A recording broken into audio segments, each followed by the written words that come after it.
you two were really the brainchilds behind the story. How much did you guys look at the extended universe and the extremely large canon of books that have been written around the Star Wars universe when you decided to make this? Or was it more looking at Return of the Jedi and just figuring out how you guys feel it should have gone? Hey, you want to take it? I think it had more to do with Jedi and the continuation of 4, 5, and 6. This is 7.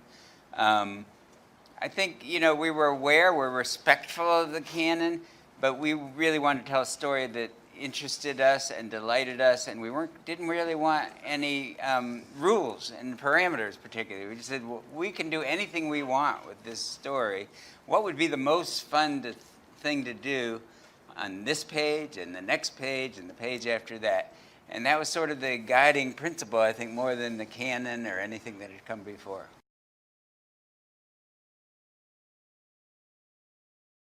I feel a responsibility to not just maintain, but help be a part of what pushes it all forward, and keeps it viable and exciting for future storytellers. And Kathy's really leading that charge, which is great to have her here. So but it's about every movie I like she's produced. So it's kind of mind-blowing.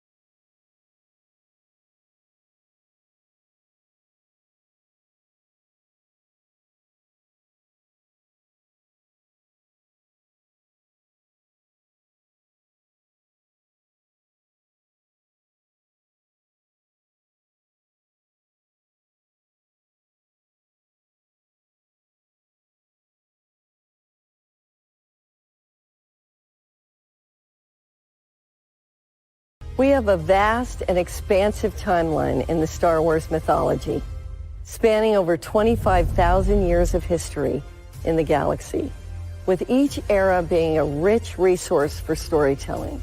We have a vast and expansive timeline in the Star Wars mythology, spanning over 25,000 years of history in the galaxy, with each era being a rich resource for storytelling.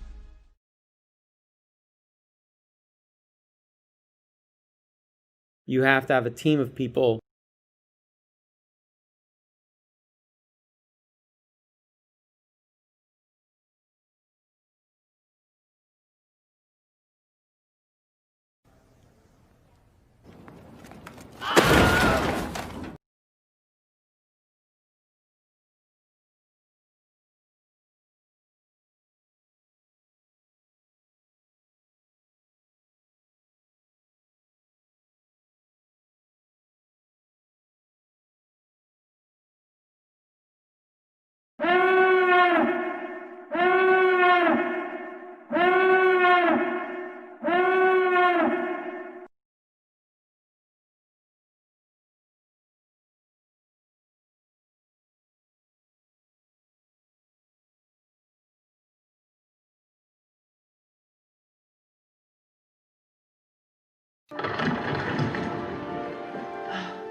Hello there. Crap. Crap. Crap. Crap. Crap. Crap. You guys sure are friendly, aren't you? probably never meet him. You might. There's something different about him. Had enough? What do you want? I'm busy.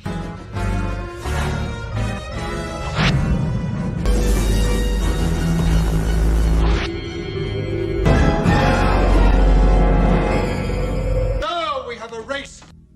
No. There's nothing special about you. You're nothing. You will each be part of me, and together we will be complete.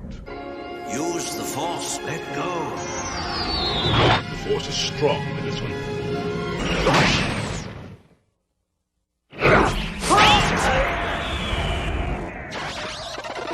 Don't think anymore. I do the thinking around here.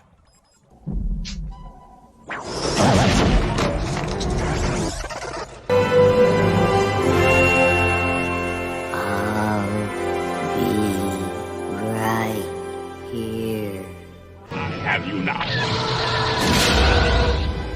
What? You're all clear, kid. Now let's blow this thing and go home.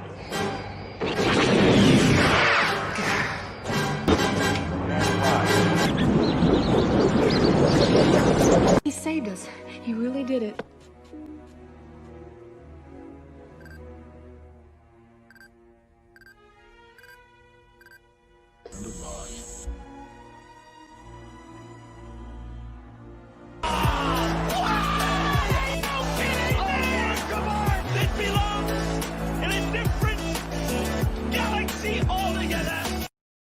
Remember, the Force will be with you, always.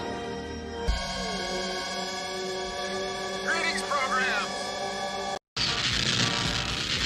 Maker of Video Man Game. Location unknown.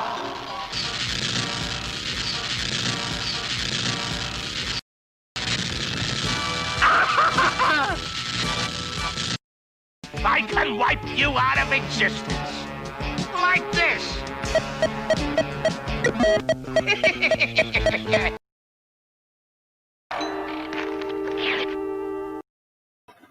Greetings, programs. Welcome to the Not My Star Wars live stream. I hope everyone's good. Sorry for the long intro. I was having a little fun. Sometimes I forget what's in my main intro, so I played a couple clips there on accident. But anyways, glad to be here. Glad you guys have joined me. We're going to have some Phantom Menace and Darth Jar Jar fun tonight. Man, there was 11 people. Now I'm down to 3. What's going on? Anyways, people will jump back in and out. Let's see what we got. Deep dive. Yes. Hopefully you come back, Raven. I saw that you said you would come back. I've been looking forward to this myself. Hey, Mike's Comics. Good to see you. Hopefully you're still around. Yes, we're going to have some fun with the Phantom Menace. D, great to see you as always. Misa Dink that this is where the fun begins. It's hard to speak Jar Jar.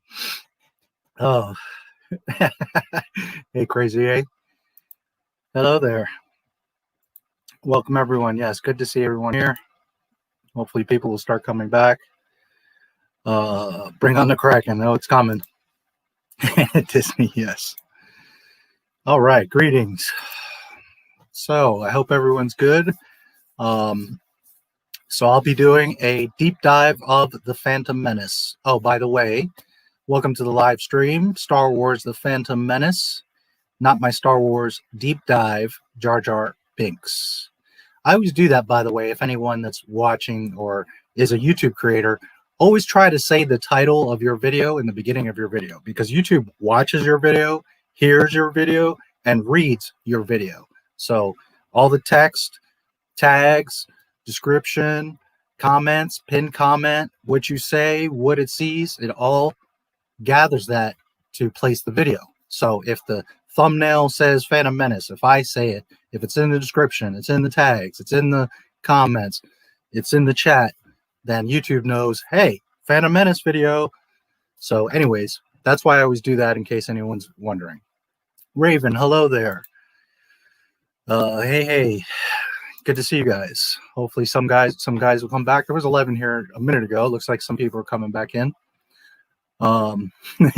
I have some new shenanigans today. There was here we go, little inbound message.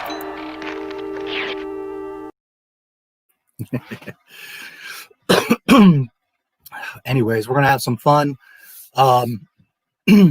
This will be very much an EFAP style video. I'm gonna go really every part of the movie, talk about the actual dialogue, talk about what's going on. I'll break down everything that I see and remember and bring up things that maybe some of you guys don't know, as I know a lot of the behind the scenes and making stuff. Clones will be next, and in fact, next Friday is my birthday, and Clones is my favorite prequel movie. So more than likely, like 99%, you guys can count on next Friday, I will be doing Attack of the Clones. I love that movie. Objectively, Sith is the best one. I'm not saying that it's the best made of the three, but it's my personal favorite, Attack of the Clones. So I can't wait for that Boba Fett action and all that good stuff. So definitely next Friday, you can pretty much count on that one happening.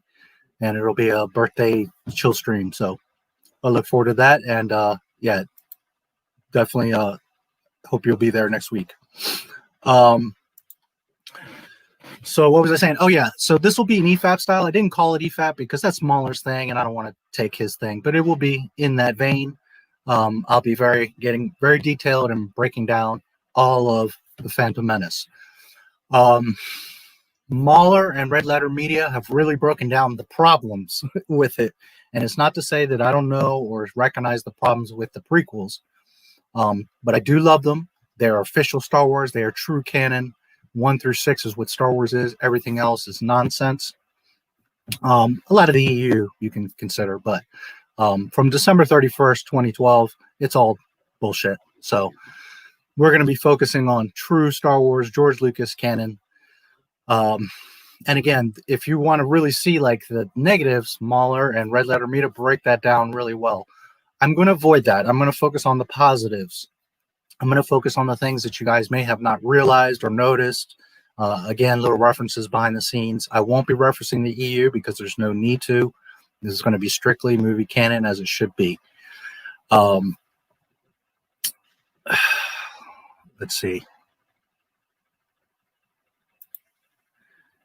I grew to like Attack of Clones. Yeah, it's a great movie. And next week I'll be breaking down a lot of stuff in there, so that's going to be a lot of fun. I really look forward to that one. I love all the Star Wars movies, so you know, I'm looking forward to this tonight as well. It's my favorite of the 6 movies. Oh, wow. It's not my favorite of the 6, but it's definitely my favorite of the prequels. And I love it very much. Next Friday, happy birthday. Thank you so much. A little applause. Thank you, Jake. I appreciate it. So, you know, if there's like a glaring thing, I might mention it. But the idea is to focus on the positives, the genius of George Lucas.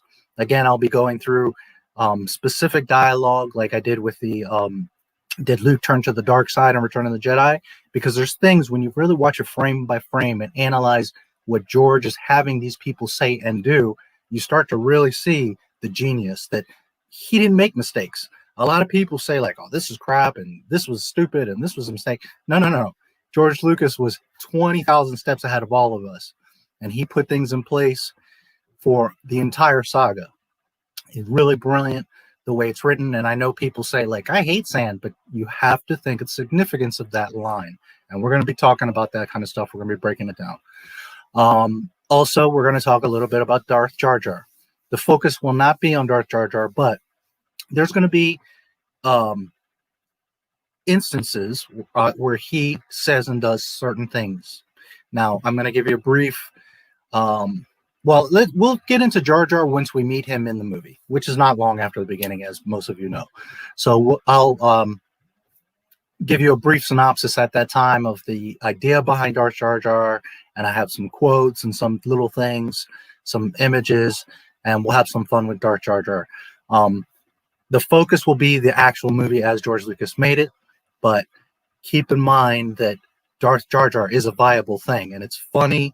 I'm not saying that it necessarily was intended, but there's some hints that it may have been. So we'll be looking at that when we come across Jar Jar scenes. And what else? Okay, I cannot share the video or the audio because this will not only get the stream will get taken down, but I'll get a copyright strike. So I have to, you'll see me, I can probably put some images, or if there's a specific point in the movie, I'll share the screen so I can point something out. But in general, I can't like let you hear and see the movie because the stream will get taken down and we're not going to get anywhere. So if you have the movie and you want to pop it in, now's a good moment because I'm going to start here in just a minute. If you have Disney Plus, I can invite 6 people to a watch party, and you can watch what I'm watching as I'm watching The Phantom Menace. So if there's anyone that has Disney Plus and would like to watch along, yes, well, here, I'll get to you in a second. If you have Disney Plus and you would like to watch along, just let me know in the chat. I will put a link, and you can watch it along with me as I'm watching it on your screen, of course. I guess you would have to open a separate window or whatever, but if you would like to do that, I can bring 6 people into a group, a party. Outside of that, let's see.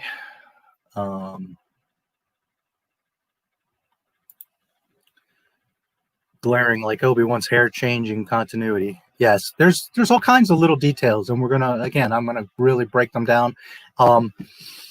I will try to keep up with the chat, but I'm gonna try to keep moving because obviously it's like I forget how long it is. I'm pretty sure it's like 2 hours, right?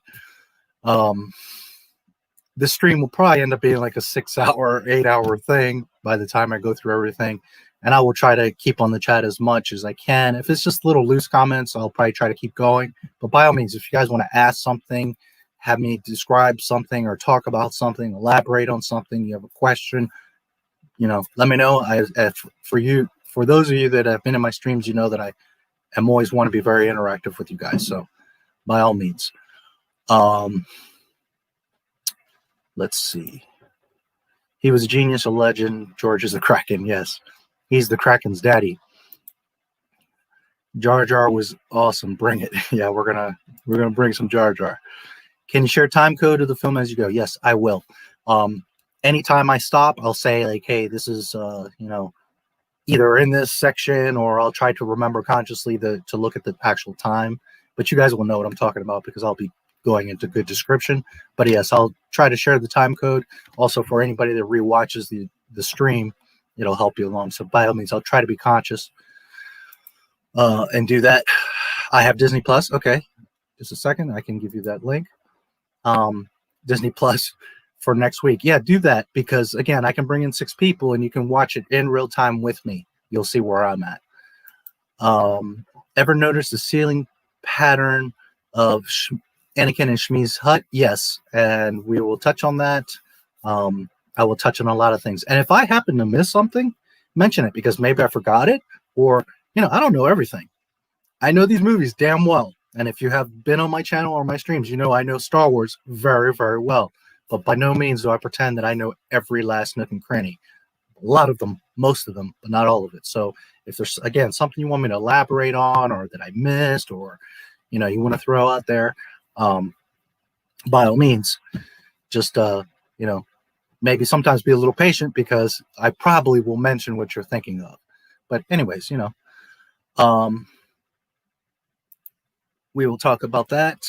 And here, let me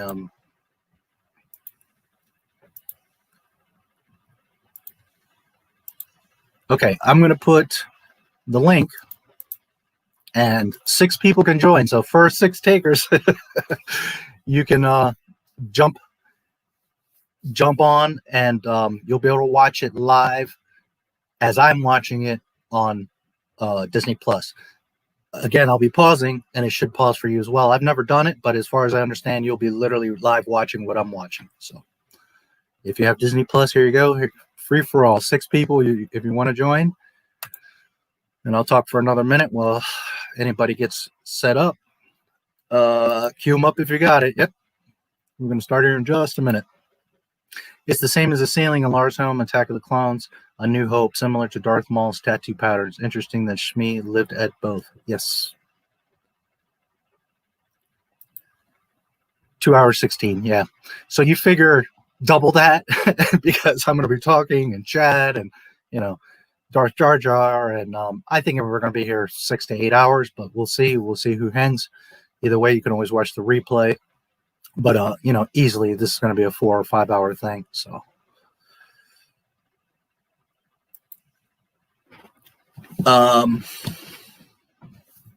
Let's see if there's anything. I'll take another minute if anybody wants to get set up. Phantom Menace was something that Lucas knew he was going to do a long time ago. Not specifically the Phantom Menace and the exact story, but he knew a long time ago it was originally 12 movies, and then it became 9. And he knew that he was going to tell the story of Anakin eventually. In fact, there's old interviews from like 84 of Mark Hamill talking about how he would be coming back as like the Obi-Wan mentor and that the characters will be much younger. So it would appear that Mark Hamill had an idea of the prequels, and probably Carrie and Harrison, of what the story was going to be, that later he would talk about Anakin and how they all came about. So around 97 is when they actually started the production of the Phantom Menace. Obviously, a few years ahead of that, he was writing notes and getting things ready and thinking about it. But around 97 was when it really went into full swing officially. Trying to think of any little notes that are pertinent. The Phantom Menace has more practical effects than all the other Star Wars movies. Skywalker Saga 1 through 6. Most people think it's all digital. It's not. It has the most practical effects. A big part of that is the pod races. A lot of that, if you've seen behind the scenes, those pods are actually really made pods. The crowd, there's a lot of people in those stands. Now, there is also in behind the scenes where they redigitize some of those people and they're like doubled in other areas of the crowd, but there was a lot of people there that was set up. They made a big section of the stands, parts of Tatooine. So, and also like rebuilding or repairing original parts of Tatooine. For those of you that don't know, some of that stuff is still there in Tunisia. In fact, the Krayt Dragon, that skeleton that you see of C-3PO, is there. There's also some of the huts. You can go to Luke's homestead. It doesn't look like it did in the movie, but you can see the like that igloo adobe thing. So some of that stuff is still there. So some of it was repaired or repurposed, and of course they rebuilt a lot of the stuff. So while this was the first movie to really exploit the Lucasfilm digital era, know that it is also an absolute fact. John Knowles and George Lucas have both said this in the behind the scenes, that it is the Star Wars film with the most practical effects, believe it or not. This movie made $1 billion in 1999 in about 2,000 theaters, which now, I did the math the other day, but now I don't remember off the top of my head, but easily $1.5–2 billion in today's dollars. People think that Disney made a bunch of money. First of all, they didn't make what the box office made. George Lucas made. Here's another thing. The original Star Wars movies weren't very expensive. So to make $1 billion off of like $100 million is a lot, a shit ton of money. But when you're making, the sequel trilogy and you're spending $300 million plus reshoots, so you're spending almost another $300 million plus marketing. So now you have to 2.5 that. So you're talking about $700–800 million, and then it makes $1 billion. They make $200–300 million. Plus, you have to pay points. You have to pay to some of the actors and directors and crew. You have to pay the caterer and the licensing and shipping and all this other stuff. Okay, so Disney didn't make squat on the sequel trilogy. People seem to think they did. They did not. Raven, okay, cool, yeah, have a listen, and I will try to entertain you with some Phantom Menace goodies. So Lucas made a shit ton of money on these movies because they weren't very expensive in proportion. At that time, yeah, $100 million is a lot of freaking money. But especially when the first Star Wars was about 11. About 20 in total for marketing. Or with marketing. So, what else? Oh, that's what I was saying, is that this was the beginning of the digital era. In the behind the scenes, you can see Lucas talking about how it was really important for them to get this right, because not only are the other movies going to hang on this, but then other people obviously were going to come to Lucasfilm for this digital technology. So, you know, a lot of things you see, Indiana Jones, Abyss, Terminator, what was the one, Cameron, Avatar, what's another big one? Jurassic Park. All these really big digital films are all because of the Phantom Menace success. That started a whole new era in film, the new digital era. It didn't really go full swing until Attack of the Clones, like the digital Yoda and all the clones, and you know, that's where they really ramped it up. But this was the testing ground. For what it's worth, the very first digital character was the stained glass man in young Sherlock Holmes, the knight, the stained glass knight that jumps out and attacks young Sherlock. That was the first Lucasfilm did fully digital render of a character or of anything in live action. So that test showed that they could do it because he looks really cool. And, you know, they did the Phantom Menace. So the Phantom Menace was a big stepping stone for the film industry. Also THX sound, you know, Lucas had expanded a lot of things during the prequel era and really ramped it up for a new modern day or an age. Okay, so what else should I tell you? We'll get to Jar Jar in a moment. Trying to think if there's any other important notes. Why don't people appreciate that George took 2 years to plan the movie? Yeah, and there was 3 years between each film. That's how you make a proper Star Wars film. I'm going to listen to this while I rest for tomorrow. This is epic listening material. Yes, it will be fun. It was also the first film to use HD shot test footage in the scene where Anakin gets his blood tested by qui-gon. Yes. He was a pioneer, period. He is the best. Yes. Of course, John Williams sound, Ben Burtt sound effects, John Knowles and the crew doing all the special effects. And you still had guys like Dennis Muren, you know, doing things. So, you know, still official real Star Wars. So, I think we'll begin.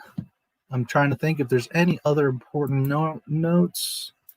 But I think that's basically the important stuff. And we can get into the Phantom Menace. So again, I apologize that I can't share the screen or the sound. It is what it is. I will... Do you guys prefer... Let's see. Just a moment.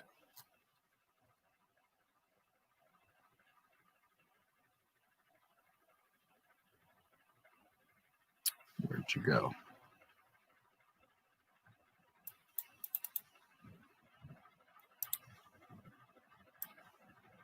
Just 1 second.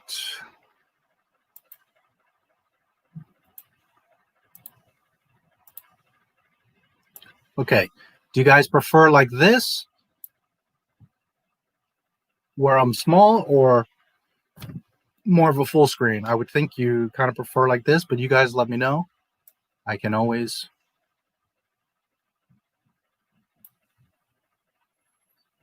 bring myself back up.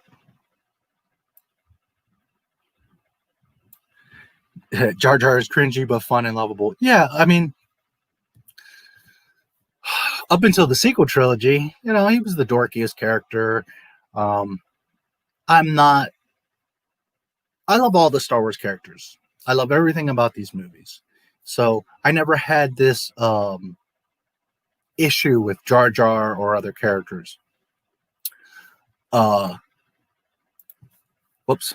Just a second. Got to bring it back. Okay. Let me see if I can shrink it here. No, it's going to shrink it for you guys. All right. I'll just have to move it here to the side on my screen.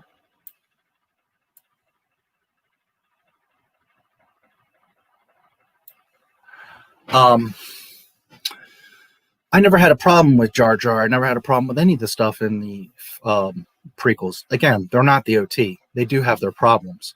But if you're searching for the problems, then you're going to find problems. The sequel trilogy is, you don't have to search. I mean, it's in your face, blatant how ridiculous they are. But the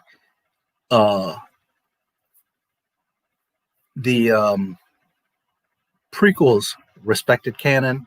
They told a great story.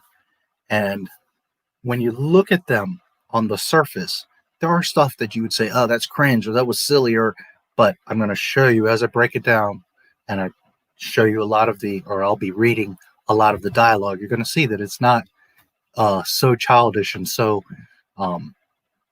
absent-minded as people like to make it sound. 50/50, small and then switch.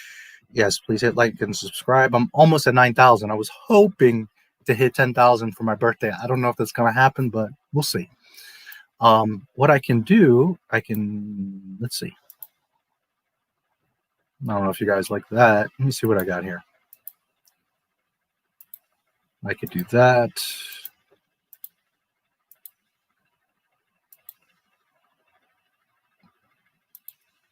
So I'll switch back and forth here. Maybe when I'm getting more specific, I'll switch here. Okay, so let's yes, let the force guide me. Yes. Let's begin. Again, I'm going to try to look at the positives of it, show you guys the beauty of the films, the genius of George Lucas, as opposed to focusing on what the problems were. What do you think about Indiana Jones 4? That was Crystal Skull, correct? A mess. It actually had potential. I mean, they could have done like the alien thing, and but it was a mess. I like the first. Well, I can't say I don't like the third one with his father. That was okay too. But obviously the first two, those are the classics. I'm very much toss up between Raiders and Temple of Doom because I love them both. It's hard to say. Real quick thing, and then we'll start. Rinzler, who I did the live stream fundraiser last week, and who was on my stream like 6 months ago for What Star Wars Means to Us, he was tasked to do 2 episodes of the Clone Wars, which was the Jar Jar Binks arc. There's a scene in that arc that is basically the temple from the Temple of Doom. So if you didn't catch that, check it out sometime. It's neat. It's total, like if you see it, you'll be like, holy shit, that's the Temple of Doom. So just a little fun thing. But 4, if I remember correctly, was Crystal Skull. So yeah, that was, let the force flow through you. Okay, let's go. So I'll start. And Dark Lord, I see you're here, and David M, you're here. Okay, cool. You guys should see exactly what I'm seeing. Again, I cannot share the sound or video. I apologize, but I will be as detailed as possible. I'm going to start the film, and then I'm going to stop for a second so that I can set up the captions, and then we'll get into it. So here we go. The Phantom Menace, 1999, by the great George Lucas. Broken down by Not My Star Wars.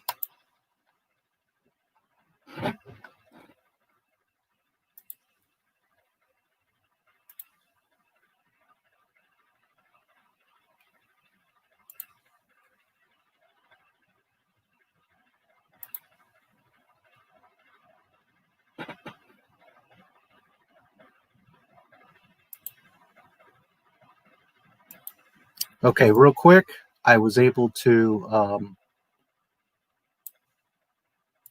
already do the captions. Can you guys in chat confirm that you're not hearing anything? You shouldn't be able to, but I just want to make sure. Again, I would love to share the actual live stream with you, but if I do, the stream is going to get taken down. So I have to make sure you're not seeing or hearing the movie. Jar Jar Binks Temple of Doom episodes, yeah, those were great. I love them. Straight Star Wars camp. Yes. Real quick on that. Hold on. Did unpause? I don't know if one of you guys did that. Yes, not hearing the film. Okay, good. Rinzler worked hand in hand with George Lucas for several years before Filoni was even a conversation. He worked with him all the time, hand in hand. They were together. Damn it! Is one of you doing that? Hitting play? Don't do that because it starts it for me.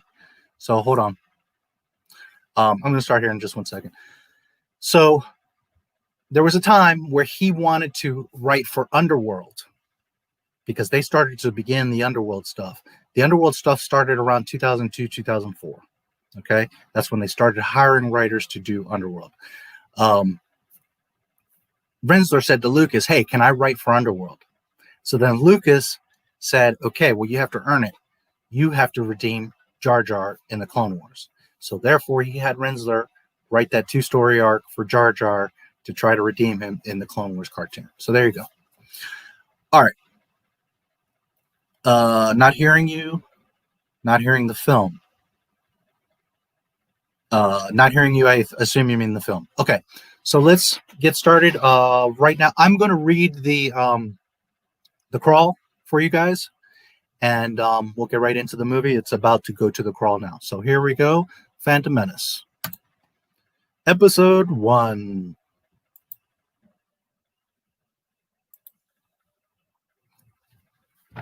The Phantom Menace.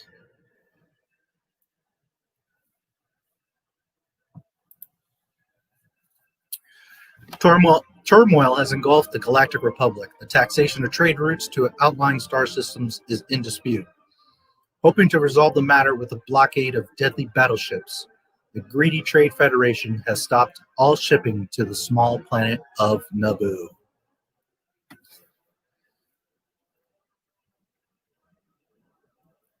While the Congress of the Republic endlessly debates this alarming chain of events, the Supreme Chancellor has secretly dispatched two Jedi Knights, the guardians of peace and justice in the galaxy, to settle the conflict. Okay, right from the opening crawl, we know what's going on. Naboo, what's that? Supreme Chancellor. Oh, okay, so we're going to see maybe the Senate or politics or who's in charge, what's going on. Now, if you're like me and you had the original toys way back in the day, Darth Vader said Dark Lord of the Sith on the game, on the action figure card, and Palpatine said Emperor Palpatine on the card. So me personally, and I know that some of you as well, as soon as they introduced Senator Palpatine, I was like, that's the Emperor, because I knew his name since like 1980. Roughly around that time. I don't remember specifically, but the exact year, but it was right around 1980. The toy said Emperor Palpatine. Okay, so then when you see here Senator Palpatine, it's immediate, hey, that's him. So when you read this crawl and then you see him introduced, you're like, oh, okay, so this is where George is going. He's showing us the development of, now we know it's Sheev. We didn't know Sheev until a few years ago. How Sheev Palpatine goes through the Senate and develops the Empire. In any event, this crawl, as a proper crawl is supposed to do, sets the stage. You have a good brief synopsis of what's going on, and it sets you right into the conflict or right into the story, as Star Wars usually starts in some sort of conflict, just like the OT did. So right from the beginning, the music, the crawl, we begin with George Lucas era genius. Here we go.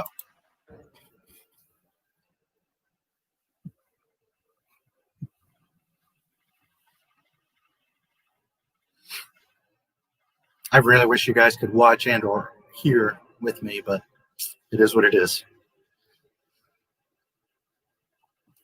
All right, so we're panning down like we did in A New Hope. And there's this massive cruiser going towards a beautiful planet, Earth-like, and we see a giant blockade. we see inside the cockpit, and we see a hooded figure. So right from the beginning, we know, oh yes, here we go. That's another thing with George Lucas is you right from the first second, you're like, oh yeah, here we go. And the sequel trilogy, it's like, anyways. So the hooded figure, as we already know, is going to be a Jedi. We don't know who at this point, but you know, and all of us are thinking like, who could it be? I know a lot of us probably thought, hey, maybe it's Obi-Wan. Maybe it's Obi-Wan. So then he says, tell them we wish to board at once as they're approaching the blockade. Not asking, not pussyfooting, not proceeding with caution. They're coming full speed. And he says, tell them we want to board. Tell them we wish to board at once. Okay, so it's not an option. The Jedi are telling these guys, whoever we're about to meet, that we're here for business and you better open the door because we're not playing around.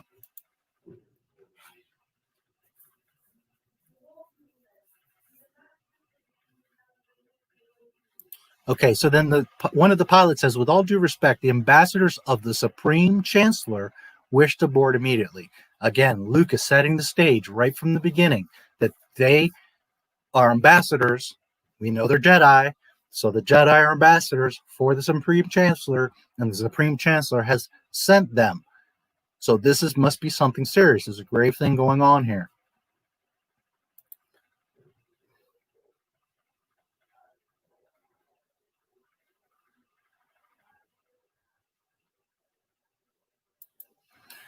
Oh, wow, I just jumped. Sorry about that. Just a second, guys.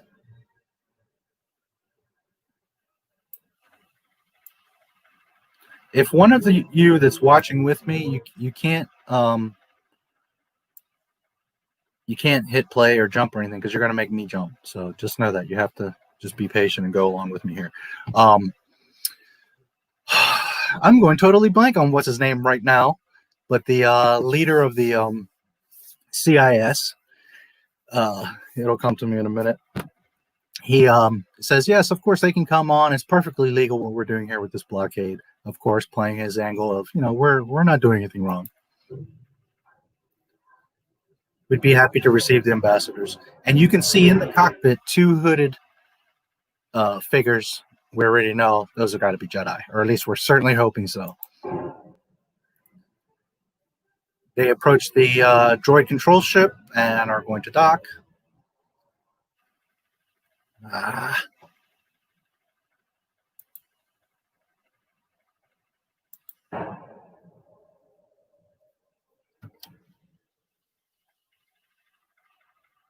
Okay, so they just landed, and then like a not an airlock. Well, it could technically be an airlock, but like bay doors open. I'm TC-14 at your service. We see 2 hooded figures. We already know, oh, these got to be Jedi. So they're coming on very calm and cool.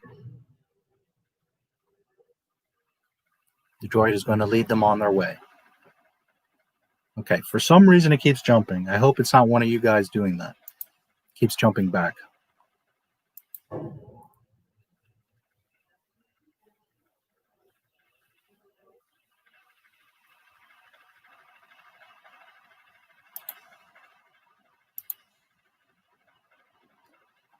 New gun ray.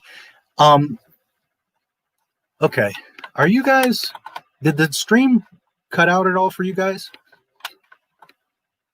Because here on my other laptop, it's saying there's an error. So can somebody confirm that you guys are still here? You can hear me. Everything's okay.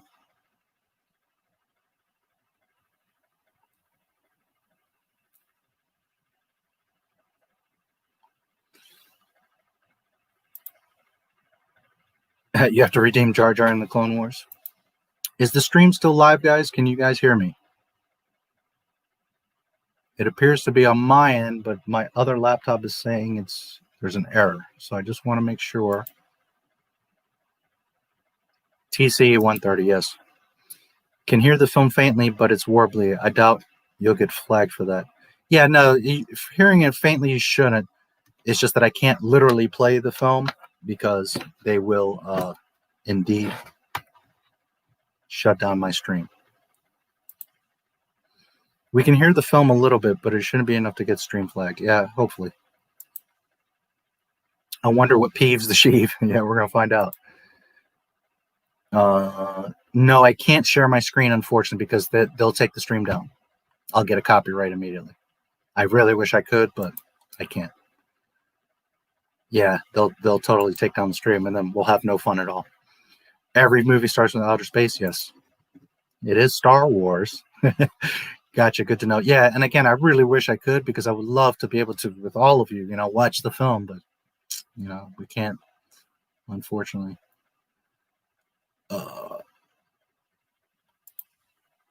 Love the atmosphere of the movie out of the gate. It feels like Star Wars.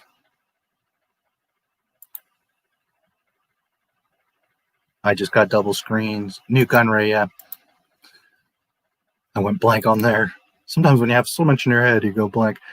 I watched it last night. It was great. Cool. Stream is okay. Mine is black. Yeah, for some reason, man, I'm wondering if they hit me with a flag already. Yes, you can come in a group. I can post the link again here in a second. You can hear me, no issues. It's fine. The stream is good. Okay, visible. Put it on now. Okay. Let me see. I just want to make sure, because it doesn't make sense for us to keep going if this thing is like being stupid. But you guys seem to say it's okay. If you, I think I still have the link here. Yes. Whoever was asking, if you have Disney Plus, you can join through this link and you will see what I'm seeing. Just keep in mind, you can't pause or move around or stuff, because you mess up me. So I have to be in control. But if you would like to watch as I'm watching, you can use that link. Up to 6 of you. So first takers. Born in 85, saw Jedi with my mother before anything else, which recorded off HBO, and fell in love with Star Wars. Nice. Very nice. Okay. Well, on my phone in here, it seems to be okay. You guys are saying it's okay, so I'll proceed. It's just my other laptop, for some reason, is showing as if it's out. I don't know what's going on with that. Let me just double check real quick. Okay, it came back. Just having some stupid laggy issue.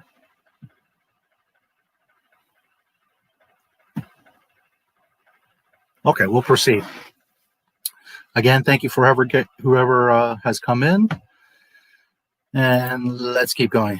All right, it went back a little bit, so let me find the spot where we were. Okay, so the Jedi had just come in. TC greets them, takes them to the dining hall.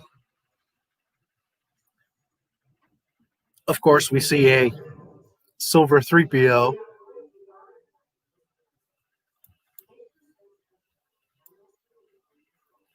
So CT says, hey, we're honored that you're here. Make yourself comfortable.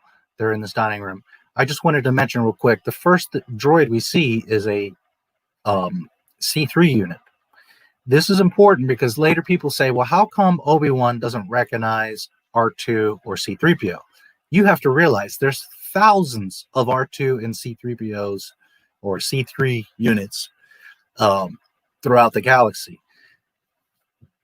You're talking about 20-ish, 19 years go by. There's thousands of these droids around, not to mention on Tatooine with all the junk trading and Jabba's crime syndicate and all this. There's droids all over the place. So it's very normal that Obi-Wan wouldn't be immediately recognizing them. Remember that R2 was not Obi-Wan's droid. More than anything, he was Anakin's. And technically, R2 belongs to Padme, as we're going to be reminded here in just a moment. R2 is Padme's droid. So, which of course later becomes Anakin's. So Obi-Wan never had a stake in R2, technically. They did have adventures together. They are familiar. And 3PO is just that annoying protocol droid that floats around. So there's not really a direct connection where Obi-Wan should have recognized them. to be fair, he spent a lot of time with R2. You would think, well, you look kind of familiar, but it's okay that he doesn't recognize him because there's thousands of these droids. That is part of what he is showing you, that this world has thousands of these even back then. All right, so my master will be back. Will be with you shortly. We see the two hoods, and they're about to turn around as they. Shoot, it's jumping for some reason. It went back. Again, if you're watching under my link, you can't move or pause or anything because you're going to mess up where I'm at. Okay, so the two hooded figures turn, and they are removing their hoods. Now, as we knew, building up to this, Ewan was going to play Obi-Wan. So we knew that this was the young Obi-Wan. First line out of his mouth, I have a bad feeling about this. Okay? I don't sense anything, Qui-Gon says. It's not about the mission, Master. Let's see.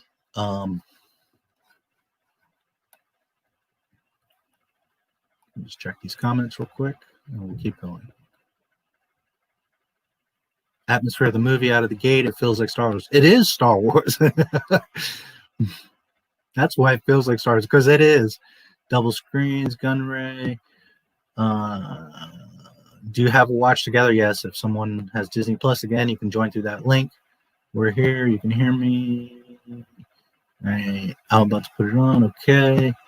85, right. I saw Force Awakens about rolled out of the theater in my wheelchair after throwing my arms up at numerous points in the movie and skipped every single Star Wars movie after that except Mandalorian. Yeah.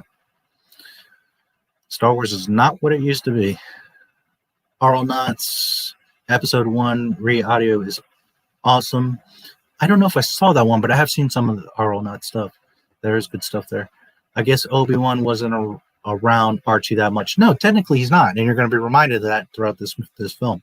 Anakin is who is with R2. Certainly they have quite a bit of interaction, but high school had every episode 1 and 2 action figure carded hanging on my walls. I worked at Walmart. Oh, nice. Interesting to note, Qui-Gon's robe is the same darker brown like Anakin's. Yes. Unfortunately, YouTube can't translate the link to the phone app. We'll probably move to a desktop later. Yeah, I think there was something with the well, when you say the link to a phone app, oh, the link that I put in, you can't see it, or you can't join it from the phone. Yeah. The only other way is if you want to send me an email, NotMyStarWars1977 at Gmail. I could send it to you there. Maybe that would work. It's the only thing I can think of. Of course, the laptop would be best. That's another thing. And I have a video that's going to come out about this very soon. What Star Wars used to be, something like that will be the title. It was just an insane toy rush when this came out. People midnight at Toys R Us, and like it was a big freaking deal. For the new movies, nobody cared anything about the toys, and the toys are a huge part of Star Wars success. Anyways, so we see the two Jedi, young Obi-Wan.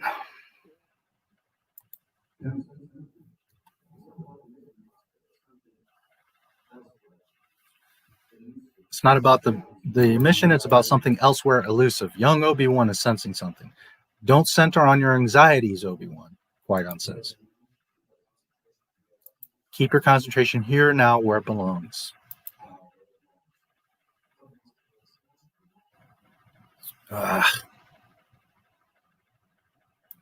Keeps jumping. Again, if somebody's watching with me, you can't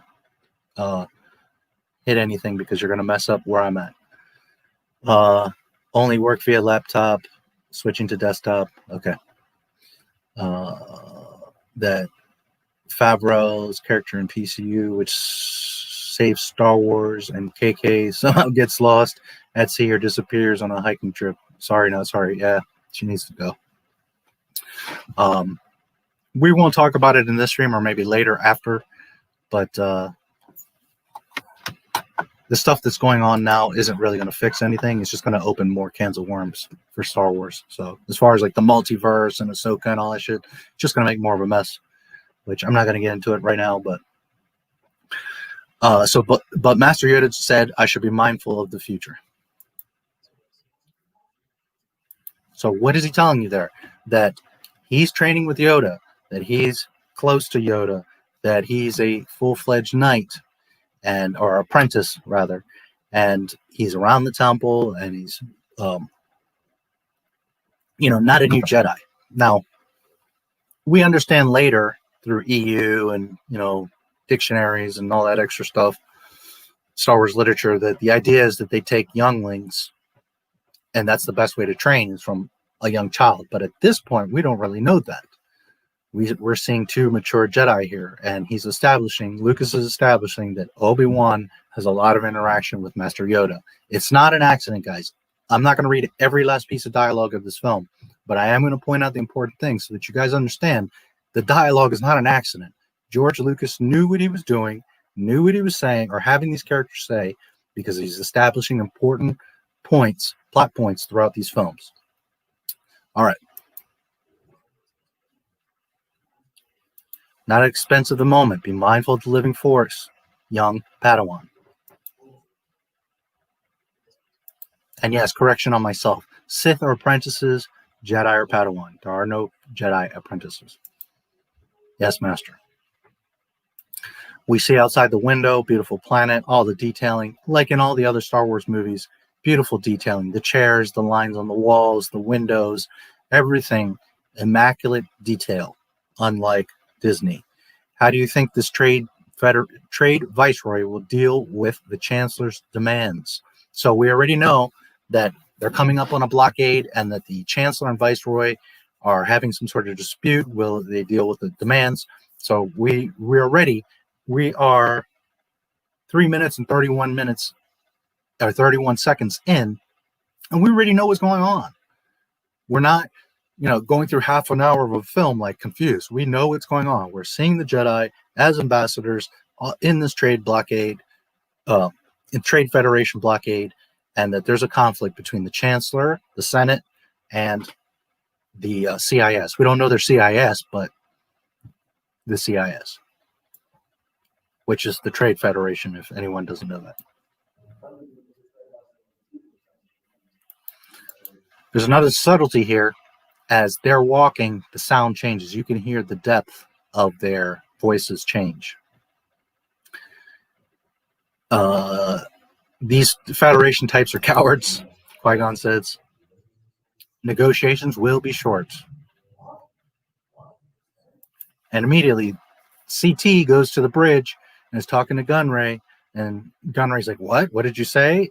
And CT is going to say, they are Jedi Knights, I believe. I knew it, says, what's his name? Again, I'm forgetting some of these characters' names. It's been a long time. Distract them, I will contact Lord Sidious. So right from the beginning, confirmation of conflict. Those are Jedi. I mean, we know as soon as we see them, but those are Jedi Knights, and they're going to contact Lord Sidious. So this is deeper already than we had imagined. We're not even 4 minutes into the film, and we know that the Knights are around, Yoda's around. They're here as ambassadors for the Senate, and these guys are mixed in with Lord Sidious. Who's Lord Sidious? We don't know, but we know that it's a problem. We know it's a bad dude.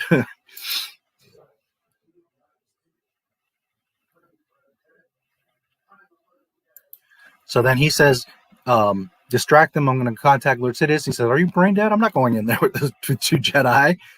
Because they know, you don't want to be in a room with two Jedi.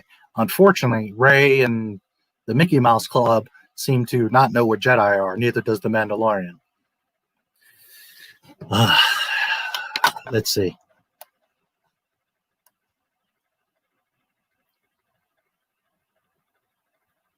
Try to keep up with this chat if I can. Man, my other laptop is really slagging tonight.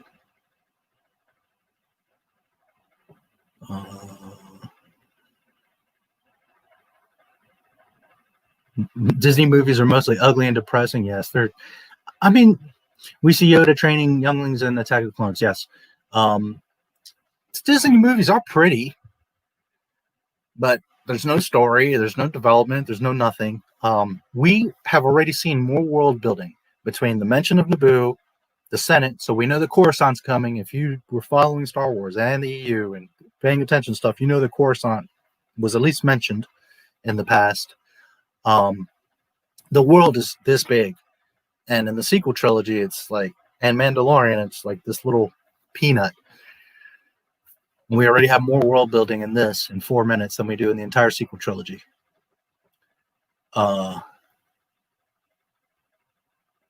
Great production, design, art, yes. I was saddened but okay with Star Wars ending after Episode 3 was completed.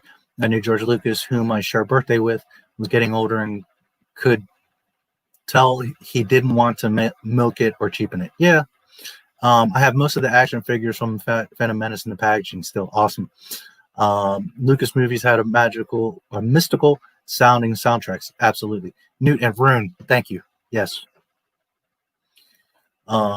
Really slagging is a good old sci-fi TV phrase. Yes. I was going to make a quick point here. What was it that you said? Oh yeah, that it ended after Episode 3. Listen, Lucas had 3 more stories to tell, but understand something. They weren't crucial to the story. He said it. If you go watch my Skywalker Legacy documentary, you're going to see he says it very clearly. 1 through 6 is the story of Anakin. It's the complete story. Once you see 1 through 6, you will understand the complete story, and the saga is complete. So the 7, 8, 9 were really at this point going to be like bonuses. So you go between, he had a new daughter, he had a new wife, he was 69 years old at the time. He completed Star Wars.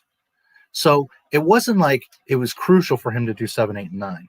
And like I've said in other streams, he also knew that when he sold it, even if Disney totally fucks it up, which they did, it doesn't matter because the saga was done in 1 through 6. So in a way, George hustled Disney because he knew that at the end of the day, no matter what they do, Star Wars is done. It's complete. Everything else, Clone Wars, Mandalorian, that's all just extra nonsense. Star Wars is 1 through 6. It was finished. Skywalker saga is complete. So what I'm getting at is 7, 8, 9, while we all would have loved to seen it because we all want more Star Wars, at the end of the day, it wasn't that crucial. If it was that important to the story, I believe that George would have sweated it out and said, okay, I got to finish these last 3 because they are important to the Skywalker saga. They aren't. They were going to go into the wills and, you know, the Force and more of the universe.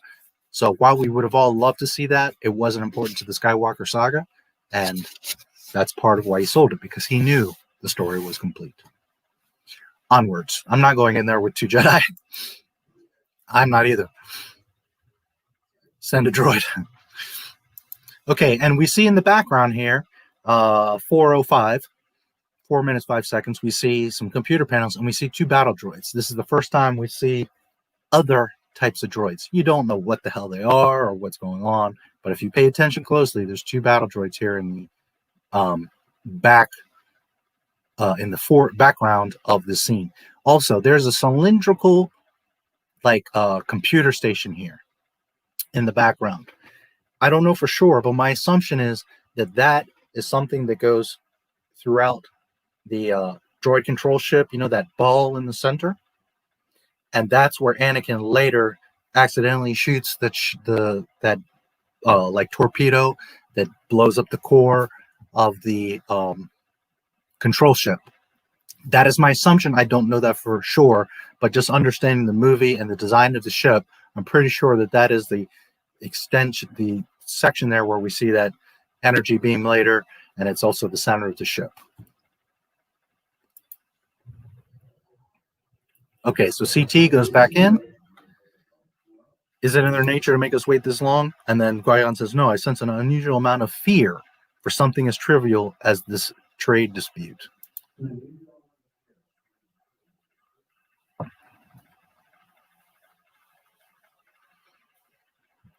CT gives him tricks. Okay, now, if you've been paying attention to what I'm telling you about the Jedi dialogue, everything they've said up to this point is about feelings. They feel through the Force.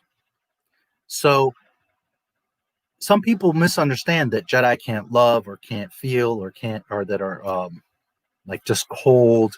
That's not true. Every piece of dialogue up to this point is telling you the Jedi are guiding themselves through their feelings. Mickey Mouse Club. Yes, the Mickey Mouse Club. I didn't know until a few months ago that Lucas handed them an outline vision script to Disney. Yes, the entire 7, 8, 9, they had the outlines, the story treatments, and they just, you know how Luke throws the lightsaber? That's what Kathleen Kennedy and Bob Iger did. Not only, well, you know, from several reasons, like JJ said it and KK said it, but also in Bob Iger's memoirs, his book, he talks about it. They literally just threw his, and as a matter of fact, I just saw a Mark Hamill interview from when The Force Awakens was premiering, and he says it. He says, well, you know, George gave them the story, but they threw that out and they're doing their own thing. So we'll see what happens.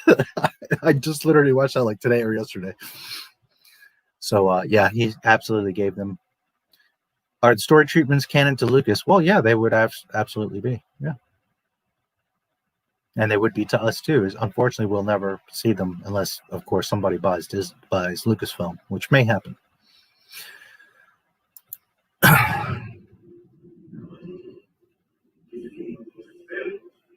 Okay, so then we see a hologram appear of a dark hooded figure, and they say, what did he just say? Just to be correct. Just a moment. Figure appears, says, what is it? This scheme of yours has failed, Lord Sidious. So, and you hear the music cue. We already know this guy's a Sith. And dark, baggy robes, Lord Sidious, we hear the music. That's the Emperor. Now, do we know 100%? No, of course not, but you can pretty much surmise that, oh, so the Emperor has been tangling around with things from way before. It wasn't that he just came into power like it kind of appeared in the OT. He's been meddling for a long time. We haven't met Anakin yet, so we don't know what his status is. But as we quickly find out, Palpatine has been up to no good since before Anakin. We see here in the background, again, Naboo looking gorgeous, the windows, 2 more battle droids. These battle droids have blue markings on them. So those are officers or some sort of special units. And we see some more of the Nemoidians. Well, there's 3 more Nemoidians here. One is kind of like in this pit thing. It's kind of weird.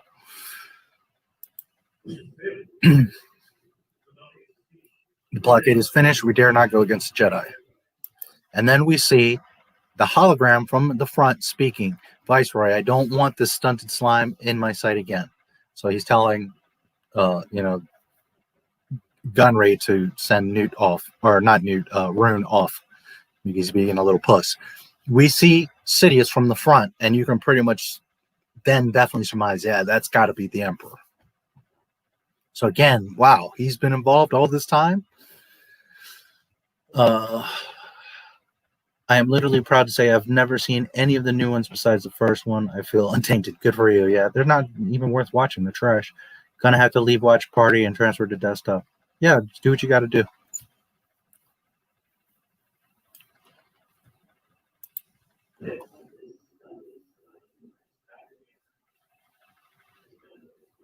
This turn of events is unfortunate.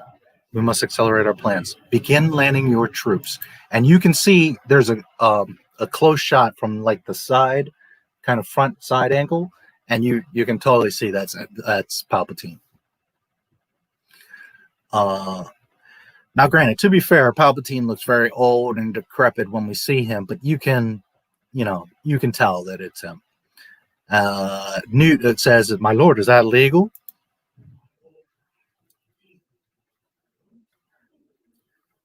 And then Sidious says, I will make it legal. So you've got on one end Newt saying, well, can we really go that far? Should we do this? Is that legal? Because it's showing you he's a little bit scared, or maybe very scared. It's also showing you that he's directly answering to Lord Sidious, But then Sidious comes back and says, I'll make it legal. How is he going to make it legal? Well, he must have his fingers in the Senate, because how else could he be making it legal if he's not manipulating the law, right? Manipulating the Senate. So again, it's 4 minutes and 54 seconds. We already have a ton of information. We know what's going on, and that Sidious is, if not controlling, manipulating the Senate. Or we don't know specifically about the Senate yet, but you know, the government, the governing body, what's going on in the galaxy. Obviously, Sidious has some fingers there. He's got his fingers in the pie. I was on 4.5-hour flight, and they had Solo and Rogue One available for free. I watched this Tanya Harding flick and something else. Rogue One is okay. I mean, it feels Star Warsy. It's decent. I would say if you haven't seen Rogue One, it's fun. It's okay. Solo's hot garbage. And the Jedi, Newt says, now, the Chancellor, this is Sidious, the Chancellor should never have brought them into this. Kill them immediately.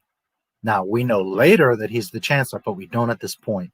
And he's telling Newt, he's like deflecting to Newt that the Chancellor shouldn't have done this. He is the Chancellor. Newt doesn't know that. Most people don't know that.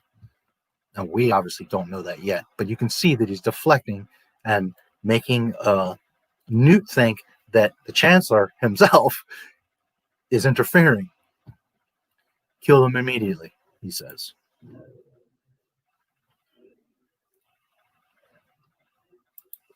I am at 5 minutes and 3 seconds. Yes, yes, my lord. As you wish, Newt says as he bows. And then Sidious fades out. Immediately, we see after that, go back just a second here, so I can pause it. Oops. Just a second. Okay. We see the hangar. We hear some clicking and things gearing up. And we see 2 vulture droids. They're there quickly. We don't get a real good view of them, but those are really cool. They're the ones that they're like little mini ships, and the legs fold down and they kind of walk, you know, like on stilts. There's 2 vulture droids there. Again, within the first 5 minutes of the film, new planets, new ships, new characters, new story, new robots, new everything. No recycle, no rehash, new everything. Make sure you guys can see me here as I'm, all right. Get a little bit more comfortable. Just 1 second. Okay. Wait, isn't Palpatine Senator and Valorum the Supreme Chancellor? Yes.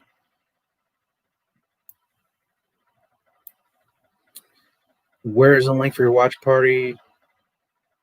I think there is still room. Here's the link. Okay. Yes, technically, Palpatine is not the Chancellor yet. But remember, that Palpatine is manipulating and controlling all of this. So in reality, Valorum, they even remove him, right? Because he's weak. So Palpatine is manipulating. So to be technically correct, yes, he's not Chancellor yet. You are correct. When I said that, it was more so the thought of he's basically the Chancellor because he's the one that's manipulating and controlling all of this anyways. We, again, don't know that till later. I'm going a little bit ahead. But yes, to be absolutely correct, Valorum is not Supreme, but Chancellor at that time. Yes.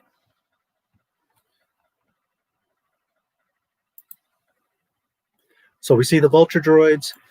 They then a big cannon comes down. Captain, look, and then the vulture droids fly off, and the cannons shoot the. I guess I don't know if that's a.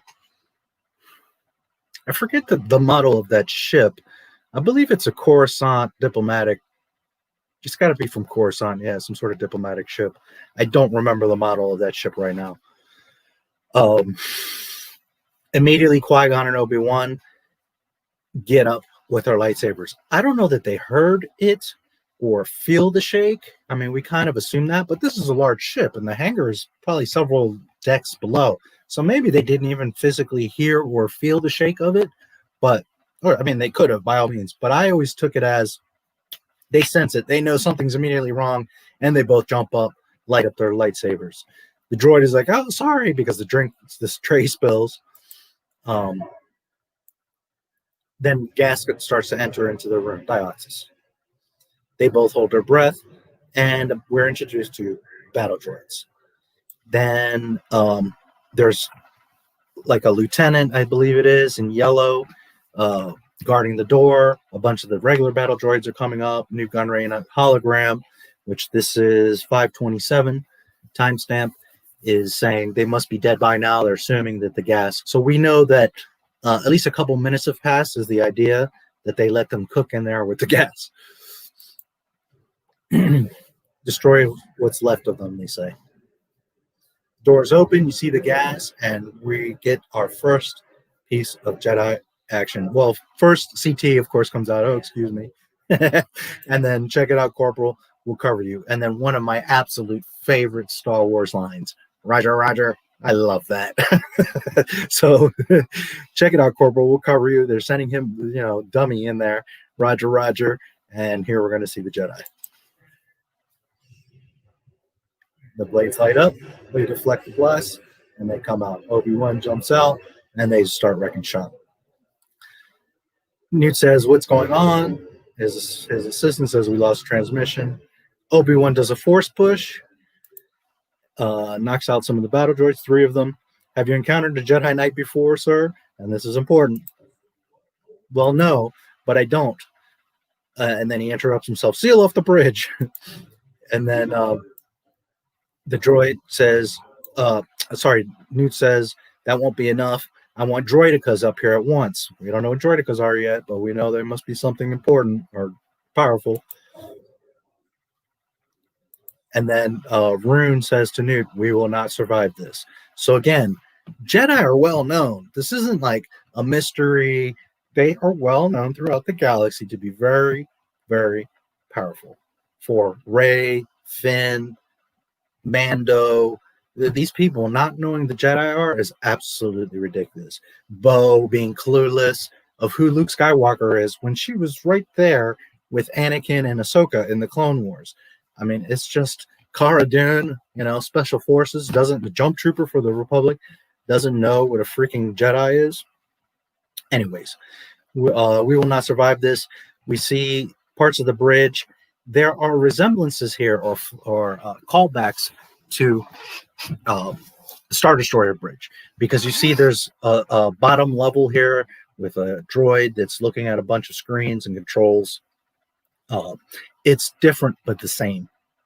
There's a big hangar door here that's closing as the blast doors are closing, and it's very reminiscent of the Star Destroyer. Again, totally different, but yet a reflection of the same. Different tones of colors, different shapes, different size and dimensions, but you still get that same reflective feeling of what Star Wars is and the original ships. In other words, you're in the same universe. You're not like them trying to make Star Wars earthly like they do nowadays. Qui-Gon and Obi-Wan slashing through droids. There we see Obi-Wan spins and deflects back a bolt at the droid. Very cool. Takes him down. Qui-Gon puts his saber into the blast door and it starts to glow and heat up, which is freaking awesome. He starts cutting across the door. Obi-Wan chops up another battle droid. Qui-Gon is cutting through the door. That actually wasn't the blast door. That was like just a bridge door. And they see that he's cutting through. So then Newt's like, close the blast door. So the actual reinforced blast doors, to correct myself, are now closing. Because you can literally see Qui-Gon's saber coming through the door, like he's cutting right through the door. Another few seconds, they're in there. So they close the blast doors. which is actually 2 more layers of doors close on top. Then they come back outside. You can see the big C cut where Qui-Gon had cut it, and he can sense that more doors have closed. So he pulls out his saber and kind of regroups, and Rune says that'll hold him. One battle droid is coming running. Obi-Wan does a very cool kind of like backward bolt deflection, kills that battle droid. Very elegant the way that Obi-Wan and Qui-Gon take out these battle droids. Battle droids are pretty simple, but blaster bolts are blaster bolts. You're getting shot from different angles, and they are both very elegant in how they dispatch these droids. So then Qui-Gon kind of regroups, and he puts his saber back into the center of the door, and of course the core of the door, that center section, is heating up because he realizes that now there's several layers of thickness. Rune points, they're still coming through. He's looking at Newt and pointing like, oh, they're still coming through. This is impossible, Newt says.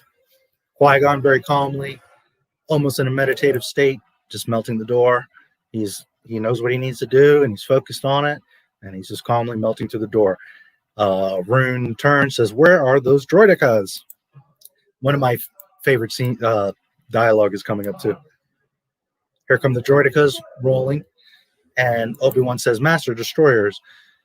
Obi-Wan kind of comes out, moves off the screen, and Qui-Gon immediately pulls his saber out and turns because they both know the severity of destroyers. Now, have they come across droidicas before? I don't know. We don't know.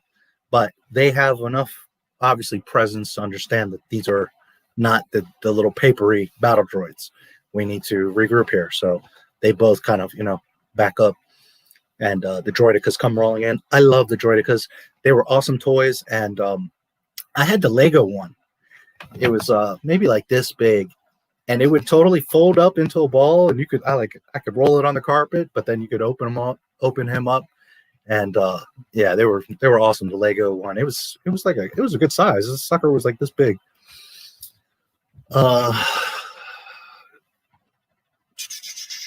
Love the homage to Flash Gordon with the view screen display sound. Yes. Okay, so the droidicas are rolling in, something we haven't seen before. Very cool, and they're coming high speed. They're not just bobbling. These guys are serious. They stop, unfold, put up their shields, and start blasting. Rapid fire, and the Jedi are blocking the bolts. You can see in the background the door is still glowing from the heat of the lightsaber, which is also, Luke is showing you the intensity of the heat of the lightsaber. It's not like, okay, you remove it from the door and it's immediately starting to cauterize. No, like you can see the heat, through these doors, that it's still glowing bright orange. The droidicas are badass. When you look at them here in the scene 706, they look so detailed and so badass, and the shield generators around them, their blaster bolts, they're freaking awesome. Love the droidicas. They have shield generators, Obi-Wan says. It's a standoff, let's go. They use force run and take off. Now, some people had a big fit about force run. Is it really that big deal that Qui-Gon Jinn and Obi-Wan do a force run? I think that's pretty normal. I don't know why people had this big fit about, oh my god, it's such a strange power and it's unbelievable. They're just running fast and they have the force, so obviously it gives them a sprint. I never understood why people had a problem with that. To me, it's like, okay. Now, some people will say, well, how come Luke or Anakin didn't use that? Whatever. Well, first of all, Vader was an old clunky machine. Yoda and Ben are old. Luke, you have to remember that Luke was trained. He does have some training, but a very condensed training. He's pretty much thrown to the fire. He's not a youngling that was brought up in the order in the freaking temple on Coruscant and learned all these skills. Luke, with time in the EU, learns this stuff, and Yoda and Ben mentor him. And if Luke had time to train, if Yoda had 5-10 years with Luke, imagine what Luke would have been doing. But that's why you don't see some of this stuff in the OT, because everything was crunch time. There wasn't the luxury of Luke training. Another thing I want to mention, some people get hung up on, well, the prequels, everything's shiny and new, but in the OT, everything's all old and broken. That's by design. Lucas spoke on this. that at the time of the prequels, the Republic was strong. The Jedi Council was strong. There were thousands of Jedi. The Temple was a shining beacon. The economy, the government, the Republic was strong. That means money. That means technology. That means shiny ships, new technology, nice new weapons, nice suits and armor and things painted. When Palpatine takes control, everything becomes kind of like a Wild West. So in the OT, you're dealing with remnants of the Republic. The Republic's gone. Remember this. The Empire's going around for decades terrorizing people. So that's why the Rebellion has those ships, is to show you that it was 30 guys attacking the Death Star with ships that are like duct taped together and bolted together. That was on purpose, that it was supposed to. There was two key designs for the ships and technology in the OT. One is that it looks real and lived in, and that like things are put together. So you see little rivets and bolts and nuts on the ships, as if you could turn a wrench. You could imagine building this ship. But also the things are scratched up and marred and dirty and broken and used and recycled, because it's a different period of the galaxy. It wasn't an accident.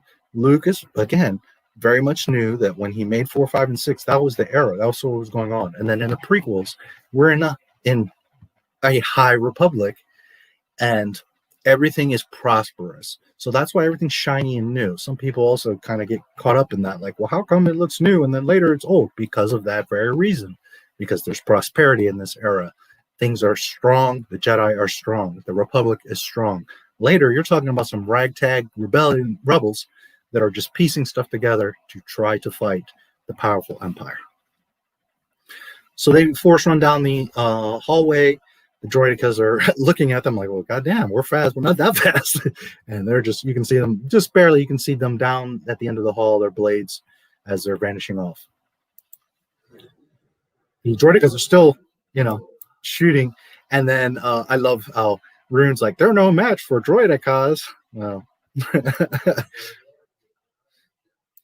sir, they've gone up the ventilation shaft, and the screen is kind of wobbling. They're seeing the droidicas in the hallway. And again, to anyone else, droidicas are no joke. You're done. You're one droidica, you're finished. I mean, they could take out a small army, especially now you got 2.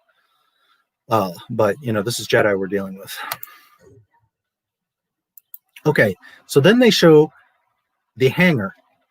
And another thing about Lucas is scale. This hangar is freaking tremendous. Compared to like when they land on the Falcon with Rey on Kylo's Star Destroyer, that thing is tiny. You can see like the roof and the level is small. This thing is massive. You cannot see the ceiling. They're showing you 3 of the ground, the big armored transports. There's also a tank across on the other side of the hangar, and I don't know, a few hundred battle droids there. So the scale, it's showing you how large this ship and this hangar is. It's freaking immensely large. And they're showing you the scale of like the battle droids to the transports and the tank. There's even a couple battle droids up on top of the tank, like, I don't know, tinkering or tweaking stuff. It's kind of neat. You see like one is standing next to the tank working on it, and one is like kneeling on top of the tank. But the sheer scale of George Lucas Star Wars was a whole other thing compared to what Disney's doing. And then this is the scene where Obi-Wan and Qui-Gon jump down that little like window gap, whatever thing, from the ventilation shaft into the main hangar, which I always thought looked pretty good, pretty neat how they jumped down. And I don't know, maybe some of you missed it, but if you look in the background of that, you'll see them both jump down. Then there's a close-up of the 2 of them. They're creeping around some crates. Battle droids, it's an invasion army.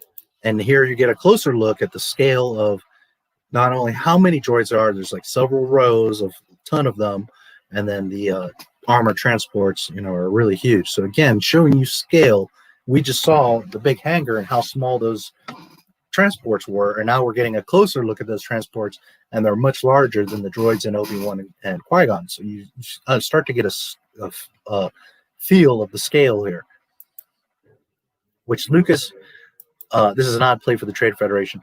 Lucas was a master of the scale and the world building, the scene building. We've got to warn Naboo and contact Chancellor Valorum. Let's split up, stow aboard the ships, stow aboard separate ships, and meet down on the planet. You were right about one thing, Master. The negotiations were short. Sir, transmission from the planet. Okay, and then we see the lovely Queen Padme Amidala. This particular outfit I always thought was a little bit weird. She's all white face painted, and it's almost like an Asian type of suit, and she's got the big headgear and the massive hair. It's a little weird looking to me, but she's a queen and she's Star Wars, so it's fine. It's when I say weird, it's not that it's out of place. It's totally Star Wars, but just not my favorite outfit or do-up of Padme. But anyways, we see Queen Amidala herself, it says. Unless we're getting results. So apparently they've been trying to pressure and contact the Queen, but I guess they haven't been able to get through. So now she finally, well, no, he says here, again, you come before us, Your Highness. So I guess they maybe had spoken before, but it looks like he did say, finally, we're getting some results. So I guess they had tried before, but now they're finally getting somewhere. But he does say here, again, you come before us, Your Highness. So obviously they have spoken.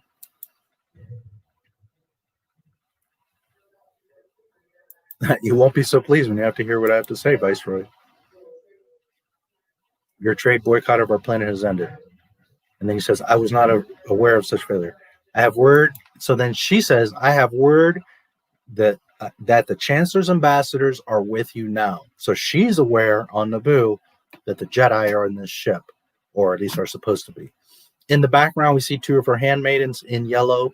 I've discussed it a little bit in the previous live stream. Know that her handmaidens aren't just pretty faces, or they are bodyguards. Pretty much everybody knows that. But they're not just there to be like body doubles or just hang around and do her makeup. These girls, and a lot of that is EU stuff, but these girls are highly trained.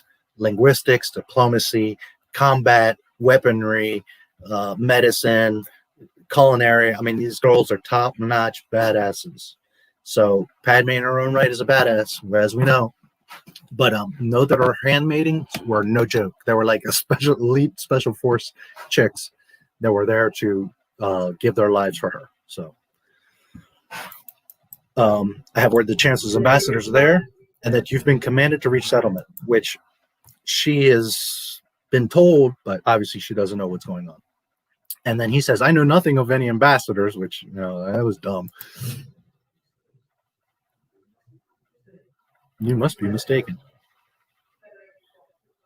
Beware, the Federation's gone too far. We would never do anything without the approval of the Senate. You assume too much. Now, again, Lucas, he's saying that we wouldn't do anything without approval of the Senate. And Padme is obviously like, well, of course the Senate didn't approve this. This is bullshit. What the hell are you doing? The Senate would never approve of this.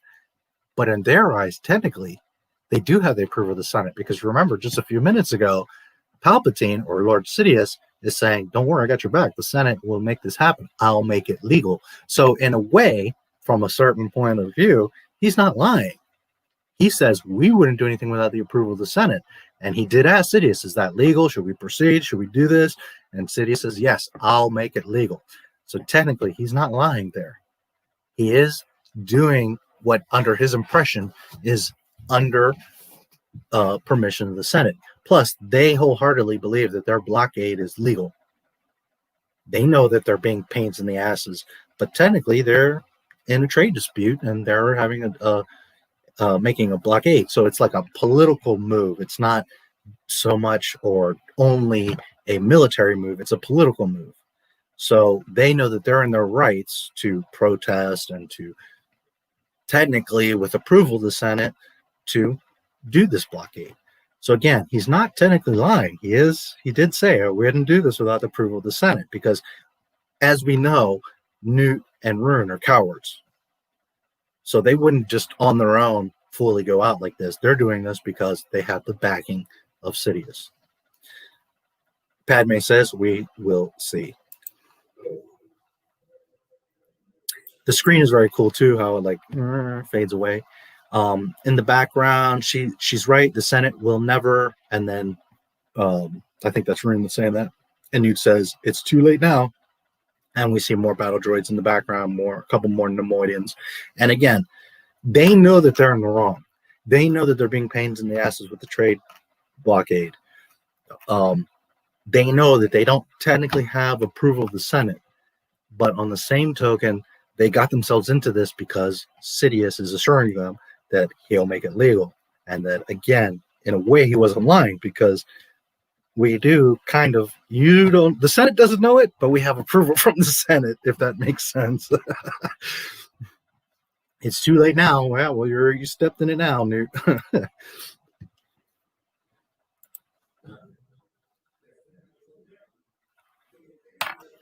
Do you think she suspected an attack? I don't know. But we must move quickly to disrupt all communications down there. And then we cut to Naboo, which is absolutely spectacular. Let me go back here 1 second so I can catch the opening there. For those that may not know, Naboo is based on Italian architecture. They actually did go to Italy and take a bunch of images of palaces and things in Italy. They did do some filming in Italy in some of these palaces. A lot of this is digital painting in the background, but the architecture and the main design of this is from Italian palaces. And, some of it was filmed there. Some of it, of course, is later digital. But you see, again, scale. There's these huge, I don't know if you want to call them mountains, but like hillsides, right? These massive hillsides with multiple waterfalls falling, all these beautiful spires. And as you look, you just see like endless amounts of buildings and scape of, this beautiful architecture that Naboo is very clean and green and beautiful. There's little birds flying around. It's just absolutely gorgeous. Naboo is so beautiful.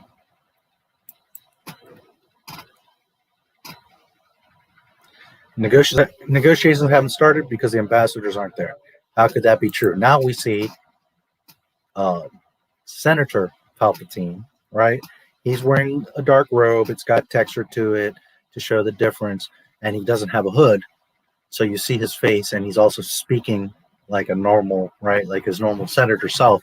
But if you really are looking at the face, you can already tell that's him.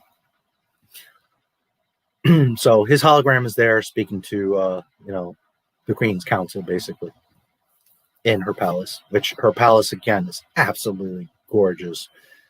All the marble and just detail, the window.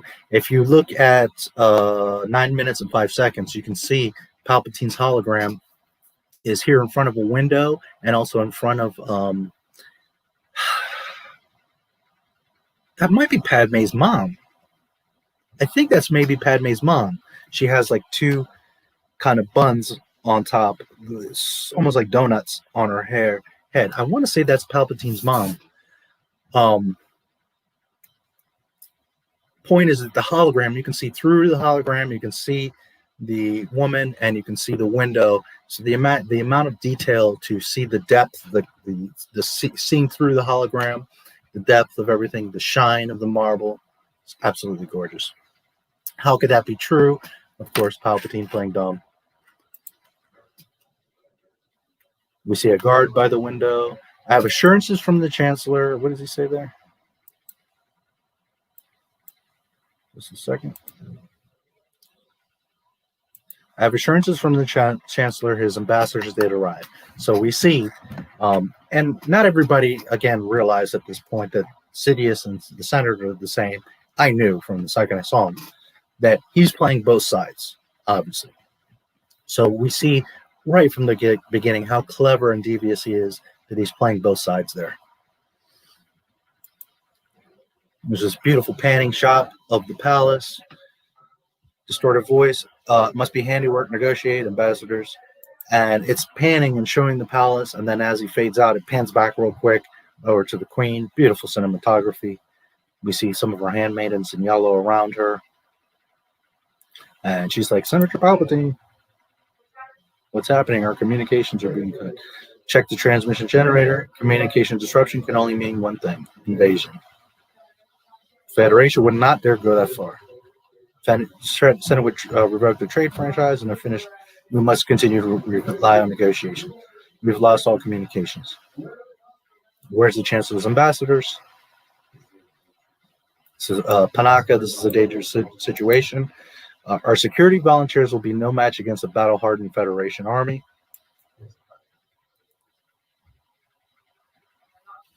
I will not condone a course of action that will lead us to war. So, Padme, as we later learn, is a badass. But we see that she's even more of a badass from the beginning because she's very diplomatic, and that she's going to, at all costs, avoid pulling her people into a conflict. We see later, and you can sense, that if it comes down to it, she's not going to play games. She's the queen. But we also see that she's very mature. She's young, but that we see that she's very mature and showing wisdom and restraint, and that, again, she's not going to pull her people into this conflict, that if it comes to it, we'll deal with it, but that she's not going to, initiate. So that shows a lot of her character. We cut to space, and the Trade Federation is coming down onto Naboo. Now you see 1, 2, 3, 4, and probably a fifth. It's hard to see because it's in the distance, the shape. That might be one of the landing units, actually. But there's at least 4 of that's a cylindrical kind of donut-shaped control ship, which I always wondered about that, because we see later, the emphasis on the control ship and that Anakin blows it up, but there seems to be more of them. So it is a little bit lucky that Anakin must have taken out the main ship, right, with Newt on it. But in any event.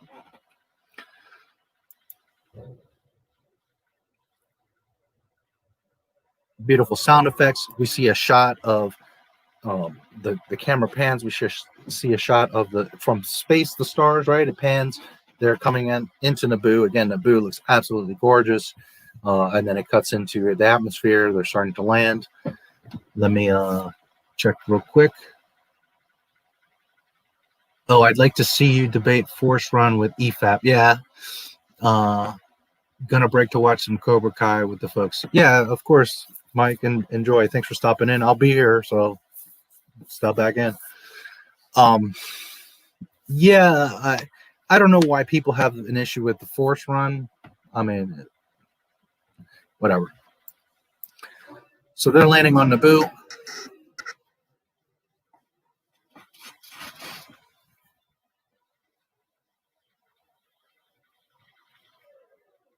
And all this music is memorable. It instantly sticks with you.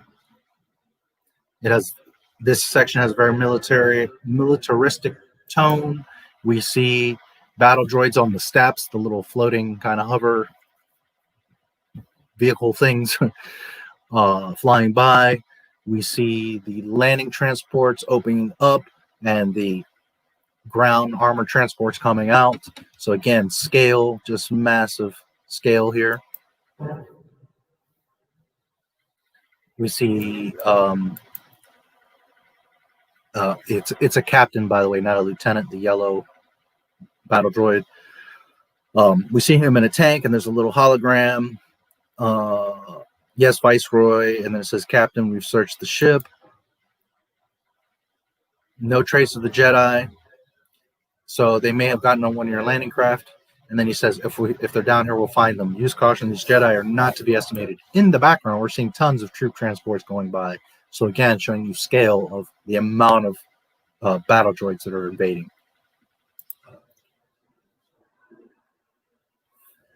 Then the ground transports are moving. Animals are scurrying. The transports are knocking down trees, and we see Qui-gon running. And we see Jar Jar. Okay. So let's talk about Jar Jar for a moment.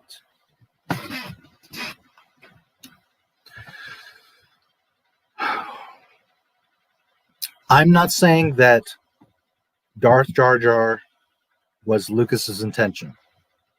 It is totally viable. There are several hints as to he could have been intentional.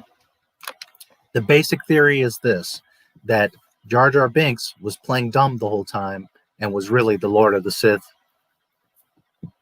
the master of Lord Sidious. He was the one pulling all the strings. Now, keep in mind, Palpatine and Jar Jar both grew up and lived on Naboo. So from the beginning, there's the opportunity of the banished Jar Jar, who would have gotten himself banished from the Gungans to be able to freely move around Naboo, could have been influencing and training Palpatine.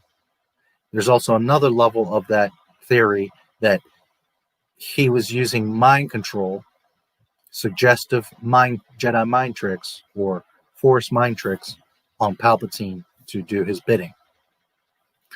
So I'm going to show you a quick clip here of Ahmad Best, who played Jar Jar. It's like a minute long, little quick thing of him discussing Darth Jar Jar, just to kind of set the tone here. It's at 1.5 speed just to get through it. It's literally like a minute that he talks. So listen to Ahmad Best talking about. This is on, by the way, the Geekened, Jamie Stangram. He's somehow this guy gets all the interviews with all these Star Wars people. I don't know how he does it. He only has 14,000 subscribers, but he gets all these interviews. So check him out. Anyways, March 10th, 2016, he did an interview with Ahmad Best, and Ahmad Best touches on Darth Jar Jar. Would Darth Jar Jar be true?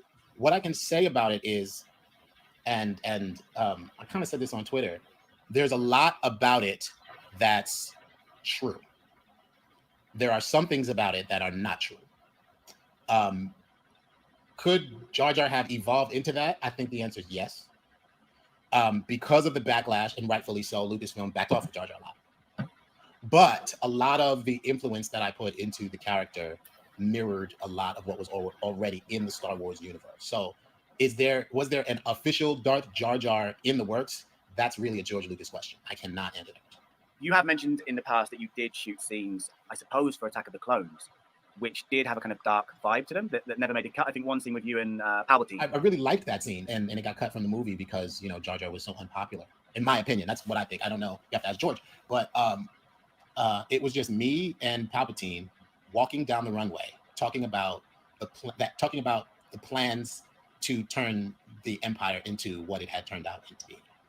So it was a very dark, very personal, very quiet scene. But for some reason, Palpatine decided to confide in Jar Jar in that scene, that pretty much he was going to wreak havoc. So wherever that scene is, somewhere, that would really give great credibility to the Darth Jar Jar thing. You posted a picture of a script, and the title of the script was something along the lines of Jar Jar's Great Adventure. What was that? The first script that everyone got when we landed for Attack of the Clones, that was the title page, Jar Jar's Great Adventure. It was George kind of saying, you know what, y'all, like, you're looking at the wrong thing when you're looking at Jar Jar. You're looking at, you're not looking at the big picture. And, you know, he said this to me when the backlash happened. He was like, 20 years from now, you're going to see almost a reverse of the backlash. And he was right. You know, he's like, the kids who watch Jar Jar are going to be adults in 10, 15, 20 years. So I think when he put that out, that was kind of a nod to, you know, you guys are, you're right now, it might be rough, but in the future, you'll see that this was all Jar Jar's great adventure. You know what I mean? And the Darth Jar Jar theory kind of found that idea as this all being Jar Jar's great adventure. People are embracing the Darth Jar Jar theory. I mean, but could you ever imagine it happening? I can't, no. From what I've seen, Disney wants the prequels to kind of just be what it was. I don't think they're looking towards the prequels at all. Just to clarify, because I know you said in the last interview you wouldn't come back as Jar Jar in a future film if asked. But what about, say, Darth Jar Jar did happen? Surely you would come back to fulfill his supposed destiny as an evil badass. No, I'm honestly not interested. I would definitely give the person who was going to do it my blessing, but you know, just like I don't do very many interviews for Star Wars, I really do want to move on, and it was such a beautiful time in my life. I'm not looking to recreate that time. It's time to build my own empire. And you are. Trying. Yeah, I think you are. I think you're doing pretty well. You're putting me to shame. Well, you know, all of those talks that I had with George are finally sinking in 20 years later. He said that. He said in 20 years' time, it would all come together. So, you know, I would love to be able to talk about, you know, what I'm trying to do. Well, that was the purpose of this interview, this round two, if you like, to talk more about Ahmed Best, the actor, the writer, the producer, performer, musician, rapper. So Makes me really jealous right now. It's a bit. I mean, you've got me multitasking with my emotions because I love you and hate you at the same time. If the truth be told. Ahmed may never return, but that didn't stop me asking how he would make Jar Jar sound like a Sith Lord. Darth Jar Jar would probably have a different voice, wouldn't he? He'd be probably. I mean, it would be the whole Jar Jar voice would be the facade, right? Sure. So how would you imagine him sound? Let me do this one. Your feeble skills are no match for the power of the dark side. That's pretty good. Would it not be Yusa? Would it not be Yusa, or has he dropped the Usas in his evil state? Oh, yeah. Yeah. Because he's the fool, right? And the fool always puts on the fool voices, but in the background, he's really controlling. I'll do it as Jar Jar just for the hell of it. Use our feeble skills are no match for this power of this darker side.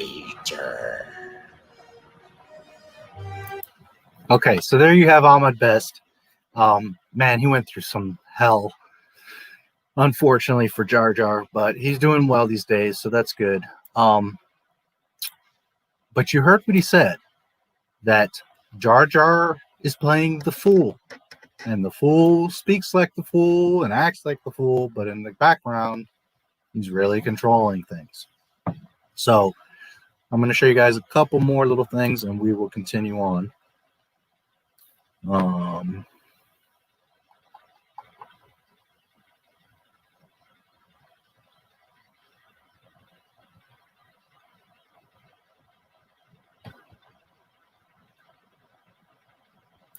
I think this, yes. Here's a reminder of something that George Lucas said back in the days of Empire. Gonna break, okay. Just a moment.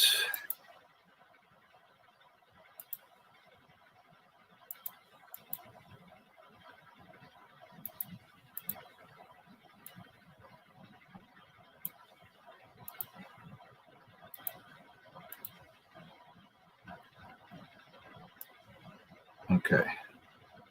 Yoda really comes from a tradition in mythological storytelling, fairy tales, of the hero finding a little creature on the side of the road that seems very insignificant and not very important, but who turns out to be the master wizard or the master thing. Okay, this is Lucas. Now, of course, he's talking about Yoda, but remember that all of this is a reflection of the OT, and that Lucas was about showing you lessons of the most insignificant beings, the Ewoks, Jar Jar, Dexter, and even a little green frog can be very significant.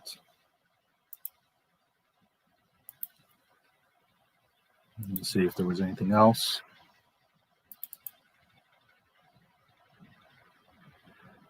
Here's a quote from Ahmad. Just a second.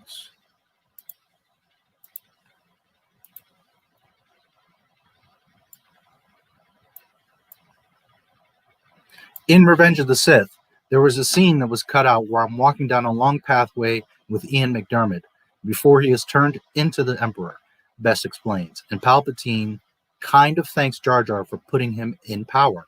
It's a really interesting scene, and it shows the evolution of Jar Jar from this fun-loving kid's character into this manipulated politician. And it was an interesting arc for the character that I thought could have been explored, because the scene is really dark, but it just didn't fit in the movie, which I understand.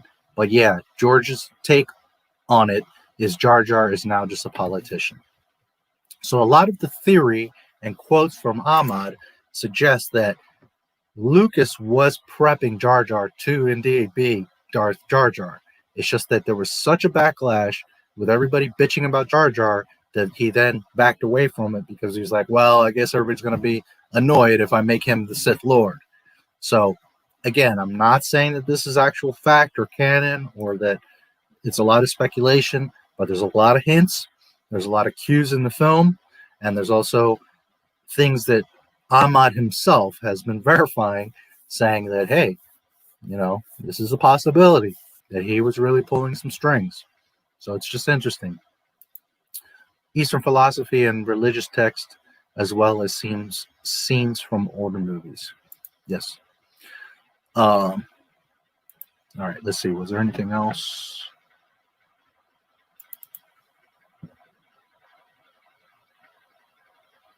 Here's another quote from Ahmad.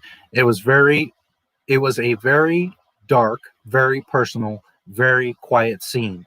But for some reason, Palpatine decided to confide in Jar Jar that pretty much he was going to wreak havoc. Wherever the scene is, somewhere, that would really give great credibility to the Darth Jar Jar theory, which we heard him say in that little interview that I showed you. Okay, so that's the end of the quotes.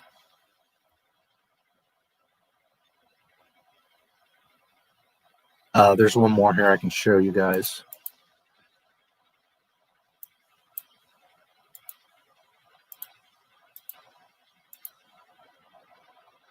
Ahmad Best on his Twitter. I will say this. It feels really good when the hidden meaning behind the work is seen, no matter how long it takes. Hashtag TPM. So he could be referring just to, you know, in general, Jar Jar does some important stuff in the films, but this is within a thread of the Darth Jar Jar stuff. And he's saying that, you know, stepping back years later, you're going to notice things about Jar Jar, which we will be seeing. I meant to say since from older films. Yeah, I got you. Since from older, you're right.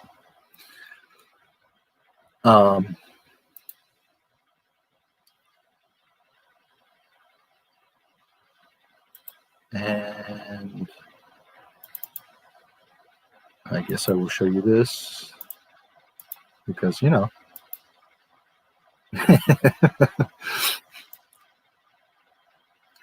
as we start to get into Jar Jar, you're going to see that Lucas, it could have been a very brilliant twist with Jar Jar.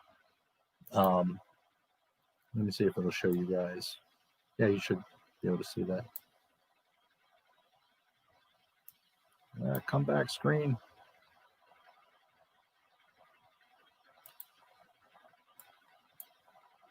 My window shrunk on me. Just a second. Okay.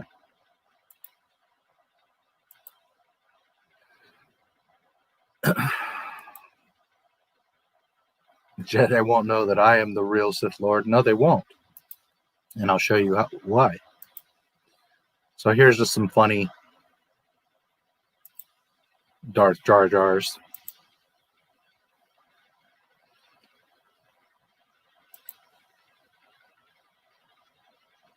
In the palace in Naboo. Or is that maybe Jedi, the Coruscant temple, maybe? I see, it looks like there's a clone here on the ground. Jar Jar floating, of course, with a red saber. You're under arrest, Chancellor Palpatine. Oh, you used to be thinking Palpatine wasn't behind this? Silly Jedi. You should never would have thinking me for true Sith Lord. And again, this is just a fun, it's not to be taken so seriously. Oh, here's another tweet from, he was replying to the other one where how long it takes for people to realize. What I can say about it is this, and I kind of said it on Twitter, which was in that video. There's a lot about it that's true, best hinted. There are some things that are not true. Could Jar Jar have evolved into that? I think the answer is yes, because of the backlash, and rightfully so. Lucasfilm backed off from Jar Jar a lot, but a lot of the influence I put into the character mirrored a lot of what was already in the Star Wars universe. So again, showing you characters that you think aren't so significant, but really are.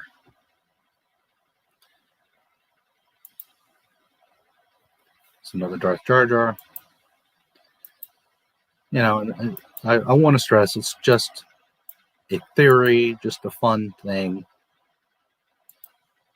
But ironically, it very much fits. I happen to have, this is Drew Struzan that did all the Star Wars posters. I caught one today that was George Lucas. Man, his stuff was awesome. He did all the movies, you know, Indiana Jones, E.T., I mean, just all the stuff. There's a documentary called Behind the Poster. Fantastic. It's like an hour and a half long, and it talks all about his history and all the posters he made. Darth Jar Jar with the yellow eyes. Here with the crashed X-Wing. Misa will show you the way. Sith Lord Jar Jar Binks. This is getting out of hand. Now there are two of them. There's three, actually. He forgot about Darth Jar Jar. Here's somebody hand drew him. Here's a pretty awesome sketch of him. In the throne room. Okay, I think that was all. Oh, and here's this is just something that somebody made. The dark side is best hidden in the shadows. And from these shadows shall act, what is it? Small actions can create empires. Okie day. So when you start to think of the way that it's set up and how Jar Jar acts, and I'm going to be showing you as we go along here, that it's quite viable, it's quite possible that he could have been the Sith Lord. I used to have a Frisbee of Jar Jar Binks from Taco Bell when I was a kid, when the movie first came out. Yeah, it's probably worth some money, ironically. Not that Jar Jar collectibles are worth much, but any of that old stuff has got some value. Okay, so 10:56 in the Phantom Menace, we see Animal scurrying, and we see Jar Jar, and he's like, you know, kind of freaked out. There's all these animals running past him. Keep in mind, he and Palpatine are from Naboo. He got banished, which he could have himself got himself banished so that he could freely move around. Now, where is Jar Jar when two ambassadors from the Chancellor show up on Naboo? Right here, where the two ambassadors show up. Okay? The transports are coming. Qui-Gon's running. Get out of the way. Jar Jar kind of grabs onto him, and then Qui-Gon lays down, and the transport goes over them. So, not really, but kind of. Qui-Gon just saved him. Jar Jar playing dumb. What's in that? Hey, wait. Now, when Qui-Gon like is running, Jar Jar kind of like koalas onto him. Qui-Gon runs a little more and then falls down on top of Jar Jar. Then Qui-Gon gets up. Jar Jar does that like martial arts move where you kind of like hop yourself up off your back onto your feet. So if he's just a bumbling Gungan, why would he know how to do that? Why would he be so physically adept? Maybe you've seen that, but that's not something that every person can just do. Like, it takes some training and practice, and usually just martial artists can do that. Maybe wrestlers or some athletes, but it's not something that, like, you know, you standing up not every human can just do that. Could you train to do it? Yes. It's not that it's like a miraculous human or creature action, but the typical being can't just do that. You have to have some training and practice to do that. So first thing we see that Jar Jar does, well, second or third thing, he's shocked, he gets tackled, and then he immediately pops himself up like he's a freaking martial artist. Qui-Gon starts to walk away. He's following him. Oh, muy, muy, I love you. You almost got us killed. Are you brainless? He says, I spake. The ability to speak does not make you intelligent, which technically is true. Now get out of here. No, it means to stay. It means call Jar Jar Binks. It means your humble servant. It won't be necessary. Oh, but it is. It's demanded by the gods. So again, let's recap. You can look at Jar Jar two ways. He's this innocent native being, which is the intention. But you can also look at it that he could be manipulating Palpatine. Palpatine is manipulating the Senate. Palpatine gets Chancellor Valorum to send ambassadors to his planet because he has influence from Naboo. They send 2 Jedi. The Jedi come across opposition, which Jar Jar put in the head of Palpatine to tell the Nemoidians to attack the Jedi, which then forces them down to the planet and also forces the invasion. That action of attacking the Jedi then solidifies we're going to invade. So now they go down to the planet, and Jar Jar knows and is there. And the first person that Qui-Gon meets on Naboo is Jar Jar. As Qui-Gon says, not too long from now, there's no such thing as luck.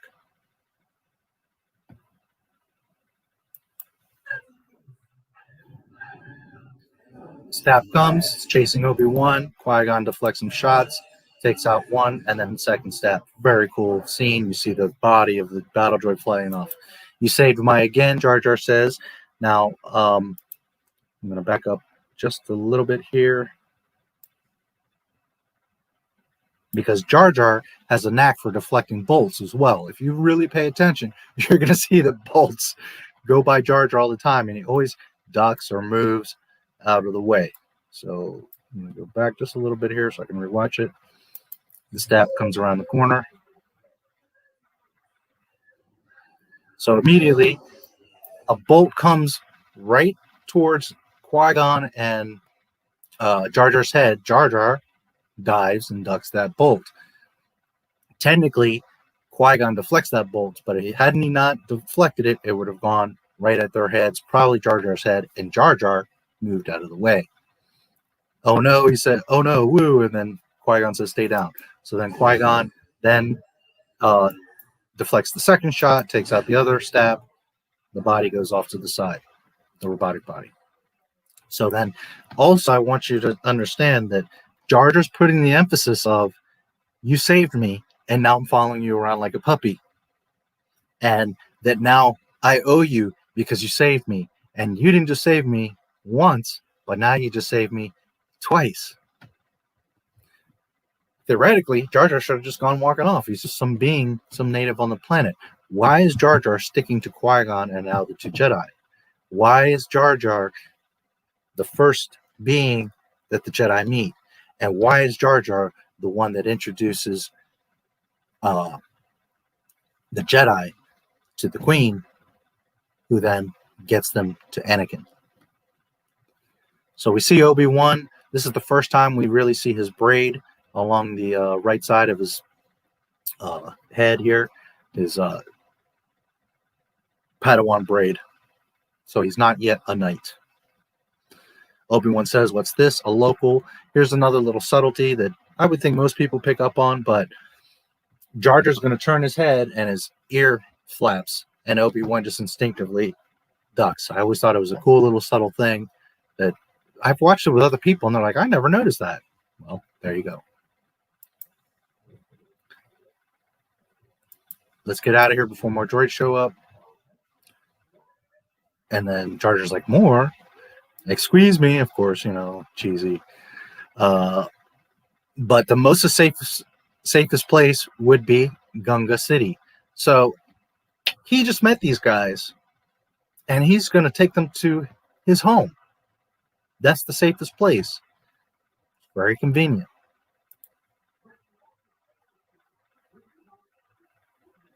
They're jogging through the woods. It's where I grew up. It's a hidden city. Why would he take them there? A city? Can you take us there? On second thought, no.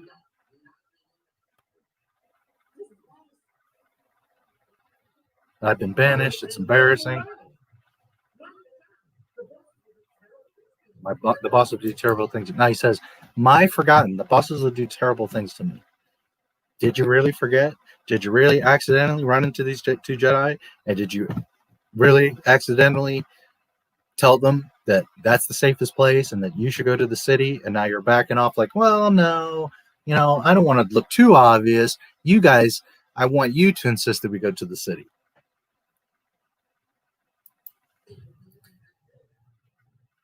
You hear that? That's the sound of 1,000 terrible things headed this way. They will crush us, grind us into tiny pieces, and blast us into oblivion. Your point is well seen. Okay, so again, if we look at it as probably what it was, Jar Jar's, being bumbly and stupid and like, oh yeah, you got a point. I really should take you to the city. But if he's Darth Jar Jar, he put it in their heads that that's the safest place. And then he's like, nah, we really shouldn't go there. I was banished. And then now he's making it to where they're insisting. You see how he switched the conversation? How now it's the Jedi's idea to go to the city. It's no longer Jar Jar's suggestion. Okay? This way, hurry. Okay, and that's where Jar Jar spins around, kind of to get his bearings, like, which way am I going? And his ear flaps and Obi-Wan ducks. So they come to the, like the coastline or edge of a pond, lake, whatever. I guess this would be a lake. It's, what does he say there?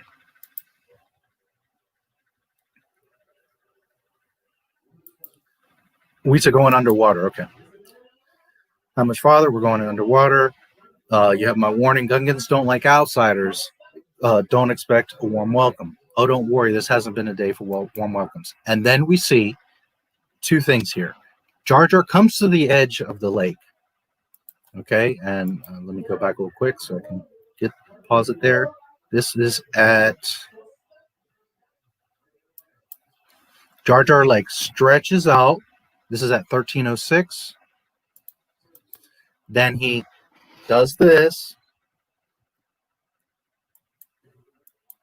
Okay, like he's centering himself as a martial artist would, and then he springs. And it's said in many references that that's a 20-foot flip he does up into the air. He does this sick corkscrew spin and dives into the water. Why didn't he just dive in or walk in? Why would he not only go through all that, but how would he have the skill and knowledge to do that? Now, maybe Gungans are just gymnasts, but do we see any other Gungans doing that type of thing? Furthermore, we see some Gungans that are kind of different sizes and shapes. Most of them are like Jar Jar, but of course, Boss Nass is pretty big. Jar Jar's the only one that displays this kind of athleticism throughout the entire prequel as far as a Gungan, right? I don't know if in the Clone Wars cartoon, it's been a while, there's anyone else that does anything like that, but you're going to see several points in this film where Jar Jar's got like all this athletic ability. So he does this, he jumps way up high, it's kind of hanging in the air, flips around and spins, and then dives in. And the two Jedi, very calmly walk in with their breathing apparatus. You follow me now, Okide.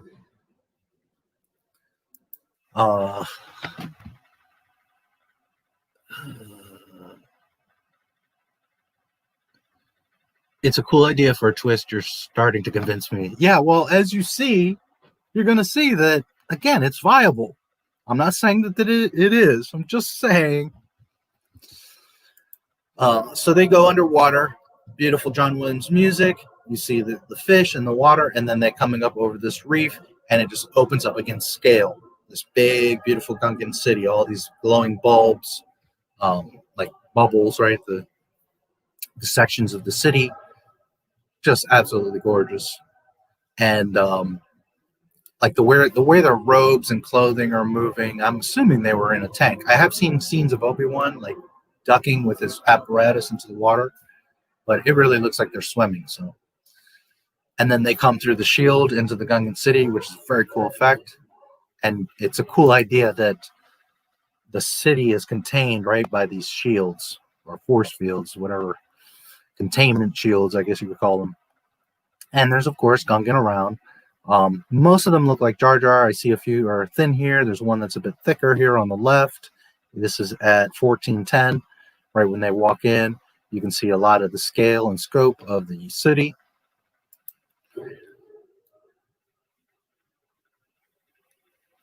Beautiful walkways. Everything's lit up.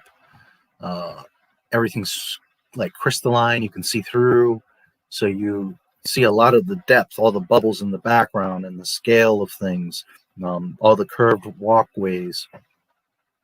It's really beautiful when you stop and look at it. But you know, people get stuck on Jar Jar. People are like, well, he's an idiot. And you're totally blocking your mind from seeing the beauty and the genius of what's happening. You see Qui-gon and Obi-Wan, they're both wet. Important detail. At 14:17. They're wet the whole time walking up to the center. Captain Tarples says, stop a dare. He comes up on his, I don't remember what they're called, but they're like, you know, horsies. Their version of the Tauntauns.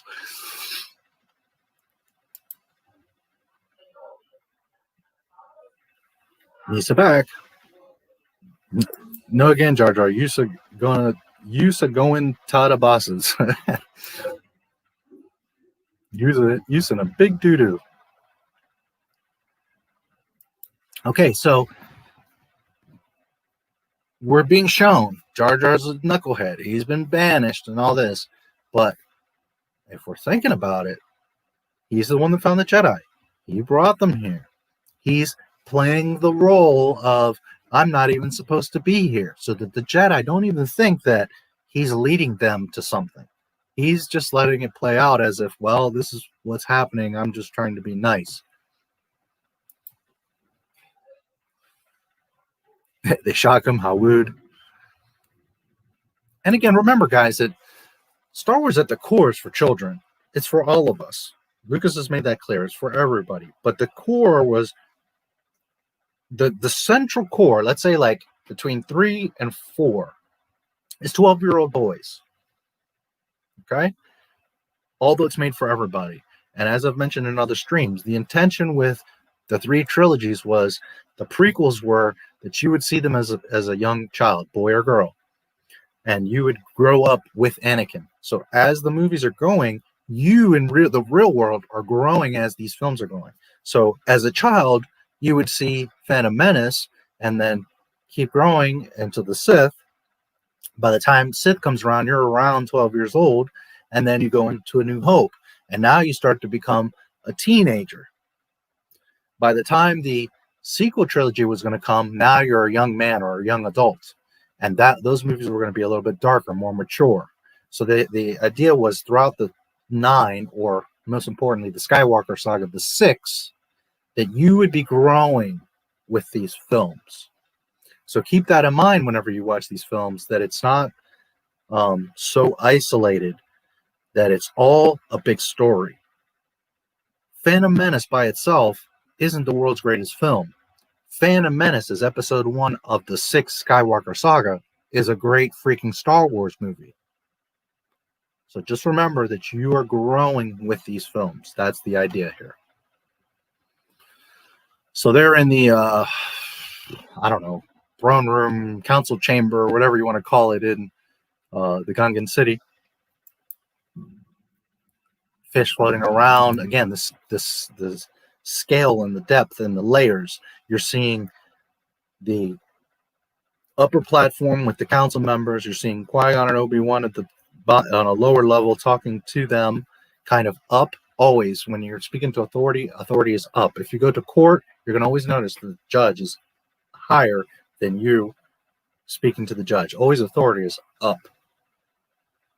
You see the background, you can see the translucence, the fish, the other bubbles, the entire city. The amount of work it would have taken to create these shots. Boss Nass, Yusa cannot be here. This army of Bacaniques up there is new we sung. A droid army is about to attack Naboo. We must warn them. We no like the Naboo. Okay, so right there, George is establishing that there's some rift. They're both on Naboo. Technically, these are Gungans, but they are also Nabooians. Nabooites, whatever you want to call them. Nabooians, I believe. Or Nabooians.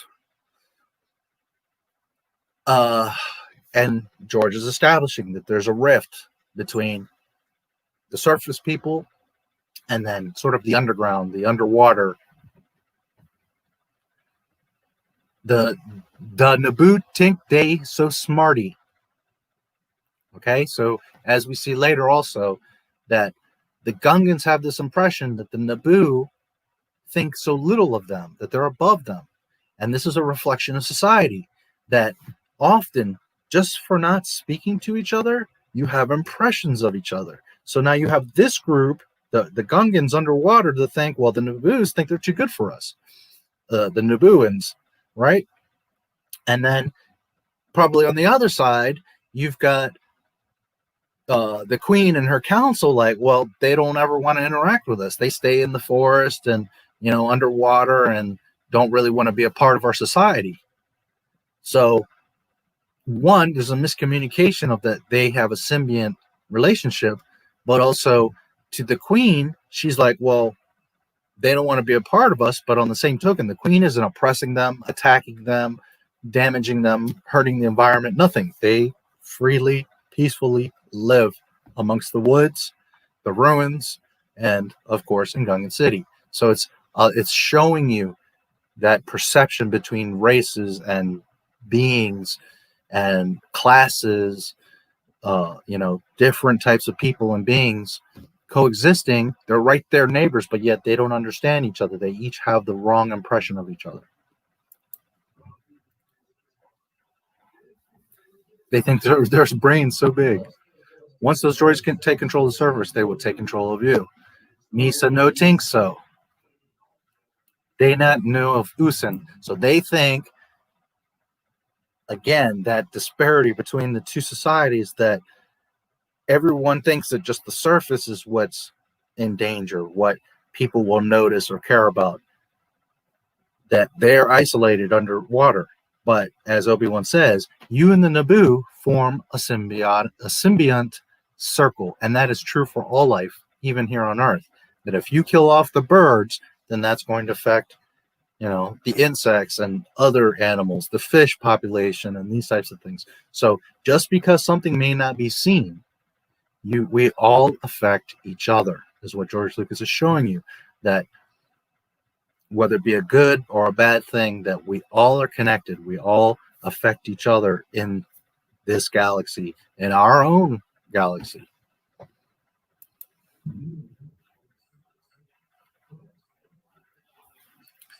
What happens, one of you will affect the other. You must understand this. And then he says, we no care about the Naboo. They speed us on our way, Qui-Gon says. Now again, I'll remind you, he says, we don't care about the Naboo. But technically, although they are Gungans, they are also the Naboo, because they live on Naboo. So it's showing you not so much ignorance, but just that rift, and that they're so divided, not in a sense of at odds with each other, but just so, you know, like they're over there and we're over here, that we aren't even considering ourselves as Naboo. We're Gungan in our own little bubble, in our own world, when technically they are also Nabooians or Nabooians, because they live on Naboo. We're just going to speed you on your way. We could use a transport. Of course, he's waving his hand. And Jar Jar chimes in like, huh, what? I can't believe it. But can he? Can he not?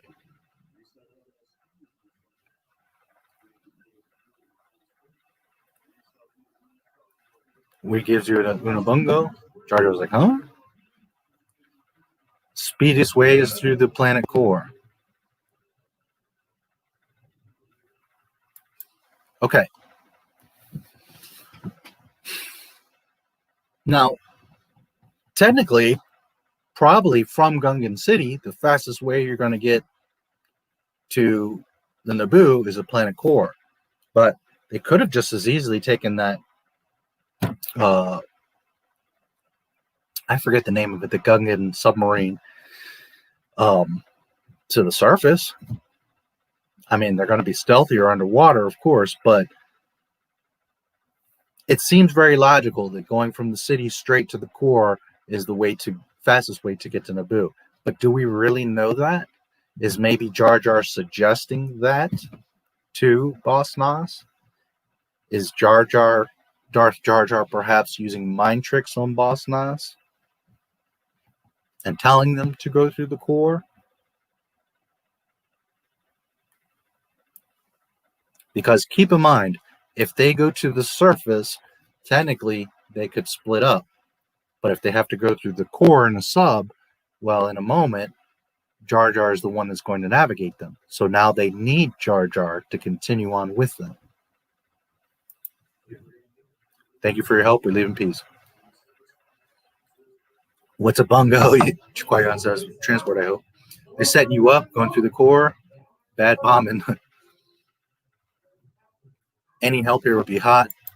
Okay, so technically, I don't know that Jar Jar is going to get like beaten or killed or anything. He's probably fine. But again, he's suggesting, hey, get me out of here. Get me involved in your party. So, Master, we're short on time. And then Qui-Gon says, we'll need a navigator to get us through the planet's core.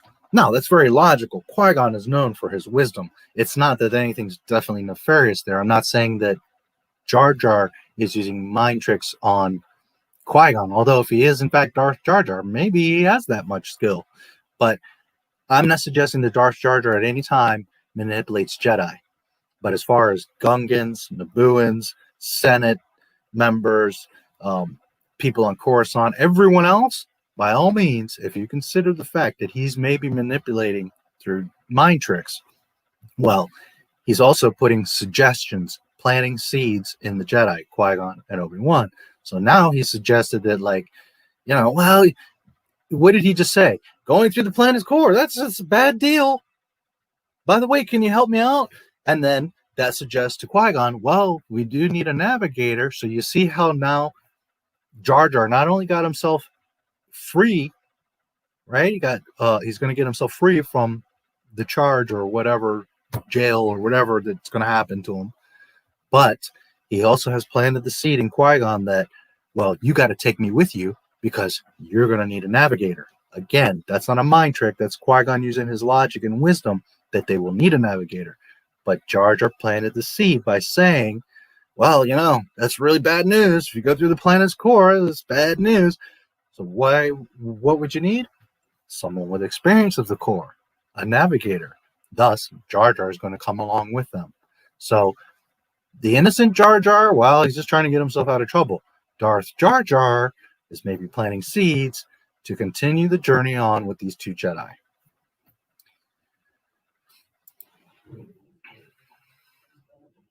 This Gungan may be of help. What's to become of Jar Jar? He's to be punished. I saved his life. He owes me a life debt. Your God's the man that his life belongs to me. Let me see something. Yeah, I thought so. Qui-Gon, waves his hand when he says he has a life debt. So, of course, Qui-Gon's manipulating now Boss Nass, but I will suggest that Darth Jar Jar a minute ago was also manipulating Boss Nass.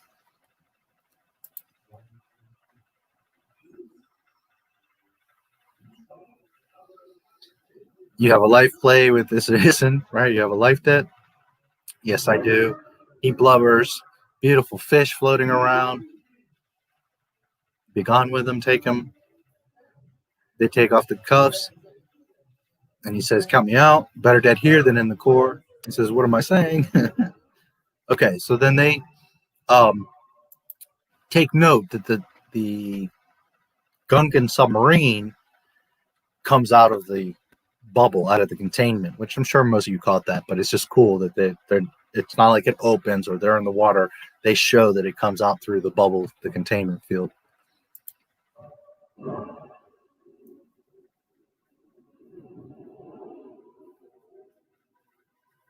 There's always a bigger fish. Again, scale, we see Gungan City is very wide and vast. Why were you banished? Obi-Wan asks. A small part of it's a long story, but part of it is I'm clumsy. And then you were banished because you're clumsy, and he's like, yeah, you might be saying that. Now, if you're clumsy enough, I suppose you could cause enough problems to where everybody's like, get out of here.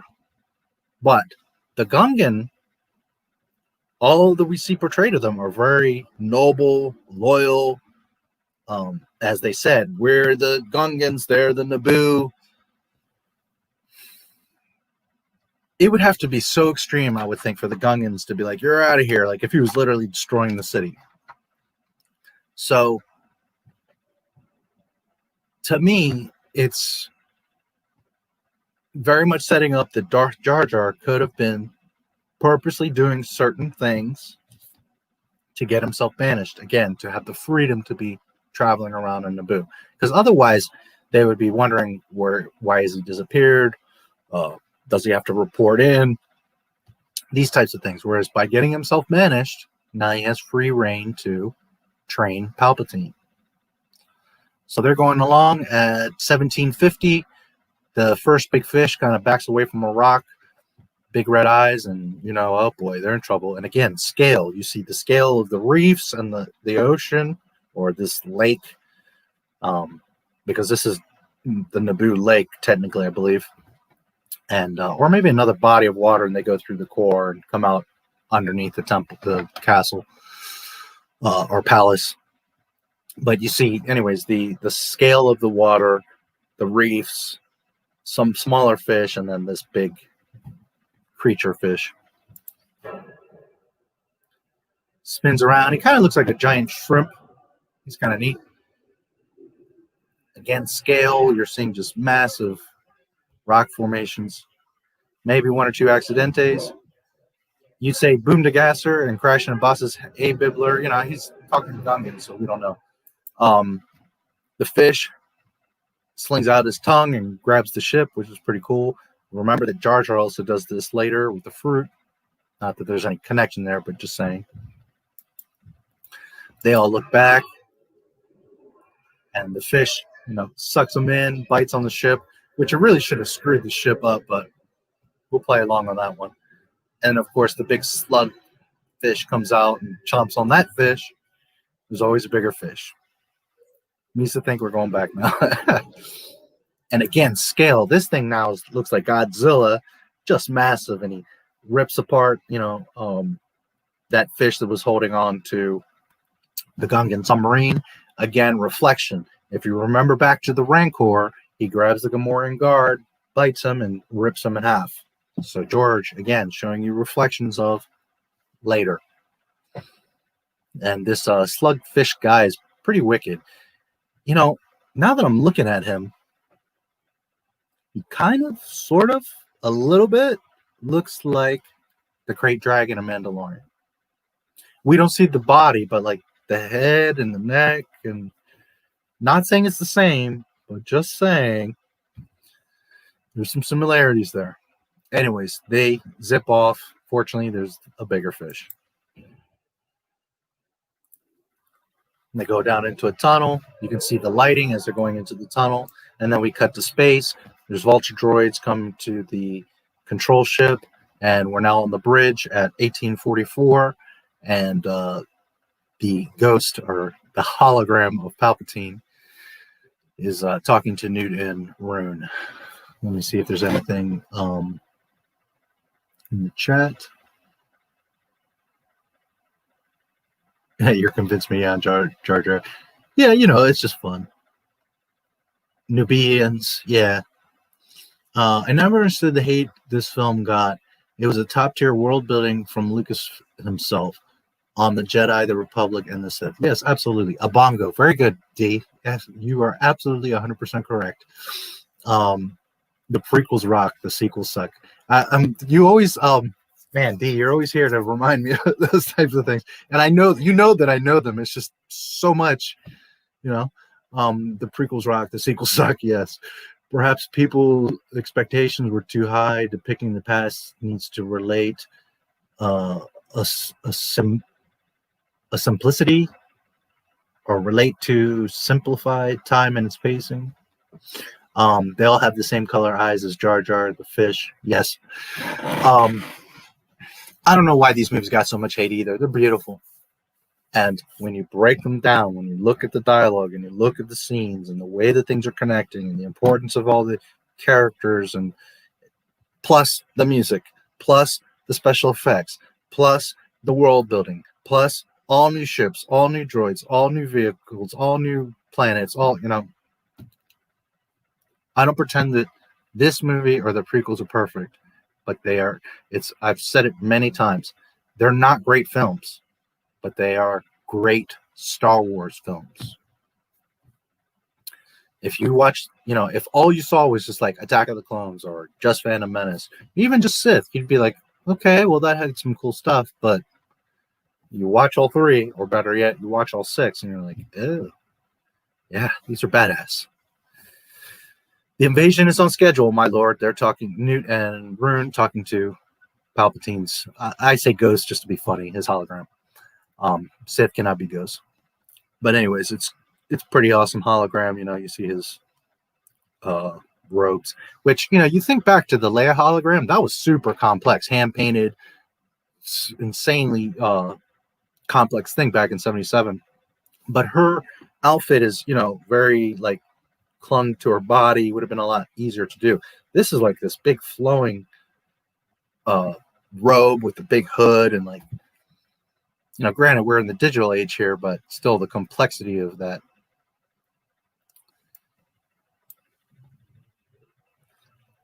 The invasion is on schedule. I have the Senate bogged down in procedures. So again, reconfirming that this guy is manipulating, pulling strings in the Senate, that he's got influence. That thus Newt and Rune and the Nemoidians had the confidence to go this far, because otherwise they're cowards and we know it. They wouldn't have done this. But with the backing of Sidious convincing them that he has control of the Senate, or at least influence, they'll have no choice but to accept control. The Queen has great faith that the Senate will side with her. Battle droids moving in the background, beautiful scenery in the windows. The hologram is spectacular. And again, if you look at the face, we're all different. We all have different gifts and abilities. Me, you could tell me your name and I might forget it 2 minutes later. Not everybody, but just saying. I see your face. If I see you 10 years later, I know your face like that. Also, voices. That's why, like, Superman and Batman, like, I love Batman. He's one of my favorite. But most superheroes don't work for me, because the second I hear Clark Kent talking, I'm like, that's Superman. Hello. That's Bruce Wayne. Hello. I just, faces and voices. So, to me, the second I saw Palpatine, Senator Palpatine, I knew that's the Emperor. And you can see it clearly here. That is Ian McDiarmid all day, every day.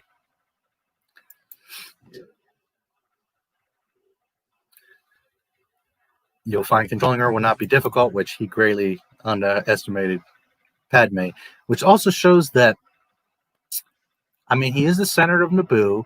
He would have had a lot of interaction with the Queen, but then again, he's not fully aware of all the interaction that, or all that Padme had grown up with and been trained in.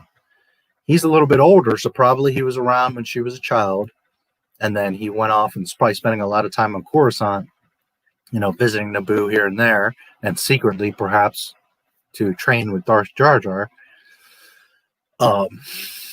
But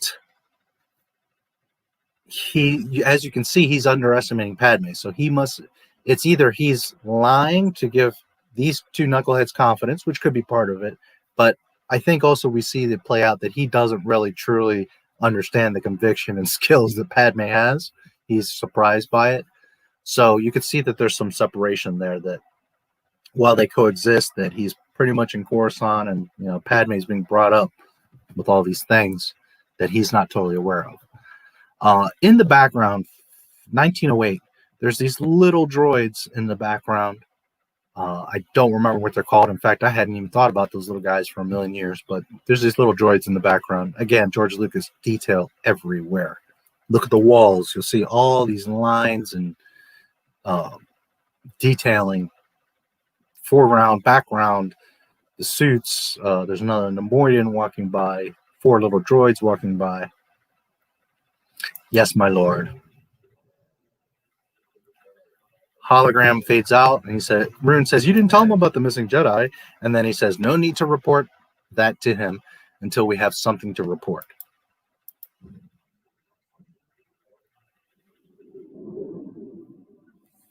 We cut to underwater. The sub is going through, and again, the lighting of the sub, the bongo going through the water and going into the cave, the lighting there.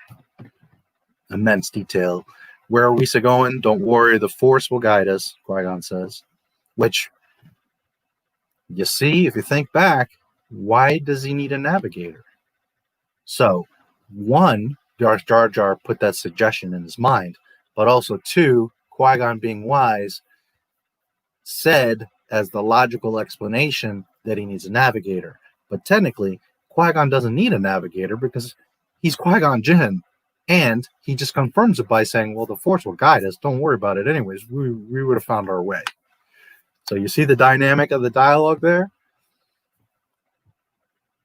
That was Qui-Gon saying it to Boss Nass to play it off as, well, we need a navigator and he owes me his life. So, you got to release him to me. When in reality, Obi-Wan and Qui-Gon are more than capable to find their way. Does it help to have a native? By all means, they're not ignorant. They're not going to, well, Obi-Wan is a little bit like, are you sure? But Qui-Gon knows. Qui-Gon's wise, and he knows, well, I don't necessarily need him. We have the Force. But, if a native wants to guide us and I can free him, so be it.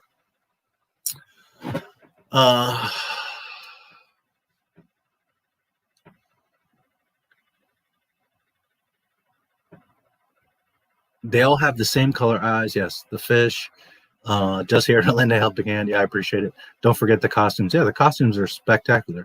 If you're lucky enough to see the traveling Star Wars costumes exhibit, there's incredible detail that you really don't see on film. Yes. If Jar Jar was a Sith, why wasn't he involved with the Empire? How do you know he wasn't? And we'll talk more about that. Oh, Maxi, big day Force. Big the Force, yes. Oh, Mike, you're back. Cool. Not to get too much into it, but since 2012, I founded and own a clothing company. That clothing company has never been able to produce clothing because I want to make specific clothing. High fashion, custom runway dresses, the president's suit with industrial hemp as the fabric, 100% hemp. It's not an easy and it's an expensive thing to do, and the hemp clothing go back centuries. Queens and kings wore hemp clothing. So it's not a matter of know-how, it's a matter of availability, quality, and money. So the reason I mention this is I don't pretend to be Versace or something, but I know a lot about clothing, and especially high fashion, highly detailed, handmade clothing.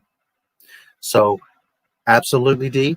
The detailing in the clothing in all Star Wars, but especially the prequels, because it's more modern and more money and more detail. And as I mentioned earlier, the Republic is strong here.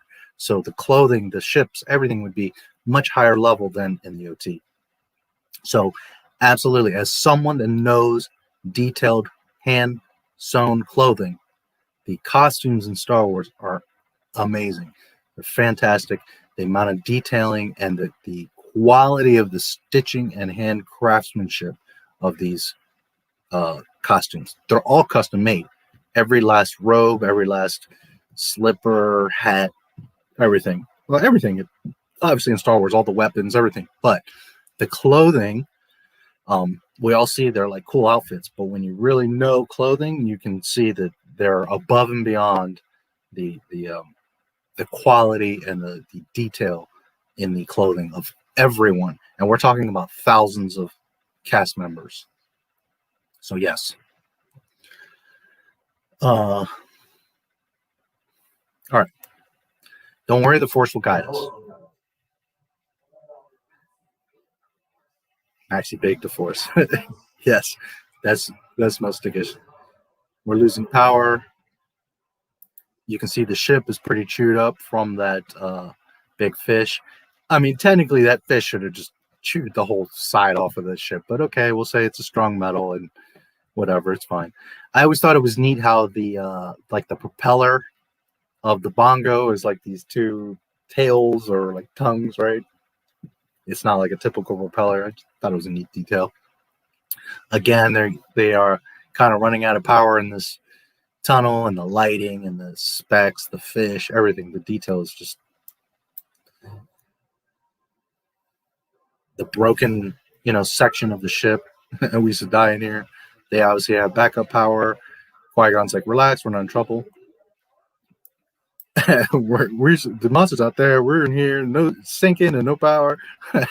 Jar Jar, of course, freaking out. So again, on the surface Jar Jar is being the bumbling fool.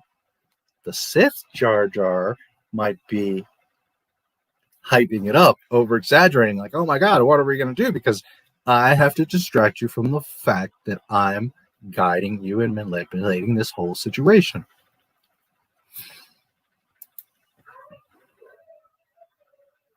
When you're thinking we're in trouble, Obi-Wan hot wires it, and then there's that huge, like, crocodile-looking creature, which is awesome. Like, the light pops back on, and oh, hello, there's an even bigger fish.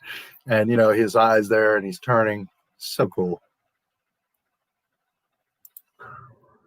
Jar Jar's eyes, like, pop out.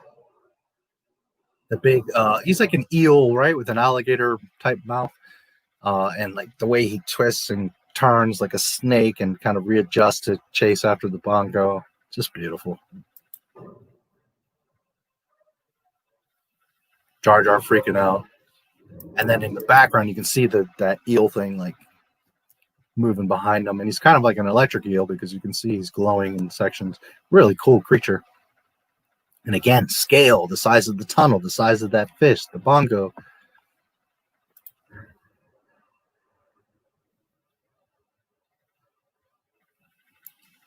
And then as they're coming out of the tunnel, there's again that another huge fish, which is like the one before, like that I said that looks kind of like the crate dragon, the greater crate dragon from Mandalorian, because that's not a crate dragon, that's a greater crate dragon, for those that may not know. So they're coming out of the tunnel trying to run away from the eel, but then the big guy's there, and of course, as you know, they kind of zoom up, and the big fish isn't going to mess with a little guppy. He's going to go after, right, the big meal, the big snack. And of course, the eel comes and gets himself chomped up. They fly or swim right over the big fish, which is a really cool view. Swim kind of like along his body and then across his tail and away. Jar Jar's acting like he's having a heart attack or like he's going to faint. And then Qui-Gon says that way and points Obi-Wan towards the cave to where to go. So again, did they need Jar Jar? Did they really need a navigator? Obviously not.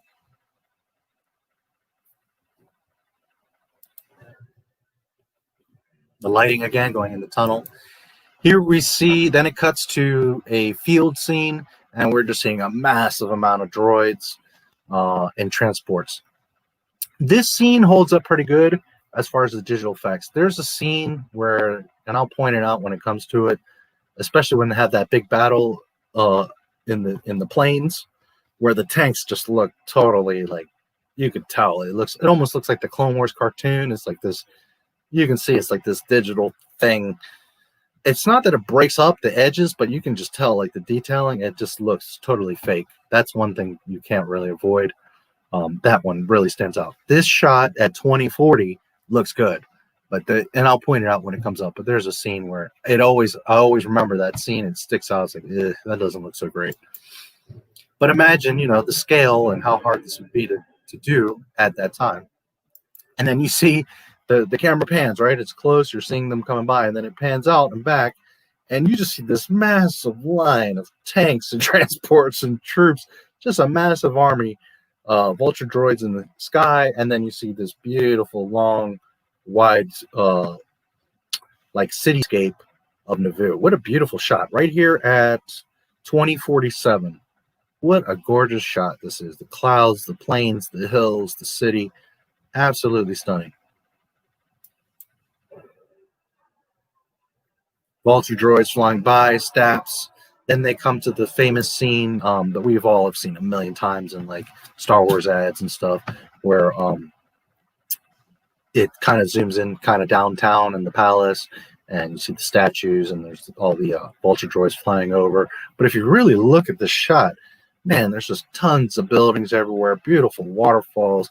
You can see where the palace is, and when you see it earlier, it's almost like a U shape, like a horseshoe shape, with all the waterfalls coming in. Just again, another beautiful shot, 2054. And if you look down on the ground, you see a bunch of droids on the ground. There's a tank approaching the palace. And we see the queen looking out the window. She has that funny red dress, which this is my least favorite of all her outfits. Her hair is pretty amazing done, but and it has like those bubble light things around the bottom. Just a weird dress. I just noticed something that I've never noticed. At 2058, she's in front of the window looking out at what's coming into her city. And if you look to her left, there's an extension cord on the ground there along the marble. Not a big deal. I mean, I guess you can have extension cords in Star Wars, but I never noticed that it's a wire, let's say. I'm assuming it's an extension cord. Was it the cord maybe to light up her dress? Possibly, although I seem to remember from behind the scenes there was its own batteries underneath there, but I could be mistaken. But yeah, I just noticed, I never noticed that before. There's like an extension cord cable there. Or at least I don't remember that. Beautiful pillars, all the marble. And again, her dress, as weird as it is, the craftsmanship, the cut, the angle of her sleeves, the hood, yeah, I mean, you can tell it's all hand sewn and just absolutely beautiful. Not 100% hand sewn. I'm sure they use some sewing machines, but it's handcrafted.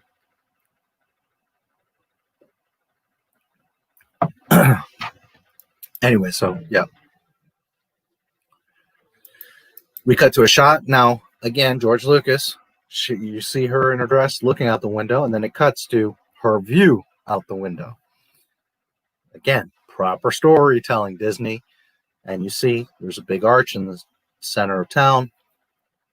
A long row, 1, 2, 3, 4, 5, 6, 7, 8 tanks that we can see. 9, there's one in front that's turning, and then just rows of battle droids along the side, Staps floating around, really showing you the immediate scale and the scale of size, but also the scale of the troops that are coming in, the invasion, what Padme's seeing. They actually show us what she's seeing and the gravity of it. Like, she has a very concerned face from the previous angle, and then now we see why looking out the window. Again, George Lucas, people think he didn't know what he was doing. You didn't understand it. It wasn't that he didn't know what he was doing. Snaps fly by. One flies right by the window. Rune and Newt coming off one of the transports down the ramp, a reflection of Empire, or sorry, Jedi. They're building the second Death Star. Okay, Palpatine comes, the ramp comes down, he comes down, and there's all the stormtroopers. Well, here's a reflection of that. They come down the ramp, and there's all these battle droids. Tank in the background coming around the corner.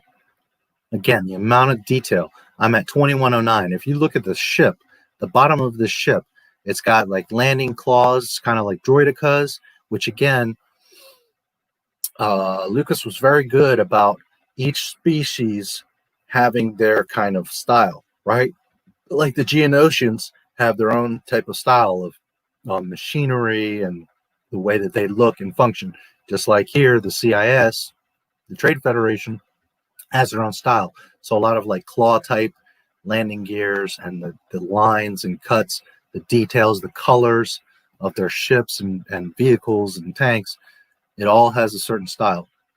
So anyways, at 2109, if you look at that where they're coming down the landing ramp, the amount of detail inside of the ship, all underneath the ship, there's not an inch of that ship that there's not a hand-painted detail, that there's not, you know, some attention to the gears, the lines, the connections, the bolts, everything that's going on here. It's really amazing. And again, scale, you're getting a close shot, but you're also seeing how big Naboo is, downtown Naboo, how tall and large these buildings are. The battle droids look minuscule compared to this just grandiose city. And man, Naboo, if I could live somewhere of all the planets, I'm a city boy, so Coruscant I think would be badass. But man, Naboo, what a beautiful place. You've captured the Queen, so you think. Victory. And again, there's troops everywhere. We cut to the water. The bongo's coming up, and it just popped out of the water. There's like, I don't know if you maybe seagulls, right? Which they probably are actual real birds. I don't know. Maybe those are digital. Let me look at that again.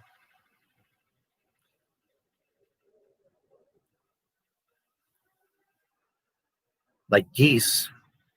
I don't know if those are digital or not, but they sure look damn real.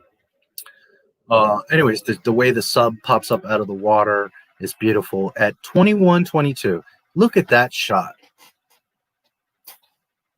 Just spectacular. I want to live there. It looks like Venice. The colors, the architecture, the depth of the buildings, the different heights, the spires, the colors of the buildings, but also like the gondolas in the water, the reflection in the water, all the foliage, the tree hanging over, the sub coming out, the amount of detail. Think of the sequel trilogy, guys. Jakku, it's just like this plain desert, which is most of what Force Awakens is.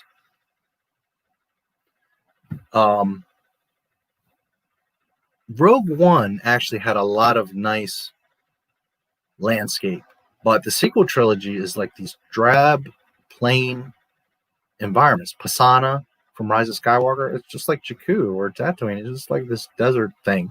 Just because there's beings with colors, flags, and stuff it's not the same as this city looks like a hand painting right here at 2122. Now, ironically, some of this is painted in, but some of this is actual architecture photos that they took. And just the scale, the depth, the colors, it's absolutely gorgeous. Like, this would make an amazing painting on your wall, now that I think about it. As a matter of fact, give me 1 second. I'm going to capture a screenshot of this because it is just freaking beautiful. Just 1 second.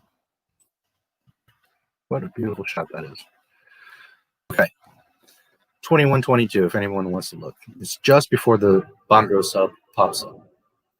And again, the way that it pops up, it's also very cool that it pops up and then they jump to a scene inside the cockpit. Obi-Wan hits a button and the little like containment shield around it, folds down or collapses. So you're reminded that that's not really a hull. It doesn't really have a roof or a structure. It's like just the shield, right, that they're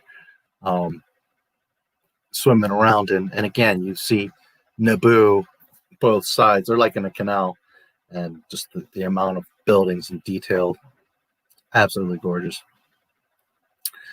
Loverly, loverly, Jar Jar says, and it really is spectacular. Qui-gon's climbing out. Again, all the beautiful detail in the background. There's at 2130 a sort of like gondola, or more like a speedboat. And if you look at it, it's very reminiscent of Luke's sand speeder. Not this, it's totally different, but again, a reflection of the OT. And you see, the bongo from the outside up close. You see, like the webbing and the circuitry and all the details. It's just amazing. You see the damaged area from when it was bit. There's a broken bar. Just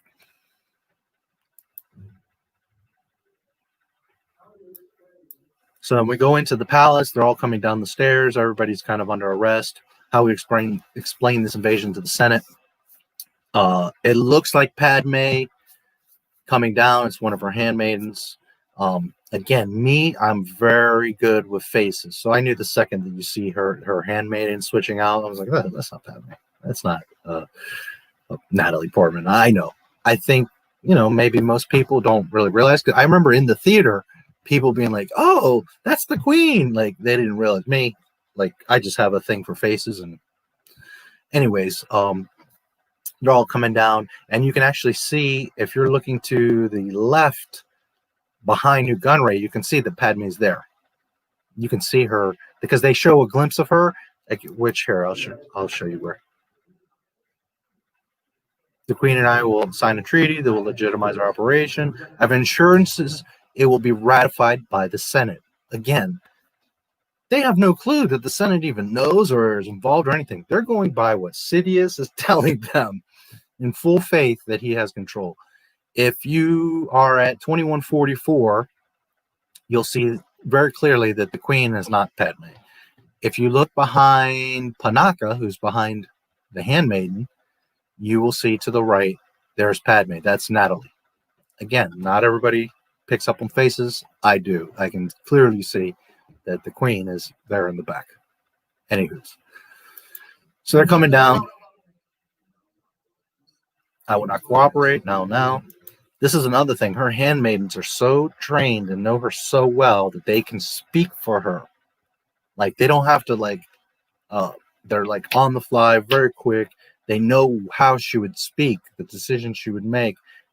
Sure, there's times where they consult, and there's even a couple times where you see that the maidens look at each other, at Padme, kind of get a reassurance. There's one or two instances of that, but it just goes to show like how dedicated and close these handmaidens are, because they can even dress up and behave like her.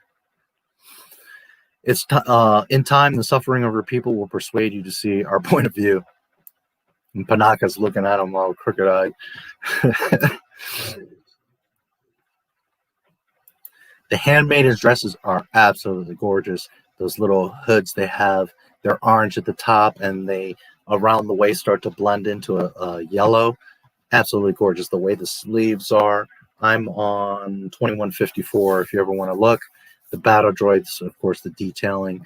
The queen, her feathery hat. But in particular, the handmaidens, I love their robes. They almost look like flowing living fire flames. Really beautiful robes. I really like how the sleeves are tapered out. Beautiful clothing design. Also, Newt Gunray. Like, Rune is kind of drab, but Newt's, he's got that silly headpiece, and he's got like this big kind of necklace thing that I'm not crazy about. But his robes, the way they flow, and there's like this curl to them, just absolutely gorgeous.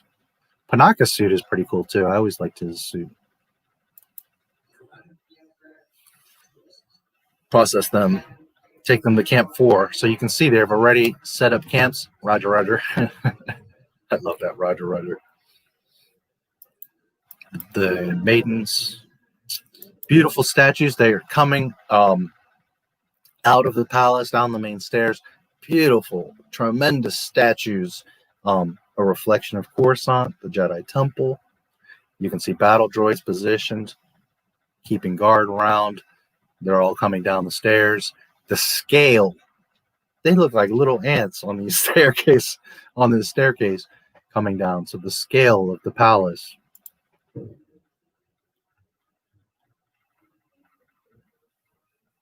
Everybody's meeting in the central square. They're of course getting escorted, and here you get a really beautiful here. Let's see.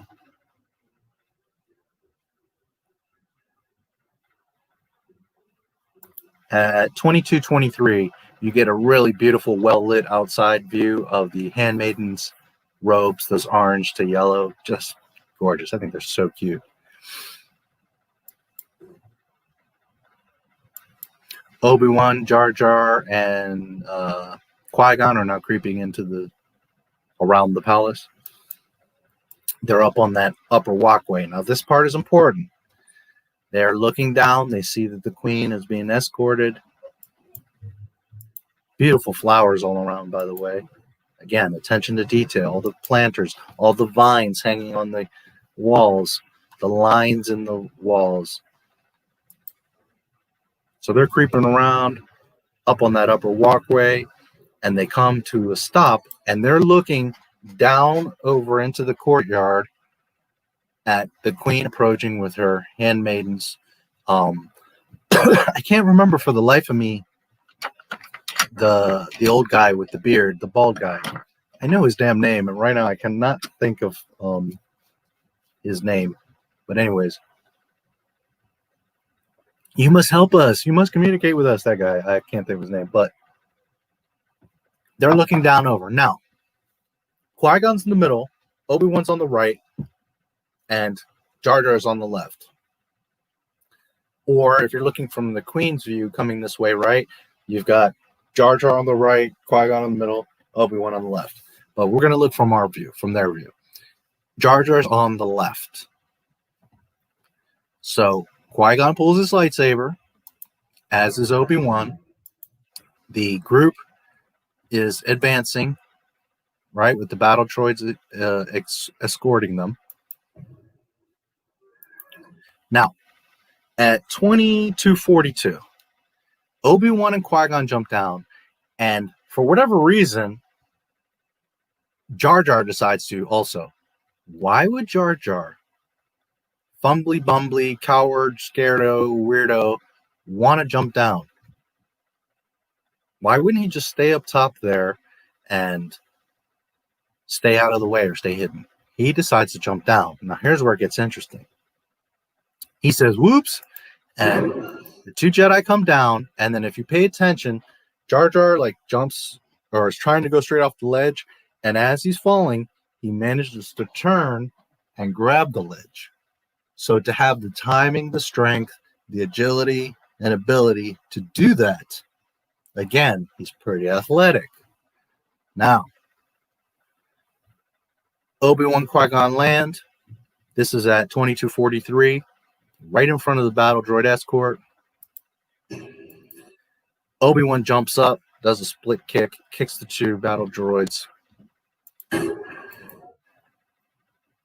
Sabers are drawn. They start advancing on the battle droids. Jar Jar, woohoo! Now, if you pay attention here, I'm at 22:45. I'm going to try to catch it. Okay. Like just a split second after that, it's on 22:45. I'll see if I can maybe pause it. I might not be able to get it right on time, but we'll try. Okay, it happens very fast.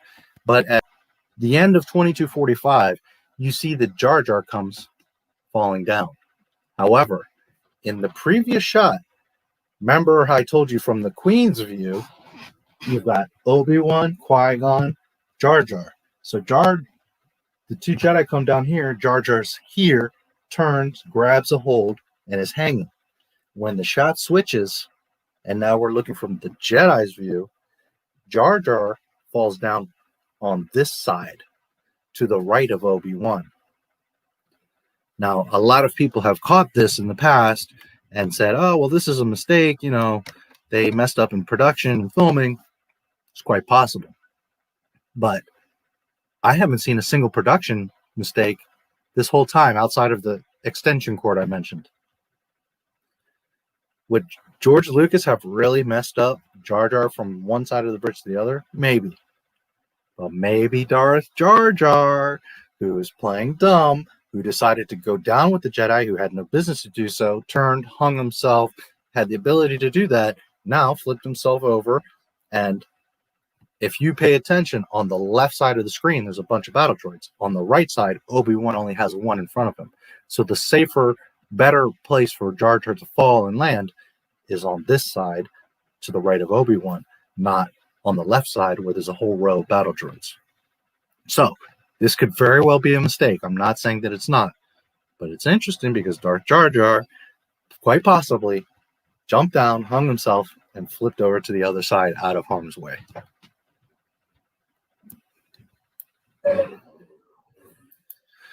They, of course, are chopping down the droids. Another cool detail is when they cut the droid in half, you see that they're glowing orange. Like, you can see the cut. It's really awesome that they did that. It's not just like just cutting through them. I mean, you see that they're glowing orange. The heat there, it goes away pretty quickly, but you can see that they get chopped. And of course, little smoke. And there's a very famous part that I'm sure pretty much all of you have always caught, that Qui-gon strikes down the last battle droid, and then he like flips his lightsaber, and as he's putting it away, he shuts it off. So it's like just the perfect timing to where he knows to shut it off as he's putting it back on his belt. You know, if he mistimed that, he's like literally stabbing himself or cutting himself in half. So just a cool little detail George put there, that Qui-Gon is so on a master level that you know, as he's putting it away, he's shutting it off. Also keep in mind, because this isn't like really made very clear, but Qui-Gon is technically a Grand Master. He's not by title because he refused to accept that title, but the council wanted to appoint him to Grand Master. He just simply didn't accept it because he has a lot of his own philosophies and doesn't want to be bound to the inner council as a Grand Master. But as far as ability, knowledge, wisdom, skill, Qui-Gon is a Grand Master Jedi. Keep this in mind. Anyway, so he slings his saber away, which is really cool. Force pushes a couple droids. Obi-Wan slices a couple more, which is cool. They show the view of like the lightsaber. It reminds me of I can't remember the name of the game, but there was a stand-up version. There was a version you could sit on, and there was like these cut battles. One of them was Boba Fett. One of them was Darth Vader, and that would be your view. You'd have like just your hand with the saber, and you would have to like block, you know, like Boba Fett's shots or parry Vader's strikes. So it's that kind of view. It's very cool. We should leave the streets, Your Highness, get their weapons. Let me take a quick peek at the chat here. The Sando Aqua Monster, yes. Forgot that Sofia Coppola played one of the handmaidens. Yes. And so did Keira Knightley, I believe it was. Keira Knightley, yes. Who, like within 6 months ago, I saw an interview of hers, which I don't remember how many years, but like, you know, at least 10 years, 15, 20 years after she did the prequels. And they're asking her like, well, do you remember your role? And she's like, was I the queen? Did I play Padme? Like, she was all confused. And she's like, I don't even barely remember. Granted, she was like, I forget what she said, 14 or 17 years old. She was pretty young. But like, how do you not know that if you were the queen or not? But anyway, she couldn't really remember what she did in the movie. But pretty sure it's Keira Knightley. Yes, the electrical cord. Yeah, either I didn't remember it or I never caught it before, but I saw it now.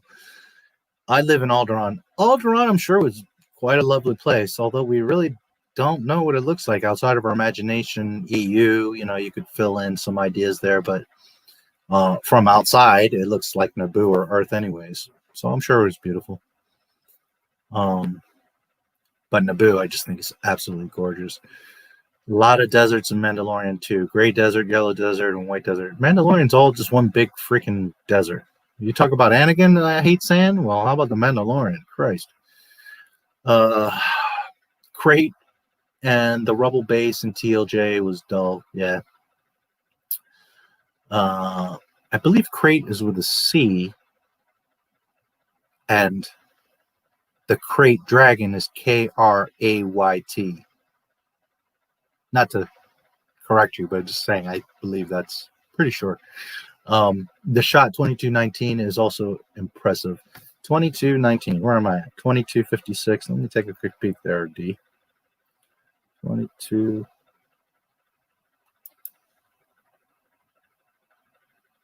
Which I probably spoke about it.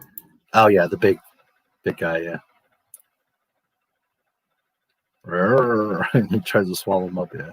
Very cool. Okay, so they're coming out. Just gonna back up a little bit. They're picking up the weapons. Okay. People said the sequels were beautiful but hollow, but the prequels are truly beautiful. Yeah, they're beautiful and they have substance. C.O. Bibble, yes. Thank you. Oh man, first evidence of Jar Jar being a Sith Lord live. Well, again, it's not definitive proof, but I'm just showing you that, you know, it might be. Well, it's actually not the first, because I don't know if you were gone at that time. The first real thing we see is when he gets tackled by Qui-gon, he flips himself up martial arts style.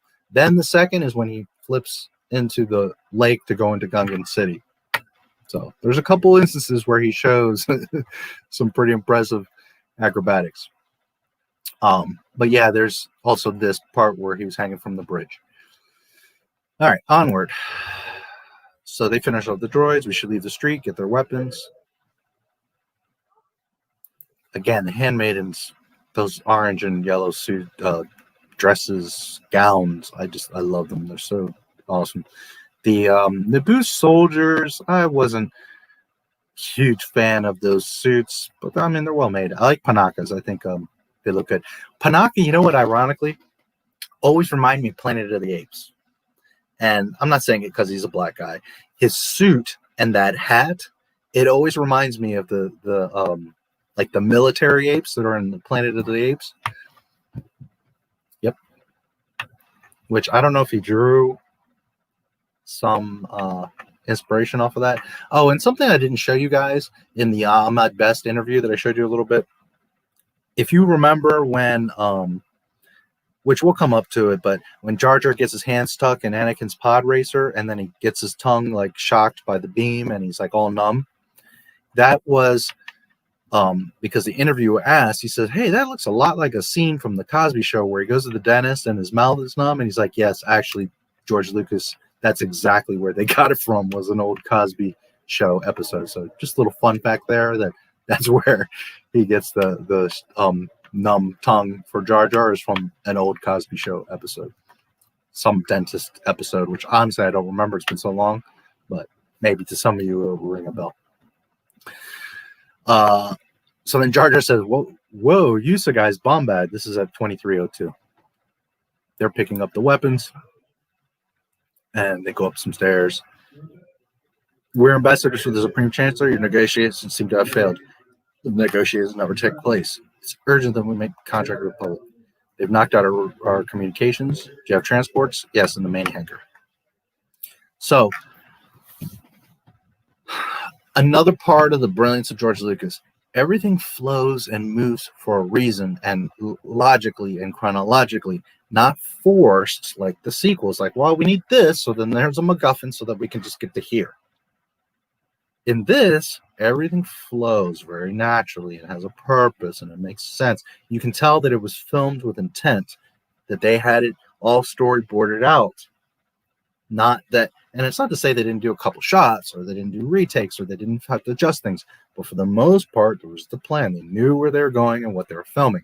In the sequels, it's just like, well, we want to get here, so we're here. Just somehow force from here to just so that we get there. Not worried about what's in between. No substance to the story. Just get from here to here. Whereas Lucas was always looking at what is the flow?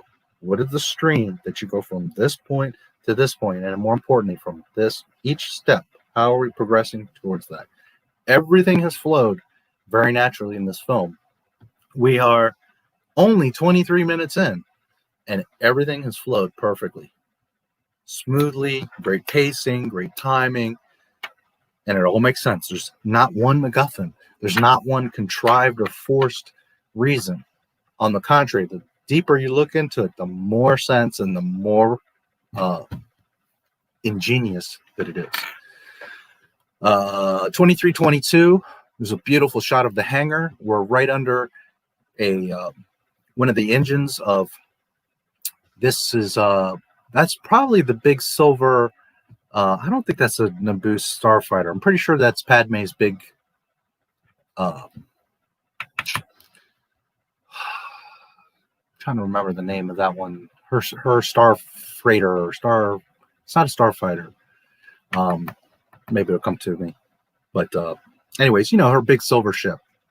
Anyways, if you look, you see the battle droids, you see all the pilots, you know, kind of rounded up and sitting there. You see several of the engines, the rear section of engines of Naboo starfighters. You know, the shine of the floor, the scale, in the background, you see the landscape of Naboo, and just the beautiful curvy lines and the silver metallic design, the reflections within that silver design. Just beautiful. 2322 is where I'm at.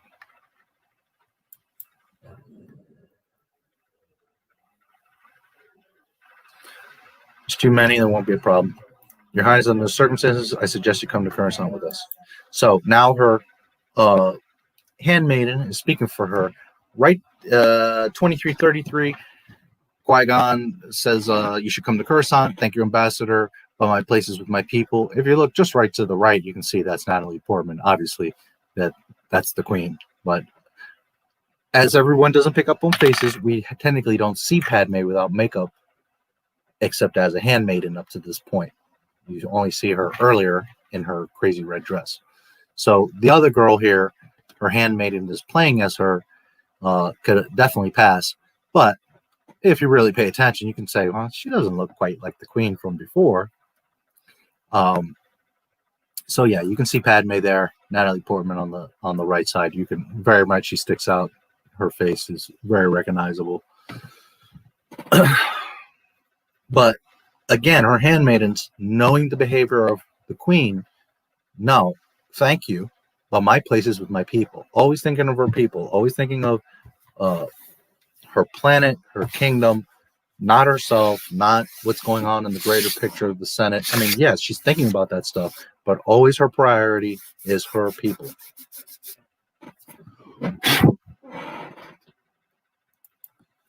Got some space dust on my laptop. They will kill you if you stay. Then she says they wouldn't dare. Again, all the detailing behind.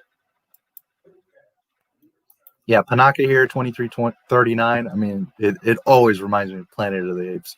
The way he's got that hat with the brim, and then it's got those flaps, plus the leather like vest. I always think of Planet of the Apes when I see him. They need her to sign a treaty to make the invasion illegal. They can't afford to kill her.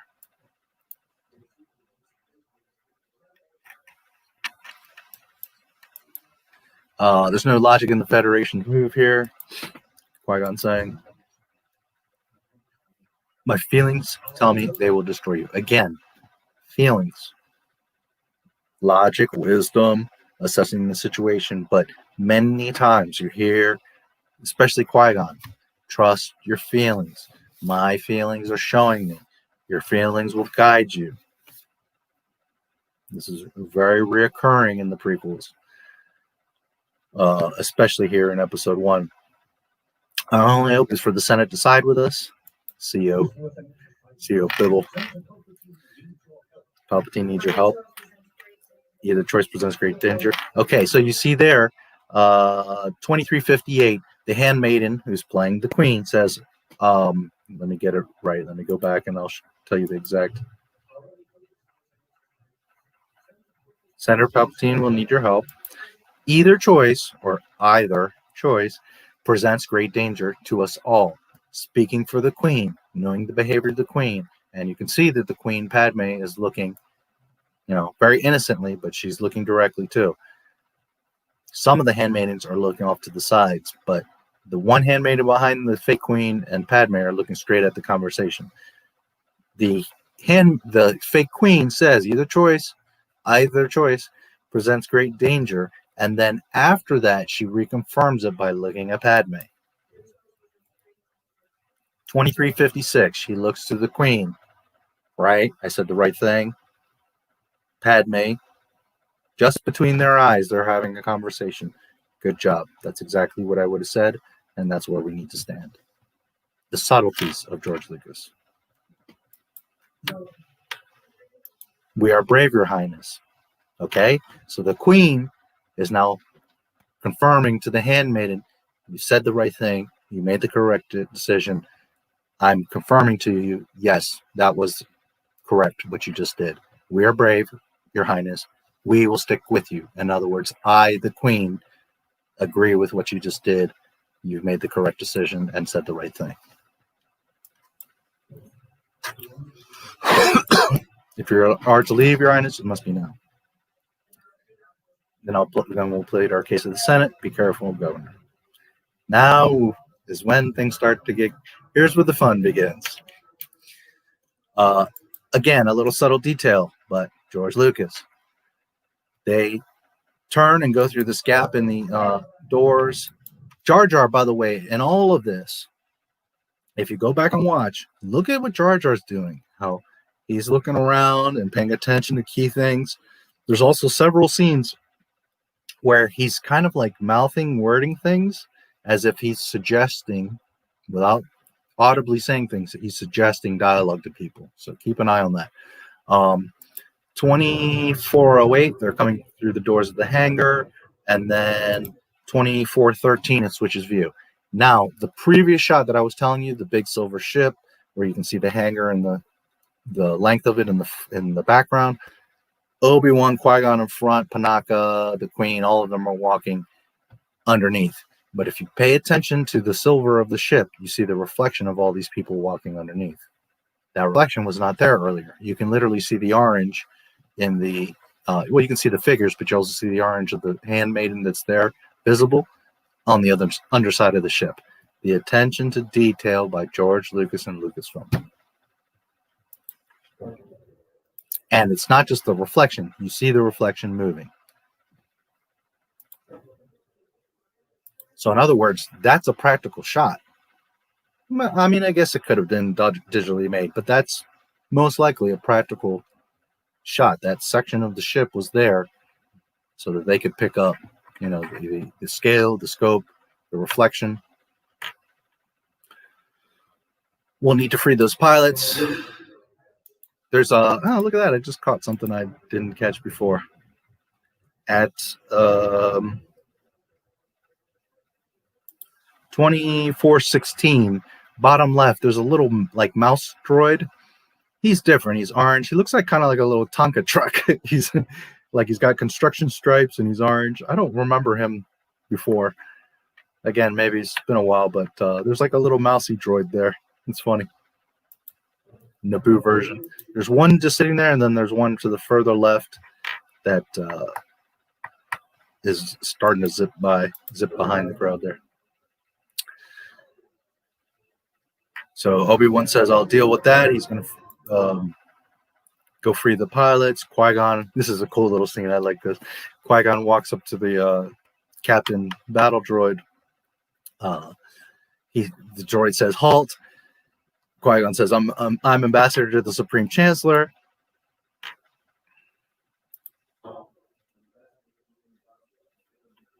Taking these people to Coruscant. Where are you taking them? To Coruscant. Coruscant. That doesn't compute. And he's like, you can see him, like, the movements of the droid. You can see that he's thinking, like he's trying to process and think. Of course, he doesn't have a brain. He's not thinking. He's got like some chip, some central processor that's like making decisions.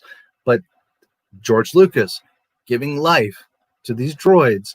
The droid is like, wait a minute, that doesn't compute.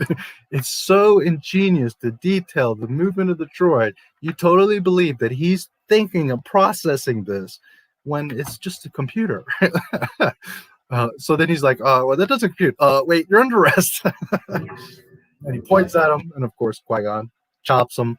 You can see the orange, all the sparks, again, the glowing of the chopped parts. Qui-Gon not only chops one in half, but he knocks the head off of another one. The other ones are backing up. One of my favorite scenes in Phantom Menace, that does not compute. You're under arrest. Obi-Wan again does his little jump, split, kick two droids. So I guess he likes that move. In the background, you see detailing. There's like these generators on the wall. There's or not generators, but like sort of like look like fuse boxes. Detailings of ships behind them, the silver reflections. Obi-Wan has some really nice moves here. Very, again, not that Luke was stiff, but Luke's style was more like, and not terribly telegraphing, but more like, straightforward. Whereas here you can see, again, the elegance of the Jedi. They're on a much higher level. They've had years of training. They're in a different time. And just the elegance of how Obi-Wan and Qui-Gon fight. Obi-Wan has some really cool, smooth actions here. And granted, they're just little battle droids, but still the proficiency and the elegance of how he's cutting them down. And everyone that's sitting, if you didn't notice, is like looking like, oh, everybody is, totally paying attention to Obi-Wan. Another thing I really like in this movie is the battle droids, like when their heads are cut off, they keep walking and they're like just, they don't know what to do.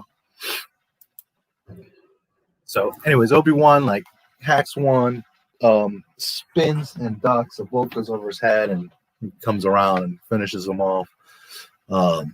Qui-Gon's on the other end, getting the queen and the handmaidens to the ramp.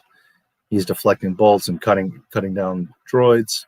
The queen, Jar Jar, and everyone else are getting on the ship. Deflecting more bolts. Obi-Wan does a really cool move there at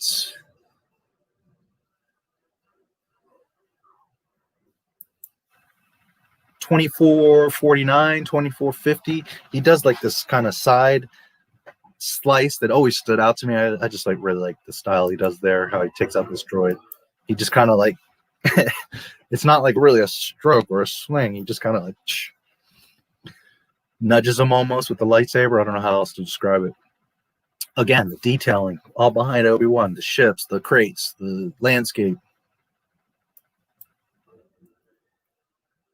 All the pilots get up, they start running. Qui-Gon's chopping down droids. Obi-Wan comes over, chopping down droids.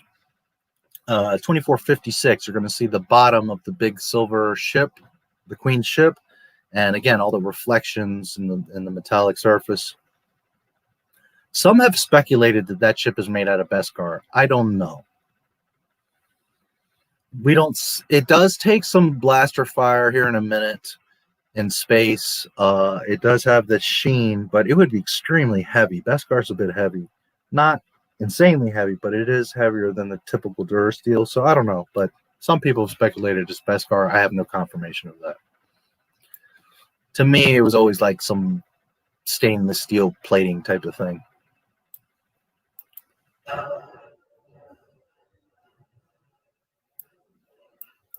Beskar did exist in the EU many years ago, so it's not that Beskar is a new thing, but it was never really referenced. So,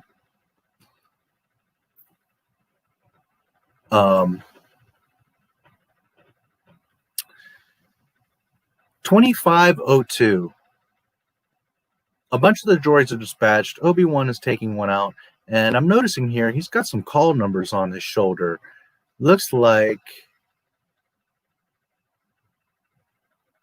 UKDK. UKDK or UKDX? I don't know that I ever noticed that before either. Interesting. I have to look that up maybe. UKDX. Maybe one of you knows UKDK.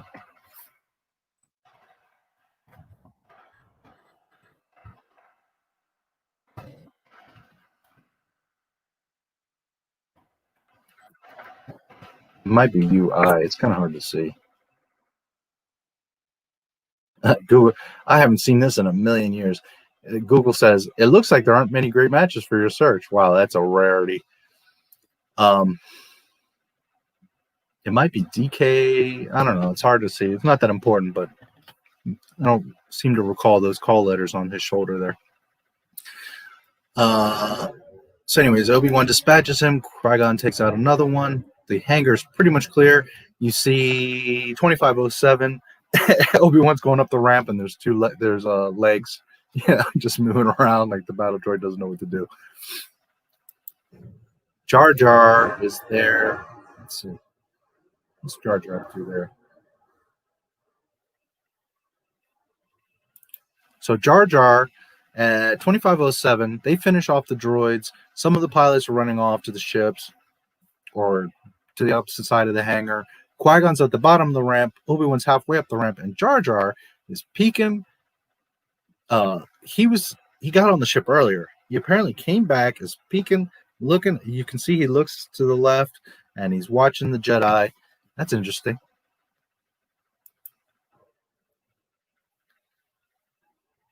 So they get on board. The pilot fires up the ship, and they fly out in a beautiful golden or silver metallic ship. Man, I can't remember. Naboo Cruiser or Nubian? Yes, thank you.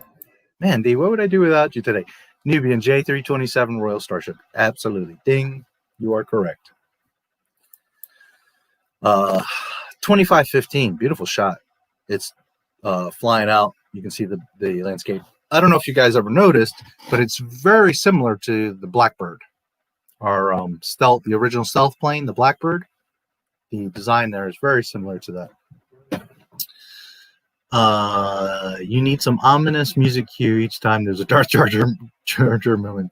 That's not a bad idea. Maybe splicing together a video of Darth Jar Jars, because I've seen like theory videos where people are like kind of talking, but I could maybe just take all the scenes and have like a little, like you said, a little music, because most of you will recognize where that scene falls into the movies. It's an interesting. Maybe when I have extra time, I'll play around with that. Reminds me of General Aldo from Apes TV show. Yes. Every time I saw Panaka, I always thought of him. Him being a black man obviously amplifies it, but it's the hat more than anything. Those flaps and the leather always makes me think of Planet of the Apes. And I don't think that's a mistake. Sensible metal plating on the back of those Naboo guards' helmets. Yes. Jar Jar as a technical accomplishment is sadly overshadowed by the character hate. He looks great even just standing in the background. Yes. Nubian J327 Royal Starship. Yes, correct. That's another thing. People get so caught up in his character and what he's doing, all that. Just look at him. He doesn't look fake. He doesn't look like all broken up or, he's seamless. He looks like one of the beings, like he belongs there. If you get too caught up in his cover, right, and his exterior personality, well, then you're going to lose the magic of it. But let me tell you something. Jar Jar haters have missed out on a lot of great women, whether that be for a fun time or potentially your wife, because if all you see is just things on the surface, you're not just women, friends, partners, business partners, classmates, study friends, whatever. You've missed out on relationships in your life, because if all you can see is the cover of something, you're missing out on the depth. of what a character, a person, a being can be and is, because there's a lot more to people and a lot more to every Star Wars character, which is a constant reminder of George Lucas showing you these things, reminding you that you're missing out. If that's how you view the world, you yourself are cheating yourself of the beauties and wonders of not just the world, but of people. Now, some people, yes, are just a big waste of time. Some people are just a pain in the ass. Some people just suck. I get it. But you'd be surprised sometimes if you take the time what you might discover in someone. And I think men often get caught up in so much in the physicality of women. Yes, I, like every man, want an attractive woman. But I'm just saying that if all you're looking for is something to be in perfection or to be in your image of how things could be, you're missing out on so many other things. Like, first of all, other beauty in a person that you may not have even realized because you're so stuck on one certain thing, but also the depth of that person and the other qualities of them. Anyways, so yes, this the J327 looks very much like the Blackbird. It zips off. Now stay here and keep out of trouble, Obi-Wan says. Hey, yo, boyos. Oh, hello, boyos. I was going off of memory. And who do we see? At 25:22, roughly. R2. We first see R2. One of my absolute favorite characters. Obviously, well, I think the best droid in all of Star Wars. R2-D2. And it's so cool to see him. Again, there's thousands of these droids. It could have been any. But if you know Lucas, if you know Star Wars, if you've been following along and paying attention, you know that that's R2. And you not only know that it's one of those droids is R2, but you know specifically which one, because you're going to recognize his paint. You're going to know the shade of his colors. Granted, movies can often fool you, but that's something that George Lucas never really did. George Lucas isn't Rian Johnson that wants to subvert your Dave Filoni does this crap too. He thinks he's slick and he like plants things to throw you off. George Lucas didn't do that. George Lucas had so much depth in his stories that he didn't have to use these tricks to throw you off. He literally is like, there's, like 6 droids here. R2's right there in front of you. In fact, he's the first droid. Are you paying attention and picking up that that's R2? He doesn't have to like confuse you with 16 different droids to be like, well, is that possibly an R2 unit? No, he's very blatantly putting it right there. You hear him beep. He comes in, let's see, 25. Hello, boyos. They all turn on and start beeping. They all turn. Okay, so there it's a little subtle, but the first droid that you see and that Jar Jar kind of covers up when he says, hello, boyos, is R2. And if you're paying attention, if you know R2, you know that's R2. And that was George Lucas. He would put things, layers there. You just have to pay attention. Dave Filoni, Rian Johnson, these guys don't know dick about making a movie or making shows or Star Wars. They don't truly understand Star Wars. Sorry, Dave Filoni does not know Star Wars. He thinks he's slick, and he does these little things like, oh, look, I put a little alien in the background, or I put R5 in there, and they're going to be like, oh, that's member berries. That's not intelligent, truly clever depth of storytelling. George Lucas didn't have to do that bullshit. George Lucas would lay it out, and it's up to you. Are you paying attention? Or are you picking up on the nuance? He doesn't have to trick you and divert you. That's not what George Lucas would do. He doesn't have to. He doesn't need MacGuffins and tricks and smoke. It has depth. It's a rich story. You just need to pay attention. And when you pay attention to these movies, even the Phantom Menace, the most hated of all Star Wars movies, you start to see the absolute beauty and ingenuity of this film.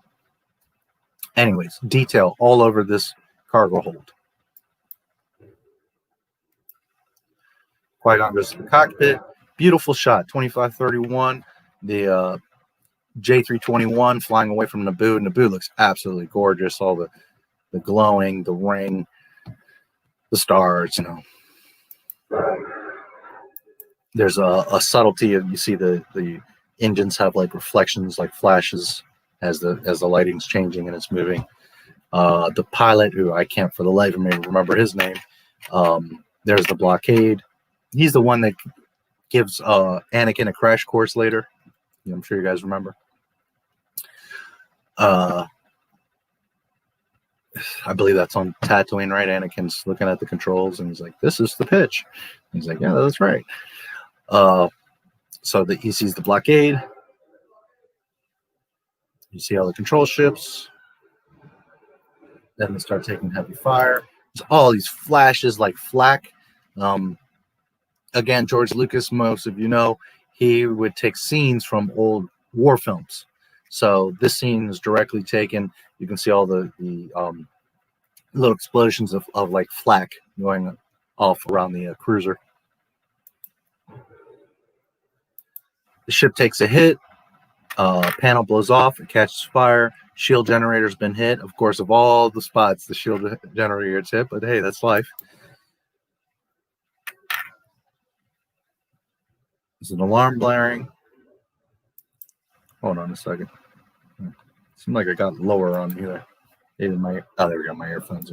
I got to get new earphones. These cheapy earphones are busting up on me. Okay, so the shield generators hit.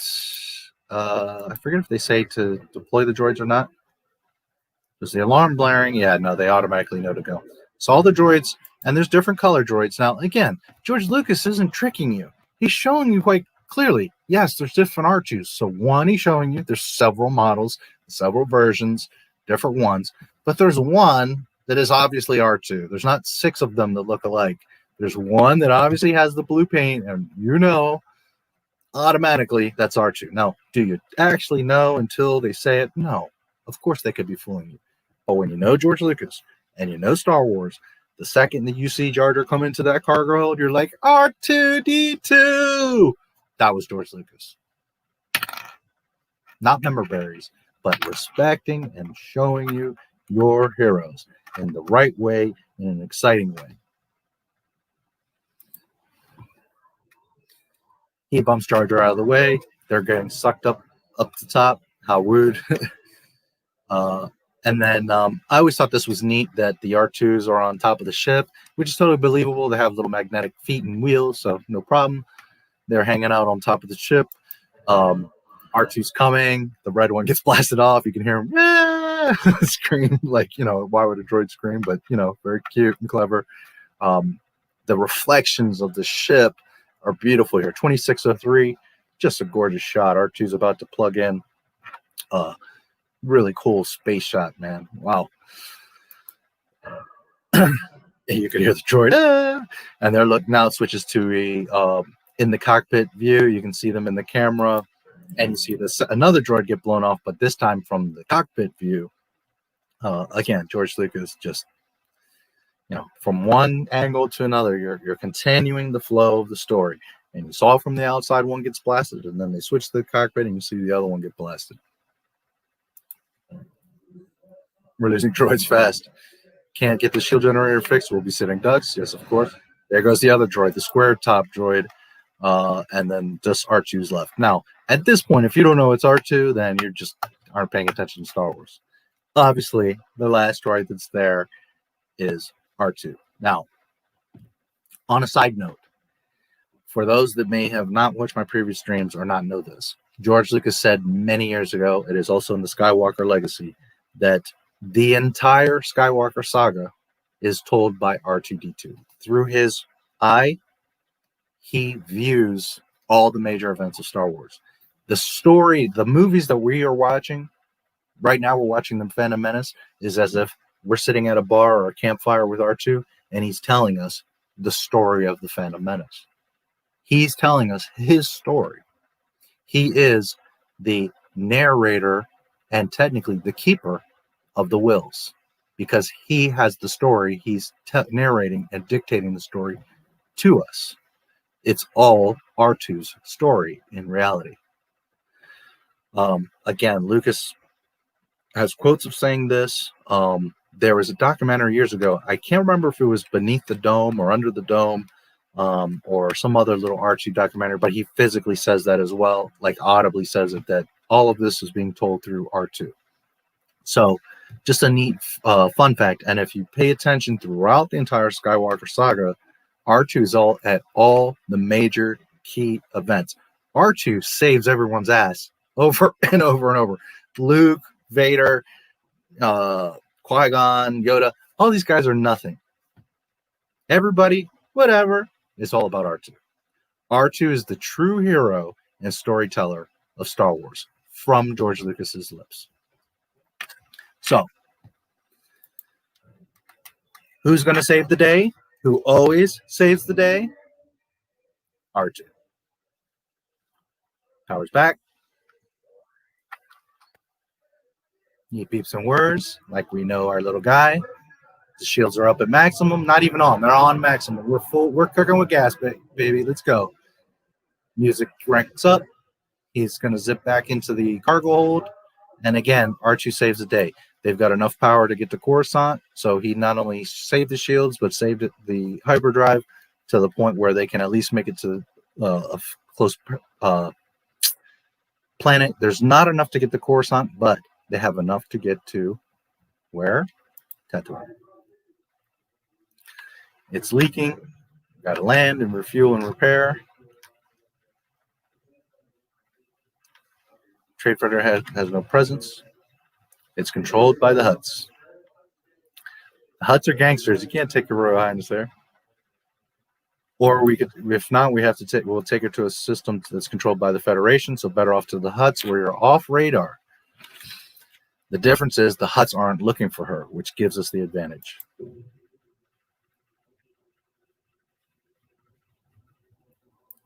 So we cut to a scene of the control ship and several control ships.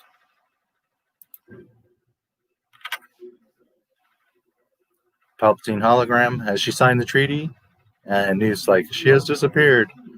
One Naboo cruiser got past the blockade. Obviously, she got away. I want that treaty signed again. If you know faces, if you know profiles, if you can pick up on physical characteristics, it's quite obvious that that's Senator Palpatine or Ian McDiarmid, my lord. And then here's a part that we all love, of course. It's impossible to locate the ship. It's out of our range. But yet in Last Jedi, we have them on a string and we're tracking them through freaking hyperspace. Anyways, not for a Sith. And who do we have? This is my apprentice. Darth Maul comes out of the shadow through the hologram, and we're all like, holy shit, who is this guy? He looks absolutely badass. 2742 is where first he comes, walks in, and then they kind of close up on him, and he folds his arms. And yes, the Shadow Saboteur, as he's also known, or the Shadow Hunter, rather. He looks awesome. You will find your lost ship. Then they fade off, and then this is getting out of hand. Now there's two of them. Yes. Which, again, George showing you real life that you got tangled up with a corrupt politician, okay, basically. But you were also so naive to think that he's working alone and that only he's the one putting his fingers in the pie and that he's the only part of the problem that you're going to have to deal with. Now you quickly realize, oh, shit, he's got an apprentice. He's in cahoots. So it's like the president and the vice president, you're not dealing with one person. You're dealing with, their little gang. So it's a good lesson of George Lucas showing you that, you wanted to get mixed up and now it's compounded because, oh shit, now there's two of them. which he should have known better. We should not have made this bargain. Yeah, well, too late now. Beautiful shot of the cruiser flying through space. An extremely well put together droid, Your Highness. He's all burnt up and scuffed up. Poor little guy. He's all dirty. Well, not maybe burnt up, but he's dirty. Without a doubt, it saved the ship as well as our lives. George Lucas does not make mistakes or just throw out or guess dialogue. Without a doubt, it saved the ship. Here, hold on. First, let's go back.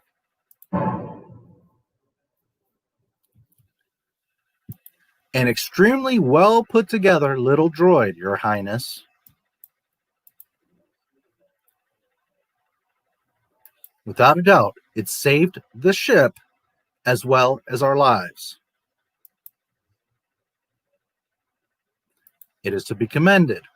What is its number? Why would you check the number of this little dirty droid? Because obviously he just saved everyone's ass.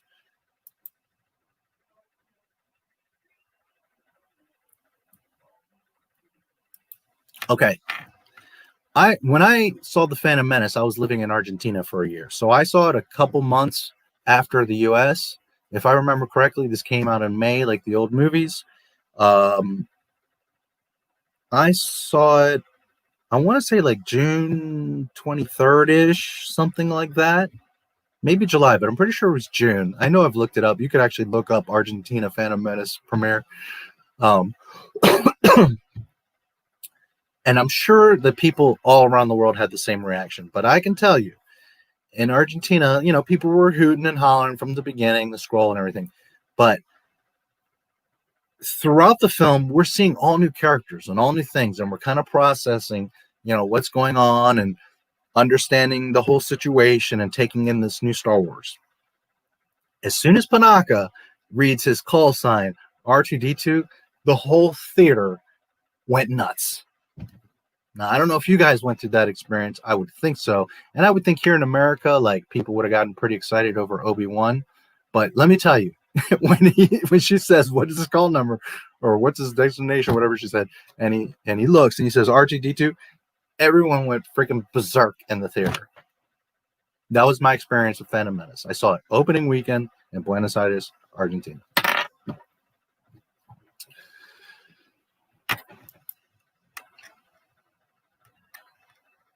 Poor guy. Oh, dirty.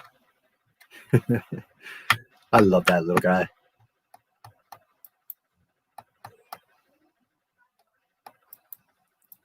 Now, did you notice Padme? Again, Lucas doesn't have to trick you and try to be slick. He's putting it right there in front of you. Were you paying attention? What's the queen's name? Padme Amidala.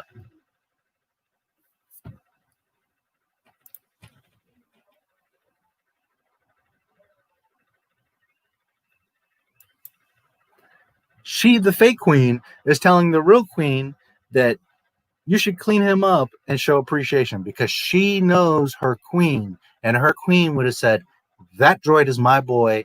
He gets top priority. He gets absolute love, and he's going to get the full oil bath, toothbrush scrubbing, super hug treatment. Because, again, the handmaidens understand their queen and speak for her and behave as if they are her. That's how well these girls know her. The subtleties of George Lucas. She is commanding the queen to do what the queen would have told her to do.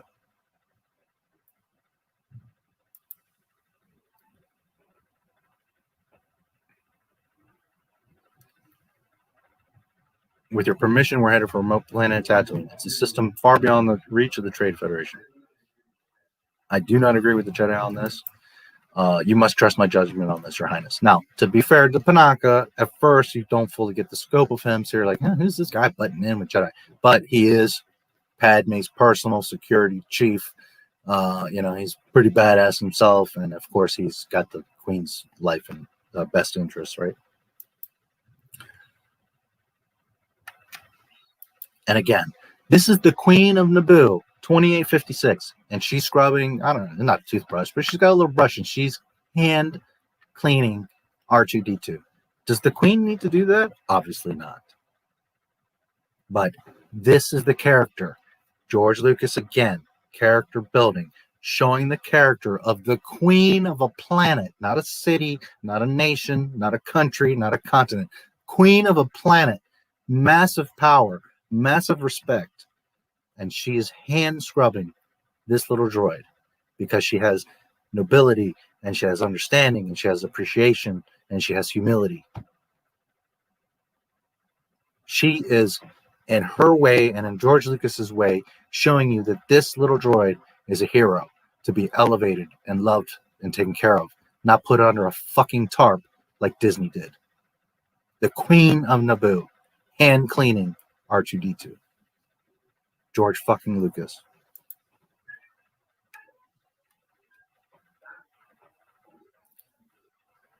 Jar Jar again, Darth Jar Jar in the right place at the right time. So now who's he going to finagle around with? The Queen. He's not talking to the other handmaidens. He's not messing around with the Jedi or the pilots or Panaka. He is isolated with the Queen.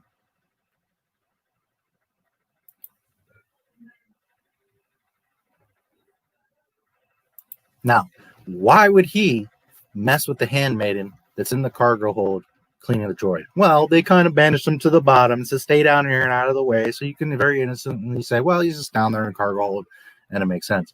Or Darth Jar Jar knows that that's the damn queen because he knows Naboo and he knows everything that's going on and he knows that's Queen Amidala. So while everybody else is clueless, he knows. And he's here isolating himself in the cargo hold to get in buddy-buddy with the queen.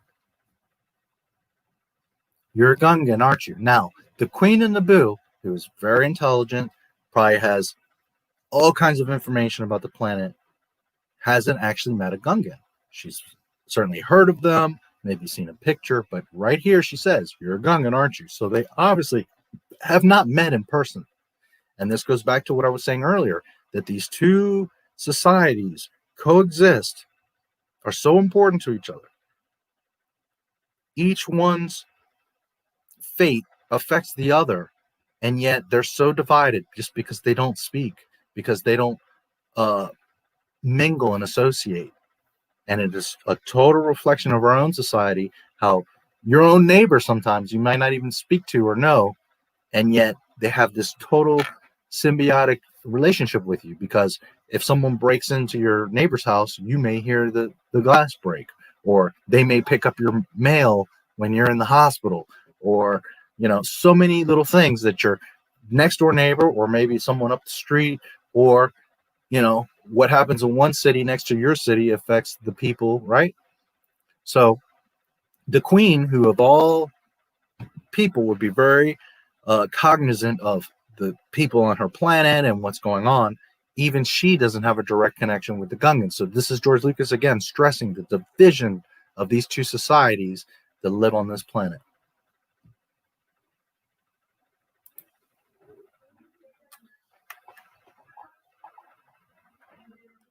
How'd you end up here with us?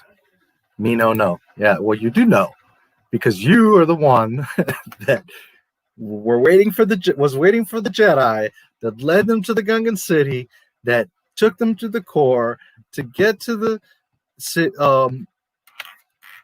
invasion of Naboo right at the right time, assisted in the freeing of the escort, going through the hangar, going through all that, getting on the ship, because there's only a few people on the ship. Okay, remember that we are at 29:16. 23 minutes ago, 25 minutes ago, Jar Jar is just some random being that gets run over by Qui-gon. Now he's in with the Jedi, the Queen, R2 on the Naboo royal ship. He has no business even being there. And yet you see how he's finagled his way and is part of this whole adventure, when really he could have just stayed on Naboo and be inconsequential. But if you're Darth Jar Jar,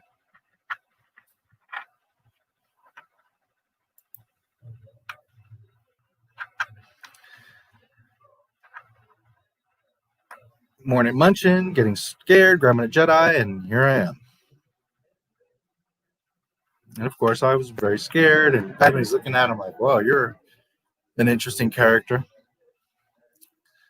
So they've been traveling for a little bit, and they are coming up on Tatooine. And in the outskirts, we don't want attention. Beautiful shot here at 29, 45, 46. The cruiser coming in to Tatooine, and just the way that it like swoops and comes in for a landing. Really gorgeous shot. Again, the reflections of the ship, the shadow, the Tatooine, I guess, wouldn't be too hard to. I mean, it's just like sand, but the scape of it, the horizon, the sky, the landing gears, really pretty shot. The ship, when it comes down, the gears come, and it's like you can see that it kind of tilts and then settles down. It's not like a perfect landing. Even the ships have character. They have characteristics, which in turn give them character. The droids, the ships, everything.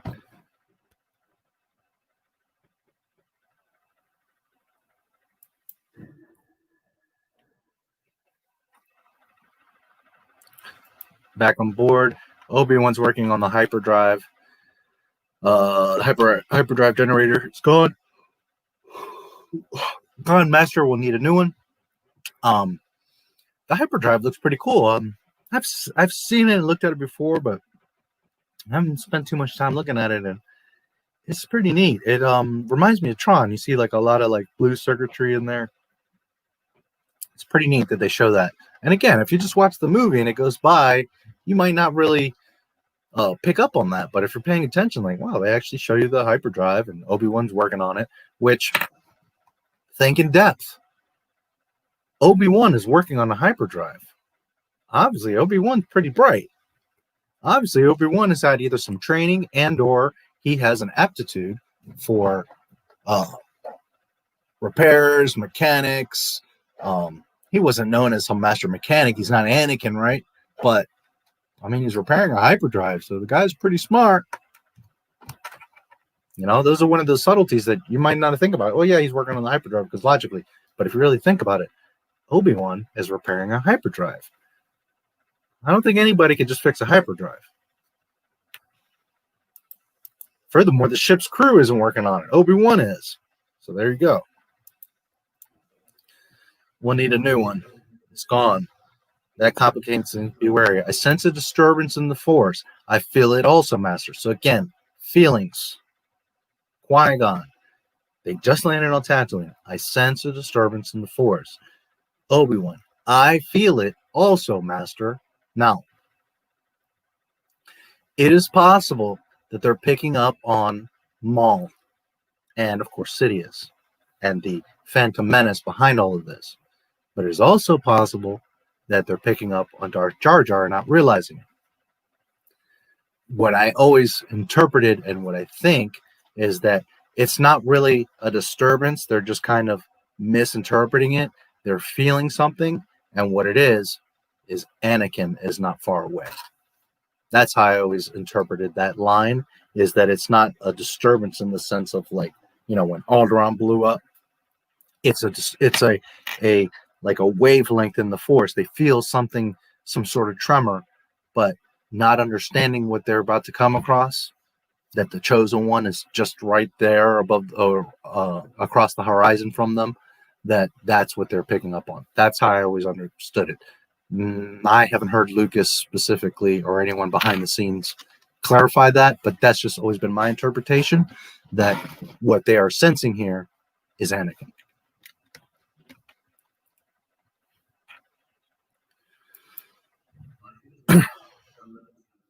Don't let them send any transmissions. Now, again, it could be on the wider scope of, the fishiness of the Trade Federation and everything just went down and all that. But, they landed on Tatooine. They both are sensing something. To me, it was always that it's Anakin. They're in proximity of Anakin. Being the chosen one with such a high midichlorian count, he would be putting off, vibes, force waves, if you will.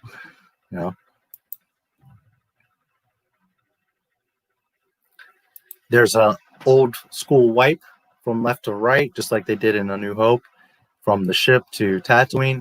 It's a wide angle. I'm at 3016, and you can see the vastness of the desert, but also way in the background, you see on the right there's like ridges and rocks, and on the left you can see there's quite a population there of on Tatooine, at least in that section. The sun's doing murder to my skin, Jar Jar says, which you would think, you know, he's a tropical water type of beast, so yeah, he would hate to be in the sand. 3024, Panaka says, wait, he's with Queen Amidala, who's appearing to be a handmaiden, saying, hey, you know, or he says, hey, the handmaid, the queen wants you to take her so she can learn about the planet. In the background is the cruiser, really beautiful, and there's some people there in front of the ramp, standing out in the middle of this damn sand. Her Highness commands you to take her handmaiden with you. No more commands from Her Highness today, Captain. The spaceport is not going to be pleasant. The Queen wishes it. She's curious about the planet. This is not a good idea. R2, of course, goes whirring along behind them. And again, the character of Padme. She could have sent a handmaiden and said, go check this shit out for me. No. She personally wants to be involved. She personally wants to go see, learn, see what's going on the other planets, understand, be a part of the solution. She doesn't want to sit back in the ship. She's the most valuable asset, not the Jedi, not Jar Jar, not technically R2, not the hyperdrive. The most valuable asset right now on this entire planet, well, Anakin, of course, but Queen Amidala. And she herself, as a young girl, a young woman, is brave enough, wise enough, humble enough, determined enough that she insists that she goes along to see what's going on in Tatooine. Again, George Lucas showing you the character, building character through the characteristics of the beings, planets, ships, droids. Even the weapons, even the moisture evaporators have characteristics, which then gives them character. 3058, there's a funny looking astronaut guy to the right in the back of these, the crew. There's a neat ship going above. There's a bantha in the background, which is cool. Some weird other aliens. Again, George Lucas always knew all these aliens are brand new. We haven't seen any of these guys before. The bantha is recognizable. Outside of that, the moisture evaporator. Everything else is brand new. Some like swoop bikes go by. Moisture farms, Jawas, some little midget guy going by, and then a really tall guy walking with him. Some little tiny aliens. They're the crew. I don't know if they're the specific crew, but they're like the species of the crew of one of the pod racers. I can't remember which one right now. But they're little aliens with the kind of long heads. And of course, the details of all the Tatooine buildings, you know, they look like they're all made out of sand and rock. Spaceports like this are havens for those who don't wish to be found. If you pay attention, Jar Jar is looking all around, taking everything in, paying attention.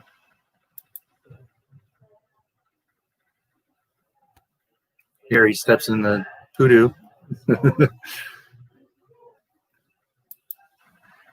We see some corn here at 3122. We see this is right after he steps in the hoodoo, and there's a 3PO unit. There's some Quarren. All kinds of different beings here. Padme's hair is really awesome. Her braids. That's another thing. The hair in all the Star Wars movies. It's really well done.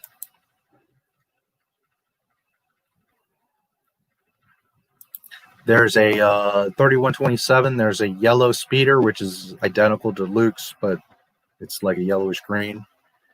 Looks a little smaller, but basically the same sand speeder.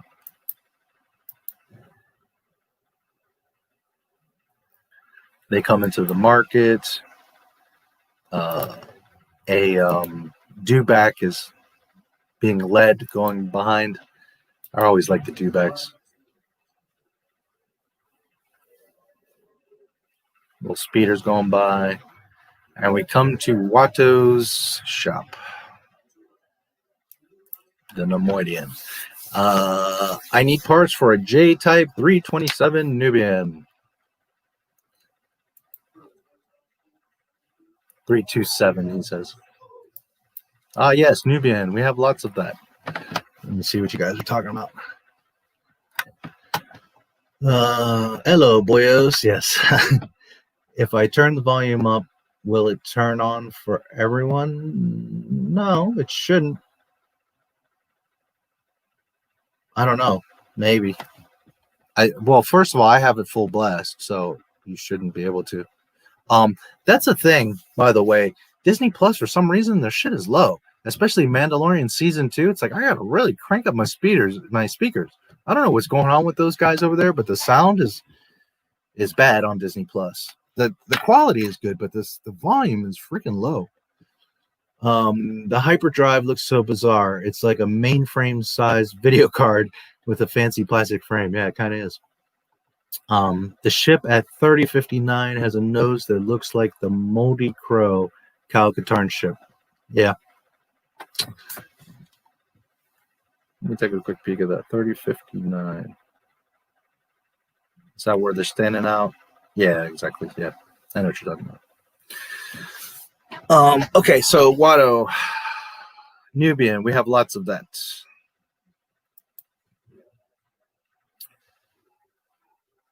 Boy, get in here. Okay. Now at this point, you know, he could just be any boy, but there was a lot of marketing before the film came out. So again, if you were paying attention, you know that's Anakin. It's not a big surprise. If you're a kind of a normie, loosey Star Wars fan, then you wouldn't really know exactly what's going on, or at least have confirmation of it. But again, there was a lot of marketing stuff of Anakin. One of the most famous was him standing outside of, I don't know if, I can't remember if it was Lars Homestead. I don't think so. It's probably maybe outside of Watto's, but you guys will know what I'm talking about, where he's standing there. And actually, we're going to see it. He walks outside. He's standing there, and his shadow is projecting onto the Adobe or whatever, and it's like Vader's helmet. So that was a big marketing thing back in that time. And there was other stuff. You know, it was pretty clear that Anakin, not, you know, too long ahead, but like within months of the movie coming out, I mean, we all knew that this was Anakin. Anyways. What took you so long? I was cleaning the fan switches. I mean, he just called him. The boy just came. Relax, Watto. So here they all meet. You got Padme, the Queen. Qui-gon, the Grandmaster. The grand storyteller that all of Star Wars is, R2. The Chosen One, and who else?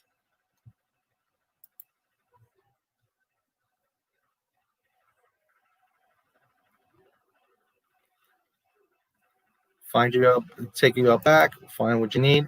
And who else is here that doesn't belong, that finagled his way onto the ride and is in the middle of all this? Darth Jar Jar.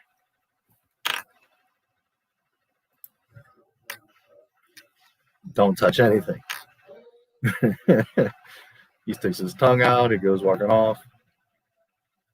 He pops the pop droid, whatever they're called.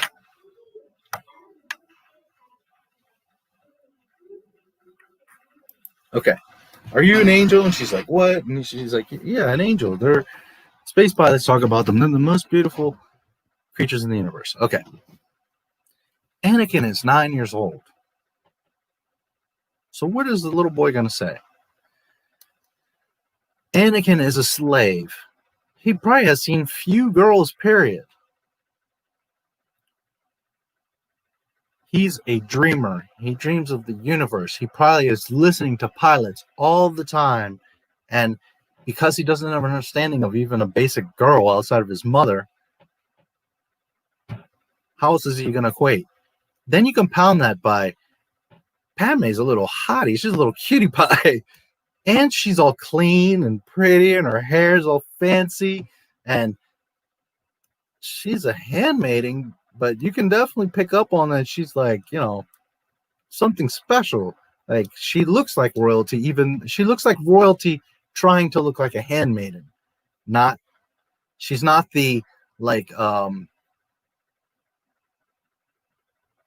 Cinderella, where she's like, you know, the raggedy slave girl that later becomes a princess. Like, to me, Padme looks like the queen that's cosplaying as a handmaiden.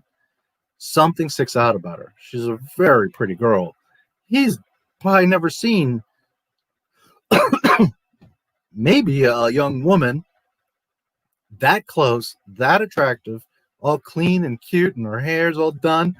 So he's a 9-year-old boy. How else is he going to equate? Yeah, you're an angel. I could totally see any little boy thinking that or saying that.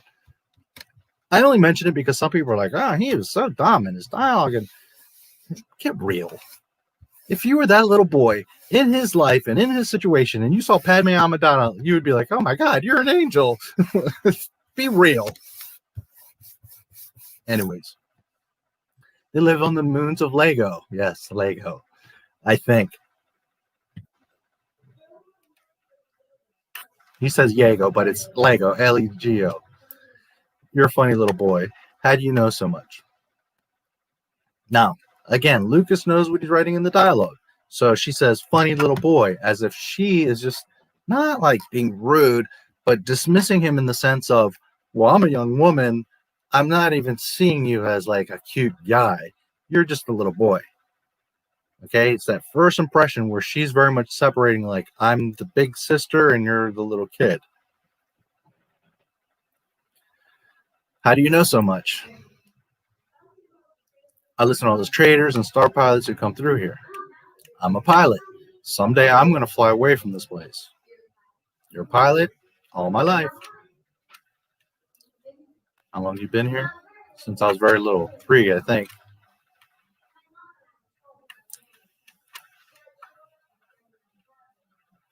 They were sold to Gardula, where they were lost as during pod races, and then Padme's like, "You're a slave."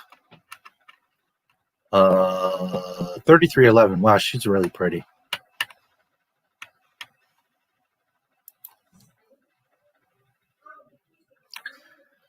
I'm a person, man. My name is Anakin. I'm sorry.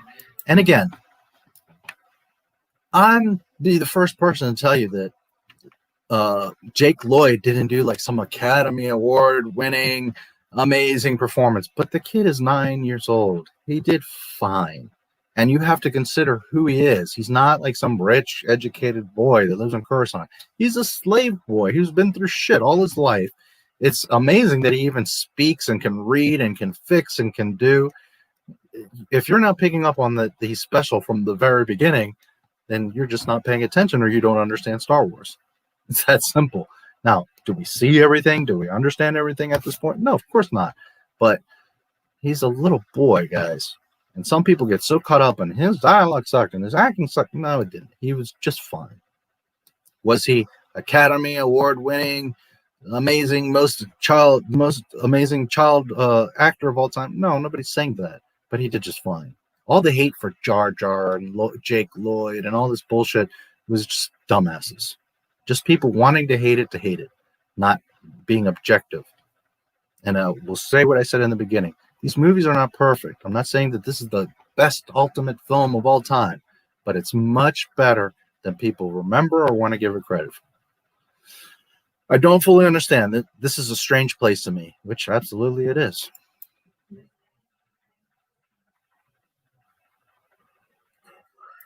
And if you pay attention all through the scene and all the scenes, there's always something in the background, something moving around, a droid, a person walking by.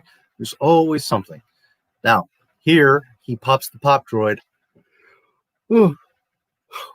And, like, Jar Jar's like in a side room. There's a gonk droid there. He pops the pop droid. It jumps off. And there's what looks like a C-3PO missing a leg and kind of hunched over. This one's a little bit of misdirection because you're like, oh, is that 3PO? But there's not like a direct indication. There's not like an up close or him talking. It's just another 3PO model, another protocol droid, better said.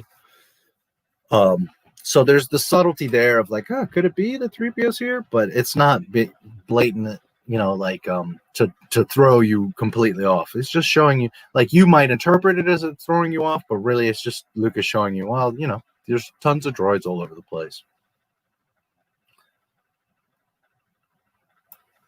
Where's he going as he pops the droid?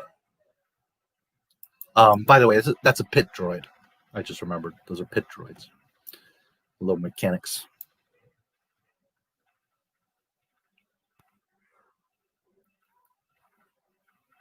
Hit the nose. So then he pops him again in the nose and clams up like a clam.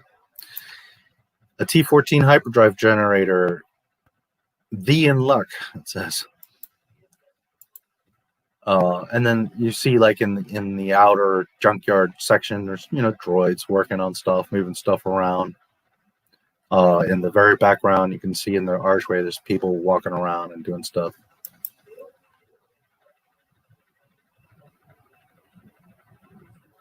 And those little things, you know, like in the deep background, someone walking by, it's such a subtle little thing, but it gives depth and life to the scene.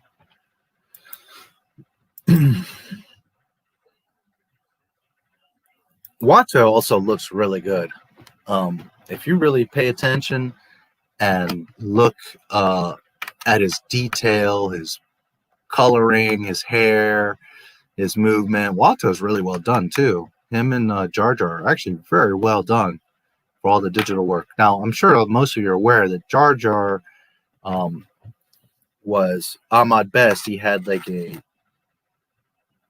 almost like a construction hard hat. They had that plastic ring inside of it that actually goes on your head. Well, it had like that ring, it had a face visor, and then it had like an extension of Jar Jar's neck. So all of the Jar Jar stuff is actually Ahmad Best acting and going through. They later digitized in like the gaps and the detailing of the facial expressions, right, from the extension of the neck. But to Ahmad Best's credits, he's the one, you know, walking around and doing all the cues and is there and moving around. Ahmad Best literally did act all the movie. It's just that the final details and how seamless Jar Jar looks is the digital effects. So for anyone that didn't know that, Ahmad Best did in fact do all of Jar Jar stuff.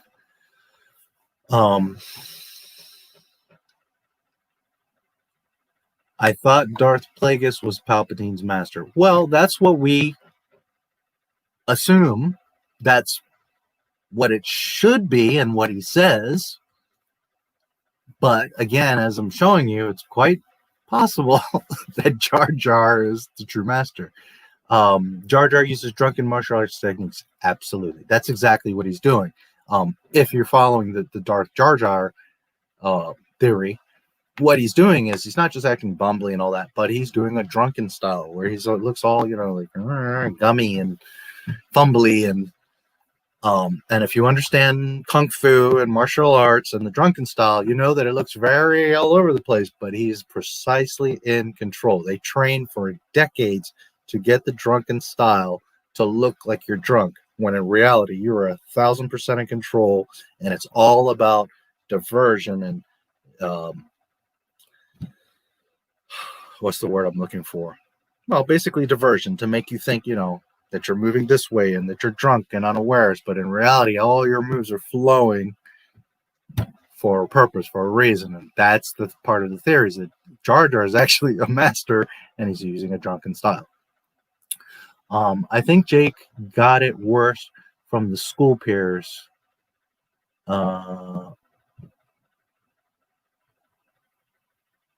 IRC, is that what that says? He didn't need a Jedi Master. He needed a Sensei. I think Jake got it. He didn't need a Jedi Master. He needed a Sensei. Yes. Thanks for subscribing, Zach Cooper. Thanks for subscribing. I think that's Russian. So sorry I can't say your name, but thank you.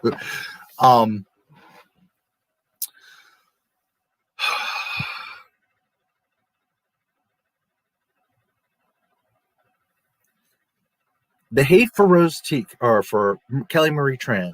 The hate for Ahmed Best, or Jar Jar in that case. The hate for Jake Lloyd. The hate for Jar Jar. The hate for Dexter Jettster. The hate for the prequels. 98% of that hate is the fucking media. Yes, there are some people that genuinely do not like the prequels, but ask around, talk to people, ask your friends. Do they really hate the prequels? It is like, just like today's politics, just like a lot of the SJW and cancel culture and all that. It's a small group of people with loud voices that, and everybody thinks, oh my God, this is the majority. No, it's like 10 people, but they cry and breathe so hard that everybody thinks it's like everybody. I don't know many people that really hate the prequels, to be honest with you. I always love them. Most people I've met are like, they're great. I thought they were fine. Some people really love them. Some people are like, well, at least they're okay with them. Yes, there's some people that dislike them. But you see a lot of people like on social media, they were trash, and George Lucas was trash, and he destroyed Star Wars when he made the prequels. Okay, you're just echoing the narrative, first of all. Second, you probably haven't seen Phantom Menace for like 35 years, so you don't even know what you're talking about. And, you know, to say that George Lucas ruined Star Wars with the prequels is absolutely ridiculous. Are they the OT? No. No one's arguing that. I don't think there's anybody. Well, I can't say that because there's people who grew up with the prequels that prefer them over the OT, and that's fine. They're beautiful movies. But just remember, guys, that the Lucas hate, the prequel hate, that's a small group of people. That's the media pushing a narrative, getting clicks, getting you riled up. It's easy to pick the bully, right, on the goofball. So it was easy to pick on Jar Jar, and he's so stupid. And that's why I'm going to hate the prequels, because it wasn't what I wanted. It's what George Lucas made. And I want Star Wars to be mine and be my way. And that's not, as I've said it in many streams, Star Wars is not yours and it's not mine. It's George fucking Lucas's. So you either like what George did or you didn't, but it is what it is. Anyways, a lot of that hate is the media, and it's a small group of fans that are just, you know, have this big like hate stick up their ass, and they're so determined to say these movies suck. No, they don't. No, they don't.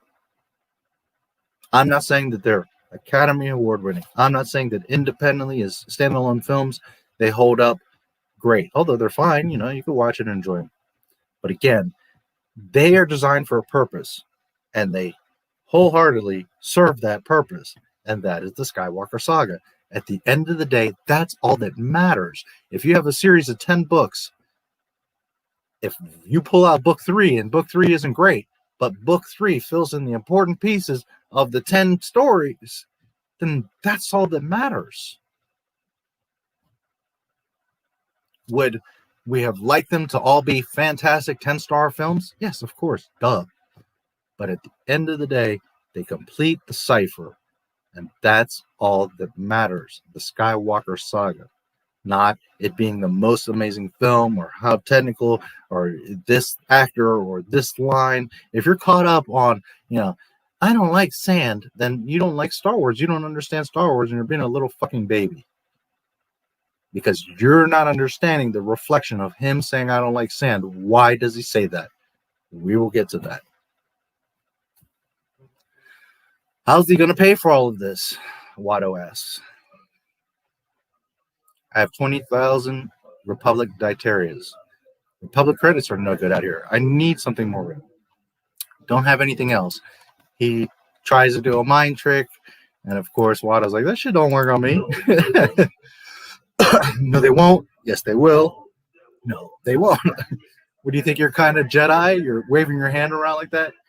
I'm a Toydarian. Mind tricks don't work on me. Only money. So it's funny banter that he's saying, well, what do you think? You're a freaking Jedi? Meanwhile, that's Grandmaster Qui-Gon Jinn, out on Tatooine, which you would never imagine him being there. Now, if you look at 3422, okay? No money, no parts, no deal. He just tried the mind trick. Watto's like, no way. I'm a Toydarian. That shit don't work. What do you think? You're a Jedi? And if you look right now at 3422, you see R2 right there, and he's looking up at Qui-Gon because this is R2's story. R2 is narrating this story. You can imagine, how he put out the hologram of Leia while he's putting out on a massive widescreen movie screen. And this is what we're watching. R2 sitting right here, and he's the projector.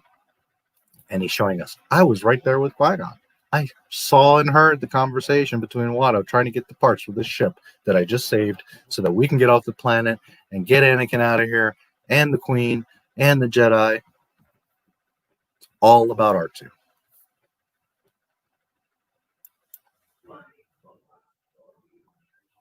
R2 even beeps. And no one else has a T14 hyperdrive, I promise you that. Which is probably true. Although, you never know on Tatooine, but that's probably pretty rare. Wouldn't have lasted so long anyways if I wasn't so good at building things. So, we had cut from Padme and Anakin. Man, I love Padme's hair. It's like loose and simple, but yet it has intricacies. Star Wars hair is so awesome. Real Star Wars hair anyways. So we had cut from them talking, are you an angel, to the junkyard outside. A few minutes have passed, maybe like a minute in real time and our time, but a few minutes have passed. They went outside, they're talking, blah, blah, blah, walking around the junkyard. We cut back, and Padme and Anakin are in the same spot and continuing to talk. Again, George Lucas subtlety. They didn't get uncomfortable and go their own ways, or Anakin didn't go to clean something, or she didn't get bored and go off to look at something else, or go to Jar Jar. They are both there engaged. I'm not saying they're in love. I'm not saying that there's anything there yet, but it's showing you that they have intrigue for each other. He sees this beautiful young woman like, whoa, he's blown away. Imagine yourself being that little boy right now. She sees, man, what an interesting little boy this is. He's a slave and he's building all this stuff and he's a mechanic and all this stuff. I'm out on some desert planet because my hyperdrive is broken and this little boy is living out here. Okay, so you got to look at both sides. They're both intrigued with each other because they're from completely two different worlds. Literally two different worlds. George Lucas. Darth Jar Jar, of course. Okay, how would he have picked up all those things? How would he be balancing them all? He's showing you, I'm fumbling them around. But how did he get 12 of those, I don't know, power cells or whatever they are? How did he even get them in the first place that he's holding them? One or two in his mouth. He's got a bunch here. He's juggling other ones in his hands. So if he's that fumbly, how would he have even picked them all up and got them to balance them in the first place? I'm not saying he levitated them with the Force, but being able to grab them and work it out and balance them. And then as soon as Qui-Gon walks in the room,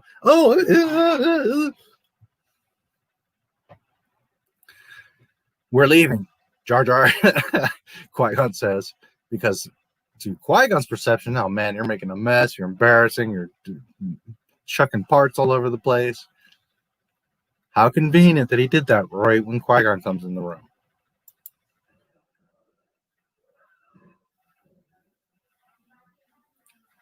Padme says, I'm glad to have met you, Anakin. I was glad to meet you too. Padme stops, turns, says, I was glad to meet you. And again, I'm not saying there's any feelings or thing there, but she's respectful, she's understanding, she's curious, she's a queen of a planet, but she still has the grace to turn and say, I was glad to have met you because you, even if I never see you again, have touched a part of my life. That I have now come from my beautiful paradise across the sand under duress, knowing the bigger picture of everything that's happening with the Trade Federation, the Senate, the Republic. and I got stranded here on this desert planet, and maybe I'll never see you again, but you have impacted my life. That is what George Lucas is showing you. And that Padme has the recognition of that. Not only that she realizes it, but that she states it. Because the Queen of Naboo doesn't have to say, hey, it was nice to meet you. Anakin, calling him by his name furthermore. She stops, turns, looks at him, smiles. It was nice to meet you. For all she knows, she's never going to see him again. But she's acknowledging him. Not because of the Force, not because of any feelings or anything like that, but because she's a classy chick, because she's educated, because she understands the scope of life, of the galaxy, that it's not just her bubble of Naboo, that she's not just this queen, that there's other people and things to consider. Character built by George Lucas. Jar Jar walking out, looking around, all confused. Watto says, Outlanders think they know everything. They seem nice to me, Anakin says. Clean the racks, then you can go home. And again, I'm not saying that the kid did an Academy Award performance, but he's fine. I mean, he's perfectly fine. He's totally believable as a 9-year-old boy that he's the slave kid on Tatooine. Watto's got his beard going on. It's funny. They cut back to the ship. You sure there's nothing there? There's a few containers of supplies, the Queen's wardrobe, but nothing to barter with. Qui-gon says, all right, I'll find another solution. I'm sure another solution will show up. Jar Jar, no more going around. We're going to get crunched. Qui-gon says, not like it. We don't have anything about you. So they're walking through. Of course, they go by the food stand. Jar Jar, oh, mooey, mooey. And, he tongues the frog thingy.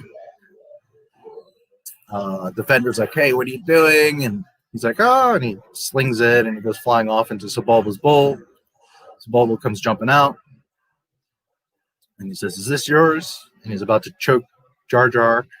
Qui-Gon senses something. He's looking around. And Anakin comes up. And he says, be careful. He's a big-time Outlander. I'd hate to see you dice before we race again. Next time we race, boy, it will be the end of you. Okay. Couple things here. If you were paying attention, Anakin says, I would hate for something to happen to you before the next time we race. So before you know about the pod races, before you understand the complexity of Anakin, which maybe in the propaganda and the marketing, we did see a glimpse of the pod races back in the day, probably, but you don't really are going to have a direct correlation. So he's sitting there saying, I'd hate something to happen before we race again. So Lucas saying that he is a racer and that he's going to race and that these two have a history. He also, here is where the original McClunky comes from. He says it a little bit differently. As opposed to just McClunky, he says McClunky, he says it a little bit tone different, but it's the same meaning. He's a big time Outlander. I'd hate to see you dice before we race again. Next time we race, boy, it will be the end of you. Whereas McClunky is also, I think the variance is this will be the end of you. Either way, same basic thing. And you could say just like dialect, like someone in Ireland would say a word differently than someone in Texas, right? Same word, but they might say it a little bit differently. But there is that subtlety that McClunky is actually Sebulba in episode 1. He says a variant of McClunky, and it's the same thing. This will be the end of you.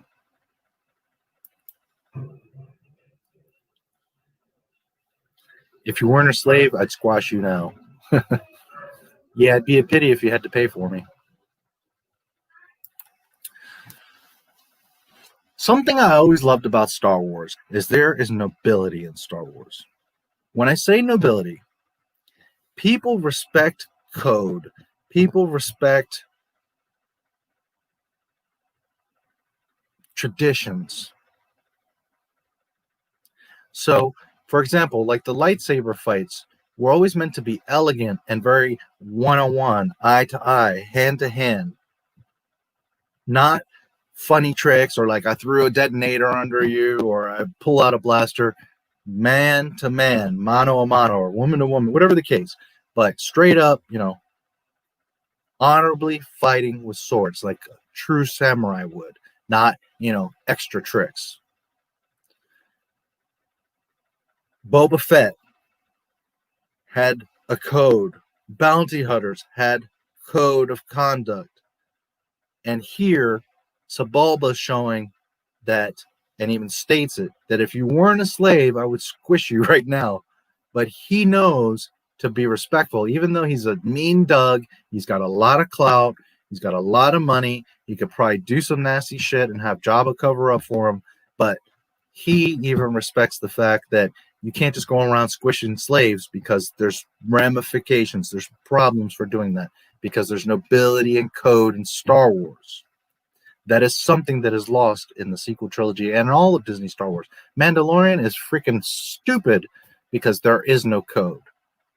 They make a point of saying, oh, but the bounty hunter code, and yet Din Djarin turns in the bounty, is about to leave and turns right back around and breaks the code, takes the baby Yoda and gets into this whole mess. Boba Fett never in a million years would have done that. He would have said, pay me, fuck you, pay me, I'm out. Any other bounty hunter would have been like, fuck you, pay me, I'm out. I'm not going to get all of my feelings. I'm not going to do all this extra, try to save the little boy. It's not to say that Boba Fett isn't noble or doesn't have a heart. There's EU stories of him having a wife and a daughter. It's not about that. It's about all business, no messing around. My bounty, if you give me a bounty, number one, I'm going to collect it, period. Dead or alive, I'm going to get that bounty before anybody else. And if I'm tasked to get it, I'm going to get it. And number two, I'm going to turn it in, get paid, and walk the fuck away. There's none of this, but baby Yoda. No, that's not how Bounty Hunter behaves. That's not how Mandalorian behaves. And that's not how Star Wars behaves. And it's not just specifically about Mandalorian. It's about all of the Disney stuff. This is so lost on them. The way that Luke behaves, the way that all the characters behave, Holdo, and all that mess. That's not how Star Wars characters behave. There's nobility, there's honor, there's respect, there is code. You do not tell off and leave the best pilot in the Resistance that he doesn't need to know what the hell's going on. No, that's not how it works. General Riken, Princess Leia, Mon Mothma made sure that even the Joe Schmo pilot knew what was going on. They were all in meetings. They were all on the same page. They were all informed as to what is going on. Not, well, you just do what I say because I'm whamming. Disney is so lost on what Star Wars is. Nobility, honor, code, respect. And again, George Lucas shows you these things in the dialogue and in the actions. And when you have a Doug who's notorious, who has clout on Tatooine, and Anakin, as far as he's concerned, and to everyone else, is just some little slave boy, some human boy. Like, on Tatooine, he's probably the lowest of low of races, a human boy. No value, no nothing. He's just a little slave turdlet. But Sebulba knows not to go and get involved in that mess, because then later, Jabba's got to cover that, and Jabba's not going to mess around. Jabba's going to squish Sebulba. Okay? So, anyways, the point is that a big part of Star Wars was there's that nobility, that respect, that code amongst the characters, amongst the universe, amongst the galaxy. Disney's completely lost on that.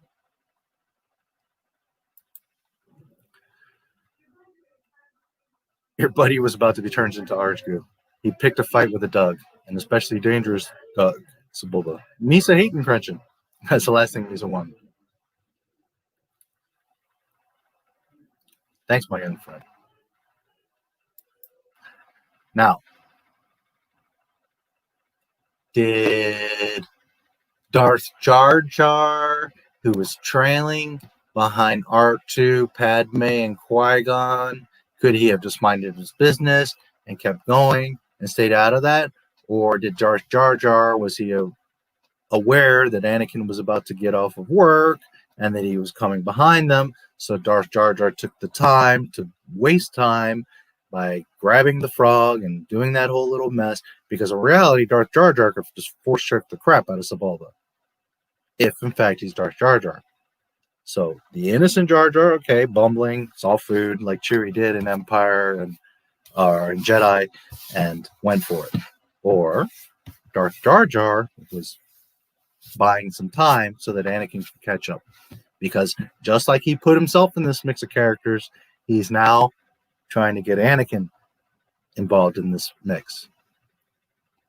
Now, the one thing that you can argue is how from Naboo would he diverted them to Tatooine? Well, if he was the grand schemer, set up the ambassadors to go to the ship, thus setting up the invasion, thus them landing on Naboo, thus him connecting them to the Queen, thus them trying to escape, thus them zipping out and knowing that most likely, because they have to go through a blockade, the ship is going to get damaged, which we don't know, but the orders from Palpatine could be like, don't shoot down that ship, just damage it. We're not privy to that, which Darth Jar Jar might have put in Palpatine's head. So therefore, they just damage it, and what's the next closest planet?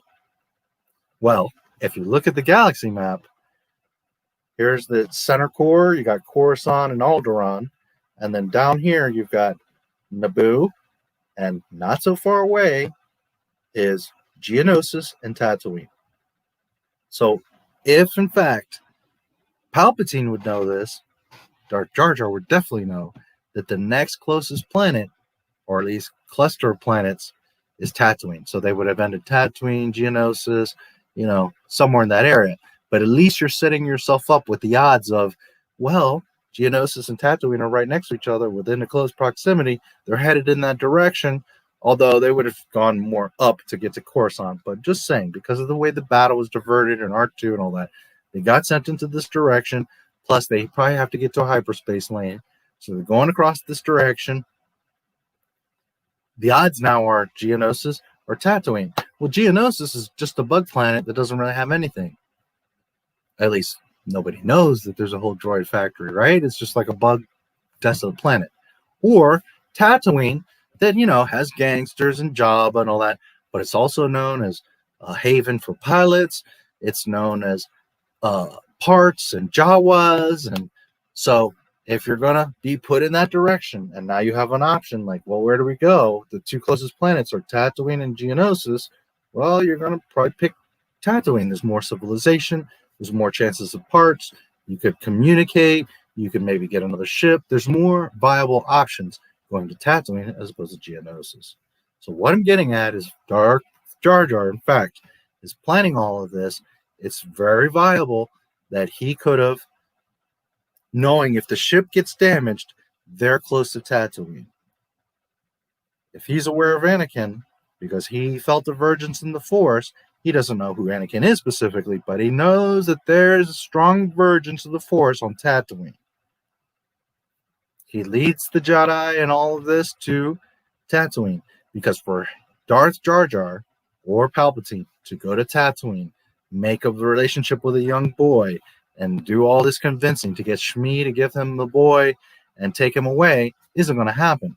Setting up the Jedi to go through all of these steps to end up on Tatooine into the pod race, get him freed. Of course, it's an honor for your child to go with a Jedi, because the Jedi are well known. And especially for a slave mother, she's going to be very happy to give him to a Jedi, because now he has a potential future instead of just being a slave boy on Tatooine. So, if in fact Darth Jar Jar is pulling the strings, you see how it's all falling into place? He's now connecting them to Anakin. Is it a mistake or luck that they crash and the hyperdrive fails and they end up on Tatooine? Or is it, as Qui-gon says, there's no such thing as luck? And or Obi-Wan says that. Anyways, so it's potentially that Jar Jar is wasting time because Anakin's coming up, and instead of them just missing each other, now they're going to have another interaction, which means another conversation, which means you're building a connection. There's a thing in branding, okay, in businesses, that a person needs to see your brand 7 times. This is an average, 7 times before they interact with it. So if you just have like a sign outside of your shop and people pass by it all the time, they may or may not go into it if it catches their eyes. But if someone passes by, sees your shop, then several blocks up the road sees a little sign on the side of the road, then the next day they look in the newspaper and they see an ad with your business brand logo. Then 2 weeks later they're looking on their phone and, oh, there's an ad or a Facebook page or whatever, and they keep getting references to your brand, X brand. After the average of 7 times, they're going to engage with that brand.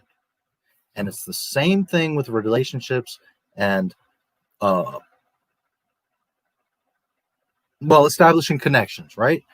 That sure, you might have like love at first sight or first sight or some sort of interaction that, you know, connects you with a person, but the more chances that these characters are crossing each other, the more likely they're going to understand. And it's the same thing that Darth Jar Jar was doing from the beginning. He was there. The first person that Qui-Gon sees is Jar Jar. Then he keeps recurring and making sure, well, you know, if we went to the Gungan City, then, you know, well, I'm stuck. But if you had a navigator, you see, well, I'll take you to the palace instead of running off or just, okay, well, I'm out. No, he gets involved, tied in, mingled in, ends up on this Naboo cruiser. And here he is, mixed up with all these people. And because it keeps recurring, he keeps getting himself in the mix. So now, potentially Darth Jar Jar is getting Anakin again, another interaction. Those 30 seconds, that 2 minutes, whatever the case, Jar Jar could have just walked by and nothing would have happened. But maybe Darth Jar Jar is aware, and he said, if I buy an extra 45 seconds here, I do something stupid, I continue to show that I'm a bumbling fool, but I buy those 45 seconds because I know that Anakin's about to leave Watto's and he's going to come up on us because I can sense that Anakin lives up the street. I don't know the house number, but I know that he lives right in this area and that he's about to leave Watto's. I can sense it. So now I'm going to buy a few seconds so that Anakin can catch up, and now there's eye contact. Padme, Qui-Gon, R2 with Anakin. Just saying.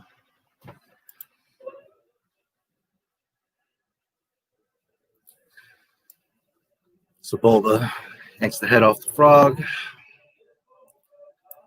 So they cut back towards the ship. There's a storm. Obi-Wan says to Panaka, the storm will slow them down.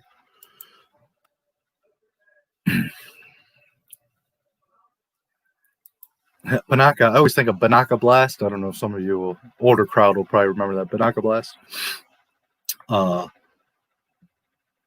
They're outside. Obi-Wan and Panaka are assessing the sandstorm that's coming. Panaka gets like a buzz on his little communicator, and it says man. One of the crew is saying, hey, we have a message from home. Receiving a message from home. We'll be right there. So, of course, they go back to the ship to see what's going on. Okay, 3734. It cuts to Qui-Gon. He's looking around, and in the background is Jar Jar. And this is one of the scenes to pay attention to how Jar Jar is looking, what he's doing.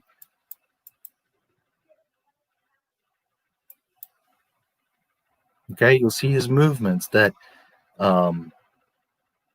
Anakin is giving Qui-Gon like some, I guess it would be like fruit or maybe like figs or something like that.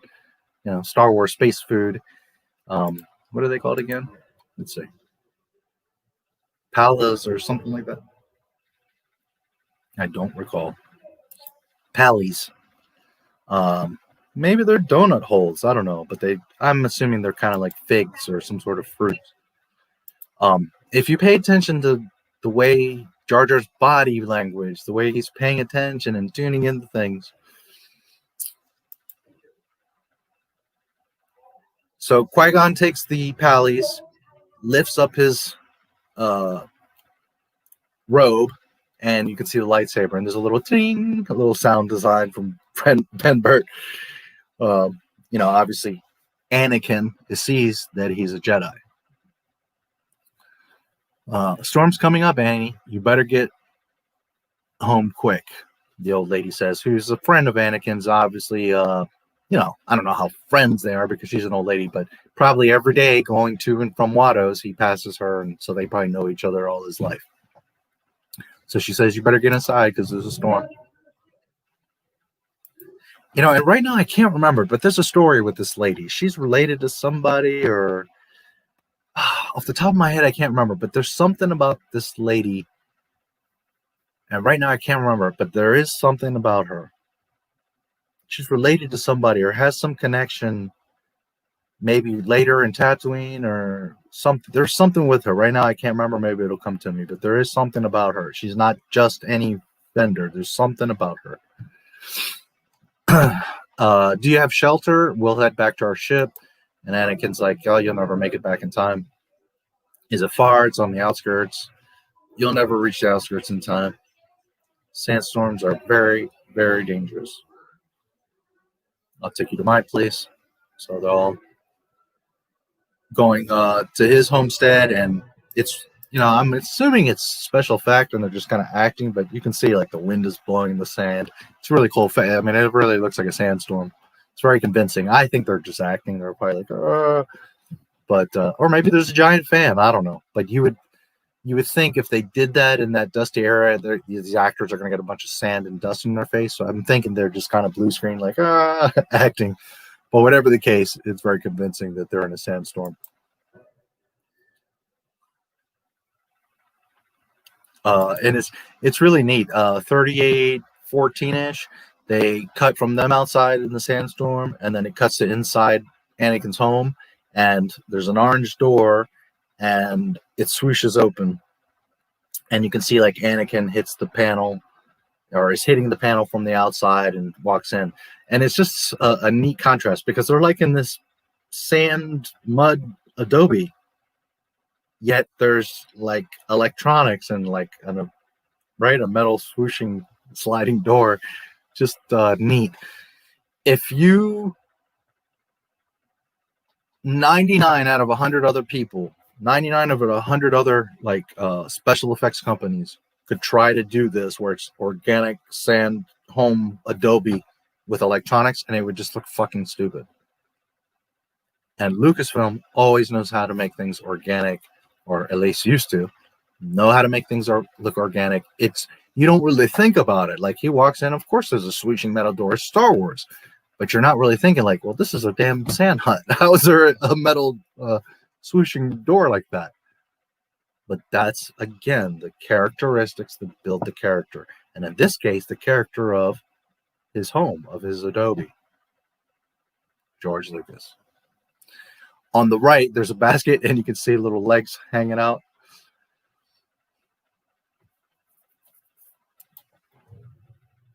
Lunch, I suppose. Mom. Jar Jar says it's cozy. These are my friends. Qui-Gon introduces himself. Let me see if you guys are what you guys are talking about over here.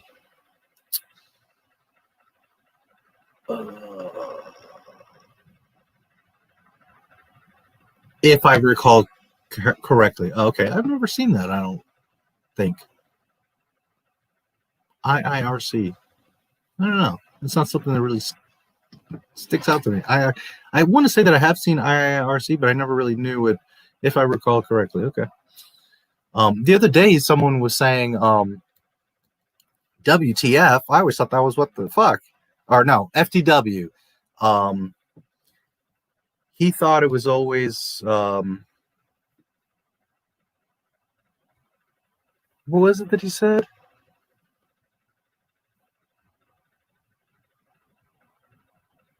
I can't remember what he always knew it as. but I've always known it as For the Win, especially like from gaming. For the Win. This was from a Midnight Edge stream the other day. Tom is like, I never heard FTW as For the Win, and it's like, yeah, dude, that's what FTW is. So it's just funny sometimes, like you don't, depending on your circles and your life, you sometimes hear things or don't, or interpret them differently. I'm trying to remember what he knew it as. What FTW? Oh shoot, I can't remember now. Absolutely agreed about the media. They go hand in hand with popular YouTubers like Red Letter Media. Yes.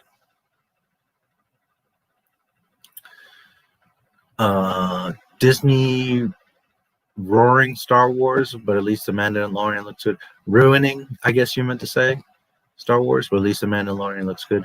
Yeah, the Mandalorian's fun and it looks good, but it's a canon disaster and production's a total... Okay. One episode, any episode of The Mandalorian has more production problems than this entire film. We are only at 38 minutes, but I've seen one or two tiny little production problems in this film. One episode of The Mandalorian has like 100 problems. Just stupid stuff. Anyways, Mandalorian's fun, but it's not Star Wars. This is Star Wars. It is nowhere on the level of what this is. This is Tatooine. Look at the behavior. Look at the scenery. Look at the activity. Mandalorian can't hold a candle to real Star Wars.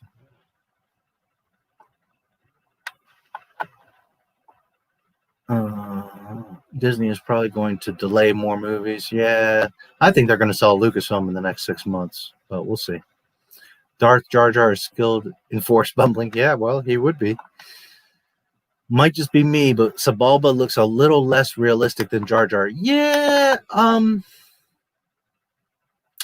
don't know if the quality, I think it's just maybe because your mind, it's harder to put your head around like a smaller Doug that kind of moves that way, whereas Jar Jar is very like humanoid type. I don't know, maybe, I'm just guessing. I think Sebulba looks pretty good.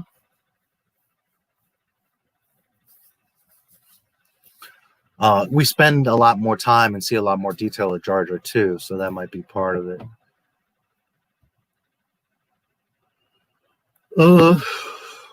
Sebulba looks a little less realistic. Yeah.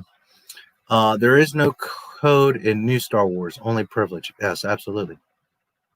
That's lost in Disney Star Wars.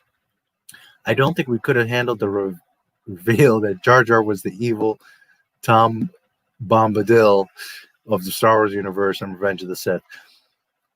I think it would have been awesome. I would have been able to deal with it, but as everyone was echoing that's so terrible and Jar Jar is so fucking stupid, instead of, giving him a chance. Let's see what he's going to do. What's the point of Jar Jar? If you were paying attention, he grants emergency powers to Palpatine. Jar Jar's freaking important.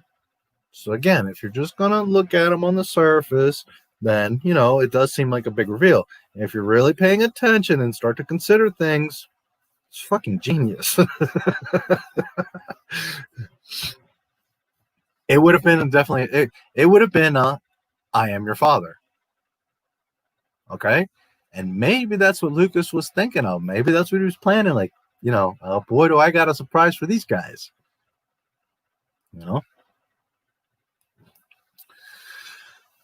I'm Qui-gon Jinn. He introduces himself like a gentleman and a Jedi Knight, or a Jedi would to, a lady.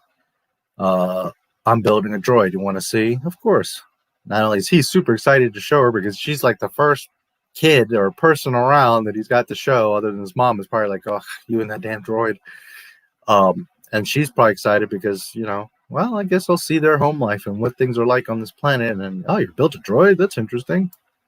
Because she has R2, she understands droids, but this boy built or is building a droid.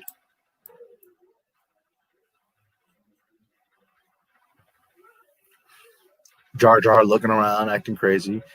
Qui-Gon says, your son was kind enough to offer a shelter. Very important.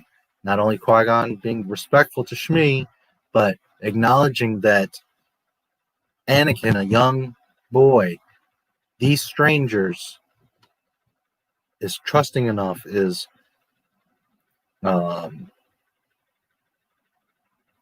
pure enough that he's concerned with their safety, and he invites them into his home.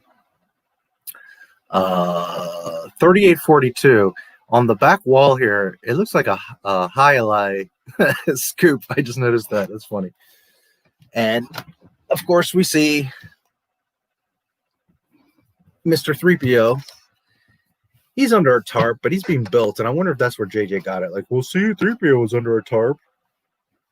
It's so stupid.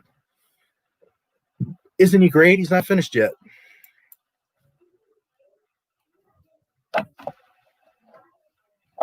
He's wonderful, she says. He's a protocol droid to help Mom. Where is everybody? Okay, I talked about this in a previous video, but I'll mention it quickly. I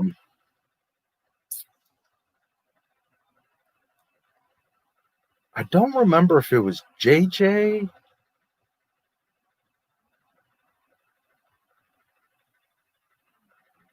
Man, it could have been any one of these knuckleheads. It could have been Pablo Hidalgo. It could have been one of the High Republic authors. Someone brings up that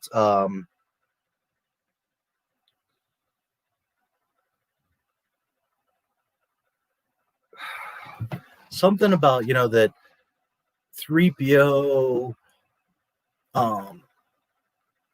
from the first time, from the moment he's turned on, he sees Padme, and man, I can't remember the details right now, but they screwed up big time. The point is, and again, I would have to look back, but it's in one of my videos, maybe a live stream, but I think it may be on a live stream where I call them out on it. But they're going on about how 3PO's behavior is here, and that how he becomes, I think it's, they say he becomes sentient, like as soon as Anakin turns him on or something like that, and sees Anakin or sees Padme or or sees R2, I think what it was. Yeah, I think it's, yes. They say that as soon as he sees R2, they become best friends, or he becomes sentient, or I can't remember the specific detail, but here's the point. If you pay attention, right here, 3901, 3PO had said, oh, I can't see. And Anakin says, oops, yeah. And he grabs his eye socket, right, from the side. I think he blows on it. And then he plugs in 3PO's other eye. Okay. While 3PO is already on and conscious, he can't see until the other eye is plugged in. Because he literally says, I can't see. So obviously he needs both eyes. So Anakin grabs his other eye socket, plugs it in. The first thing he sees, if you pay attention, he looks at Anakin. I am C-3PO, human cyborg relations. Then he looks at Padme. Then he looks back at Anakin. How might I serve you? He's perfect. Oh, perfect. Padme says, when the storm is over, I'll show you my racer. I'm building a pod racer. Okay, which is important too, because to build a pod racer, you got to have money, you got to have experience, you got to have a crew. All the other pod racers have like these crews, elaborate crews of money that are maintaining and building and fixing their pods. This is one little 9-year-old slave boy who's scrapping parts and not only building a pod racer, but as we learn later, it's not even his first pod racer. Anyways, so back to the point. I can't remember who said it. It was maybe JJ or one of the High Republic knuckleheads. Whatever the case, they tried to be slick and thought they were so smart and like, well, yeah, 3PO is conscious from the moment he gets turned on. The first thing he sees is R2. No, he doesn't. He looks at Anakin, which he knows Anakin anyways, but he looks at Anakin. He looks at Padme. He looks back at Anakin. When the storm is over, I'll show you my racer. I'm building a pod racer. 3PO gets up. He hears R2 in the corner. He's wobbly. I'm not sure this floor is entirely stable. I know you guys are remembering this. And then he hears R2 beeping, and he turns, and he's like, oh, hello. That's the second he becomes conscious that R2's even in the room. So after he looks at Anakin, looks at Padme, looks back at Anakin, gets up, wobbles around, talking, blah, blah, blah, walks across the room, and then realizes that R2's there, not as this person said, that the second he becomes conscious, the first thing he sees is R2-D2. No, he doesn't. And all you had to do was watch the fucking movie.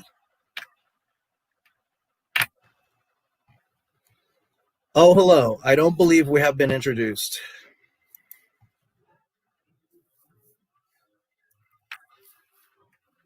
R2-D2, a pleasure to meet you.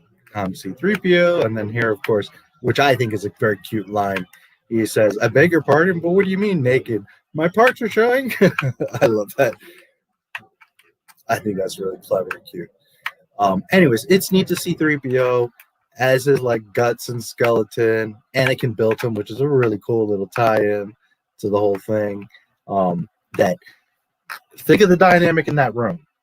R2 is Padme's droid. R2 is Star Wars, the narrator of Star Wars.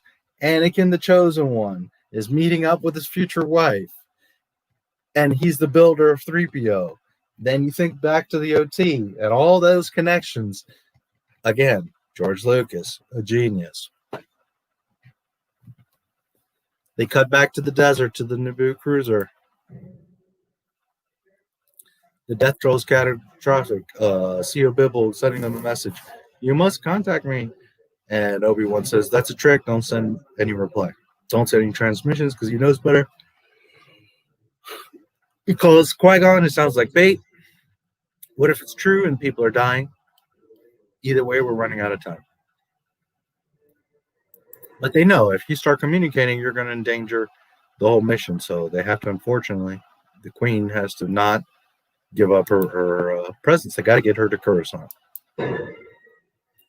So now, speaking of Coruscant, they cut to outside of Coruscant, which I always thought looks amazing from space, how it was like rings on the surface. And then they cut into Coruscant, and you see all these gorgeous spires and towers. Coruscant has over 5,000 levels to it. That's what the underworld is. Level 1313 is a very famous level. It was going to be in the Underworld show. It was going to be the Boba Fett game, 1313. In the Clone Wars cartoon, Ahsoka goes to the Underworld.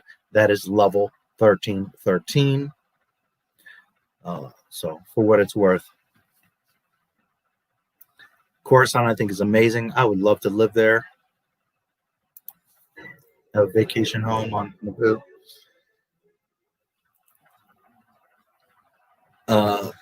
We see on one of the walkways Maul and Palpatine walking. Maul is saying, Maul is saying Tatooine is very desolate. If the trace was correct, I will find them quickly, Master. Now, it's a side note, and I did say I'm not going to get into the EU, but just a quick side note. There's a really awesome book. It's an amazing audio book called Shadow Hunter. And it's about Maul before this. Not long before, but before this. So it shows how he goes out on like, not bounties, but like missions. And he assassinates people, including Jedi. And how he's very good at like tracking people and hunting them down. Therefore, he's called Shadow Hunter. So it's just kind of neat how they're showing this, and that he's like, I'll find them, quickly if the trace is correct. Knowing that story gives you some backstory too. He's very proficient at that, Darth Maul. Anyways, cool scene here at 4027. We're on this walkway, of course, on the upper levels, of course. And if it isn't obvious, or if you don't know, the upper levels are like in society, the high class, the penthouses. the underworld, all the lower levels, and the further down you go, the less light and the less prosperity, money, class, the slums. So yeah.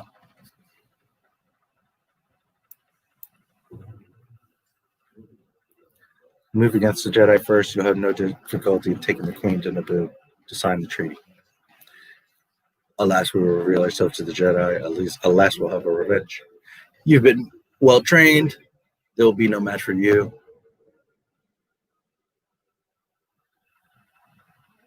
So they're back in Anakin's house.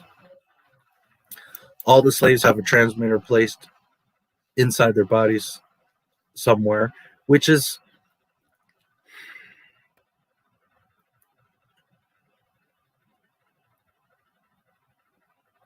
probably where they're trying to get the fobs from on Mandalorian, although they do an awful job of explaining it or how it works. But again, this shows you how Dave Filoni does not understand Star Wars or does not understand storytelling, because probably what he's trying to do is say, well, if you paid attention, there's transmitters inside of slaves. Okay, well, first of all, Baby Yoda ain't a slave. He's a bounty. And second, you can't just presume that people are going to know that, Dave. You have to give some guidance. You have to build characters and storylines and plots that explain the fucking fobs. Anyways, I'm pretty sure that's where Filoni is getting it from, is, oh, well, they have little transmitters in their bodies. Anyways, all slaves have a transmitter placed inside their bodies somewhere. I've been working on the scanner to try to locate them. And you attempt to escape, and they blow you up. Padme says, I can't believe there's still slavery and that there's Republic anti-slavery laws. And then Shmi cuts in and says, the Republic doesn't exist out here, which is, a reminder of our society that, there's laws, but then there's laws, and that there's only so much reach. And that if you're out in the middle of, Tucson, Arizona, not to say there's no law or whatever, but, if you're in the middle of nowhere, then, if a tree falls in the woods, does anyone hear it? Right? So, no matter how established the Republic is at this time, there's still the outer rim that a lot of things are going on that even a queen of a planet is unaware of, which is important. George is showing us, the viewer, that, but it's also showing Padme that, which only increases her conviction to build the Republic, to build democracy, because she sees firsthand how, the reach of the Republic is only so far, and that even in the inner part of the Republic, things are corrupt and not working.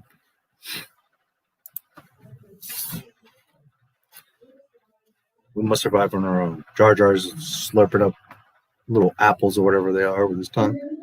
Has anyone ever seen a pod race? Anakin mentions. There's pod racing on Malastare. Very fast, very dangerous. I would have always liked to have seen glimpses of the pod races on Malastare. Just another view, a different race. But whatever. Be on some holonet or screen or something somewhere along in the prequels, but whatever. I'm the only human can do it. You must have Jedi reflexes if you can race. If you race pods. Okay. So, first of all, remember that he built his own pod racer. We find out later it's not even his first pod racer, and that he not only tells Qui-Gon that he can do it, that he's the only human that can do it, and that he's conscious of that fact. And Qui-Gon, on the other end, is conscious of the fact that, well, if you can do that, then you must have Jedi reflexes, because you little boy should not be able to do that.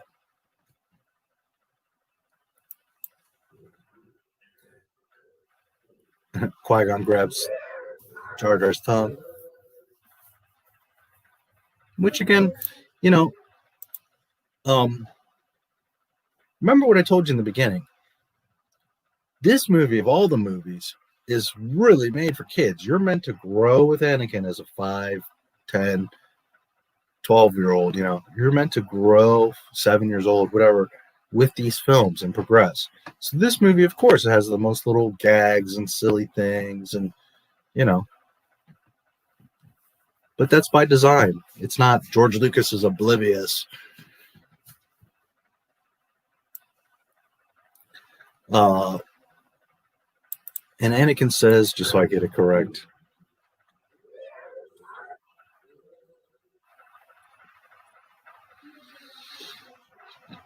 "You're a Jedi Knight, aren't you? What makes you think that? I saw your laser sword. Only Jedis carry that weapon." It's funny. I remember so much of this dialogue. "Perhaps I killed a Jedi and took it from him," which is an interesting thing that Qui-Gon would say, but interesting, like challenging Anakin. And to see what Anakin would say, and then Anakin, of course, says, "I don't think so. No one could kill a Jedi." So it's an interesting little banter between the two. Qui-Gon knows, obviously, he's much wiser, but he's kind of seeing like, okay, what's this kid gonna say? And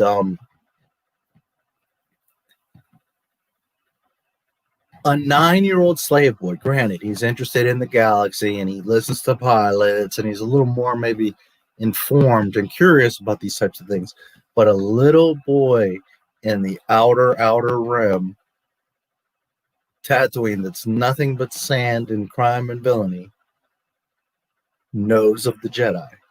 Now, he's very young and he's hearing like fables, so he doesn't know the exact details. He doesn't know that, yes, Jedi can die. To him, they're probably like, godly soldiers or something like that. But he's well aware and has an idea of how great and powerful the Jedi are. Din Djarin, Rey, Palpatine, and Kathleen Kennedy don't know a damn thing about Jedi.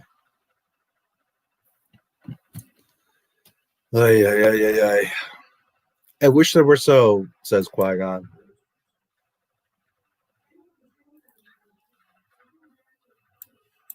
"I had a dream that I was a Jedi. I came back here and freed all the slaves."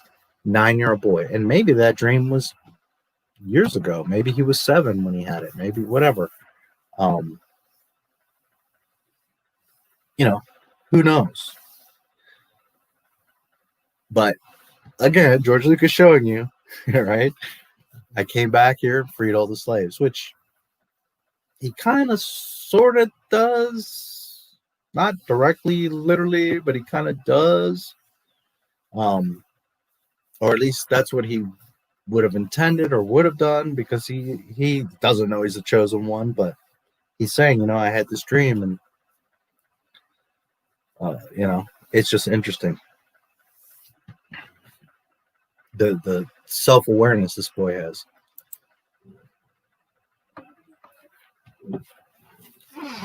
"Have you come to free us?" "I don't know. I'm afraid not."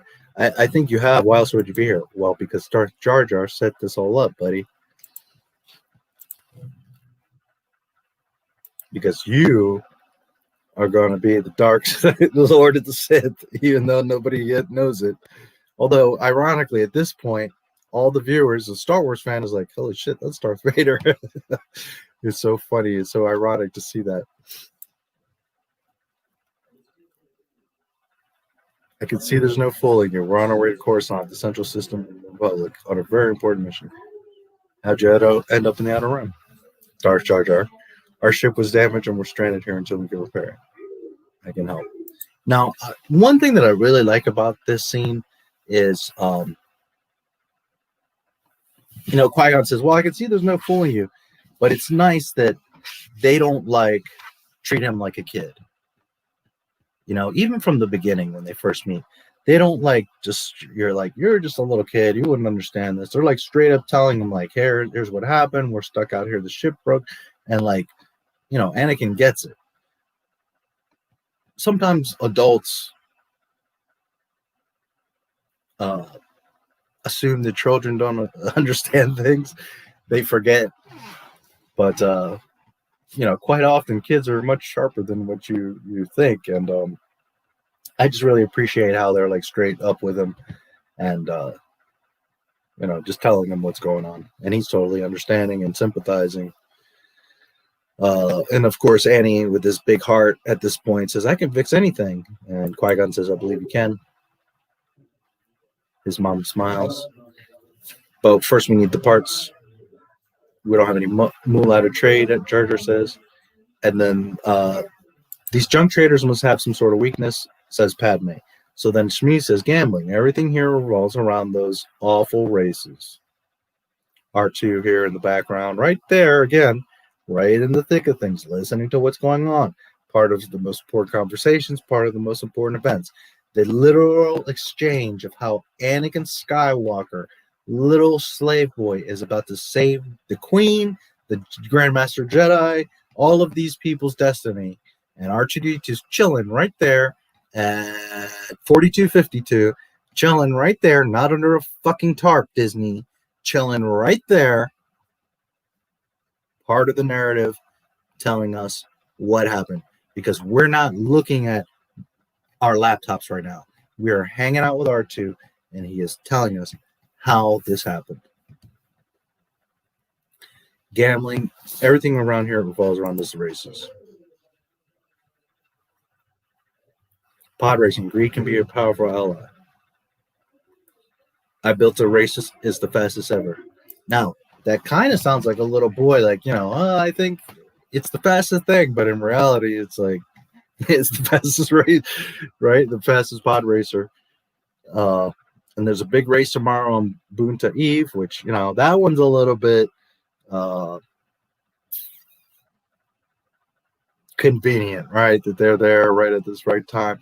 So we'll say, that there's a little bit of the galaxy, the stars lining up there for them. That, tomorrow is the Boonta Eve race, but okay. We can live with that. It's not such a far stretch. It's not such a big thing. There can be a little bit of convenience.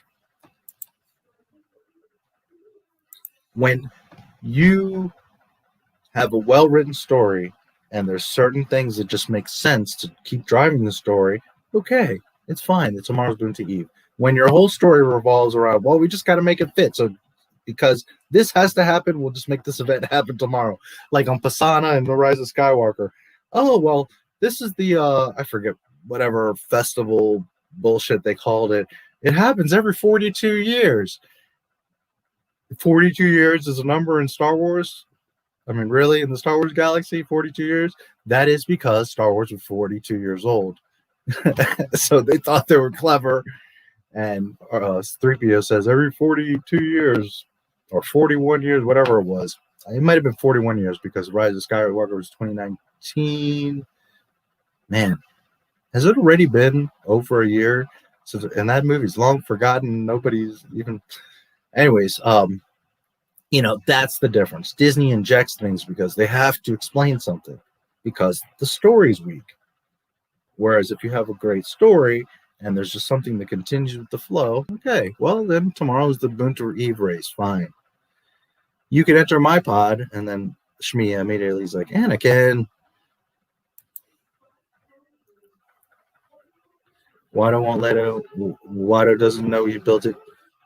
You could make, and then Anakin's like, you can make saying to Qui-Gon, you can make him think it's yours and get him to let me pilot it for you. Now, again, it's not arrogance, but it's just funny. Like little Anakin's not even considering, like, well, but you're a Jedi, you could race the pod.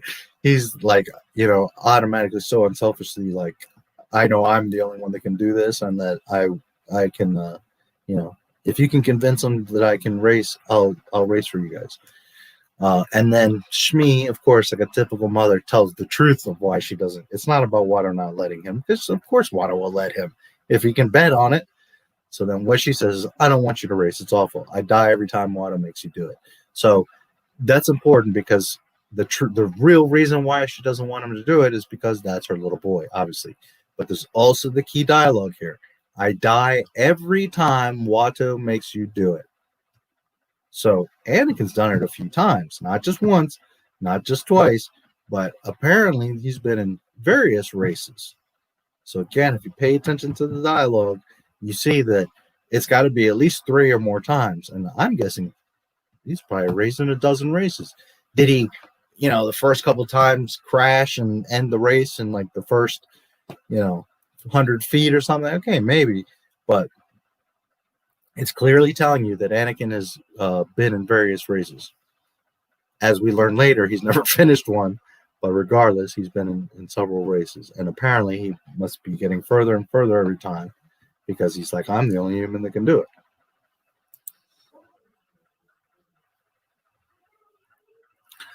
Mom, I love it. The prize money will more pay for the parts they need. And she's like, no, Anakin. And then, of course, Qui-gon Noble says, no, you're right. Your mom's right. And then he says, does anybody can help us out here? And she's like, no. And then, of course, Anakin, you say the biggest problem in this universe is nobody helps each other. This little boy, to have that kind of foresight and wisdom. I'm sure Qui-Gon doesn't want to put your son in danger, Padme says, which is also very noble of her. And then Shmi, which I really love this part, is she says, no, you know what? I hate this, but it's true. He can help you. For her to have the humility to say, hey, I hate this. Every time I think you're going to get squished, she knows that he truly can help.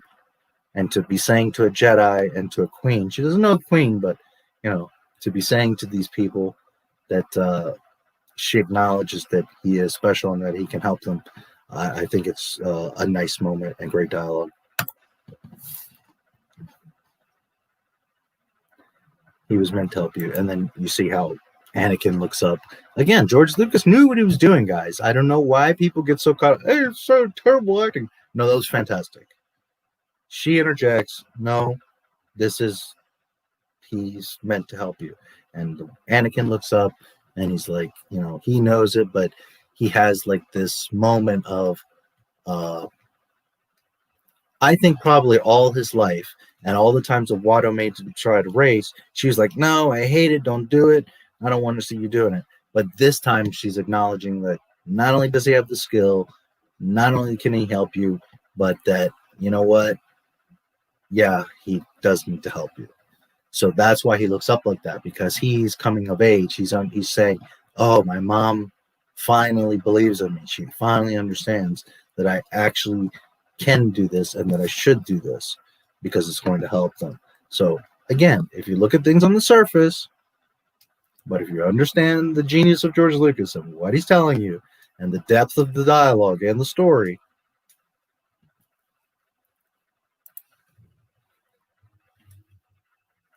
Qui-Gon, of course, looks at him, realizing, wow, that not only is this boy something special, but also acknowledging, like his mother said, no, yeah, he's meant to help you.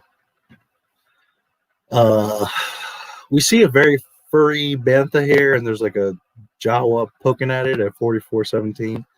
It's just a funny scene. You see quite a bit of Tatooine, which is cool. We never really saw a lot of this detail in the past, so it's neat to see the town.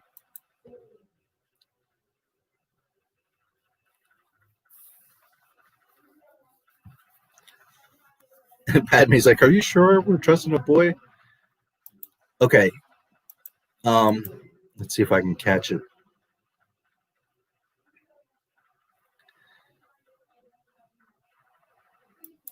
Okay. 4428. The Queen would not approve that we're trusting in this boy. Jar Jar sits behind Padme. If you pay close attention to Jar Jar in these next few moments of the dialogue, and you pay attention to how Jar Jar's looking, and pay attention, again, Darth Jar Jar is cooking, right? He smells what the rock is cooking. The Queen doesn't need to know. So then she says, well, I don't approve, which, most of us at this point realize, well, that's the Queen, so it's interesting. Although some people maybe don't get it yet. They just think she's a handmaiden. The boy tells me you want to sponsor him in the race. It's also funny how when he walks in, there's a little ding ding like you do in stores in the mall. It's funny. So the boy tells me, you want to sponsor him? How can you do this? Not on Republic credits. And then he shows the hologram of the ship that we'll put the ship up, which it looks really cool in the little hologram. Nubian, it's in good order. What will the boy ride? He smashed up my pod in the last race. It will take some long time to fix it. It wasn't my fault. Sebulba flashed me with his vents. I saved the pod mostly.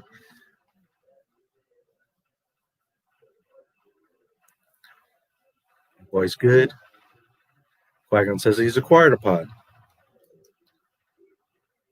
And again, the respect, the code, the honor, the nobility in Star Wars. So Watto says, I hope you didn't kill anyone. I know for it.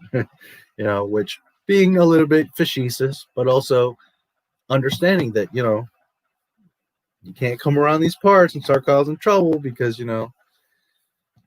there's ramifications to things.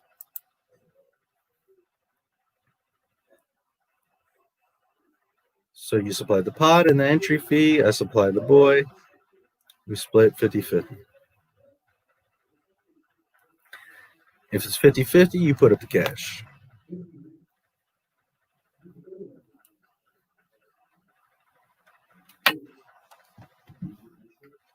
You win, you give us the parts. We lose, you get the ship. Either way, you win. He gets the winnings if they win, and they get the parts. If they lose, he gets the ship. So he smacks them, gives them 5. And I always thought it's funny how, well, we all know, right, how Watto talks. And he says, your friend is a foolish one, methinks. He always says methinks. He cuts this scene in the desert. There's a bunch of dewbacks around the Nubian ship, which is pretty cool. Obi-Wan's talking to Qui-Gon. A ship without a power supply isn't going to get us anywhere. And there's something about this boy.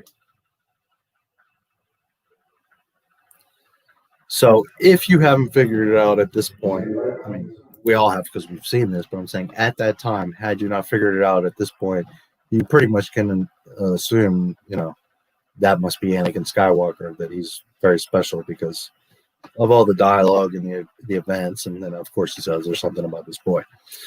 You should be very proud of your son, which this is important dialogue here as well. He gives without any thought of reward. And he knows nothing of grief, he says. He has special powers. Qui-Gon finishes. She says yes. He can see things before they happen. He appears to have quick reflexes because he's got Jedi traits. He deserves more than a slave's life, which again is why she said earlier that no, he is meant to help you. Had he been born in a republic, we would have identified him early.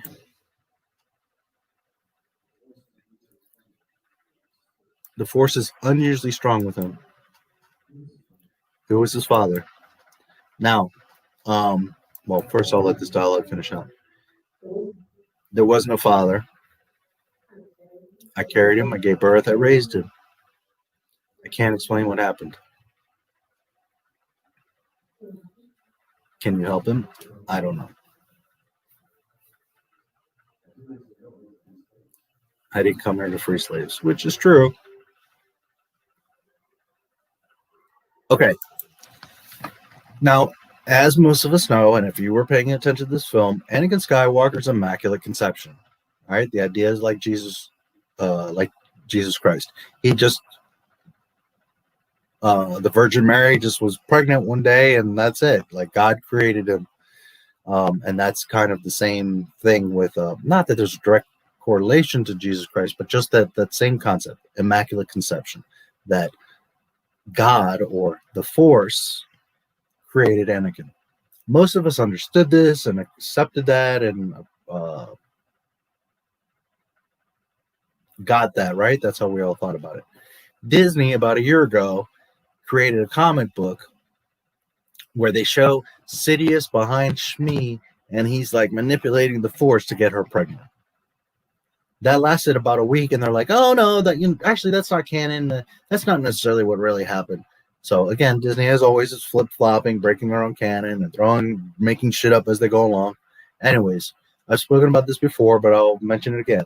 In the Star Wars archives, November of 2019, Paul Duncan made a book, did an interview with George Lucas, one of, I think it was 3 interviews.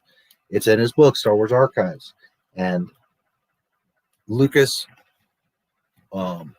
talks about it, very clearly states that the Force created Anakin. It has nothing to do with Plagueis, nothing to do with Sidious, that he is literally a manifestation from the Force. 100% confirmed by George Lucas.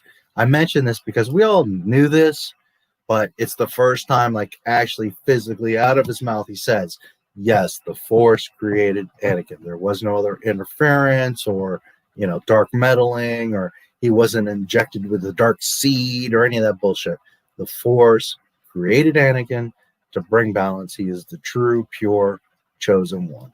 So just so you guys know, it is in the Star Wars Archives book, and George Lucas officially, after all these years, stated how Anakin was created.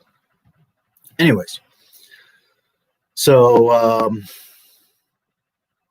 we see a bunch of kids Anakin's age around Annie at the pod racer. His pod racer is pretty impressive for a little boy to have built it from scraps. I mean, you gotta admit that. Annie, one of Annie's friends, I can't remember his name, but the little brown skinned boy, right now I can't for the life of me remember his name, says, wow, a real astromech droid, which there's 3POs around and there's all kinds of pit droids and other droids, but apparently like R2 type droids are pretty rare on Tatooine. So I thought that was kind of neat that they say that, like, oh, wow, like a real R2 unit, a real astromech droid. Just kind of a funny little thing. You would think there would be an astromechs around, but maybe they're not so common on Tatooine. So anyways, they're tuning up the ship and checking it out. 3PO still naked. How do you get so lucky? He's like, that's not the half of it. I'm the Boonta race. And then his little friend is like, what? With this shit? With this pod racer? You're such a joker, Annie. You've been working on that thing for years. It's never going to run, the little girl says. The other girl says, it's never going to run. And it's a shame. There was never girls in Star Wars. There's never been any diversity. And we just have always hated women in Star Wars. Keep racing, Annie. You're going to be bug squash.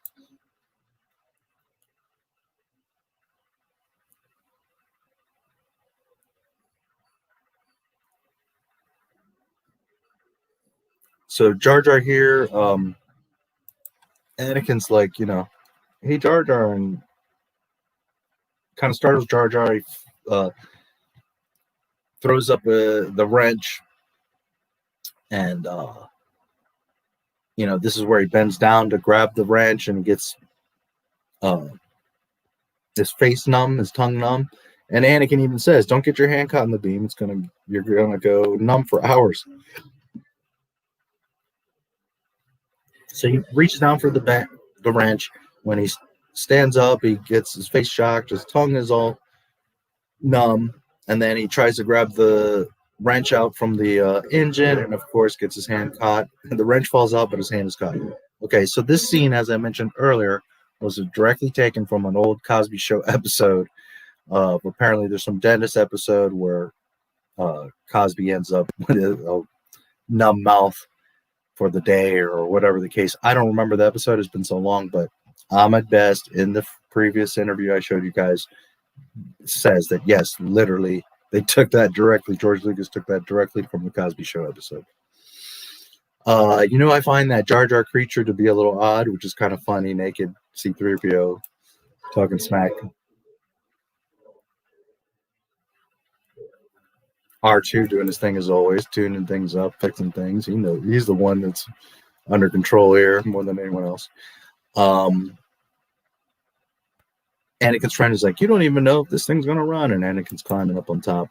This to me, it's time we find out. Here's a power charge. Yes, sir. They kidster her, right? They move. Qui-Gon grabs him. They move away. Jar Jar's still stuck. He manages. Padme helps him get out.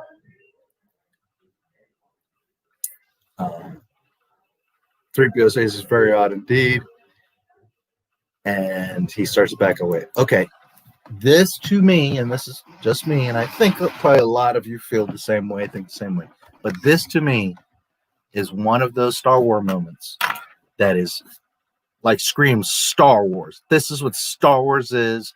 This is one of those key moments that grabs you, that puts an exclamation, that it personifies what the fuck Star Wars is, what the fuck Disney is clueless about and can never replicate or get right. Something so simple but so magical, this little part. Now, I don't know, maybe other people think it's dumb, maybe other people don't care, but to me, this is one of those scenes that is the absolute personification of Star Wars. Anakin Skywalker fires up the pod racer. You see the motors firing. It starts to all wobble around. Padme smiles. Qui-Gon looks on. It's working. It's working. And Smee is in the corner looking, and she knows that he's going to help these people. We cut to the evening. Qui-Gon says, stay still. He's fixing like a scratch on Anakin's arm.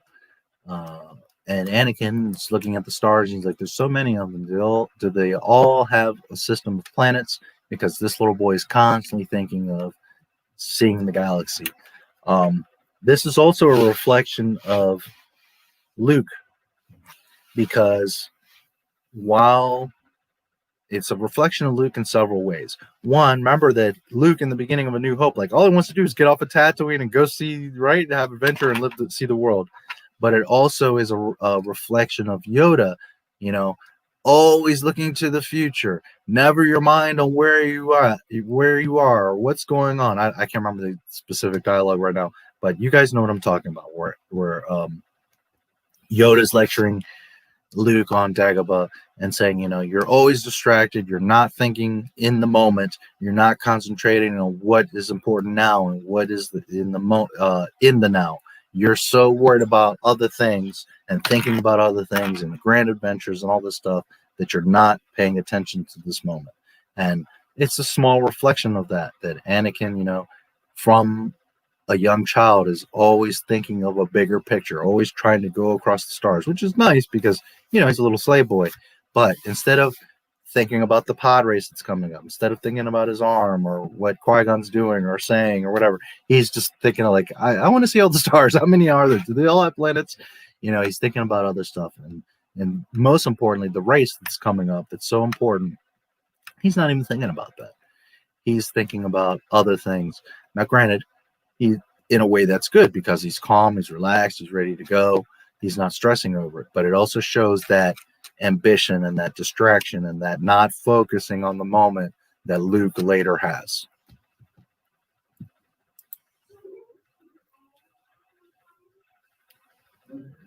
So they all have planets, most of them. Has anyone been to them all?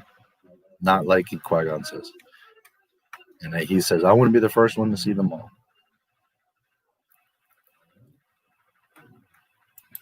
Which, that's part of the mentality of Vader, that, he wants to, where he gets the, I want to rule the galaxies from the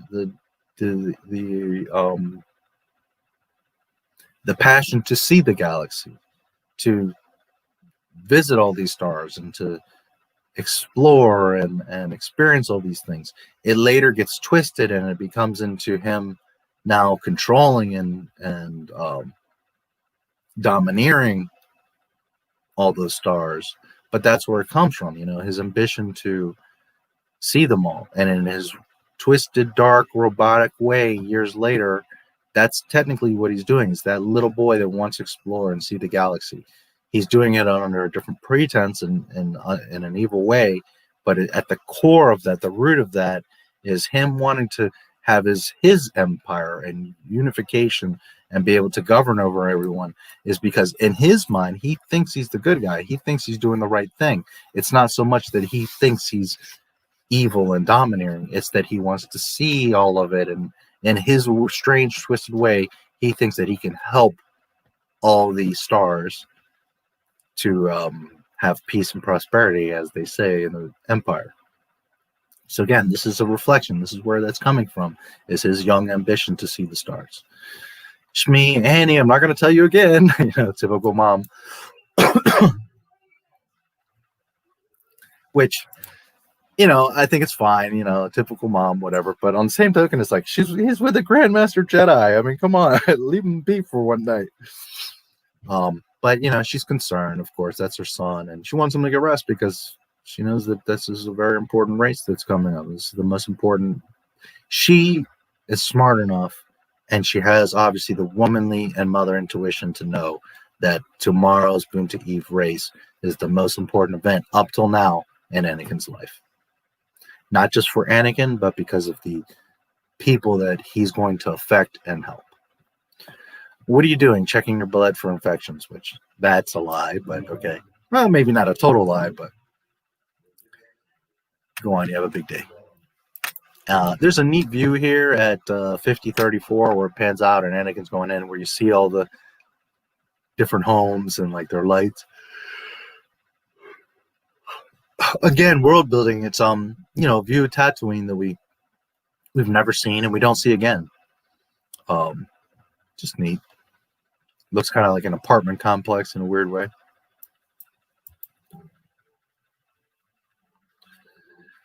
So Qui-gon, of course, radios to Obi-Wan. I want you to analyze this blood, which is pretty awesome technology that through the little communicator, you can put the blood and they can Wi-Fi it over, which is fine. It's Star Wars. That's cool. No problem. It's just neat to imagine, to think that one day, maybe not in my lifetime or some of you guys' lifetime, but someday you'll be able to, be in the middle of the Amazon, find a bug or some plant or blood and Wi-Fi it over to a lab or to a doctor. And it's pretty interesting. Someday. The reading's off the charts. Over 20,000. Even Master Yoda doesn't have a midichlorian count that high. No Jedi has. What does that mean? I'm not sure. Which he has an idea. It's just he's got to process it. Like, holy shit, is this kid the chosen one? Now, just a side note. There's a game called Galaxy of Heroes that was created before, I want to say, was it out before Disney bought Star Wars? Maybe not. It was early Disney, though, if not before. For those that don't know, basically, it's a mobile game. It's turn-based, so it's kind of like Final Fantasy, where you have, like 3 to 5 characters, and you do turns attacks. You select like different abilities or, skills, and it's like turn-based attacking. And roughly a year ago, they showed the ratings for the different characters in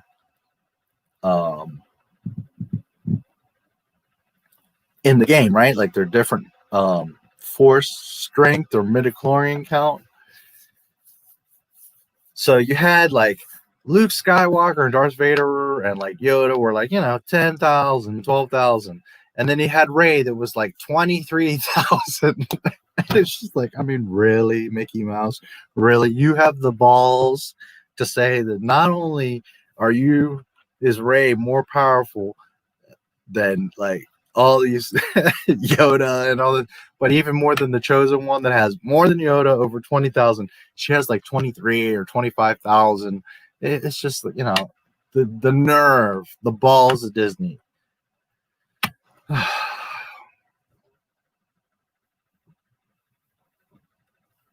Rey can be as great as they want her to be.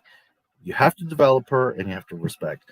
But come on, the Chosen One is the Chosen One. You can't have more midichlorians than the Chosen One. Just stop being stupid, Disney. Seriously.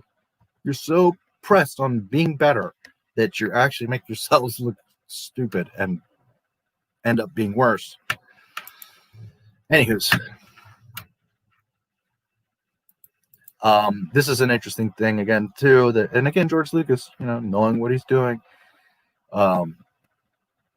Qui-Gon's finishing the conversation. He says, "I don't know what that means," and then it cuts to Shmi standing in the doorway, and she overheard that conversation. She was like watching, and she's like, "Oh, I see that he's not just something special about him. That like this is more of a galaxy-wide thing. Like, he's got more than Yoda. I have no idea who Yoda is, but obviously Yoda is important. And if they're stressing the fact that he's got a higher midichlorian, which I don't know what that is, but if he's got some sort of higher level than some obviously master, then obviously Anakin is even more special than I had realized. So it's just a little, again, subtle thing, George Lucas.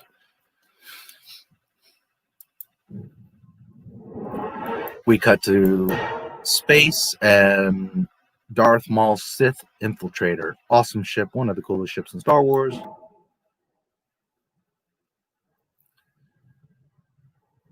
Awesome sound effects, cool shape and design. The wings fold up. It's coming. It lands on Tatooine, and Maul comes down the ramp out of the ship. Very, very cool. And at this point, we don't fully see Maul, right? Because he's got his hood and he's all covered up. So we don't fully understand what he looks like or what he's capable of. But you can tell, like, oh, man, this guy's badass. He pulls out his binoculars and he's looking.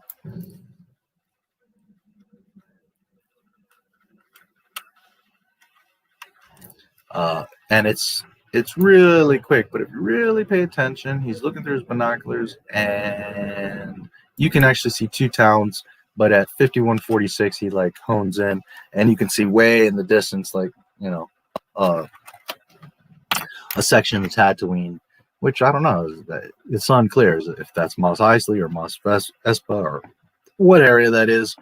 I'm sure it's in one of the books, but it's just neat, like, you see like the little white kind of dots and shapes that are showing you like the distant lights of the town. Then Maul clicks on his wristband, which is also very cool. These little probe droids come out. Also, again, scale. You see the probe droids come out and their size, and in the background is the Sith infiltrator. That freaking thing is huge, man. That ship is freaking large. And considering that's not even one of the larger ships in Star Wars, but that thing's pretty damn large. It's a badass ship. Which, that's one thing. It would have been nice to see like at least one dogfight or something with the Sith infiltrator, but oh well, it is what it is. Which, speaking of, we have to assume from here he tracks them to. Well, from here they go to Coruscant, right? But then they end up fighting later on Naboo. So you have to assume that he flew the Sith infiltrator to Naboo. And right now I don't remember if there's something in the EU, but apparently that badass ship is somewhere on Naboo. I wonder who got a hold of it. Anyways. Or maybe it had a self-destruct. He lets out the probe droids. They're pretty cool. I like how they fly out. And, well, later is when he gets on his little speeder, and we'll talk about that. Let me see. There's some chats here.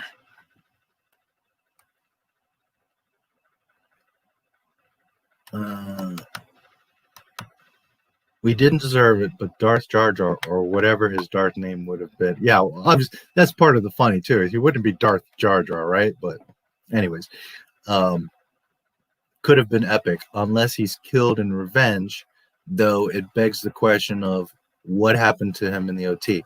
Well, that's the thing. There could have been where Palpatine like gets out of the trance or gets hip to the game, or like all the Sith, they they want to get a new apprentice so that they can team up with that apprentice to kill their master, right? So they could have totally switched the game, like Palpatine creates Vader, or either Palpatine creates Vader and then they together take out Darth Jar Jar, or maybe Anakin as Darth Vader fights Darth Jar Jar, gets all fucked up, Palpatine ends up killing him, and then saves Vader. You know, there's different ways that could have gone, but that would be my assumption, is that he would have to die. He would get killed by Anakin and or Palpatine, and that's how Palpatine, the ultimate like last step to him being like full Sith supreme leader of the galaxy, supreme ruler of the galaxy, is because they would take out Darth Jar Jar. Because yeah, he wouldn't be in the OT. He doesn't fit. Even though some of the theories are like, well, but he could be Snoke and he could be Plagueis and he could do it, but that's going too far. That's extending way too far. Not only is it too many years, but it's like it's too much that he would still be doing all that stuff. That you know, there's people that think that he's still in control, even though Palpatine comes back and the "I'm every voice you ever heard inside your head" is really Jar Jar. That's going way too far with it. He would have to die by Sith, and that way you go into the OT with Emperor Palpatine in full power. So you pick up the story right, you know, as it's supposed to be.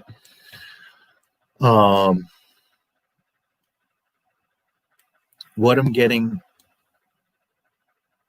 so far is that Qui-gon isn't so much following the will of the Force, but the will of Jar Jar. Well, and that's the thing. I mean, it's kind of arguable that Jar Jar is steering this, right? Not like the captain of the ship standing out and like, we're going here, but, you know, nudging things and like suggesting things.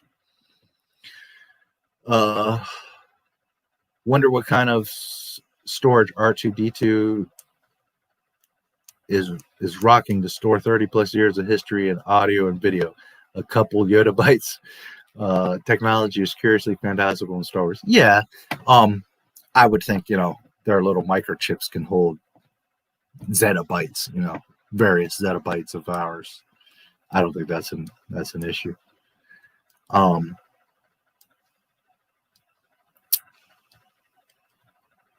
I don't know, you know, when you say 30 years of, you're talking about his direct memory. Yeah, I was kind of thinking of him rebooting 3PO, but yeah, his direct memory.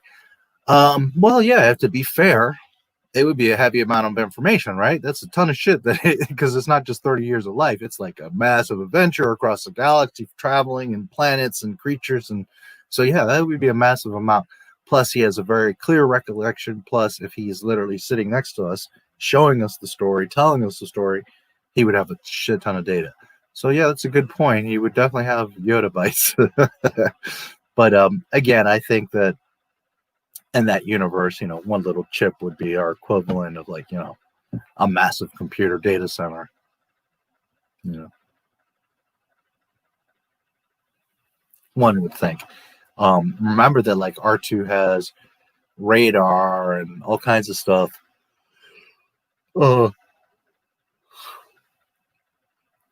Pretty good range communication, transmission, and stuff like that. So, you know, it's really viable that R2 would have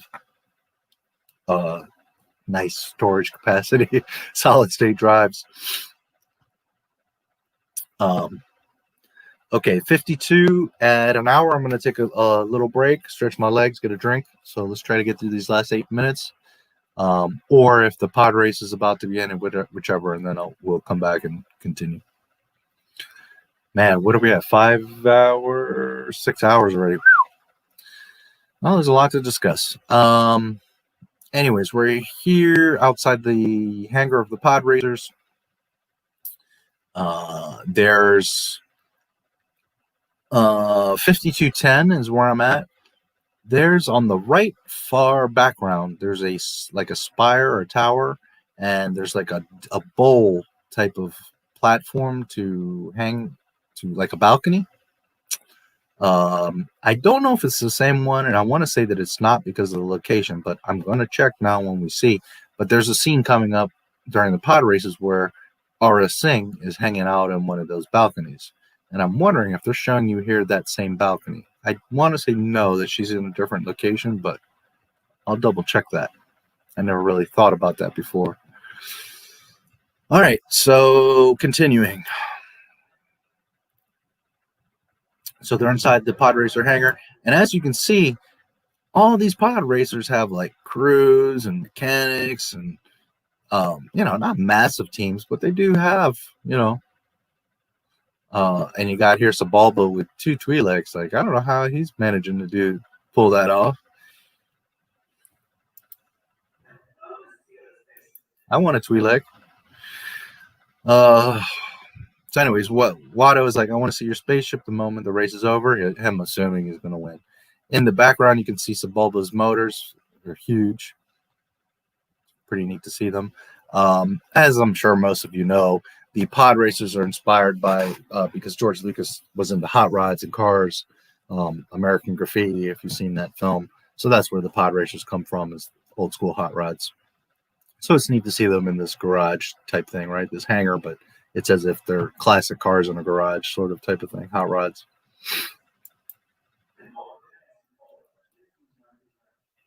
Patience, my blue Smurf friend. A little pit droid walking in the background with his carrying some boxes. There's a R2 unit welding something. All kinds of funky aliens all over. The Twi'lek, one is giving Sebulba a manicure, pedicure, I guess pedicure in this case. It's goofy. Man, the Twi'leks are always so sexy. They have like amazing bodies. I can't remember like an unattractive Twi'lek.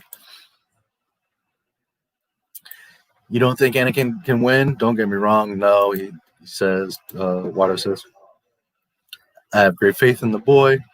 Again, all the stuff in the background, pit droids walking around and people soldering and welding and things moving. Attention to detail, the flags, the banners, all the things hanging, draping.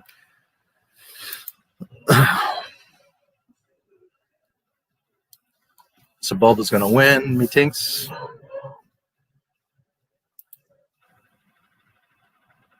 Yeah, man, he's got 2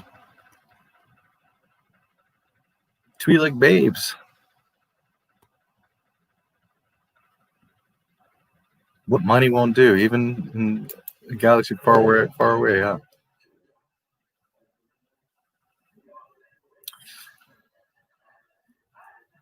You know, I just noticed,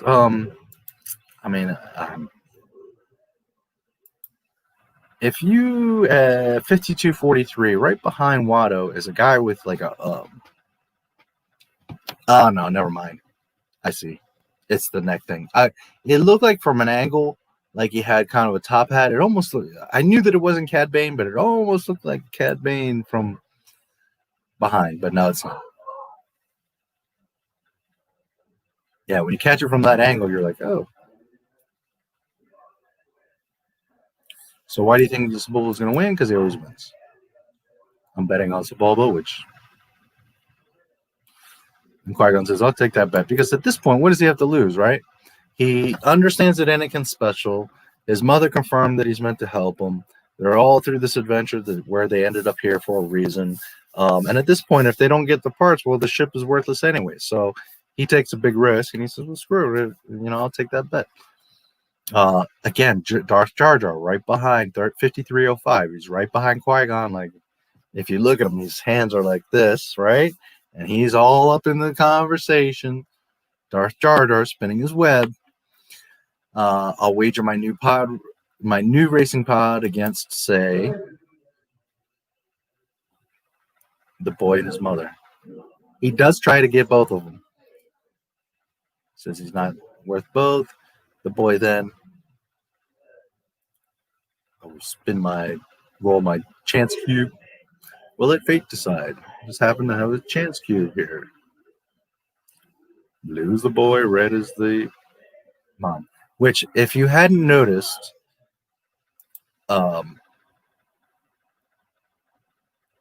there's more red than there is blue. the actual sides of the cube. So the odds of it even landing on the boy are much less. It was most likely going to land on Smee if it was just a normal roll. And as we see, it was ending on Smee until Qui-Gon tips it. But it's kind of a cheat cube because there's more red sides.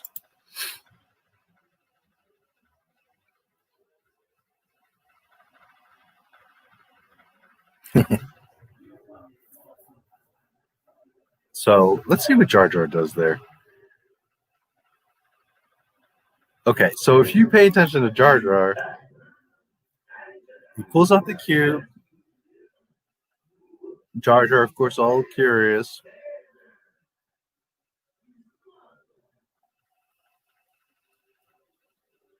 He rolls the dice. Qui-Gon waves his hand, and then Jar Jar like gets a big smile. It's like ding, and his eyes pop. Obviously Qui-Gon did that. I'm not saying that Jar Jar did, but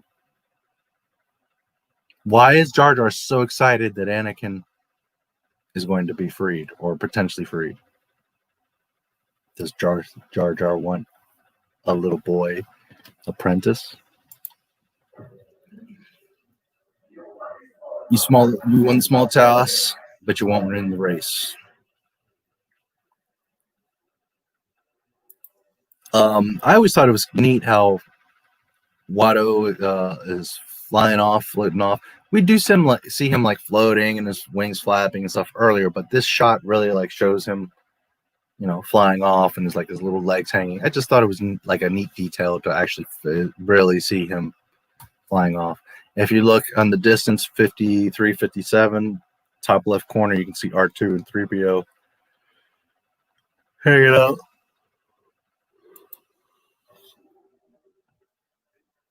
They're actually entering the hangar, and then you got Anakin and Padme on one of the, I don't remember these creatures' names, the horsey type creatures. And on the other one is me, and I'm trying to remember who she's with there. Who's she coming with? Kitster? Yeah, she's with Kitster, right?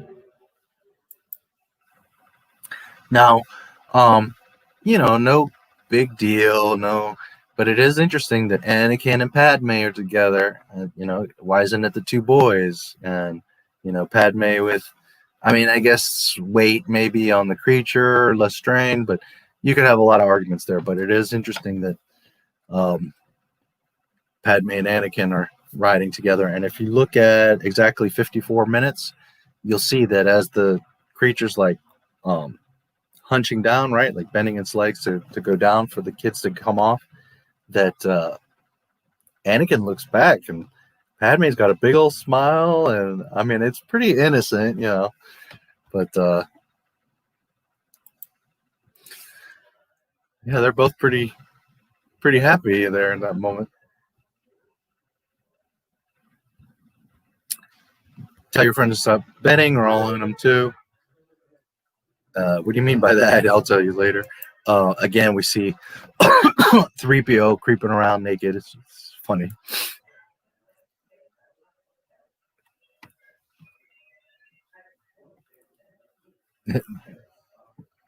3PO says, I hear that this is all, it's very, very perilous, and I can assure you'll never get me on one of those starships, and yet 3PO will be one of the most traveled droids, right, in the galaxy. This is so wizard, Annie. I'm sure you'll do it this time. Which I always thought it was interesting that he says wizard. I wonder where Lucas picked that up from. I don't think it has anything to do with like space wizards. Maybe it does. I don't know. But I was always curious where he. It sticks out to me because I was born in Boston, and in Boston, that's like the thing. Everybody says wizard. So I don't know. That always stood out to me that he says, "This is so wizard."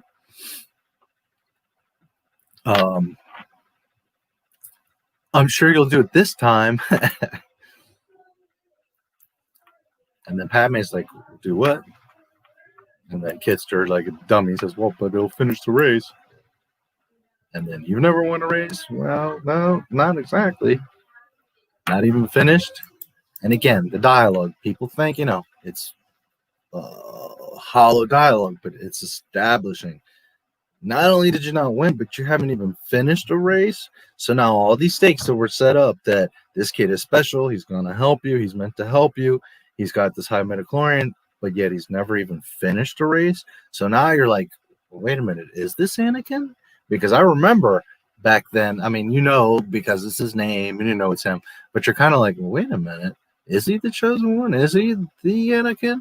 Is he going to maybe have a big failure here? It really puts a little bit of doubt there because you've gone from all this positive reinforcement to, well, wait a minute, he's never even finished the race. Kisser's right. I will this time.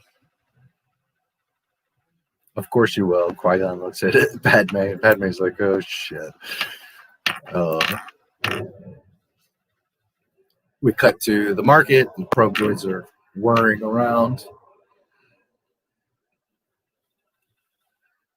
The crazy skeleton looking astronaut guy that a lot of you have probably noticed before. He has kind of a pinkish, peachish astronaut type suit, and he has like a kind of a skeleton skull type face.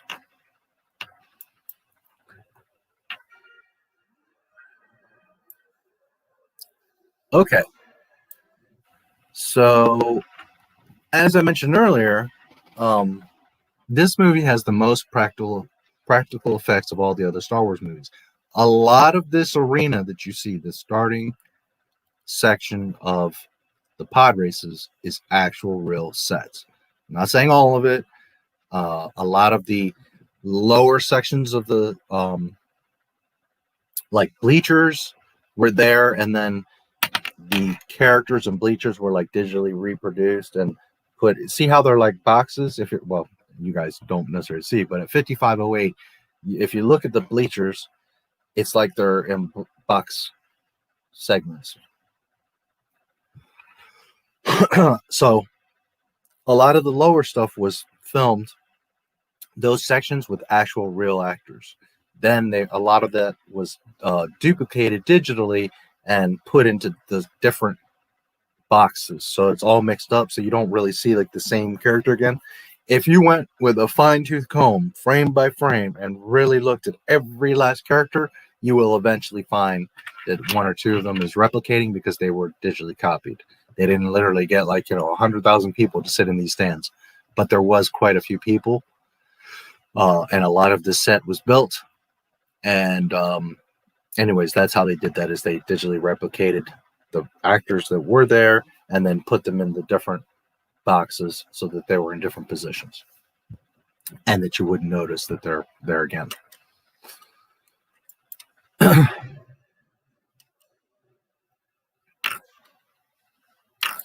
By the way, out of all the characters, this two-headed announcer, I think he's like the doofiest character in all of Star Wars, probably. I don't hate him. I don't like have a huge problem with him, but I just always thought of like the most kiddie-ish, silliest, goofiest character is this guy with the two heads announcer, the I don't know. You guys are mad about Jar Jar? I mean, this guy is like, anyways, 5515. If you look bottom right, there's some spectators, and then if you look at the top left, there's a bunch of spectators. And again, if you it's so fast and there's so many of them that you would be hard pressed. You'd have to really zoom in and really look hard with a fine-tooth comb. But if you really look hard enough in these different shots, you will eventually see that some of the people are replicating. They're just moved around. They filmed like, okay, let's say there's just an example. There's 30 people in this shot. They're all in different positions, right? Then they filmed that scene. Then they filmed another scene where those same people are moved around in that same quadrant in different areas. Plus, they might swap out actors. And then they kept filming, like, I don't remember how many it was, but they set like a baseline. They had like several of those blocks with the actors switching out and moving around and all that. Then they had whatever it was, 10, 20, 30 of these blocks. Then they digitally copied them and moved them all around. So the chance of you actually seeing the same person in the same spot is very slim to none, but they're there. All right. So the announcers are hyping up the race.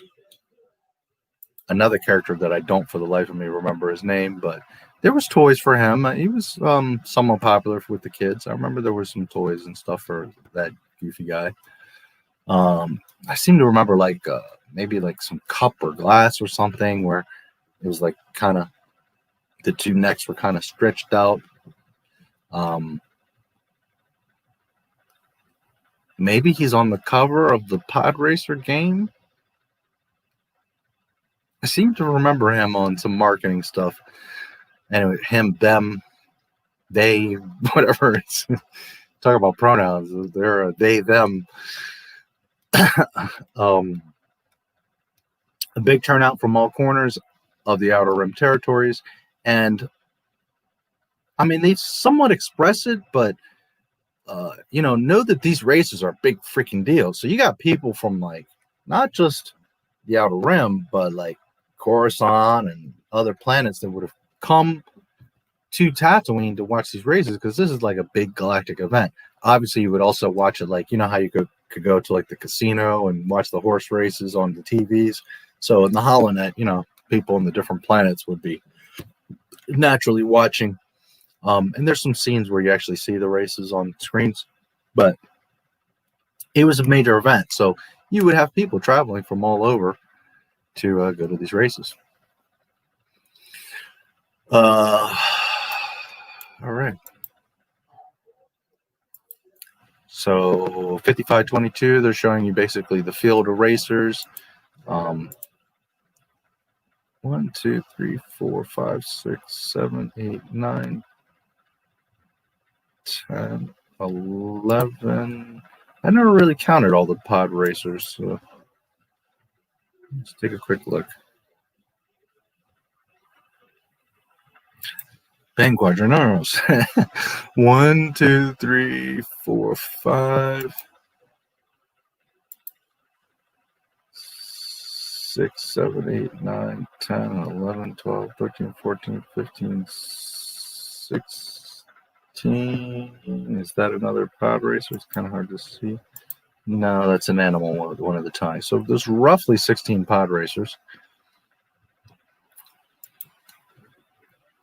They're making their way out to the grid. Anakin's pulling out his pod racer, getting it in position.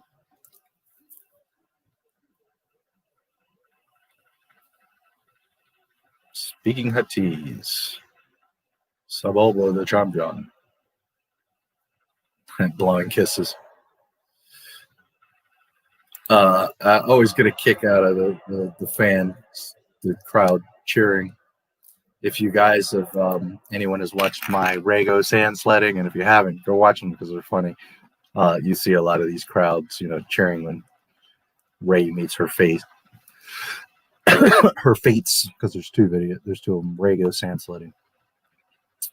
So yeah, we see again all these pod racers have like crews, not massive crews, but they got a couple guys, couple droids, whatever working. Hunnick. A hearty hello. Here at 5603, there's a Quarren that's like jumping up and down all crazy, and Rodian and all these crazy creepos. There's quite a few humans. Oh, look, there's a walrus face back there. Oh, what a trip. By the way, Wicked is in the Warwick Davis is one of the in the crowd, and he was also I think there by Jabba. We'll see here in a moment, but if I remember correctly, he's there by Jabba to Clegg Holdfast and his Voltec KT9 Wasp. And this guy's like almost like he's a decorated general or something. He's got all these medals. Mighty Doug Bolt with the alligator face. Well, silly characters. The Incredible Racing Machine, the Voltarine 327.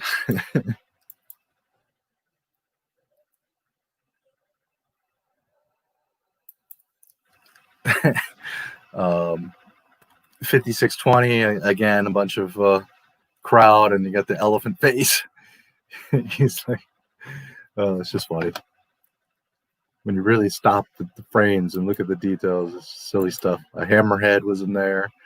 We cut to another pod racer, and this one's got a bunch of Pictroids. Wow, I never at 5624, I never really noticed this one paused, but it really feels painted, like the background is painted and this pod is like an overlay. It looks a little bit unnatural. You don't notice it when it's going by fast, but you know, looking at it here, this particular shot looks a little bit, it's like you can kind of tell the layers there. Odie Mandrell with his record-setting Pitroid team.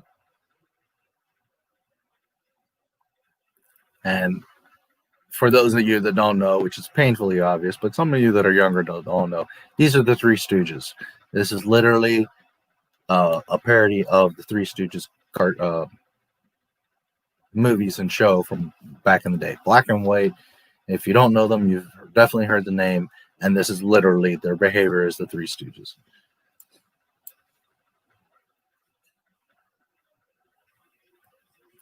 Late entry, young Anakin Skywalker. He cheers, he waves at the crowd. Let's see what we got. 1, 2, 3, 4,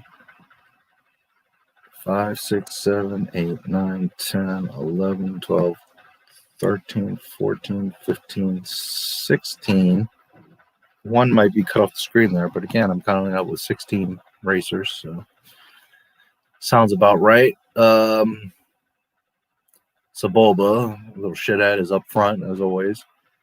Where's Annie at? Oh, he's right here towards the front. Even though he gets left behind in the beginning here, but I always like this scene where the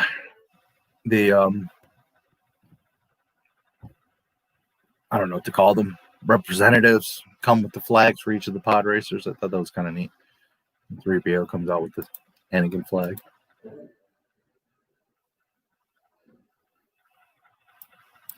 And JJ thought he was slick, and that flag is in TFA of Maz Kanata's castle, or at least it was in the original draft, and I think they later removed it. But I have images of where that flag was originally there. But whatever. The farting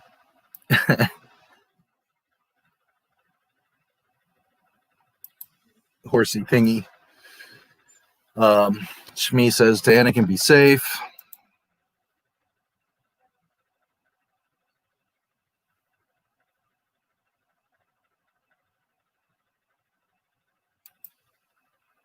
She's a little, I don't know if cold there, but she could have like hugged him or kissed him, but she says, be safe. And he says, I will, I promise. Maybe she's trying to let him be a young man and not smother him in front of everyone. Sebulba then, of course, 5714 sneaks by and breaks a part off of Anakin's speeder. And, well, he's going to learn his lessons. Cheaters never win and winners never cheat.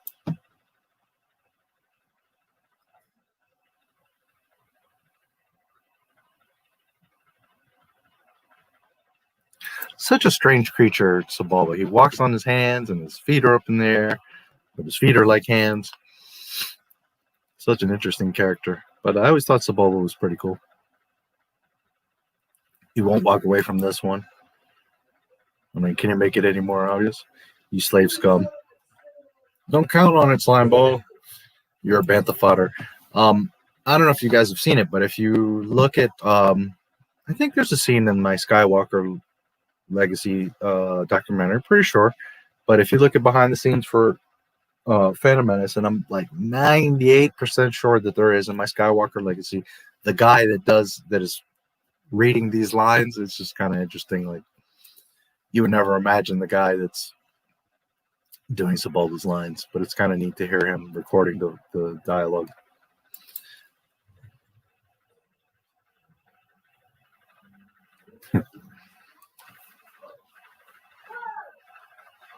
So Qui-Gon lifts Anakin into the racer. Remember, concentrate. Again, feel. Don't think. Use your instincts. How many times has Qui-Gon said feel, feelings? A dozen times already?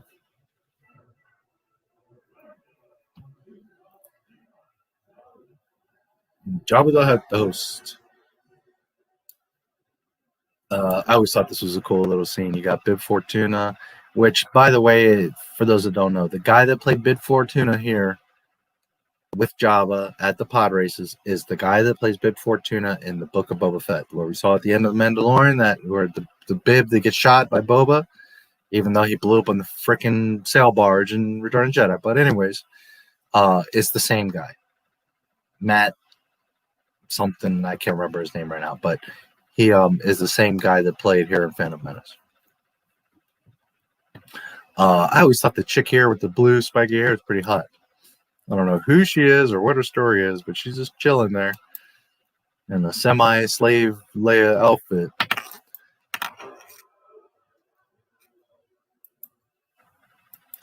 There's another girl creeping here in the corner, 5817. It's just kind of hiding out in the corner. I don't know what she's up to. All kinds of weird cretins around Jabba here. Gordula the Hutt. Speaking of Hutties. And while Jabba looks very smooth as far as the digital, like, he looks 1,000 times better here than he did in the special edition of episode 4. I hate that Jabba. He just looks, I don't know. I feel like he should be a little bit darker skinned. But whatever, he's younger. So they show pod racers firing up, which is pretty neat.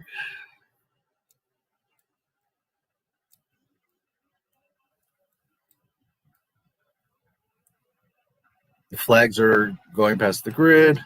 Everybody's firing up and getting ready. Is he nervous? He's fine. And then Padme says, "You Jedi are far too reckless." And this is a little interesting piece of dialogue.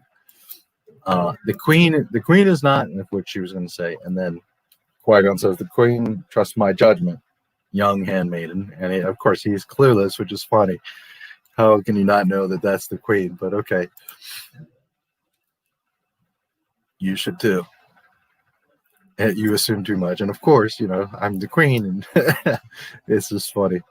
Like, if you only knew. It reminds me, it's very much a parallel of when Vader takes control of the Tantive 4 and Leia's brought to him, and she's like, "Vader, I should have known." And he's like, "You're a member of the Rebel Alliance." And they're just like going back and forth. So it just reminds me of that banter between them, like they both know but don't know, and it's just an interesting dynamic there. Let me see, I got some chats here. We haven't got enough hot Twi'lek action on the big screen. Yeah, they're always pretty sexy. Green or blue? I prefer the blue ones personally. What time is it over there, by the way? It's 2:35. For me, it's 3:47 a.m. What time is it? Not 2:30. I think I said 2:35. 3:25 a.m. is what you said. I have 3:47. The dialogue is underrated, especially in episode 2. Favorite scene is the dream of Padme. It gets me every time. Yes. Disney cut of this movie is the best looking cut I've seen. There's a lot of extra features on Disney Plus, extra scenes.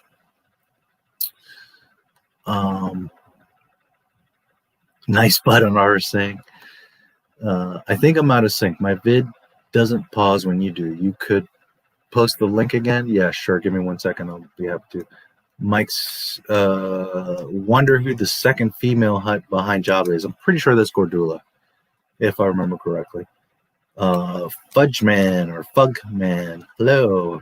Are you drunk? No, I'm just tired. It's been I've been streaming now for 6 hours doing a deep dive of this movie, but no, I'm not drunk. Thank you for subscribing, Matt Guy. Thank you for subscribing, Jamie Lee.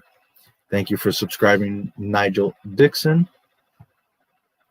Even though I know there's a delay, if you're around, I appreciate it. I'm here to be your friend. Okay, great. I appreciate it. Am I on drugs? No. I have 5K subs. No, I have almost 9,000 actually. Are you on drugs? No. You can help me. Okay. Anyways. So Padme says you assume too much. Let me. Yeah, I should be able to get the link here for you. I should still have it. I think. Yeah. There you go, Mike's, if that helps you.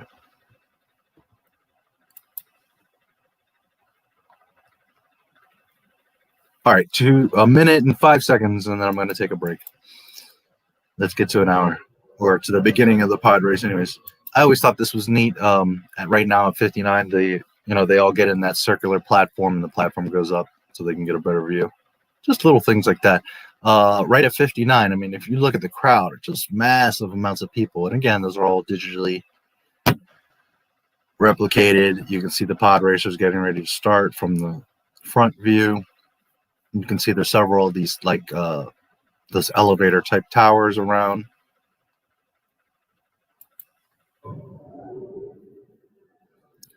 Anakin pops down his goggles, fires up the engines. Here's this little display, everything's firing up.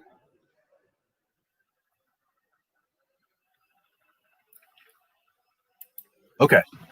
The race is about to begin, so let's stop here for a few minutes. I'll take a 5-10 minute break, get some liquid, and let me stretch my legs. It's been 6 hours, so I'm going to run to the bathroom, get something to drink, stretch out, and I will be back in about 5-10 minutes. I won't be long. Just a quick break.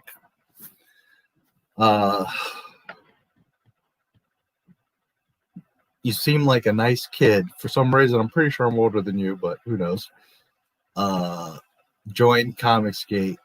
We won't judge you. Okay. I'm not really into comics, but, I support comics. I'm all for them. Join Comicsgate. Go to bed. Well, I got to finish this. So, anyways, the main bulk of the film, I mean, there's still plenty more. There's another hour and some left. But once we get past the pod races, and there's not a whole lot of commentary I can do there, we get into him being freed. There is some commentary there. They meet Maul. They travel to Coruscant. There is some Coruscant stuff. Of course, he meets the Council. The Gungan Army. They do have the battle. There's still some stuff to go. Anyways, it's about an hour left, and then Maul. But we'll try to get through it. Okay, anyways. Let's me 46, so yeah, you're younger than me, kid. You know what it says? You knew what Comic-Gate is? Yeah, I know what Comic-Gate is. I'm not big into comics or own comics, or I'm not,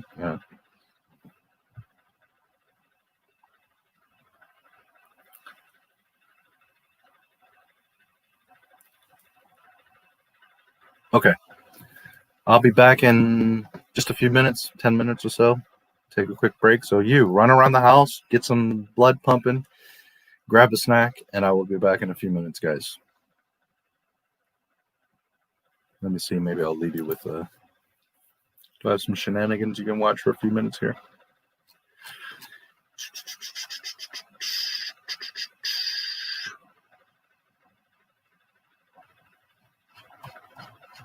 I'm trying to think.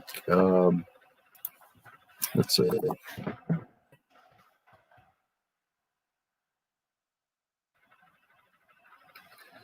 Just a moment.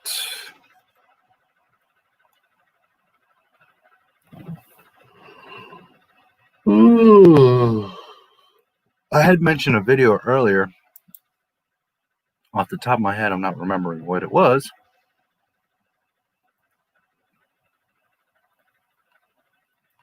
So I'll put on George's Words of Wisdom, which is a pretty new video, a week ago. He says some interesting stuff, just so there's something for you guys to watch while I'm gone, in case you're interested. And I will be back in just a few minutes. This video is 17 minutes. I should be back well before it's finished, but just so you guys have something to watch in the meantime. So let's see. Hopefully you'll be able to hear it okay. You should be able to.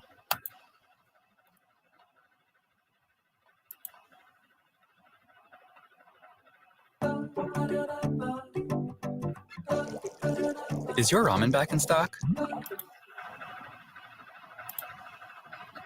The main Okay, thing I'll be back in a Star few Wars is minutes. That compassion is the good side, fear is the bad side. It came from my experience in college, and I became very, very fascinated in anthropology, and I became very interested in how societies govern themselves, grow, become something.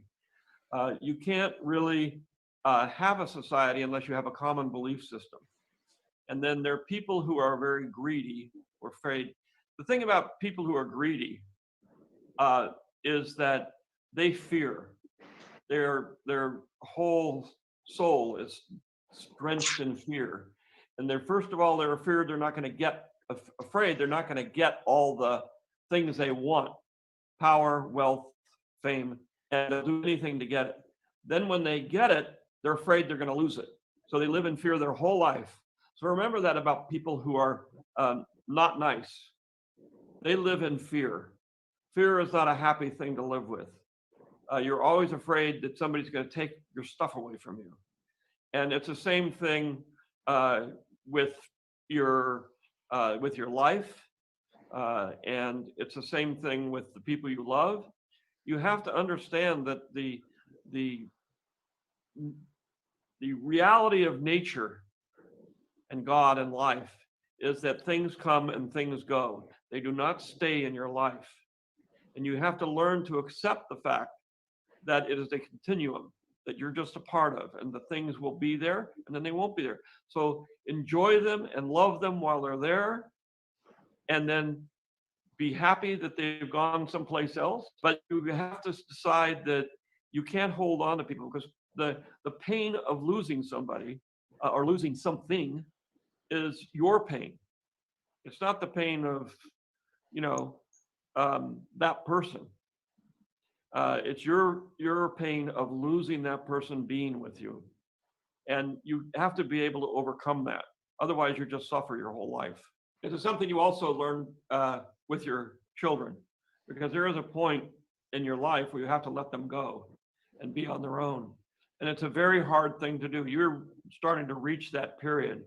And it's a great consternation from your parents that you're going to be off to college, you're going to be having your own life, you're going to have your own house, and you will constantly hear, why don't you call me more?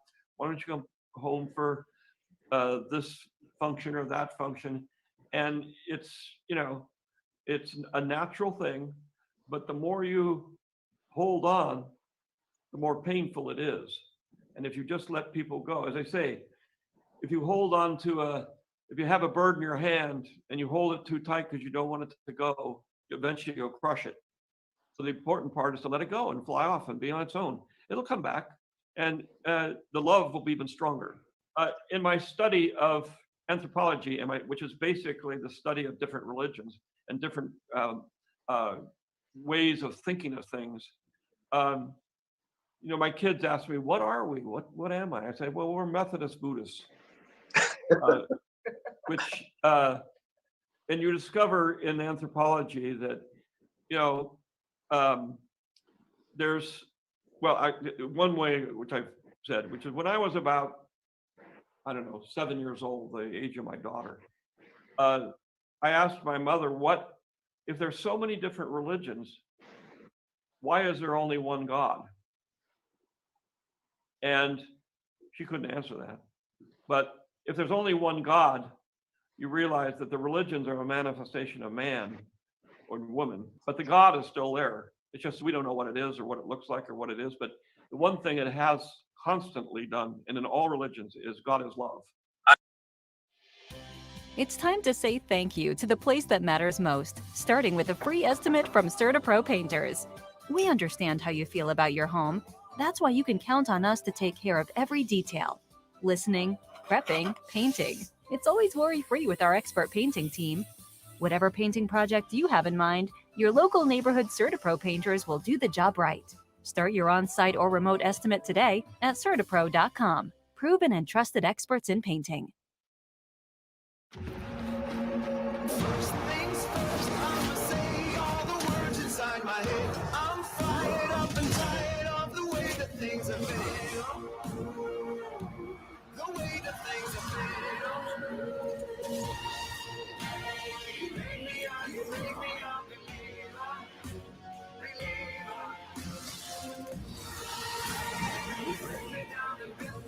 Are you a believer? Raid Shadow Legends. Play for free.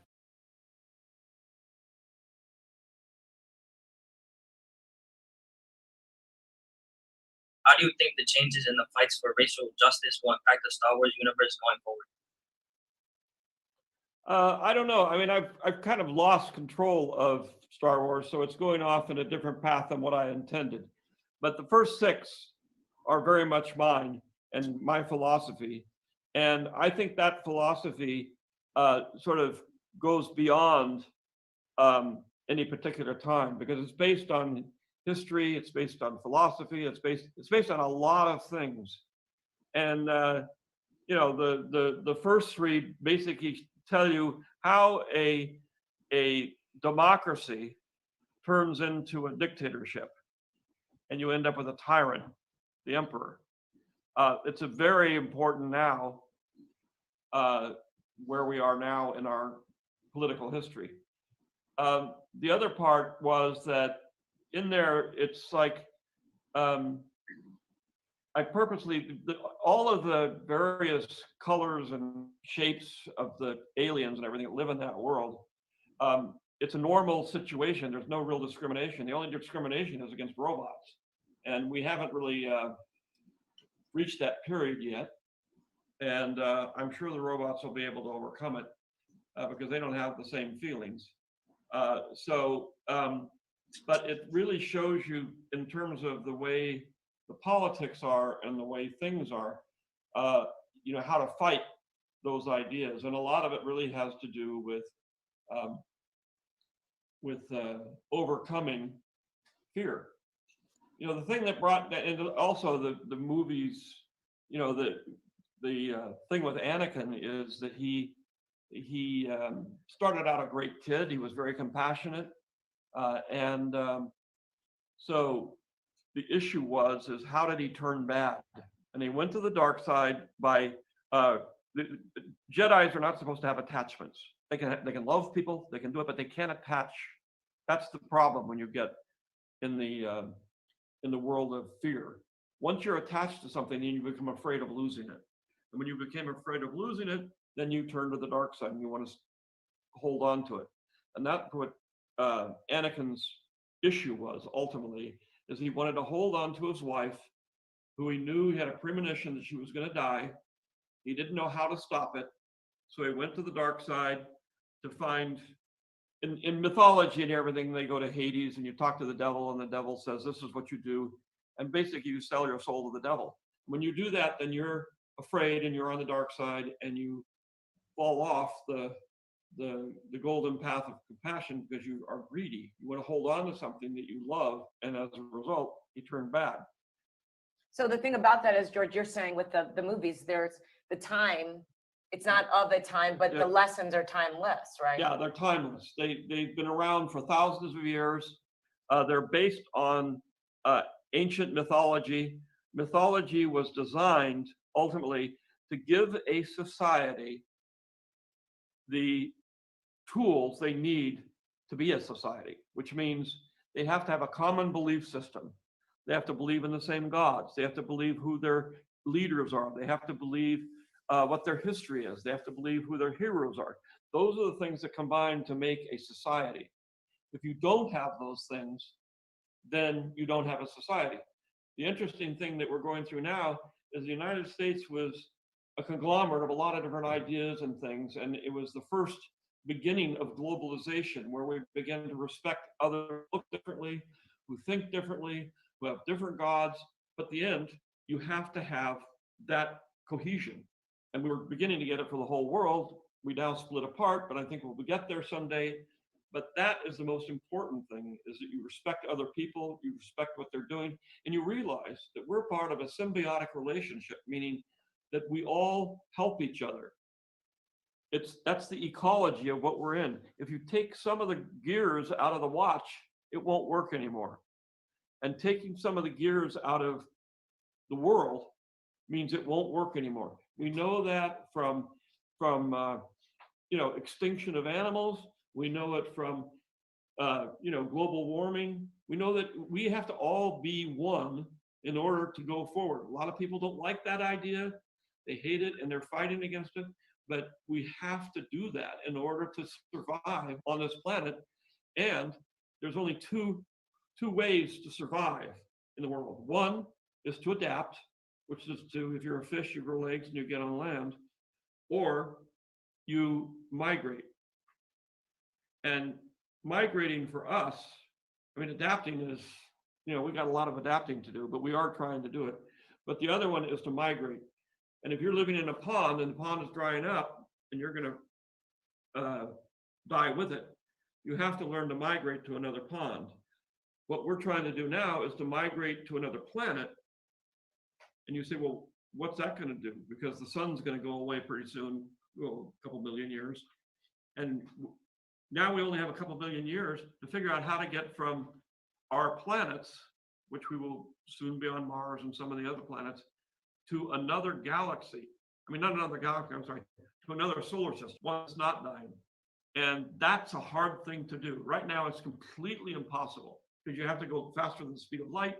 But unless we figure out how to do that, we're not going to survive, because eventually this sun is going to go out, our planet's going to die, and everything with it. So you have to think long term. So it's like far, far away in a galaxy far, far away, a long, long time ago. This is the long, long time ago. And we have to go and catch up so that we can serve, so the humans especially can survive. The planet will survive. I mean, eventually it'll blow up and it's just a bunch of rocks, but at the same time, it will not survive. And you have to understand that. And that's part of letting go.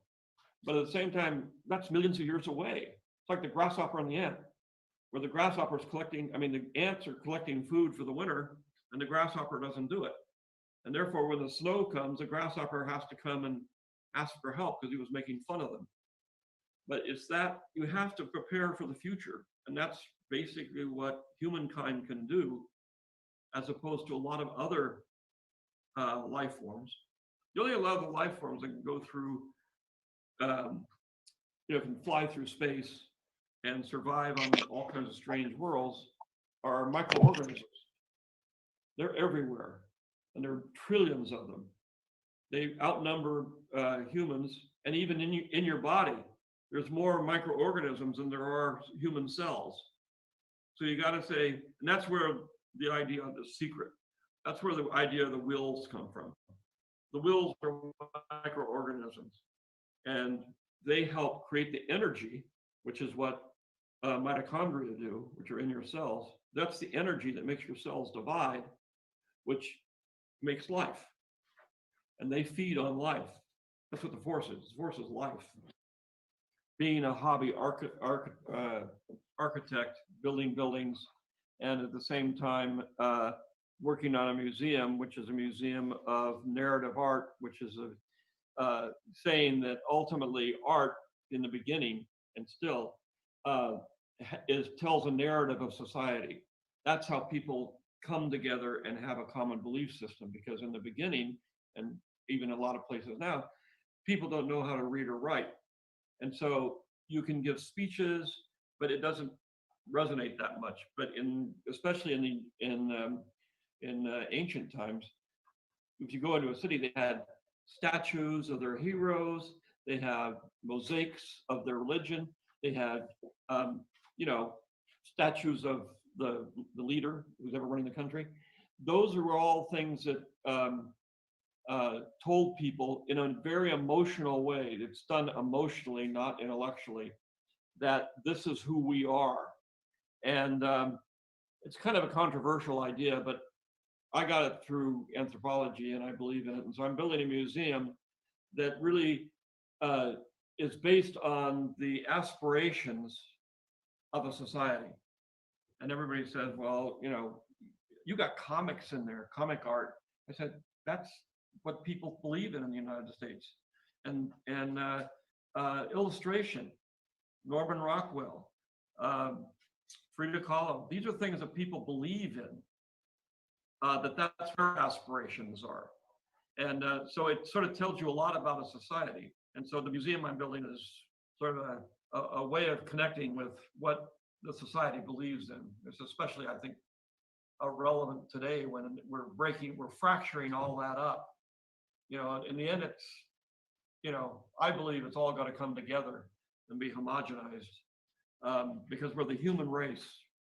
We're not a bunch of separate races. We're one race. And the sooner we understand that and begin to accept the sort of eccentricity of other races and other societies, the more we'll grow and become smarter people, but also the conflict that we have will go away. I'd like to just say one thing that is important for 12-year-olds that I was taught. I had a mentor who was a very wise man, and he said, go through life and follow your bliss, which means follow what you enjoy. And that's what I did. My father wanted me to go work in a store that he owned and become a merchant. I did not want to do that. And it was a big deal between us when I said, I'm going to go do something else. And I found, by exploring through college and other things, what I love to do, which is to, ultimately I wanted to be an illustrator, then I wanted to be an anthropologist, and then I went to film school on accident and basically found my bliss. I found the thing that I loved more than anything. It's much more important than going out and trying to get a job and we're the opposite. She likes to make money. That's her bliss. That's what I like, to make things and movies and things like that. When I started, nobody who was was in film school would get into the film business. It just was impossible. It was closed out to everybody. And fortunately, I came in the 60s when the people who started the studios were all 80, 90 years old, and they were selling the studios. So I got a break, but I was doing what I loved, and my friends who were also of that period were also doing what they loved, which is to make movies. None of us expected to make any money at it. We were lucky if we could even get a job. And we became very successful because we loved what we do. We loved it, and it makes life so much easier. And no matter what it is, if you're like to do pottery or like to write things, or you like to do whatever you want to do, if you enjoy it, you're halfway home. You will make money because you enjoy it, and that means you're good at it, and that means you'll make money. Yeah, you might not live in a giant place. Look, I've got a house. It's a giant house. It's too big. I never wanted a big giant house, but I got one now because I can afford it. But it's no different than a regular house. So if you do what you love, you will be able to make a living, you'll be able to eat, you'll be able to have a car, and you'll be able to live nicely, and you'll be happy. Be persistent. Don't let anybody put you down. Please like, subscribe, and comment on the video. May the Force be with you.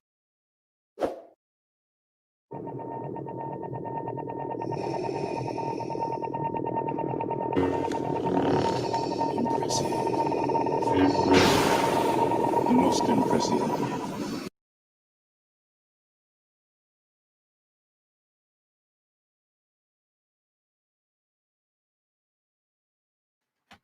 Welcome to World Class Bullshitters, the epitome of pop culture. I'm your host, Jeff Hicks, and with me tonight is the one, the only, DeAndre. Baby, boys and girls, children of all ages. We're back. We're at it again. And like Maverick and Goose on a beach with no fucking t-shirts on, we about to have a good fucking time. I didn't know we were playing volleyball tonight, bro. Apparently. Right, bro. Dibs on ice, man. That's Val Kilmer, right? Yes. Well, he didn't. You can be him. I don't care. I just don't want to be the canopy or whatever. I don't think no one wants to be Goose. Nick's not here. He's Goose. Yeah. He's got the facial hair. Yeah. He like the Righteous Brothers. Yeah. I'm sure he's got a thing for Meg Ryan. Don't we all? Yeah, true. Oh, yeah. I forgot to introduce Kendo Slice. What's up, man? I'm here, and we've already started off the show with the Top Gun reference, so it can't get any better than that. Oh, wait. Yes, it will.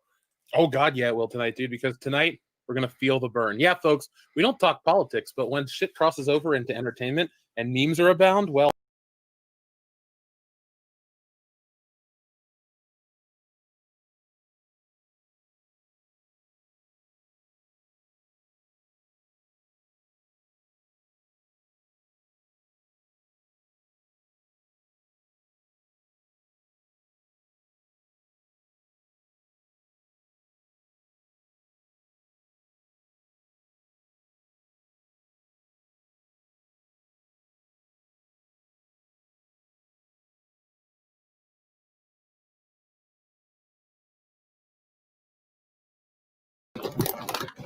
All right.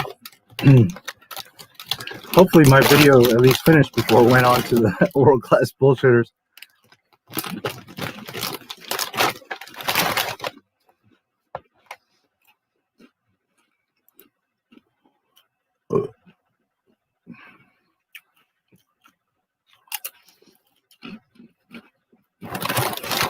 Did it not play the whole Lucas video?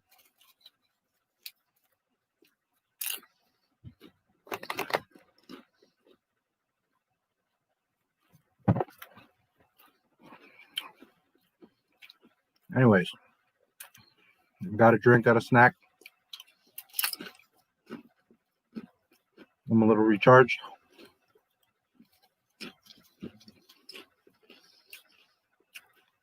And that first section took time because we're talking about baby Anakin and Darth Jar Jar.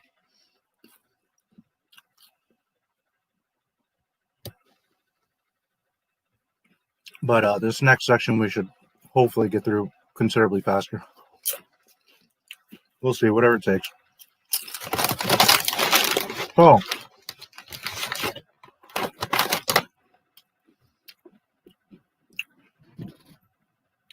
Yeah, it did, so I assume it finished the Lucas video.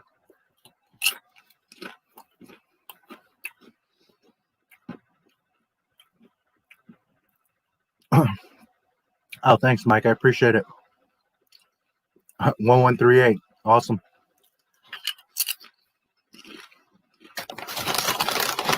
Thank you, brother. I appreciate it.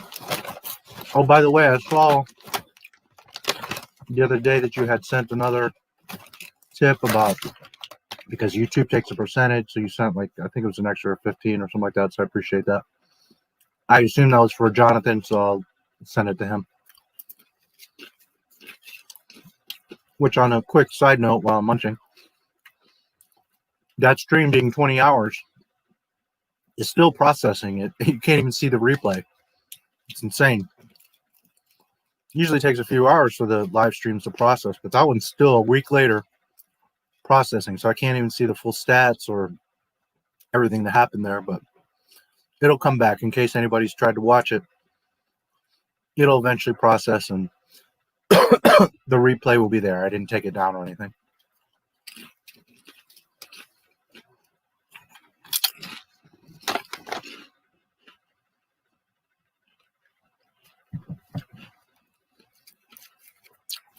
which I hope and assume it will process. It's a 20-hour video, so I don't know. Maybe YouTube won't process the whole video. I've seen Mahler has really long ones. I was looking the other day or today. He's got like 10 hours and stuff, but I don't know if a 20-hour will process. I assume it will. It just takes time. And yeah, I saw that. Thanks. Or I saw this. So thanks.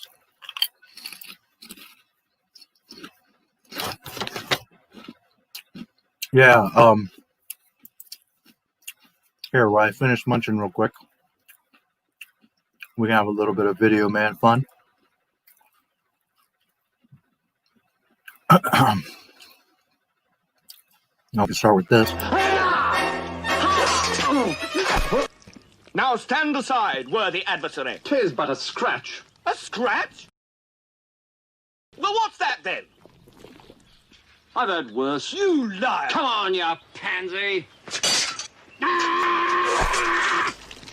Victory is mine. Just a flesh wound. And how are you doing, punk? Let's go to the library for a few minutes. See you later, guys. What's so great about him? You mean besides being big, strong, handsome?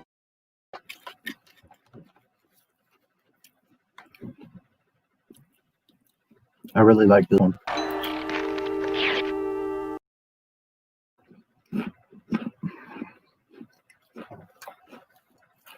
Oh, I don't think I showed you that. I found Darth Jar Jar's hiding place.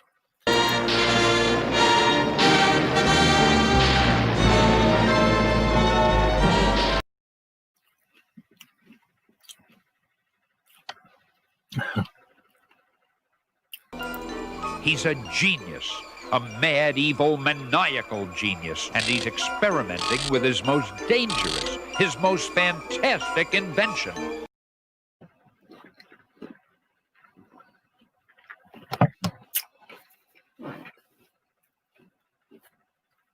Oh, no, you didn't.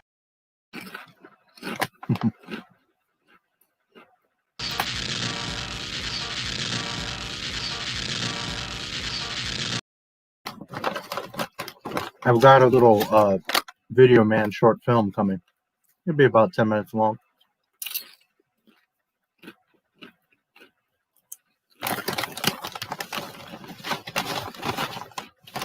He had 3 appearances in the Spider-Man and Friends. 3 episodes.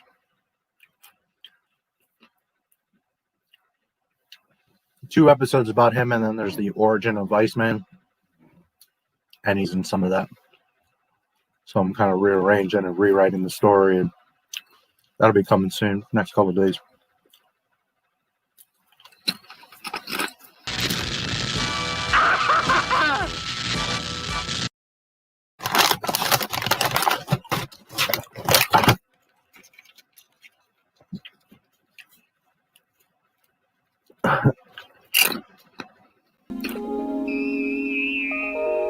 Spider sense is tingling. What's next?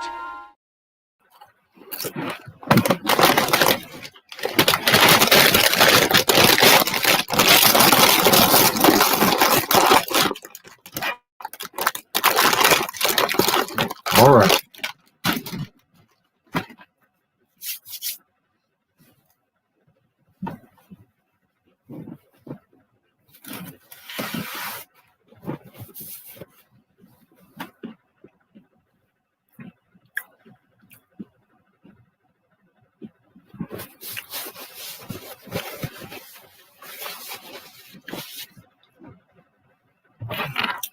Well, I appreciate the 9 of you that are still in here. We'll continue with the Phantom Menace. About halfway through. Pod races are about to begin. Again, the beginning was a little bit slow. We're talking about Darth Jar Jar and the development of Anakin. It went from 9 to 6. What did I say? I mean, don't take it so personal. I was only I was only kidding.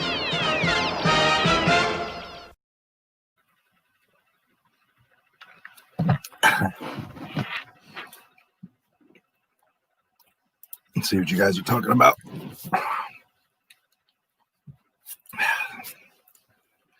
The rebirth of Video Man. Yeah, that was a lot of fun. I was so happy to find him. Love that dude. Sums up the Disney's financial stitch. Yep. Bruh. What's up, Chris Clark? Thanks for being here. That's him.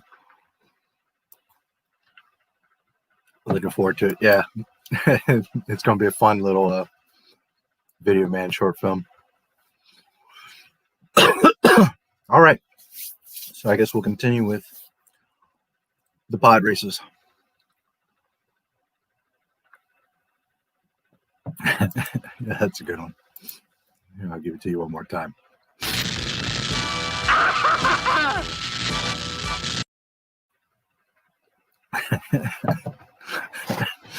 Oh, he's great.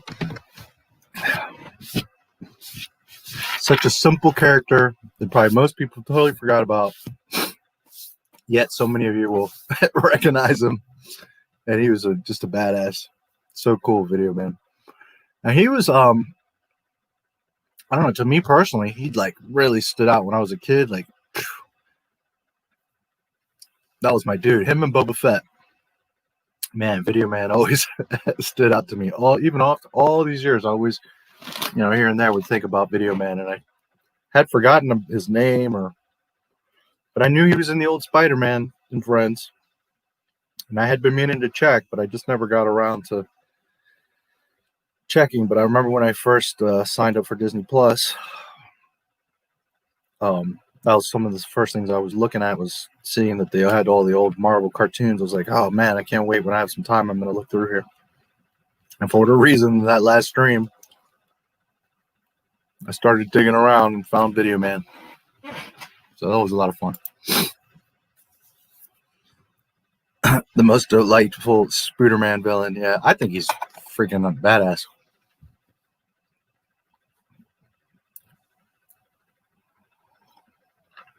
And there was a lot of cool villains, Doom and Goblin and etc., Sandman. But, Video Man's just such a unique character and villain. And he's kind of an anti-villain because he's data packets, He's like, he's not even like really consciously evil. He was built that way, Maker of Video Man game. Location unknown.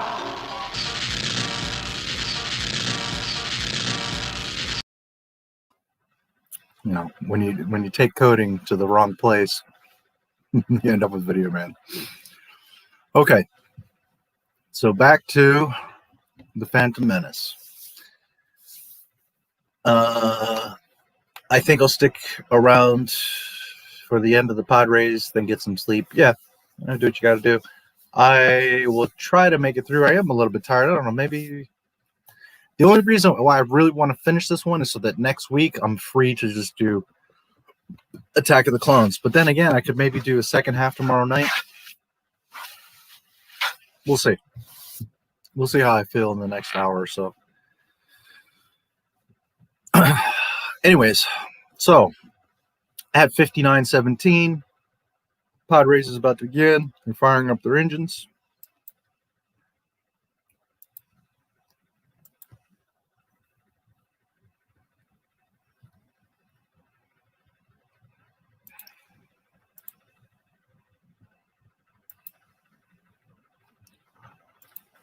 Which I think this scene looks really great. All the pod racers look really, they look real. They look realistic, nice and crisp.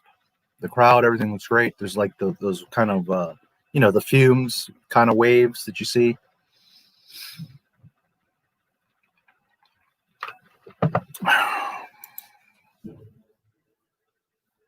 It's going to be messy. Me no watching, says Jar Jar. You see Kitster R2, and that is Greedo, by the way.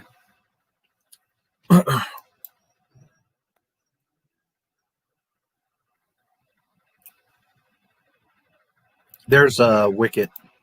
If you look at it's the Bulba looks really cool in his pod. At 59:52, you see Watto, you see Wicket. You also see a long-necked character here, which, if I remember correctly, he's from another movie like Labyrinth or Dark Crystal or something like that.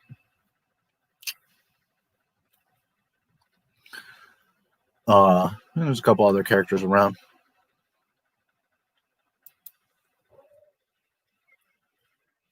Jabba bites the head off of a frog and he spits it to hit the gong, which is pretty funny. And they're off. Dong. And again, of course, stalls out, gets stuck. Just to freak you out a little bit. He's stalled. Little Skywalker stalled. Everybody's laughing. I don't know why Watto's laughing. Well, I guess he would make out for Bulba winning, but Ben Quadraneros is having trouble, and then his engines go flying off. And starts back up, and he's off. There goes Skywalker. I like the scenes where they're looking on the screens and they see the race. Pretty neat. Their tablets. So Bulba, right from the beginning, being dirty, knocking other pods into the walls. He's so shady. I love the pod races. I don't think they're the best thing in all of Star Wars, but I think they're fucking badass. Here's Aura Singh. Let's take a look at where she's. Yeah, this is farther down the range, so it's not the section from earlier. So at 101.10, you got Aura Singh. She's looking over sort of like how can I describe it? Like settlements built into the rock wall, and she's on this little balcony watching the pod races. I forget who said it, but yeah, she does have a nice rump there. I'm not into like white weird aliens with the bald and the ponytail, and but Aura Singh I always thought was kind of sexy for what she is, and she's a badass. So, anyways, she's cool character. Would have been nice to maybe see her a little more and get some elaboration on her, but you know, again, George Lucas, if you're paying attention, you find these things, you pick up on these things, and she's hanging out. You know, according to the Clone Wars, she trains Boba Fett, or not trains him, but teams up with him and all that stuff in the Clone Wars. In the Filoni fan fiction.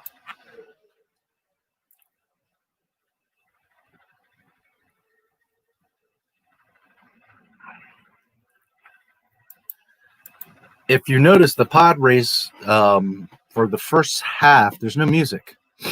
It's one of the very few scenes in all of Star Wars that there's no music. It's just the sound effects. Another one of those very rare moments is the in Attack of the Clones, the asteroid field chase, Jango and Boba chasing Obi-Wan.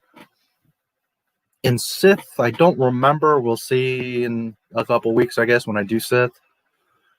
But yeah, this is one of the very rare moments where there's no music, because George was always very specific about that there has to be the music there. But Ben Burt convinced him on a few scenes that,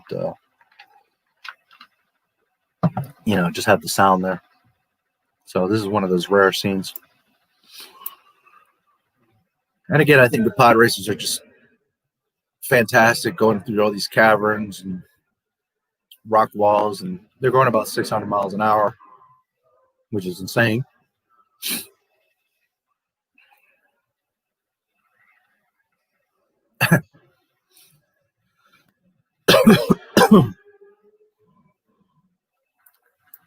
101.51, you've got the Tusken Raiders perched up on the rocks, which I always thought was a very cool scene.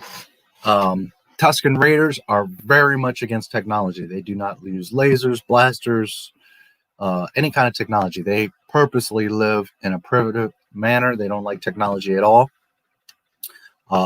Which Mandalorian, again, Dave Filoni with his fan fiction, getting that wrong, them hanging out at the campfire and doing all that. And that's not Sand people. Sand people keep to themselves. They're not very nice, and they use no technology. So the point here is that they're shooting at the pod racers with old school rifles with actual bullets. Now, it's some sort of Star Wars space bullet, you could say, but they're actual bullets. These are normal rifles, and that's why when they shoot Anakin's pod racer, you can see and hear the ding, and that's because they don't use blasters. Again, George Lucas showing you just got to pay attention.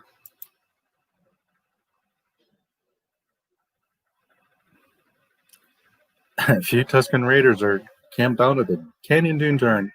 They're crazy. So yeah, the next pass they did shoot Anakin's pod, but in the next pass is where you really hear the ding. Qui-gon Jinn's power coupling splits, goes in all directions, and he's just stuck there. First lap is finishing up. Pods are coming past him. Sebulba just crossed the line.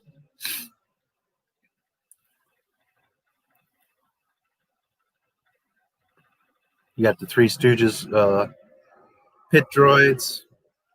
One of them flies through the motor, blows up the motor, and they're all like, "Oh no!" Jabba flicks off the other little, not frog, but the little puffy alien. Anakin's a bit behind, but doing okay considering he started late. He's cruising along. The four-armed alien selling the snacks. He has to complete 2 more circuits. Yes, 3 laps.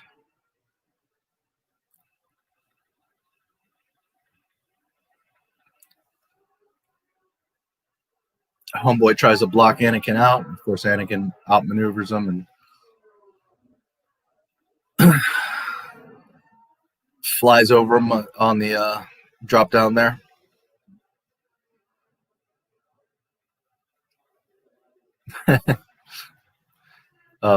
He gets sandwiched between the wall, flips over that dude.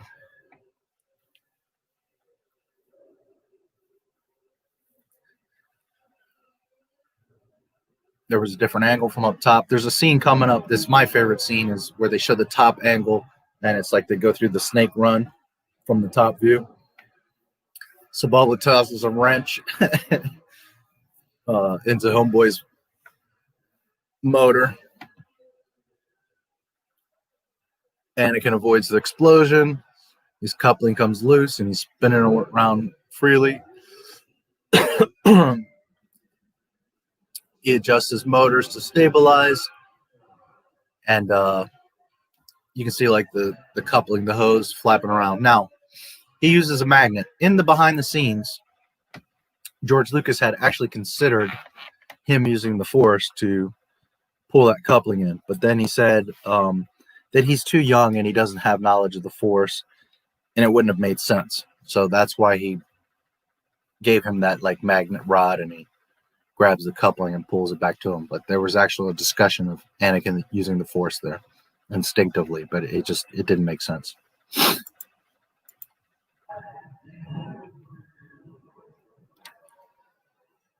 So he reconnects the coupling.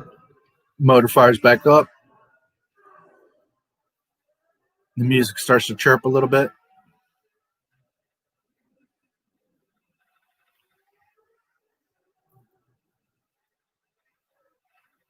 And Anakin again has lost some ground, but he's moving. This time you see the shot and hear the shot from the Tusken. The one bounces off of Anakin's pod, and you hear the ding, and then the other Tusken hits another pod and blows the side off of it, and he crashes. Here they come through the second lap. going into the third. And here's I think the coolest part. They come around that bend and then it goes to a top view. And they're looking from up above and they do like a kind of snake turn there. Sebulba right in front of Anakin. Then they go into this narrow cavern. Sebulba's bumping Anakin. Oh no, he's going to send him off onto the access ramp or whatever he says there. Service ramp, yeah.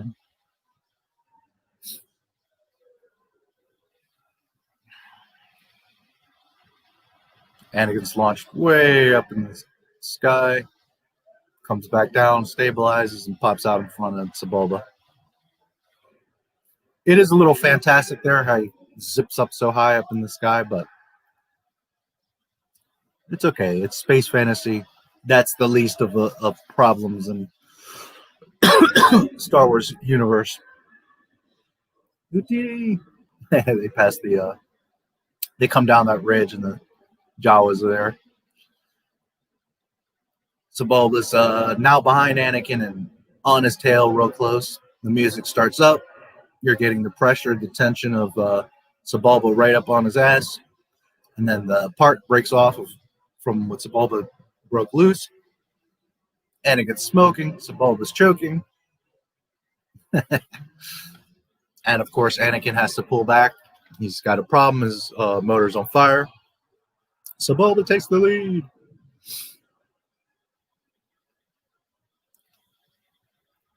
Very cool. Anakin has a built-in fire extinguisher. Stabilizes the motor, transfers power. Which, you know, you could say that the Force is somewhat indirectly guiding him there, but I think that this whole little sequence is just him. You know, he's been working in the shop all these years and understands the mechanics. Plus, he built that pod, so that's more of his technical skill working there. What's guiding him, how the Force is guiding him, is to be able to travel at 600 miles per hour and drive this pilot this pod. But as far as like the technical aspects, you know, Lucas made it very much that Anakin is, you know, experienced with mechanics in his hands and you know how these you know, mechanical things work, ships, pods, etc.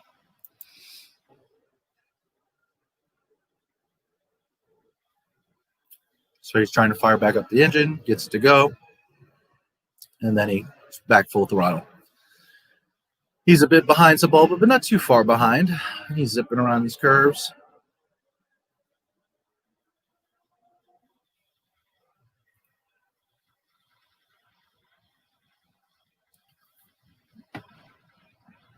You know, I always picture like Jake Lloyd at that age, maybe a year or two later, seeing himself, you know, zipping through these caverns in the pod race, and I bet he was so proud and amazed. And unfortunately, you know, all the dumbass kids at school ruined that for him. But he must have been so proud and so amazed when he first saw this stuff.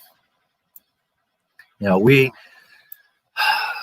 as kids all dreamed of Star Wars and played with the toys and tried to reenact the scenes and to you know, even today, like if George Lucas were to come to me like, hey, I want you to do a part, even if you're like an extra in the background, of course, I, like so many Star Wars fans, would love to be in a Star Wars film. But can you imagine as a little boy, you're like 9 years old, 10 years old, and you know, you're in this scene and then you see yourself as that little boy doing this in Star Wars. I mean, what a wonderful feeling that must have been for Jake. And again, it was short-lived, unfortunately, but must have been really cool for him.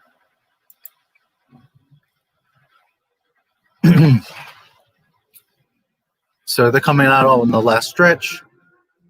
Anakin side by side with Sebulba. Sebulba, of course, is bumping into him, and the pods lock up.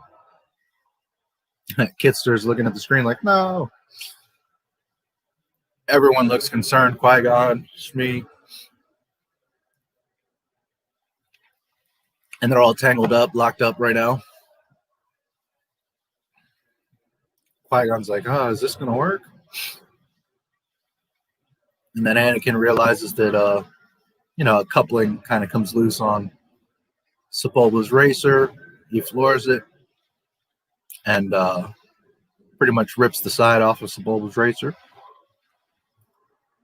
And Sepulva slides out. Poodoo, he's left in the dust, and Anakin crosses the line.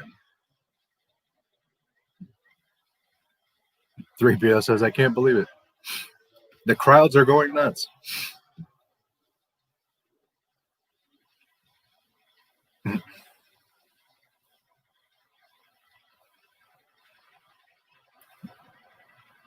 Yeah, you're not all laughing now. Watto's like, I can't believe it. Bib Fortuna has to wake up Jabba.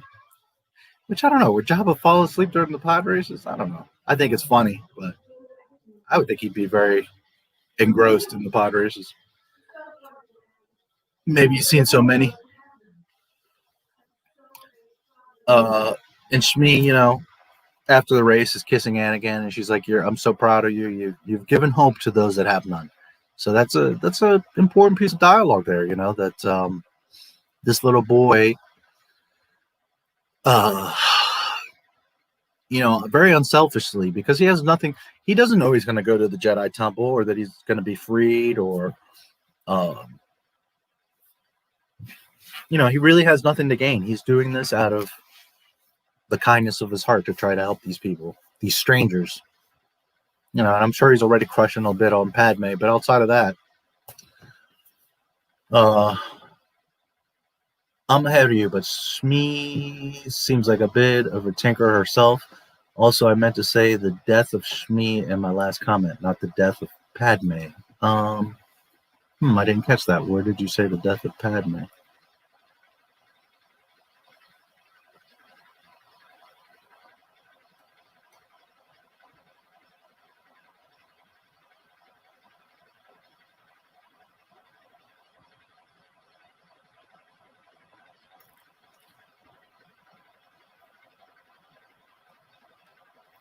I either missed it or maybe it was deleted or... Anyways, a little bit of tinker. Yeah, I think she probably did a little bit. She was actually sold to various owners.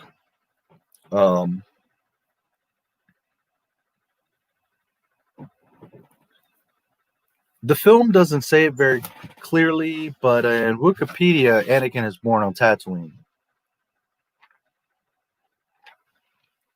The film doesn't really specifically say that, so it's a little bit of hearsay, because that would have came probably from some comic or something that stated that, and most likely it's from Disney era, so therefore we can't take that as canon.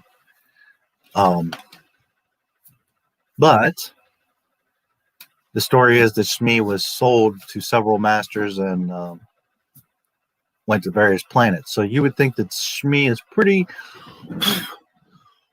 Man, I don't know what's going on. Everything's a little dusty in here today. All my laptops are all dusty. Shmi would probably be pretty well versed in a lot of things because she's been around.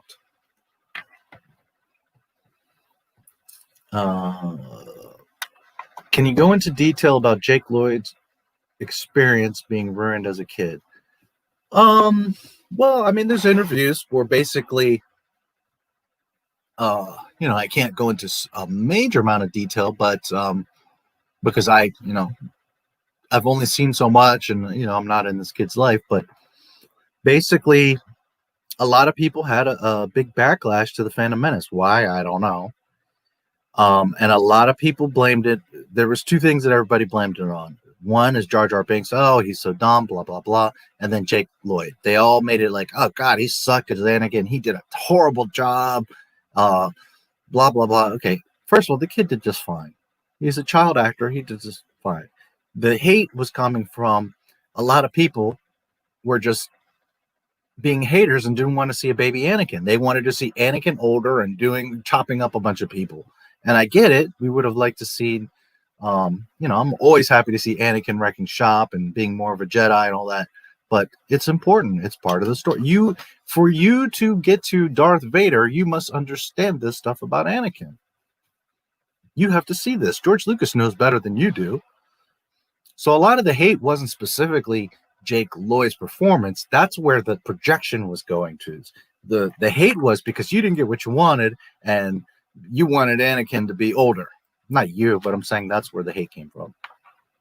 So, because Jake Lloyd does just fine in this film. Again, I'm not saying it's an Academy Award performance, but he's better than Rey. He does better than Daisy Ridley does as Rey. That's not even close. So,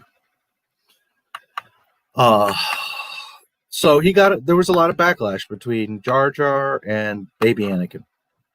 I never understood it. I never had an issue with it. I thought it was pretty ridiculous. But along with the backlash and the echo chamber and the media, then, of course, you know how kids are in school, especially, well, in high school. You could argue what's worse, high school, junior high, elementary. But he was getting harassed like crazy by the kids in school. All the kids were making fun of him and said that he sucked and blah, blah, blah. And it's like amazing. Again, those kids were just jealous because every one of those kids would have dreamt to have been Anakin Skywalker, baby Anakin. It was jealousy. So he got a lot of harassment in school. There's interviews of him much later, years later, how he says, you know, I really got away from Star Wars and don't enjoy it or watch it because, you know, all the kids in school, and I think he mentioned specifically in high school, but kids in school, you know, would harass him and say all this crap. You also have to remember that all these actors do what George asks of them. Now, I don't have any issues with how the characters acted. Personally, I think they all did great. But the people that get so upset at the actors, you got to remember that's what George was telling them what to do. And who knows Star Wars? George does. So while you may not have wanted to see baby Anakin, well, it's what matters to the story. It's what establishes Anakin, and so that you understand his fall. Because George could have just very simply taken shortcuts and just had him, you know, oh, he's got a girlfriend, he doesn't want to lose her, and he turns to Darth Vader. And then everybody would be bitching. Well, but we don't know the backstory and how come he's this way and blah, blah, blah. You can't win. People would have made excuses for that. So instead of having an ego, like I always say, Star Wars is not yours, it's not mine, it's George Lucas's. Put your fucking ego on the shelf and accept or don't accept George Lucas's story. It is what it is. He knows better than anybody. And that was the point. He's showing you why Anakin falls. All of this is important. All of this shows you the development of that character. People complain that the sequel trilogy has zero character development. The prequels have massive character development, and people complained about Jake Lloyd. So it just goes to show people don't know what they want. People just want to bitch about stuff just to bitch. To me, I was like, man, this is amazing. All these new characters and ships and planets, thorough development of Anakin, not just like glimpses or flashes or rushed, but an entire movie showing you him as a kid, why he is this way, why he's so impatient, why he's got this anger, why the only thing that matters to him is his mom until, of course, Padme. All of this stuff is important. If you only watch The Phantom Menace and just want to isolate onto that movie, well, then you can find problems if you want. If you care about the Skywalker saga and you care about truly Anakin, you're truly a fan of Anakin, then you should love this. You should be so thankful that he dedicated a whole movie to the childhood of Anakin to show you why Anakin turns. I just don't understand how you can complain about it. Would I have liked to see more Anakin whooping ass and doing cool stuff as a Jedi? Sure, we all did. But I'm not upset with what we got. I'm not mad that George Lucas took the time and love to properly build Anakin's character, the most important character in the entire universe, except for R2-D2. But yeah, you know, at the end of the day, the Skywalker saga, Star Wars, is Anakin Skywalker's story. And as I've said, the OT is kind of, if you break it into parts, is kind of Luke Skywalker's story more so than it is Anakin's. But the overarching whole thing is Darth Vader, right? It's Anakin's story. So Lucas took the time and love to give you 6 movies to show you why his beginning, his rise, his fall, his redemption. And you got people pitching about it. And it's like, what's wrong with you people? I will repeat, the prequels aren't perfect. The Phantom Menace is my least favorite of all the Star Wars films. There's not Academy Award performances by Jake Lloyd, a 9-year-old. But I mean, come on, he's a kid. He did just fine. And also people forget that Star Wars, the point of it is unknown actors. While they should have a level of acting that's good and believable, it was never about Academy Award performances. It was about telling a story, having continuity, maintaining canon, giving you a beautiful fable that you can learn from and enjoy and pass on and share with your family and all those types of things. And people, instead of appreciating those things and understanding those things, just want to bitch. This little kid, this and that. Anyways, so back to the point. He was highly harassed in school by kids. Jealousy. And then he went into a lot of depression.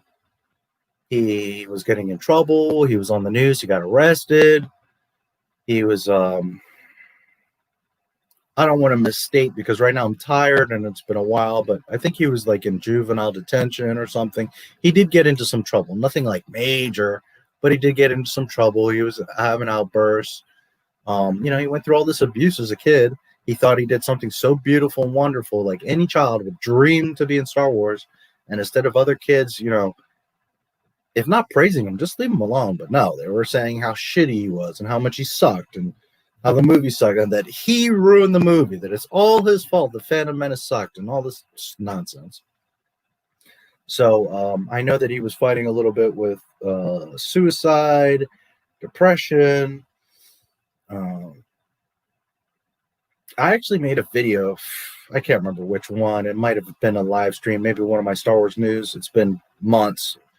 But his family, I think it was his mother, had put out an official statement how, he was, and it's funny because it came out roughly around the same time that Ahmed Best popped back up.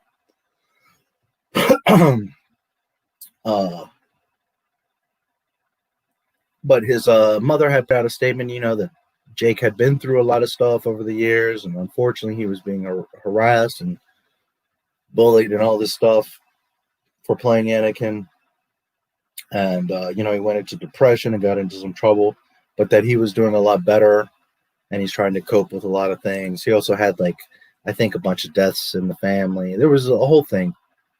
Right now, I can't remember the video, unfortunately, but it's there. It's in my videos. But that's basically it. He was very much harassed by kids, and he was in a dark place. Similar thing happened to Ahmed Best. Everybody was giving him shit for Jar Jar. Instead of appreciating how much acting he did, and you even said it in the video I showed you guys earlier, that he wanted to really make it a point that you don't know that it's him, that you really believe that it's Jar Jar Binks, that you don't know that it's Ahmed playing Jar Jar, that you really believed it was Jar Jar, and he did a hell of a job at doing that. But he got a ton of shit for playing Jar Jar, everybody hating on him. People say Kelly Marie Tran was harassed. No, she wasn't. She wasn't harassed at all. People didn't like Rose. Ahmed Best was indeed harassed for Jar Jar. The real actor was being harassed. People giving him death threats and saying you should die, and you suck, and you ruined Star Wars. So he was in a dark place too, and he was very much contemplating suicide. And this is from him. He said this. But it's funny because those two popped up after so many years, and I guess it was the suicide connection that they both had kind of reemerged into the public eye. This is, I don't know, 6-8 months ago, probably. And that's the main story with Jake Lloyd. Just the kids were harassing him. It's sad. That's about the details of it and what I know. I remember Ron Howard sticking up for Jake by responding to a movie critic in a letter. I don't recall that. Death of Shmi is one of my favorite scenes from episode 2. I mentioned it in reference to dialogue and the prequels being underrated. Yeah, well, that's a very important moment in Anakin's life, right? Anyways, I'll catch you later. Good morning. Good morning to you, Mike. Thanks for being in. I do remember hearing some of that. I remember it being like purists that wanted perfection in this movie. Yeah, and you know, again, he's just a small boy, and there is perfection in this movie. It's tells the story. People like expect each one of these films to be like the best film of all time and Academy Award winning, and again, that would be nice, but that's not the point. The Star Wars is not a movie; it's a saga. So you have to consider it as a whole, as pieces of a whole. And if independently they're not the greatest, well, you know, that sucks, but it is what it is. But the only thing that at the end of the day matters is that they fit together as a saga, the pieces of the puzzle. And if at the end of the day that complete puzzle is beautiful and gorgeous and special and magical and timeless, then who the hell cares if Phantom Menace by itself is this or that? What matters is you're learning about Anakin, why he falls, and it fits perfectly into the beautiful Skywalker saga. That's it, period. Everything else is irrelevant. People can always find things to nitpick, and that is what it is. But Jake is way better than Daisy. Yes, honestly. I say this not hating, not because she's a female, not because I can't stand Disney. Objectively, Jake Lloyd does a better Anakin Skywalker than Daisy Ridley does Rey. Rey is a cardboard cutout piece of crap. And then you got people like, well, everyone hated the prequels. First of all, no, we didn't. A lot of us always loved the prequels. I know a lot of people didn't like them, but a lot of us always loved the prequels. And some people over time, you know, came to love them or appreciate them more. But you have, you know, some of the Mickey Mouse Club, some of the Mouseketeers that say, well, you'll see in 20 years, everybody will love this. No, we won't. If after months, nobody even talks about them or remembers them, in 20 years, ain't nobody going to be talking about Daisy Ridley or Rey or any of that nonsense. People want to forget that nonsense. So anyways,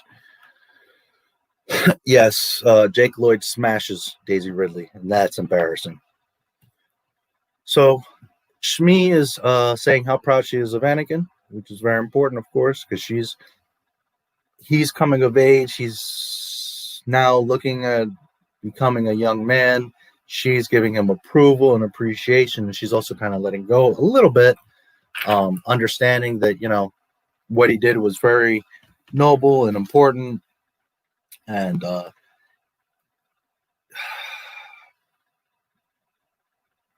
part of what George Lucas is showing you is that Anakin was a really good kid.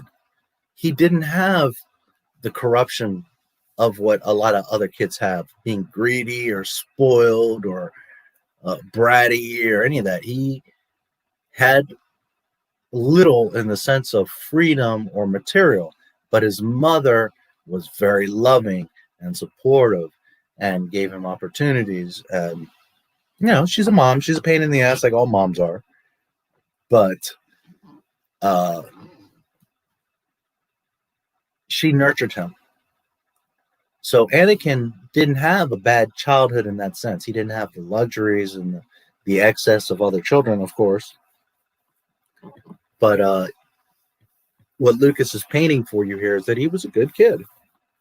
Just a humble kid that just wanted to help people, that just wanted to do more, that understood he, even at that age, had the power and influence to help others on a grander scale, even though he couldn't technically help himself or that he didn't have anything. And, you know, Shmi is reminding him of that and appreciating that. So I just think that's really, really well written. Daisy could have been better with George directing her. I always loved the prequels, never hated Jar Jar. Yeah. I haven't really seen Daisy in other stuff. I hear that she's okay, like in Orient Express. I don't think that the girl's a very good actress. I'm not trying to hate. I just don't think she's a very good actress. She's not the worst thing I've ever seen. Under George Lucas, well, I don't know that she would have been much better, but at least she would have been canon. She would have been realistic and not a Mary Sue. But I just don't think very highly of Daisy as an actress. I have nothing personally against the girl. She's not my type of woman, but she's cute. It's nothing personal. I just don't think she's a very good actress. John Boyega, I think, has a lot of potential. A lot of people say Adam Driver was like saved the sequel trilogy. No, I think he was garbage too. But to each his own.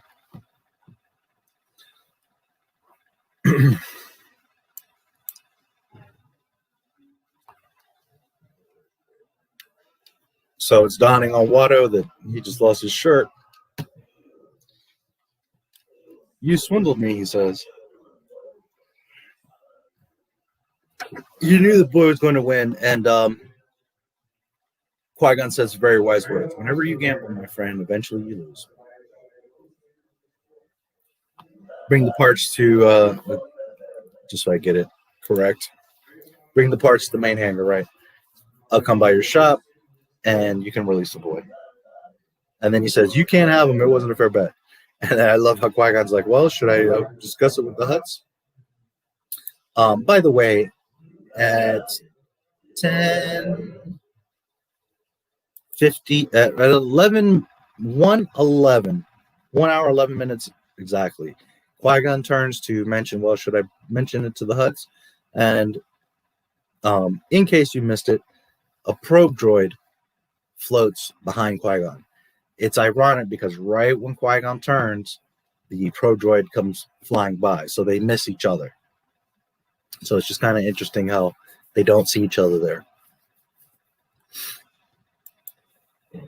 Would you like to discuss it with the Hutts? And of course, I'm sure they can tell us. And Watto's like, oh, no, I can't go there. He's like, take them.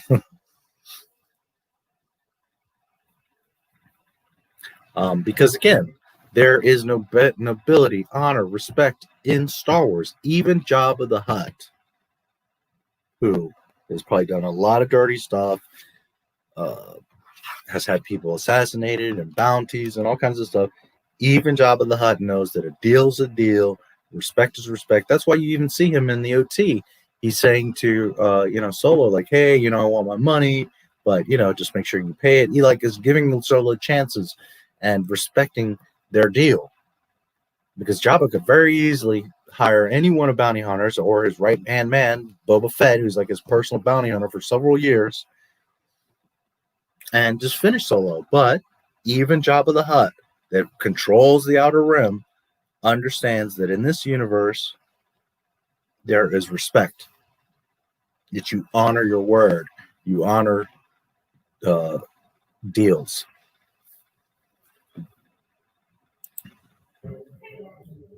So they get back to the Nubian cruiser with the parts for the hyperdrive. Qui-Gon says, I'll be back. I have to get the boy. He tells Obi-Wan to install the hyperdrive generator.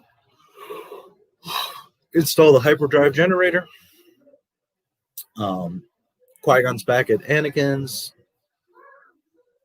He gives Anakin a stack of credits. He said, these are yours. They go in. Anakin's like, Mom, we sold the pod. So he has, look at all the money we have, which is probably not much, but to them it's a lot. And then Shmi is like, oh my God. You do see Shmi at a desk with all kinds of electronics and stuff. So yes, she is a tinkerer. She is working on some stuff. And then Qui-Gon says to Shmi, he's been freed. And Anakin's like, what? And Qui-Gon says, you're no longer a slave. I don't think she's a good actress, but I think she would have given a better performance. Yeah. And again, if nothing else, even if the same level of performance, at least she would be realistic and fit in Star Wars, because George would have made her realistic and fit into Star Wars, not be, this nonsense Mary Sue Mess. So anyways, oh, look at that. I got a dislike. My troll is around.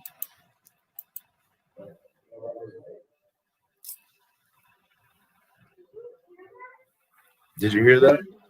And then Shmi says, now you can make your dreams come true, Annie. So again, she always knew that he was special and that he had a higher purpose. There was nothing she could really do about it, but she understood that he had to help these people and that ultimately there's an opportunity for him to have a better life.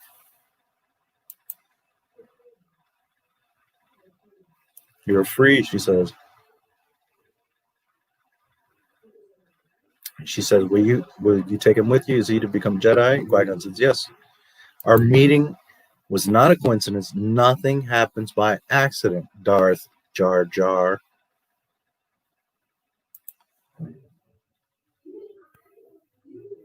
I get to come with you in your starship. Qui-Gon tells him, Anakin, training to be a Jedi is not an easy challenge. And if you succeed, it's a hard life. And he says, but I want to go. This is what I've dreamed of. He asks his mom, can I go? And his mom, says, this is path has been placed before you. The choice is yours. Which is how it should be. He says, I want to go. I want to do it. So Qui-Gon says, pack your things. Then Anakin realizes, well, what about Mom? Is she free? He said, Qui-Gon says, I tried to free her, but Watto wouldn't have it. He then says to his mom, you're coming with us, right? And then he realizes that no. Shmi says, my place is here, my future's here. It's time for you to let go.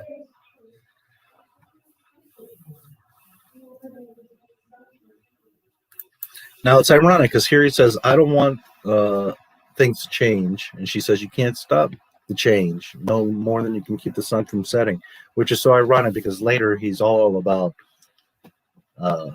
well, yes and no. He's all about like ruling the galaxy. So that in itself is change. He also talks with Padme in Attack of the Clones about, I think there should be a leader that just makes decisions for everybody.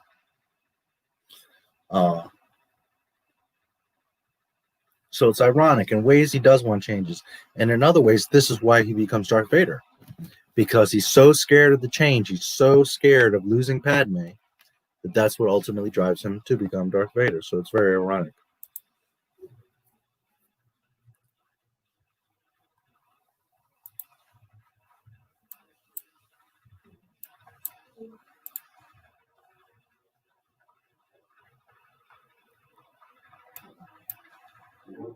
He says, thank you. Qui-Gon says, well, watch out for him. You have my word. And he says, will you be okay? And she says, yeah. Which some people criticized Shmi Skywalker, that her acting wasn't good enough and that she wasn't emotional enough, blah, blah, blah. Well, she understands this kid has a higher purpose. And rather than breaking down and crying and making him feel bad and holding him back, she knew she had to let him go. Not just because he, as a slave boy, could have a better life, but because he's special. She knows it. Qui-Gon knows it. We know it. So she was as strong as she could be. And she let him go. She let him... she maintained her resolve, her persona that she's not breaking down because she didn't want Anakin to worry. She wanted him to make this decision and go in peace, that she would be okay. Because she understood that he was special and that he had a greater purpose than being on Tatooine with her. And that, for any parent, but how moms are, it wouldn't have been easy at all for her. But this is the point, is the credit to Shmi Skywalker, how strong and resolved and loving and special that she was willing to give away her only happiness, her only joy, her only son, because she knew that he had a higher purpose. So a lot of props to Shmi.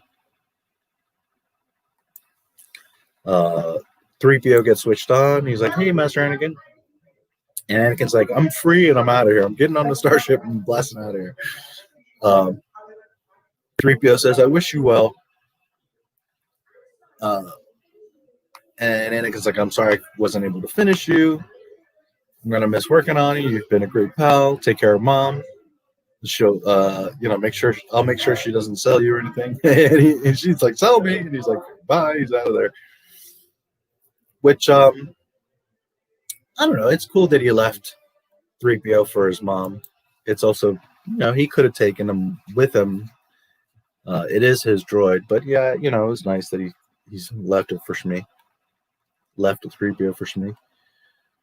Yeah.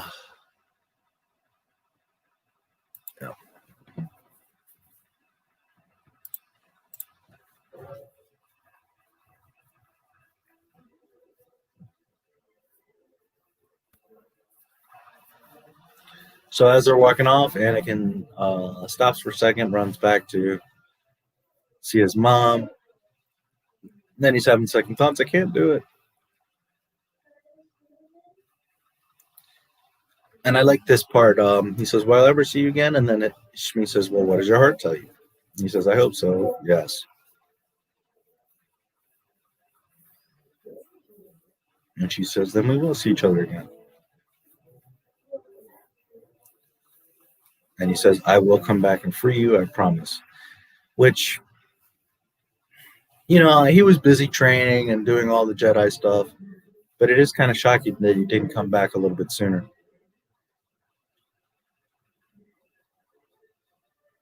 But that's part of the story, that he got caught up in the Jedi way. Not that that's a bad thing, but he got caught up in the Jedi way, and that he couldn't make it back in time to save her, which is, again, a key part of him turning. I also like how she says, go ahead, don't turn back, don't look back, just go, So we cut to the probe droid reporting back to Maul, and he gets on a speeder, and I really like how he dips down the hill on a speeder. Qui-gon and Obi-Wan, Qui-gon and Anakin are running to the ship. Qui-Gon sees that Maul is coming, tells him to duck, he ducks. And Maul whips out his lightsaber, and we get to see him fight for the first time. And Qui-Gon, Qui-Gon fought battle droids, but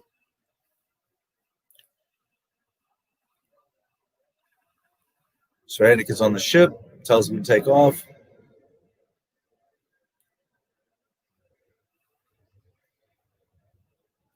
Qui-Gon and Maul have their little duel, and Qui-Gon jumps on the ramp, and they escape.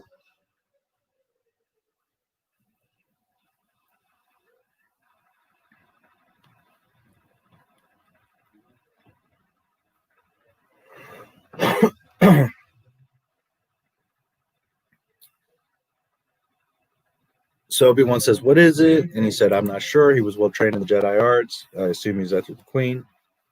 Which was always kind of interesting that he puts it that way. Well trained in the Jedi arts. Like, he didn't straight up say it was a Sith. But I guess Qui-Gon didn't want to misspeak without knowing for sure. Because the Sith aren't supposed to be around. They've been shrouded and supposedly gone. So I guess he wanted to be sure and not misspeak, just assume that he was a Sith.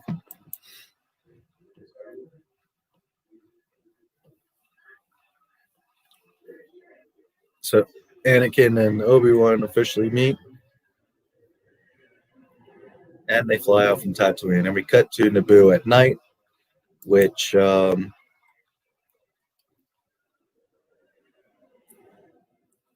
at 1 hour 18 and 7 seconds is one of the most beautiful scenes in the entire film. Naboo at night, you see the palace, the waterfalls, the moon.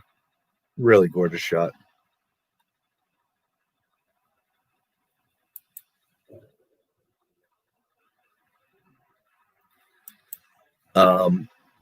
Here you have the walking chair that Newt Gunray is chilling on, which is funny, you lazy bastard. You got this chair with like claw legs walking around the palace. It's creepy. So Newt's talking smack. What does he say here?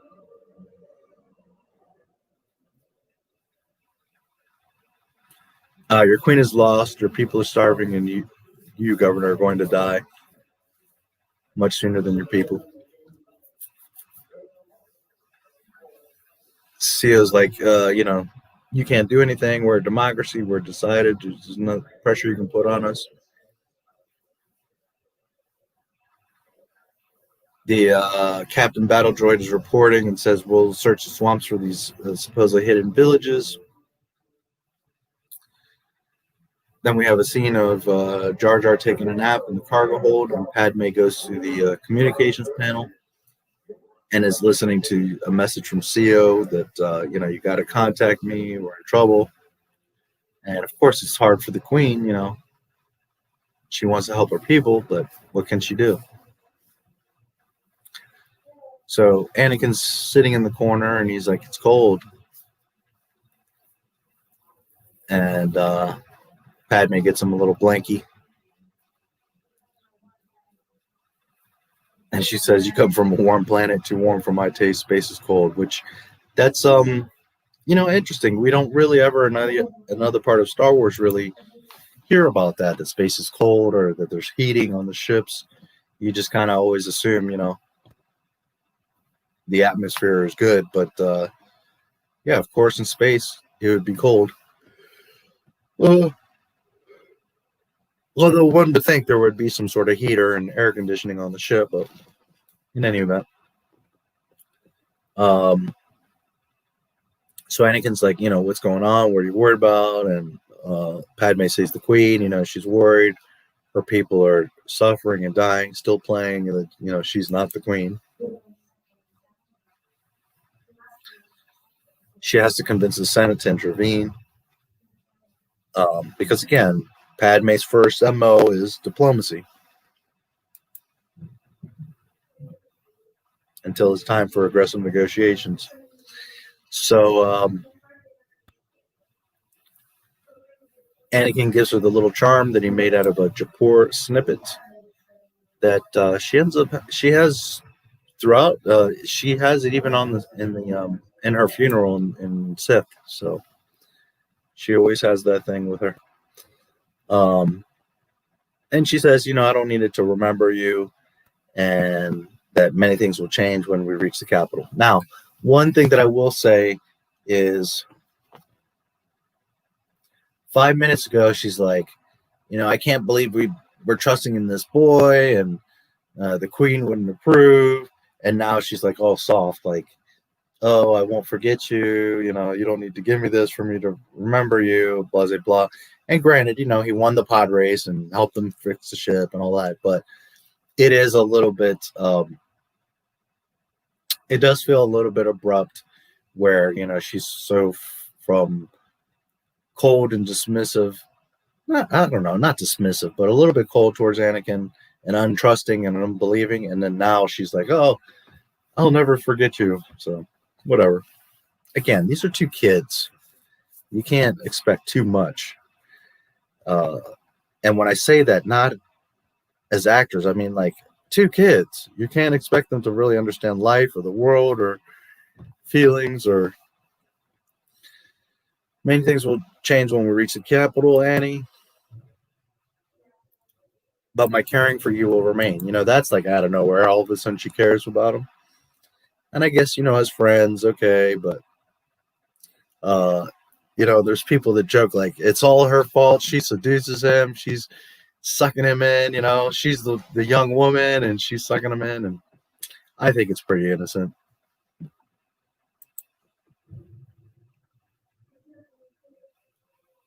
And he says, I care for you too. But then she says, you miss your mother, which of course he does. And they cut him up with Coruscant. Another beautiful shot in this film, 128. You see the sun flare, the starry space. There's a few moons. Moons around Naboo, or Coruscant rather, and we really get a good view of Coruscant. Which, if anyone doesn't know, Coruscant is literally one whole city.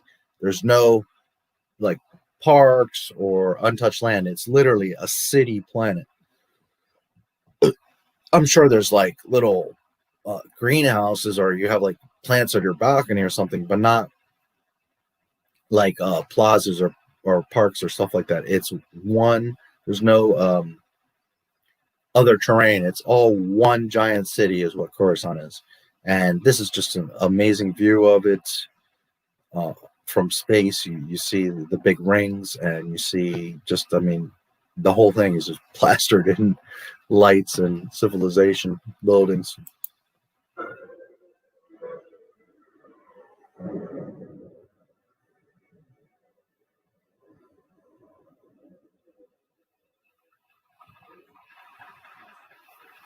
No, then there they say it. The entire city is one. The entire planet is one big city. Senator Palpatine is waiting for us.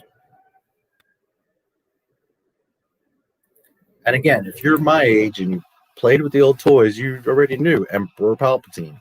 So, although earlier, as I showed you, you see him in the robe and you see him in the hologram, and you can deduce it. You're seeing his face, and you can deduce it right there.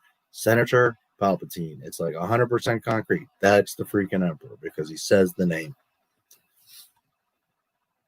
Because earlier they say, senator, representative, but they don't actually say his name. And of course, Coruscant in the background, you see all the ship lanes, all these, thousands of ships zooming around, buildings everywhere.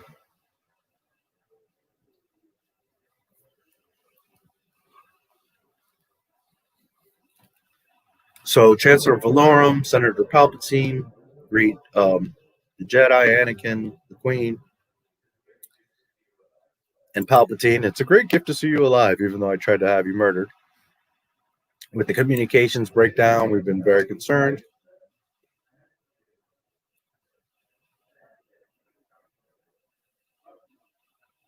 Supreme Chancellor Valorum. Yes, he is Supreme Chancellor. I hadn't remembered that he was Supreme Chancellor, just Chancellor. It's been a while.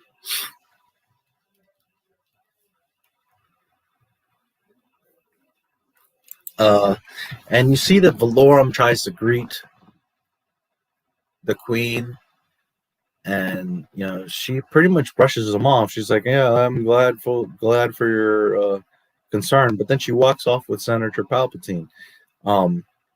Obviously, the Queen has shaken confidence in the Chancellor, because he hasn't really done anything and nothing's going on. Her planet's under siege. Where she trusts Palpatine because he's from Naboo.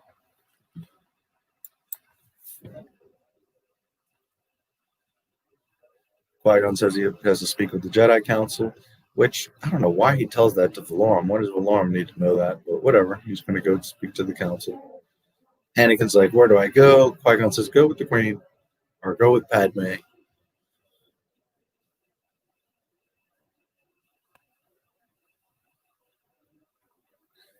Okay, now Darth and Jar Jar. They get into the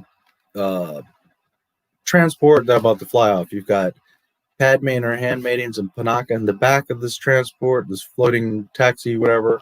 You've got the driver in the front, and Jar Jar in the middle, and then Anakin. And Jar Jar says, the Queen's being very nice, and then he throws in there, "pretty hot." So again, Darth Jar Jar suggesting things, pushing that relationship. He understands that if he gets Anakin interested in the Padme, gives him several angles. He can manipulate Padme because of Anakin's connection. He also creates ties with Anakin to Padme so that he can control him either to be around Coruscant or Naboo, as opposed to being, you know, wherever else. Naturally, he's going to be on Coruscant in the temple, but by having that tie directly with Padme, it gives Darth Jar Jar some leverage. In this case, realistically, it's giving Palpatine leverage. But if we're going with the Darth Jar Jar theory, he's putting it in Anakin's head, like randomly. She's pretty hot.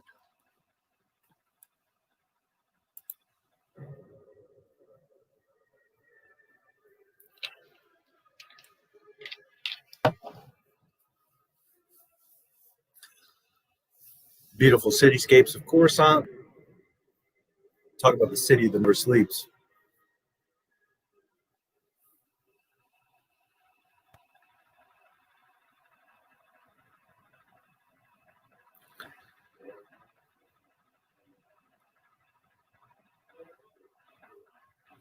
So here they're in Padme's condo, I guess you would call it, or royal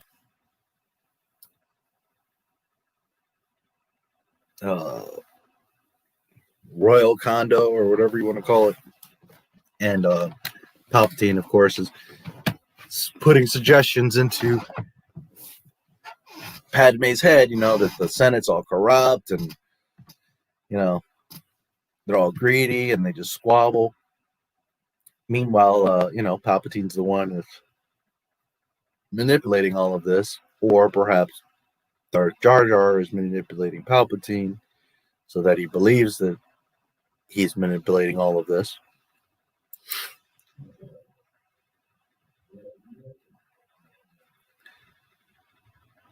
This is, of course, the real queen, not a handmaiding. And then Palpatine's like, there's little chance that the Senate will act on the invasion, which I always thought was kind of silly. Like, why wouldn't Queen Amidala go to the Senate and be like, hey, you know, which she does, but it just seems funny that Palpatine's saying that. But again, he's planting the seed in her head, like they're not going to care, and then in the Senate they pretty much don't care. So then he's like, see, I told you so. But at this moment when he's saying that, I'm thinking as the queen, like, well, how the hell is the Senate not going to care? It's just an interesting dynamic there.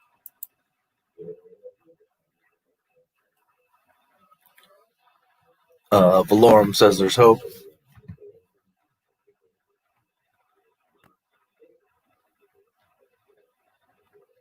And then Palpatine saying, oh, he's mired in all kinds of corruption.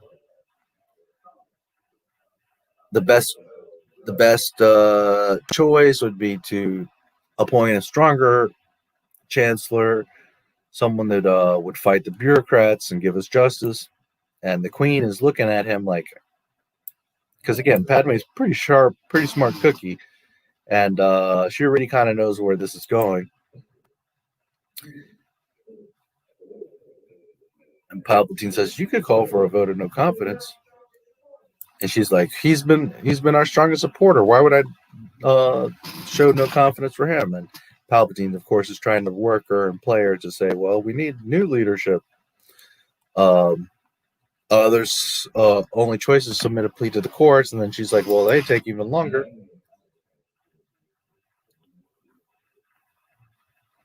Courts take even longer to decide than the Senate, which, you know.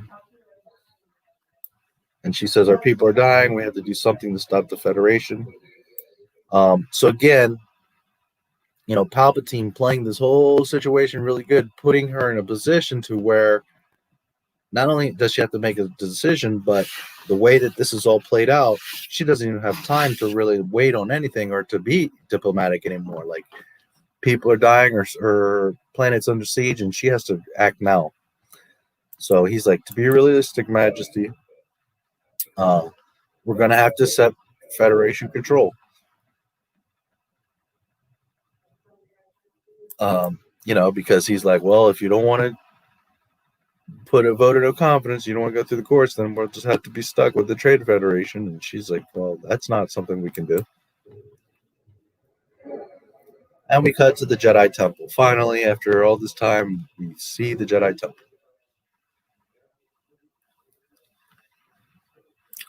So then Qui-Gon is briefing the council that this character being was trained in the Jedi arts, that his conclusion is that he was a Sith Lord. And then the council's like, that's impossible. The Sith have been extinct for a millennia. Or for a millennium. We see Plo Koon, we see Ki-Adi-Mundi, Mace Windu. Very cool scene inside of the Jedi Temple. You look outside the windows, you see just massive city and vehicles all over the place.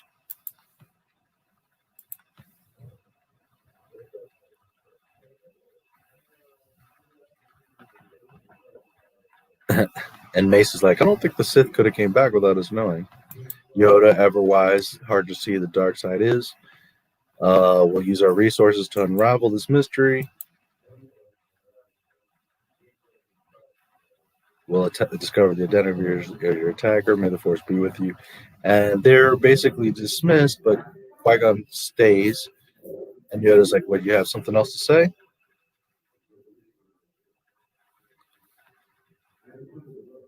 He explains to Yoda that he's encountered a vergence in the Force. Mace is like, a vergence in the Force. And Qui-Gon's like, yes, the boy, he has the highest midichlorians I've ever seen in a living being. It's possible that he was conceived by the midichlorians. Which, again, we knew this, we understood this, that he's in immaculate conception, but as I mentioned earlier, in the Star Wars Archives interview, Lucas concretely verifies that, yes, the Force created Anakin.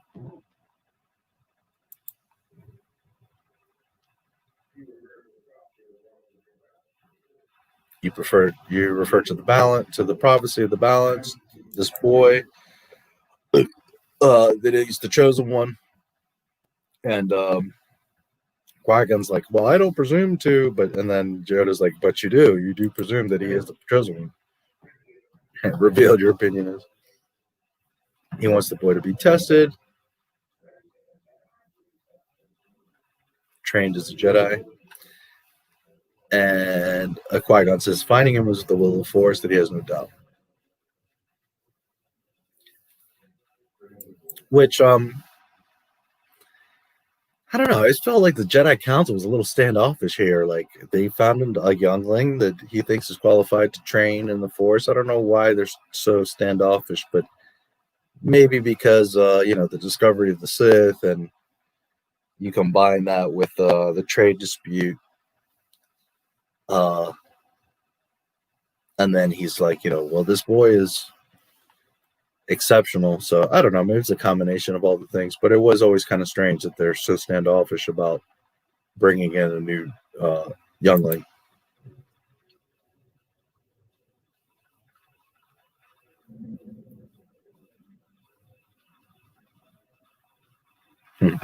Yoda and Mace look at each other. It's interesting.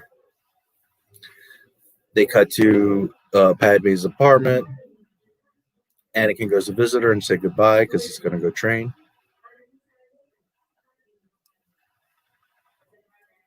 Now, it is also a funny twist. Anakin knows Padme as the handmaiden, not as the queen. So then he goes to her apartment and he says, I've come to see Padme. Padme comes out as the queen and says, oh, no, she's not here. She's out on, what did she say?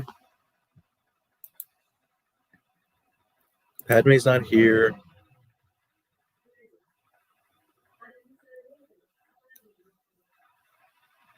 Oh, she's on an errand, right. So it's interesting because the actual Padme queen is telling Anakin that Padme's not around. He doesn't realize it. I would know her face and voice immediately, but okay, she's dressed up. He doesn't realize it, so he basically wants to say bye to her because he knows he's going to be gone for quite a while in the Jedi Temple.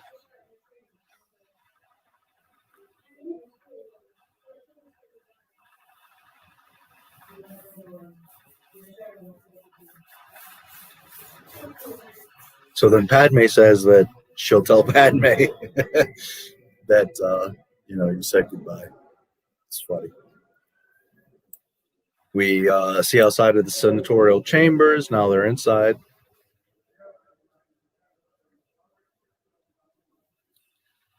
Chancellor Valorum recognizes the chancellor from the senator from Naboo. He makes his plea about the trade routes taxation. And, of course, the Nemoidians come across in their little floating what do you want to call it? Disc thing. I don't remember what specific name they had for those. They're little seating areas. And he's like, oh, this is insane. This is ridiculous. I object. As if they weren't, the Nemoidians aren't responsible for anything. They didn't do anything. Valorum says he does not recognize the senator from the Trade Federation. So Palpatine presents Padme to speak on behalf of Naboo.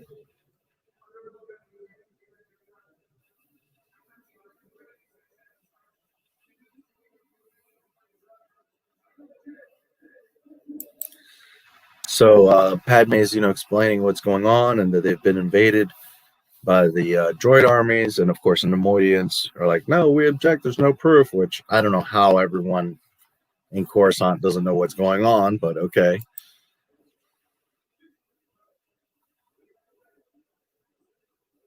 And the Nemoidians say, we recommend the commission goes to Naboo to see what's really going on, which again is like, how do you guys not know? You have modern technology, but okay. With the honorable delegate from the Trade Commission, a commission must be appointed. So, again, the bureaucracy. And here again, Palpatine is working on Padme, saying that, nothing's going to get done. Here's the true rulers. They're on the payroll of the Trade Federation, which is not really true. He's just putting that in Padme's head because Valorum really seems to want to help. But, everyone around him is not listening, so.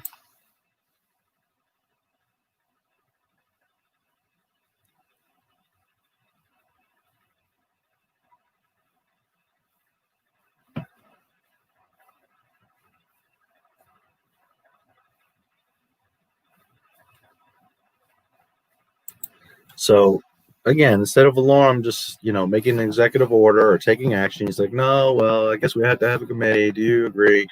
And Padme's like, no, I of course I'm not. I will not defer. I've come right now to resolve this attack on my sovereignty. Her people are dying.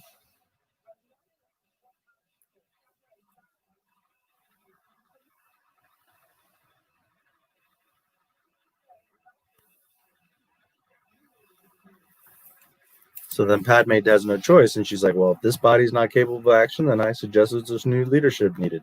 So again, Palpatine manipulating the Senate, now he's manipulating Padme to further his position, which, if Darth Jar Jar is behind all of this, same thing, but just on another tier, that he's manipulating Palpatine to manipulate the Senate.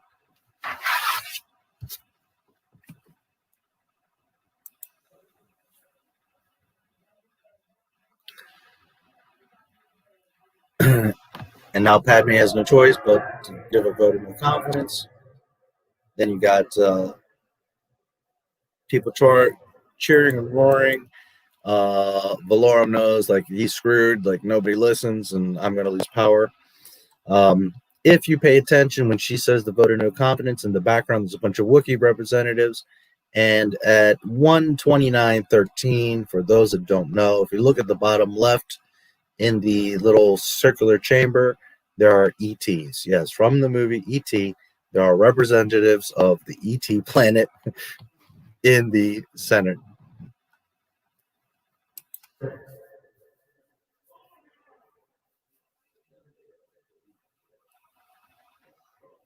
So now Palpatine says they'll elect a new chancellor who will not allow this to happen, which it's the same bureaucracy, regardless of who's the chancellor, but you know, it's in her head.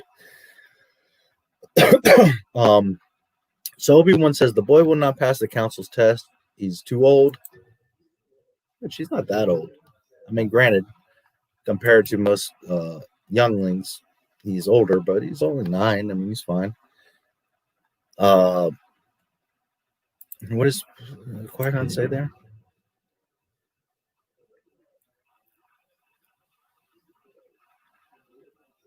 Anakin will become a Jedi, I promise. And then Obi-Wan's like, don't defy the council. Not again. Because Qui-Gon, you know, is a bit of a free bird. You know, he's very respectful and understands the council, but on the same token, like I told you earlier, he's technically a Grand Master. The only reason he doesn't have that title is because he was offered it, but he refuses to accept it because he doesn't want to be stuck in the rigidity of the inner council. So Qui-Gon doesn't take the official title, although he technically is level of Grand Master. With that said, you know, Obi-Wan's like, you know, how come, don't do it again, don't defy the council again. And Qui-Gon's like, well, I'll do what I have to. I shall do what I must. Here's a beautiful shot of Coruscant sunset. Obi-Wan says, if you would just follow the code, you would be on the council.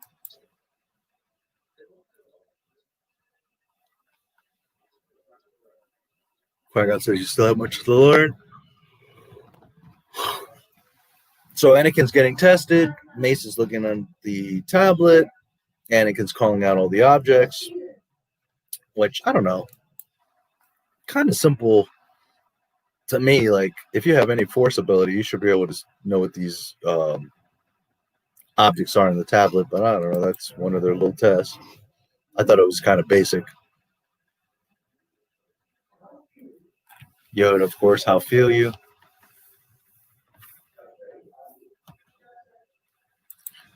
Let's see what you guys are talking about. So be it, Jedi. Yes. So Yoda's like, you know, how do you feel? Are you cold? Are you scared? Anakin's like, no, I'm not scared. And Yoda's like, I can see right through you, buddy. Your thoughts dwell on your mother. And of course, he misses her. And this is one of the most important dialogue in all of Star Wars. Yoda's like, you know, afraid to lose her. Anakin says, you know, what does that have to do with anything? And the video that I just played, Lucas, you know, talks about what the dark side is and the difference between light and dark. And, you know, this is some of the most important dialogue in the entire Skywalker saga, where Yoda's like, it has everything to do with it. And then the famous lines, fear is the path to the dark side. Fear leads to anger. Anger leads to hate. Hate leads to suffering. And boy, will Anakin go down that road. And Yoda says, you know, I sense much fear in you. Which, you know, any small child is not going to want to lose their mother. But it's kind of ironic, you know, why they don't emphasize that more with Qui-Gon. You know, like, this kid is full of fear, and we know where that goes. But I guess, you know, trying to be good-natured.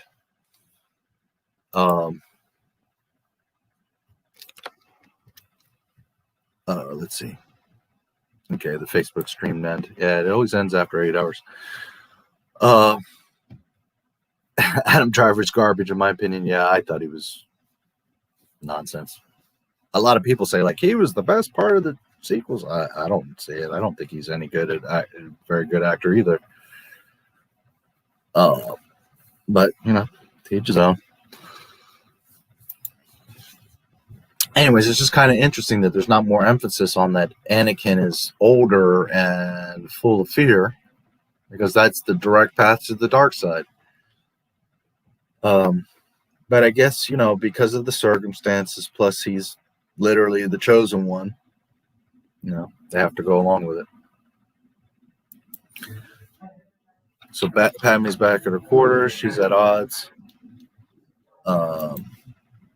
Talking with Darth Jar Jar. And again, Darth Jar Jar is like, if you look at him innocently, he's like, hey, you know, we Gungans, we're brave and we're not going without a fight. But if you're going by the Darth Jar Jar, well, here he is. He's pulling strings again. And he's now going to unite the Nabooians with the Gungans to fight the Trade Federation, because at the end of the day, Palpatine is not concerned with the CIS, with the Trade Federation. He's concerned with the power play to unbalance the Senate. That's what all of the invasion of Naboo is about. He doesn't technically want to take over Naboo. Naboo's his home world. It's about the power play. So if we're going Darth Jar Jar, well, here he is with Padme, putting it in her mind, like, hey, we should go back. We've got an army.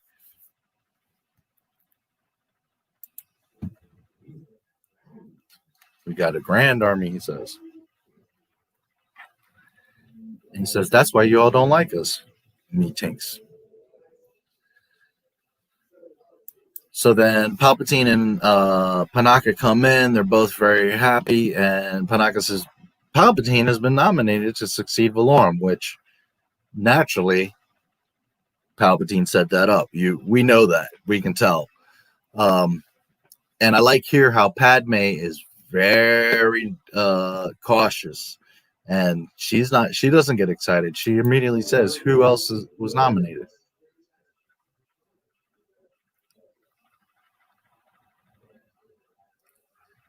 He says, if I'm elected, I promise I end corruption, which, yeah, right. And then she immediately turns and says, who else has been nominated?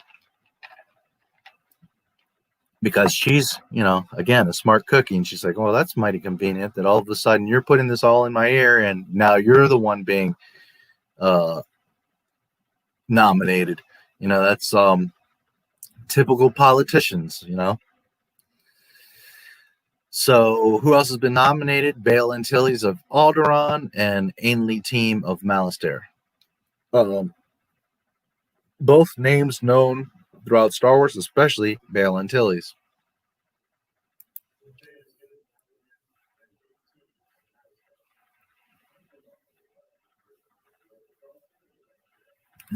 Palpatine says, our situation will get us a strong sympathy vote. I will be Chancellor. And Padme's like, well, I fear that by the time, you know, the Senate does anything, it's going to be too late. Our people are in trouble. And Palpatine's like, well, unfortunately, the Federation has possession of our planet. So then Padme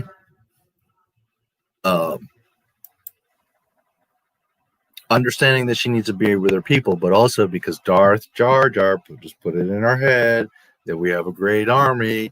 Maybe we should go back to Naboo. We're not giving up without a fight. She's already construing the plan in her head. But where did the seed come from? Darth Jar Jar putting it in her head. She's decided to go back to Naboo. And Palpatine, you know, acting concerned, but realistic, they'll force you to sign the treaty. When it's just so ironic because he's the one that's trying to force her to sign the treaty.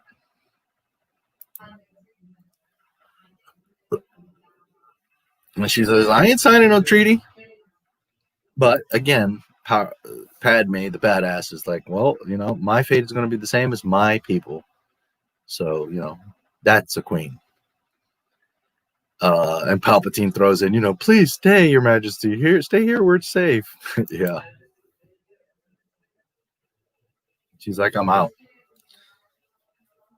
It's clear that the Republic no longer functions. I'll pray that you'll bring sanity back to the Senate, which at this point she's over it. And Palpatine looks a little concerned, but you know. So back at the temple, they recognize that Anakin is strong with the Force, and Qui-Gon's like, so we'll train him, and then Mace is like, no, we're not going to train him. It's just odd. He's too old. I don't see why he's too old, but whatever. And Qui-Gon's like, he is the chosen one. You have to see that. And Yoda says, well, his future's clouded, and Qui-Gon's like, well, then I'll train him.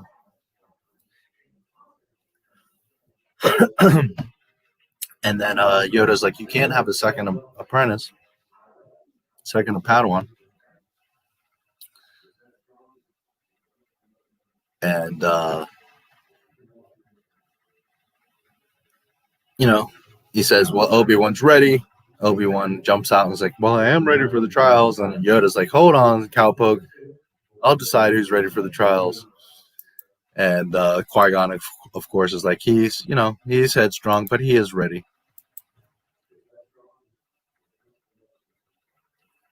And he has much to learn of the living force, which, I don't know, much to learn. I mean, wow. But, yeah, you know, it's like any kind of monk. You've got, in your youth, you learn all the physical and you become powerful. But in your age and in your wisdom, you truly become powerful.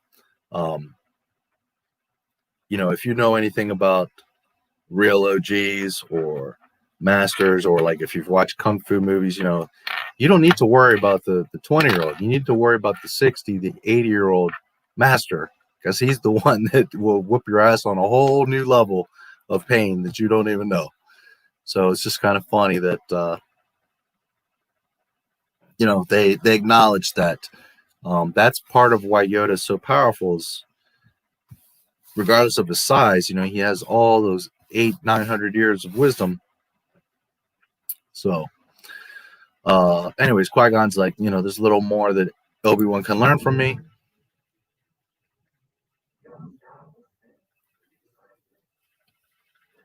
So Yoda says, Skywalker's fate will be decided later. And Mace is like, this isn't the time for this. The Senate's voting on a new chancellor, and Queen Amidala is headed back to Naboo. So again, if they know this, how come they don't know about the invasion on Naboo? I don't know. Some of it is a little bit off, but anyways. So Padme going back will put pressure on the Federation and could widen the confrontation.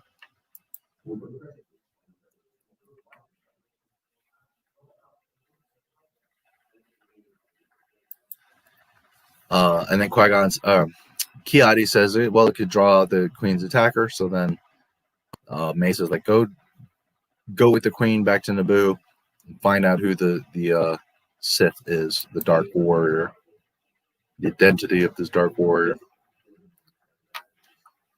This is the clue we need to unravel the mystery of the Sith.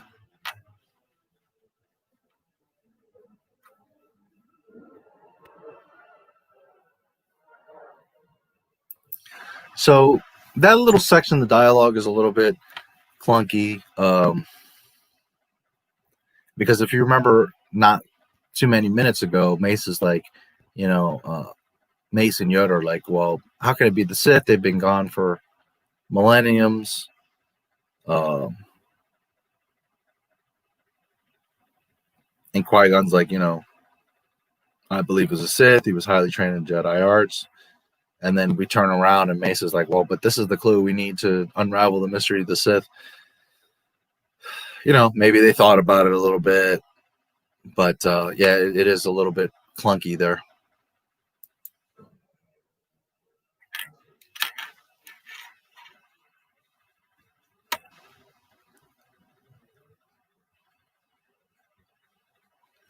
So Obi-Wan's saying to Qui-Gon, the boy's dangerous. Why don't you sense it? Everybody does, but not you.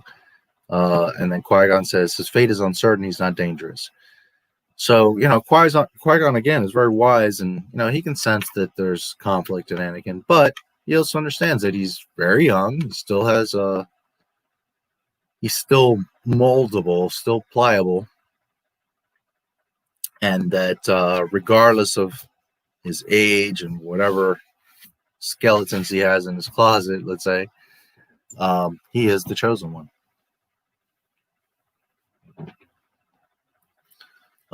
Thanks for subscribing, Umberto H. And thank you for subscribing, Yonashiro.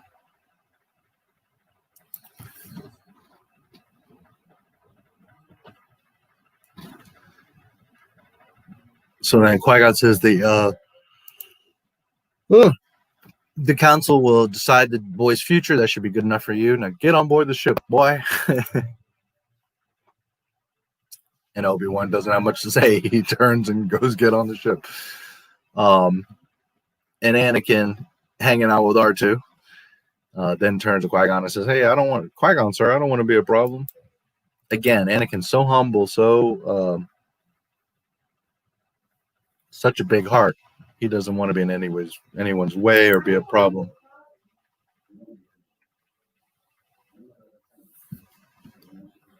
And Qui-Gon's like, you won't be a problem. I can't directly train you, but just watch closely everything I do.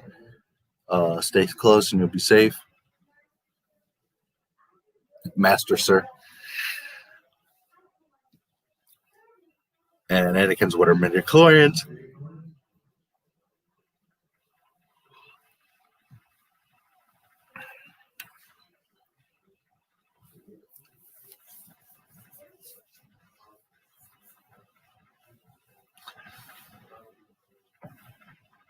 So Qui-Gon gives some explanation on the midichlorians. I don't know why everybody freaked out about the midichlorians. Why is everybody so damn upset about the midichlorians? For 35 years, everyone wants to know how the Force works. The second that George Lucas gives us reasoning and explanation of the Force, everybody got their panties in a bunch. I don't understand. It's not that complicated. It's not that big of a deal. The wills are the Force. Midichlorians are like cell or mitochondria. They move within the Force. Just like our cells or mitochondria move about. The more midichlorians you have, the higher your connection to the Force. So obviously, if you have a high number of midichlorians, you're going to be more powerful in the Force because you have a greater concentration of connection to the Force. As George Lucas describes, the Force is the wills, and the midichlorians are the vehicles that move the Force throughout all objects and living things. So again, if you have a very high midichlorian count, then the Force is going to be moving through you at a faster and more powerful rate. Obviously, the higher your midichlorians. I don't understand why people got all bent out of shape about midichlorians. He's trying to explain the Force to you so you can understand it. People always wanted to understand it, and then he gives you midichlorians, and everybody got all pissed off about it. I just don't get it. Anyway, so Qui-Gon gives an explanation here of the Force, and by the way, that explanation that I just gave of the midichlorians and the wills is from the Star Wars Archives book. That is directly from George Lucas.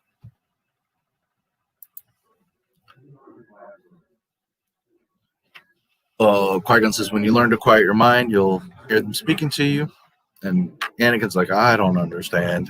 And then Qui-Gon's like, no worries, in time you'll understand.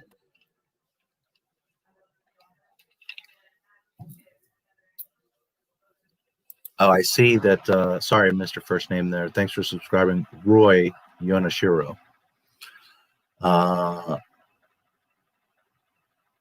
Let's see. What is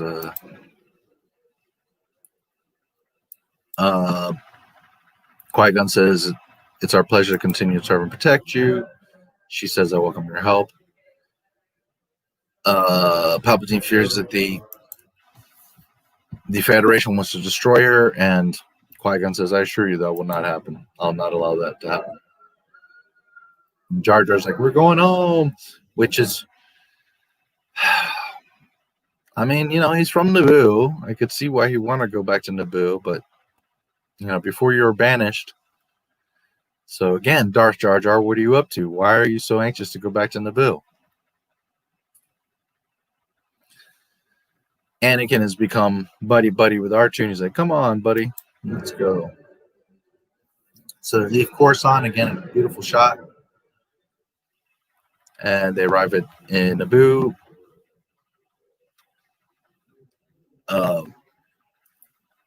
Here's another cool scene. You've got Rune and Newt Gunray talking to the hologram of Palpatine, but this time Palpatine is on like a creepy crawly droidica leg type hologram panel that's walking along with them. Just a neat sequence here. The Nemoidians, Newt is like, we are in complete control of the planet.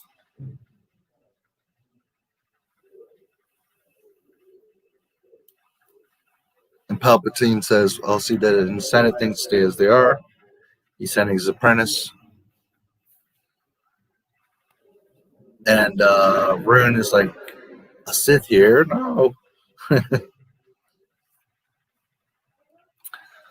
So here Anakin's in the cockpit as they're traveling to Naboo, asking the pilot, and kind of getting like a little tutorial on how the ship works, but more so than the pilot telling him, Anakin's like, well, this is how this works, and this is how this works, and this is to control the pitch.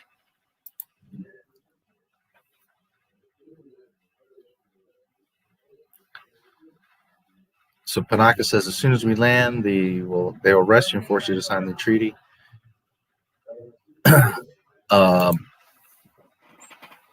Qui-gon agrees. Panaka says, hey, we don't have an army. There's too few of us. But then this is where Padme calls on Jar Jar. I need your help. Now, again, Darth Jar Jar putting this in her head back in Coruscant that we've got an army, that we should go back.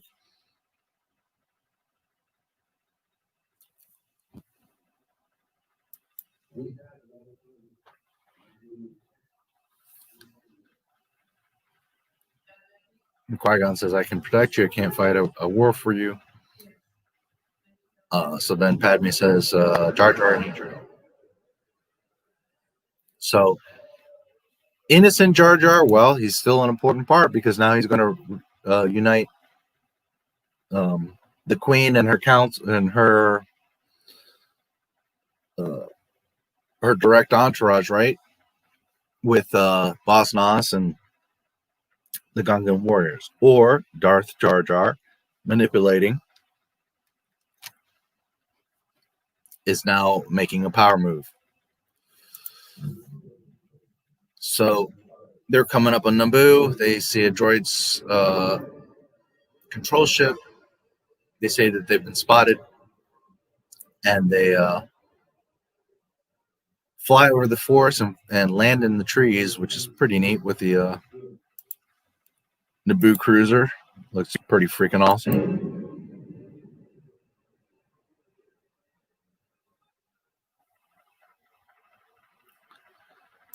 So they land. Jar Jar's going to the city to round up the Gungans.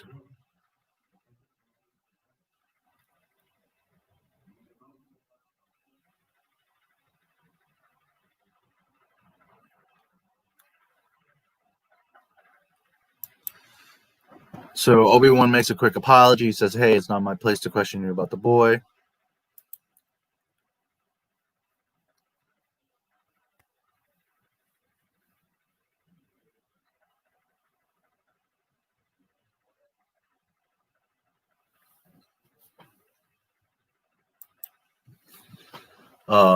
And he says he's grateful that you think I'm ready for the trials. And Qui-Gon's like, hey, you've been a great apprentice and you're going to be a great knight. And you're wiser than I am. So Jar Jar goes to the Gungan city. He comes back. There's nobody there. Or reports to them or tells them that, hey, there's nobody there. It's all deserted. So then he says,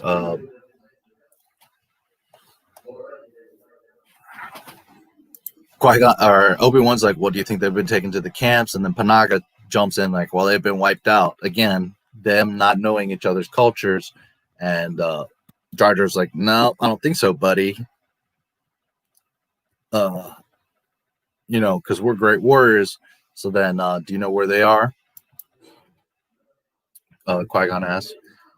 And Jar Jar says, when in trouble, the Gungans go to a sacred place. So he leads them to this sacred village, I think is how they refer to it. And basically all of the Gungans are here.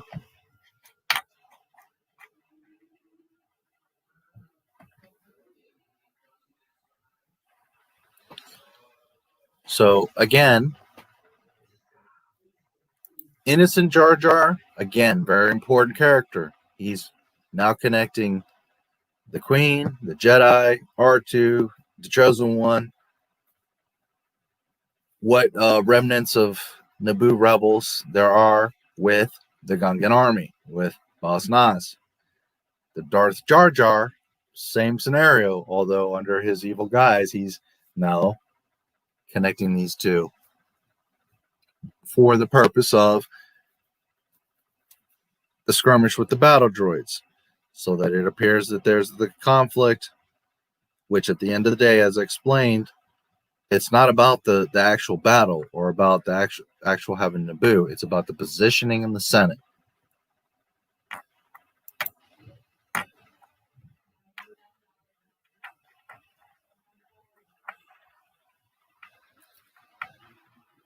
So then you have the handmaiden saying, you know, I'm Queen Amidala, I come to you in peace.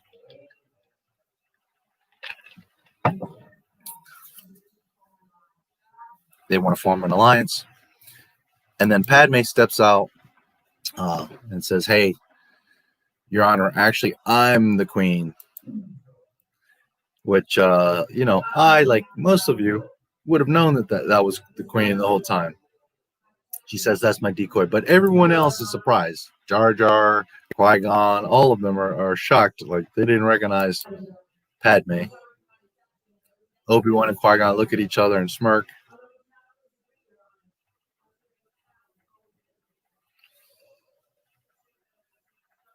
And Padme says, hey, you know, we haven't always agreed. We kind of are separate, but we've always lived in peace. That the Trade Federation is destroying our world and taking over. We have to act quickly or everything will be lost. And again, the Queen of Naboo, that has all the power in this planet, that could do and say anything, gets on her knees and begs Boss Nass for his support, for his help. She has humility, wisdom, diplomacy. Just a young woman, but she has been brought up the correct way to understand this and to put her kingdom before her title.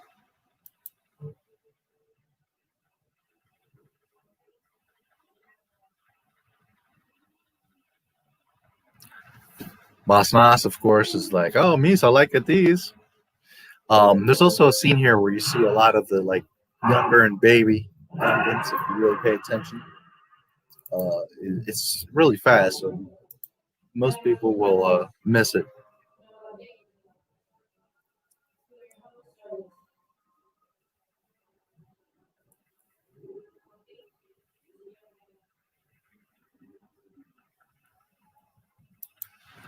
Right at 1 hour 41 and 31 seconds, you'll see a lot of young Gungans here. Well, I don't know if a lot. There's 4 of them. But it's interesting. You see some younger Gungans. And you see a few different kind of shapes and sizes of Gungans. There's one here, chubby one here in the front. The rest are pretty normal size, but then you got 2 in the very front right that are muscular. You can tell they're more soldier-ish,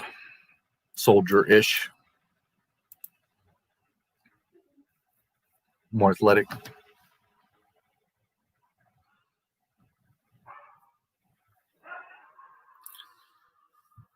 So Boss Nos is laughing. He thinks you're think you're greater than us, and he likes that. Humility sometimes will take you. Humility and flattery can take you long ways.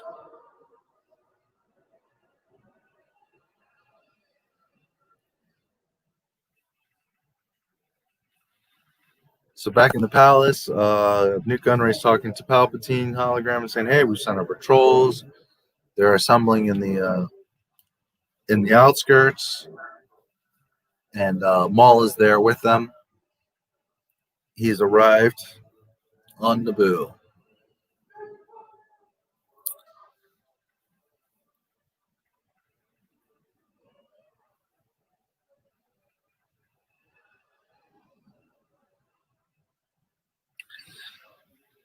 Okay, so here we have a scene where Boss Nass is walking with Jar Jar, has his arm around him, and he's saying, "Man, you really did good. You bringing the Naboo and the Gungans together." And if you pay attention, Darth Jar Jar waves his hand in front of Boss Nass.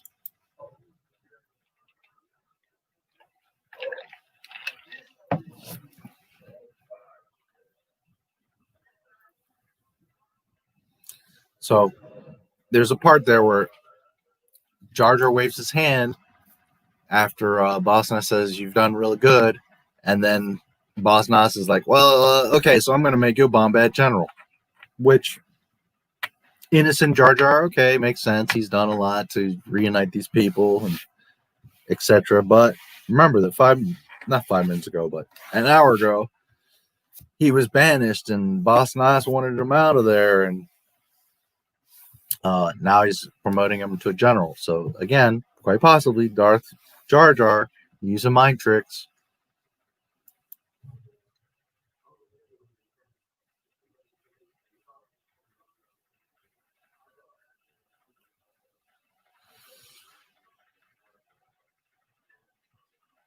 So Panaka rounds up different local leaders, brings them out to the Grove so they can come up with a plan. He also realizes there's a lot more battle droids than they realized.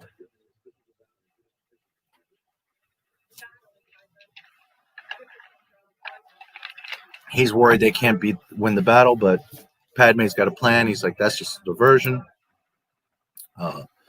And then she says R2, and R2 brings up a hologram kind of map of the situation, which is very cool. He's showing like the strategy blueprint of what they're going to do.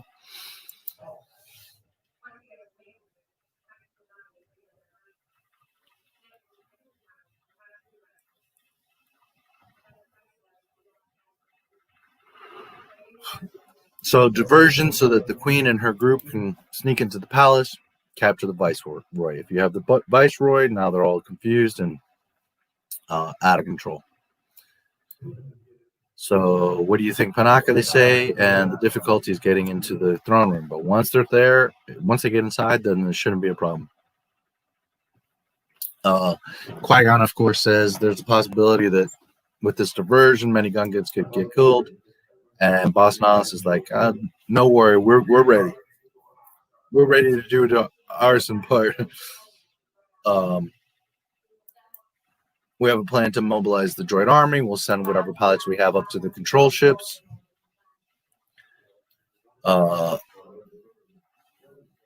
She does say control ship, not ships. So I'm guessing, although those ships look similar, there's one main one, I guess. The weapons on your fighters may not penetrate the shields.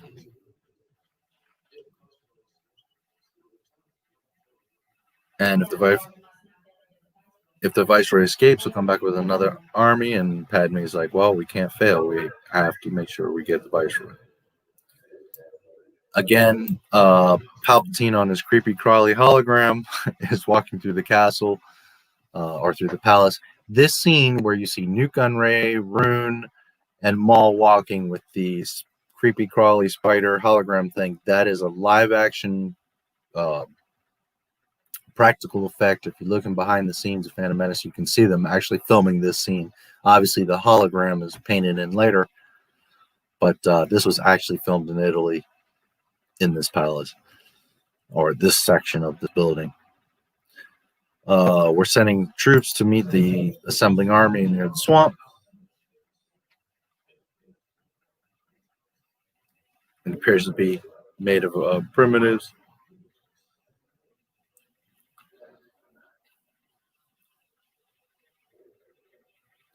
So then Palpatine's like, oh, this could work to our advantage. Newt Gunray's like, so we have your approval to proceed. And this is the famous where Palpatine says, wipe them out, all of them.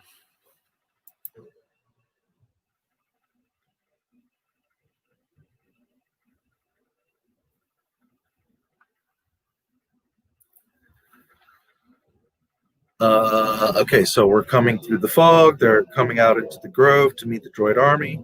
There's a bunch of Gungans, quite a few.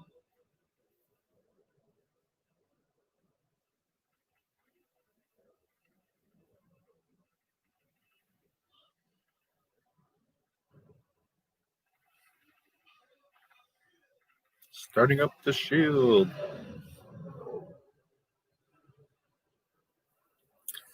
Which is unique also, how they did the shield here, how they have those like generators. And here comes the droid army. And this is what I was talking about much earlier, how there's a scene here that just does not look very good as far as the CGI. Here it's okay, but right here, around 146.07, it just looks very... the tanks, the battle tanks in front, they look just very, like, you can totally see that they're CGI. They don't look natural at all. The way they look, the way they move. It's actually a little bit later than this. This section, they don't look too bad.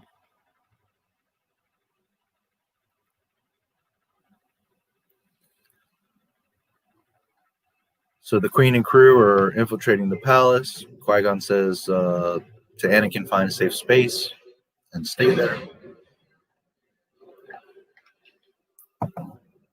Then this rebel group starts infiltrating the courtyard.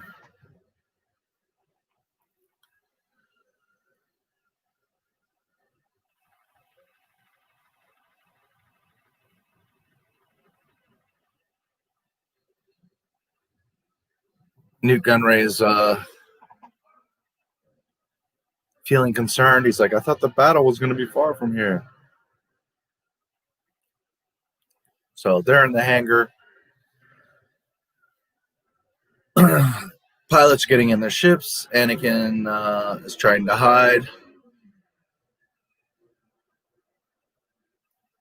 Some of the Naboo starfighters take off. R2 gets sucked up into one of the Naboo starfighters. Anakin goes and runs to a ladder to get up into the starfighter where R2 is. Here's a scene where Anakin comes running sideways towards the ladder, and his like momentum, he kind of like slides and swings his leg out and then turns and goes up the ladder onto the Naboo starfighter. That is a direct reflection of something that Luke does. I'm trying to remember. I guess it's maybe Empire, or is it A New Hope? Right now, I've been streaming for hours and my brain is turning off a little bit. But there's a scene where Luke does the same thing. And again, these movies reflect each other. So Anakin does the little kind of swing thing on the ladder that Luke does in the future.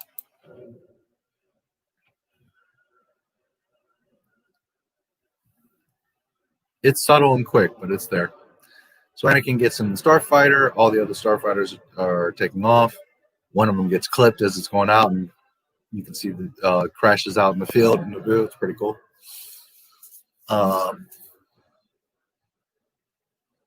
These guys were all fighting through the battle droids. The Naboo starships are out in space. Looks really beautiful. Bunch of vulture droids come out to meet them.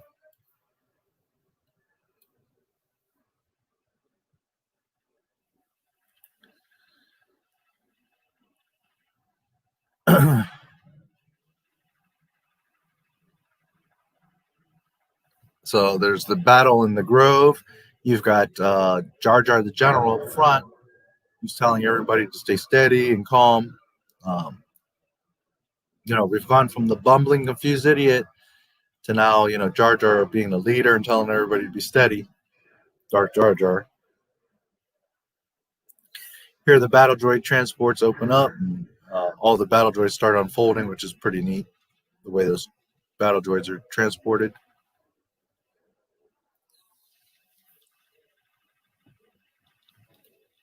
They activate the droids from the control ship.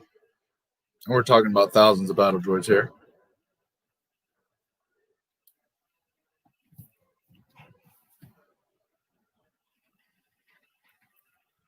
Ouch time, Captain Tarple says.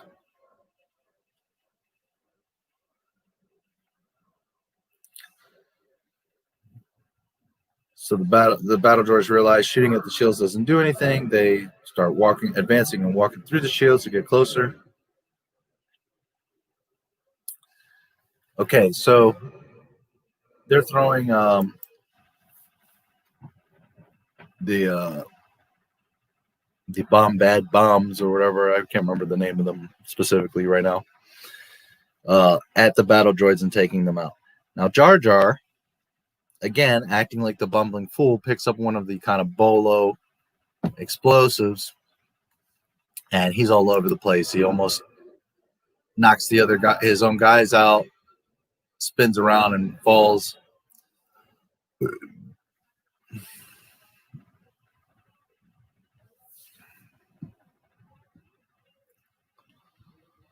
So Anakin's in the ship. They're advancing towards the throne room.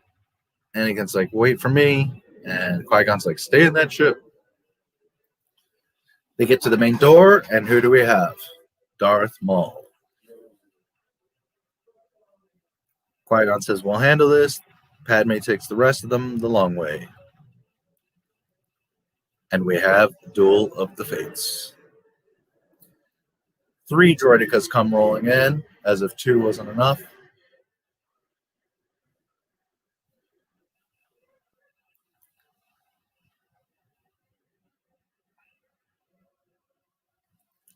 Maul lights his double-sided lightsaber. First time we see that. And they get right into it. They're battling right away, right into Duel of Fates. The droidicas, of course, are starting to shred people. Anakin starts up the fighter. He's looking to somehow fire, but instead he's like activating everything but that. Anyways, he gets control of the lasers, takes out 2 of the droidicas, takes out the 3rd. And keep in mind that it's on automatic pilot. Anakin doesn't fly this ship. It's on automatic pilot to go to the control ship.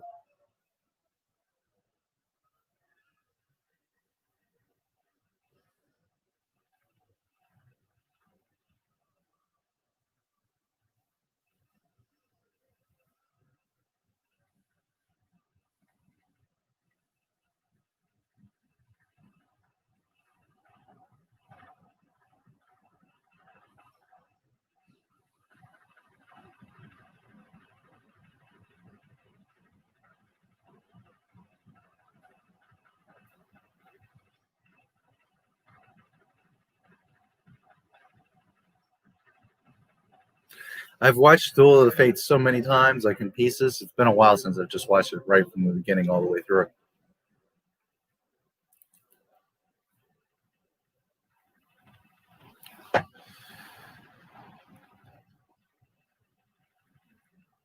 So Padme and crew are getting close to the throne room, but there's so many battle droids.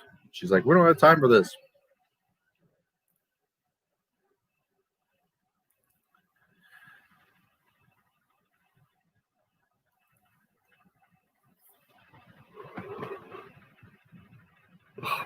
So again, Darth Jar Jar, a battle droid ends up on his back.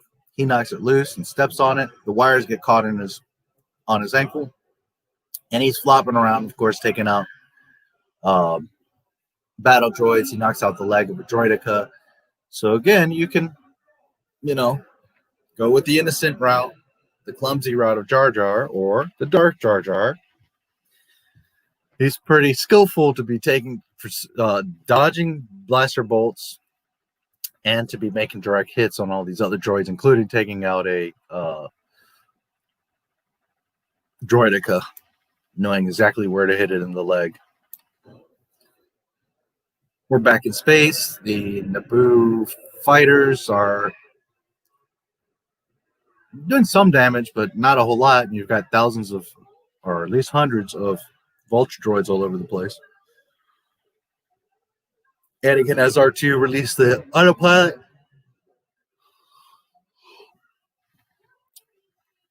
And now he's zooming around in the Naboo starfighter. I'll try spinning. That's a good trick.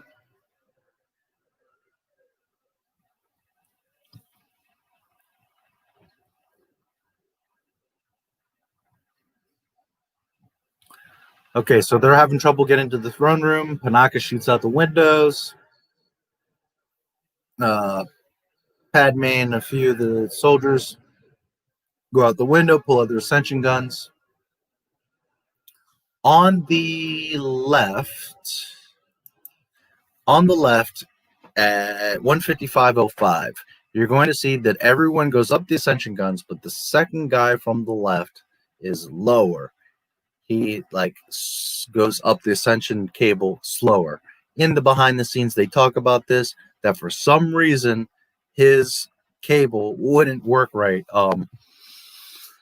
It wasn't necessarily his size or weight, because there's other soldiers that are his size and weight. It's for some reason his particular ascension gun, the cable, just wouldn't rappel back up like the other ones. And they tried several takes at this, but it just wouldn't work. He kept ending up going slower than the rest of them. And they couldn't figure out what was going on. So it got stuck left in the movie. For whatever reason, he would not. Now, one guy would not go up as fast as everyone else.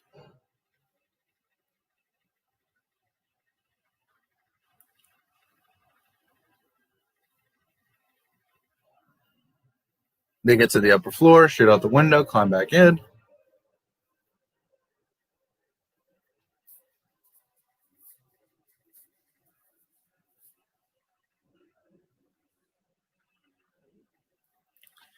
Back to Duel of the Fates. Man, Obi-Wan takes quite a drop there. It's kind of amazing that nothing happens. Same thing with Maul. He gets knocked down quite a ways. Qui-gon, he's Grandmaster level, but he doesn't waste any time. He's very aggressive, and he probably should have held back a little bit, waited for Obi-Wan, but I guess he didn't want to waste any time with the Sith.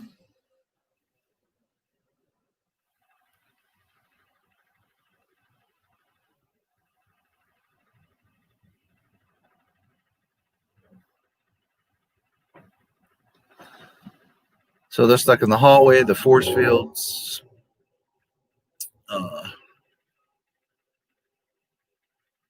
Go up and separate them. Qui-Gon chooses to meditate. Back in the booth, the Gungan shield generator gets knocked out. They all start running. Okay, this is the scene. At 1:56:57, and I'm sure you all know what I'm talking about. There's just this scene of the droid army tanks that just looks so CGI and fake. It does not look right. It does not look as natural as all the other scenes. For whatever reason, this one little shot sticks out. It looks very computer animated. So they're all running. Jar Jar's running. He, of course, ends up underneath the super boomer dispenser, if you will. And, you know, of all the places that he would land, of all the places that Darth Jar Jar is going to end up, he's under the super boomer, and he tries to hang on and ends up releasing them. So you can call it dumb luck, you can call it innocence, but I'm thinking Darth Jar Jar knows what he's doing.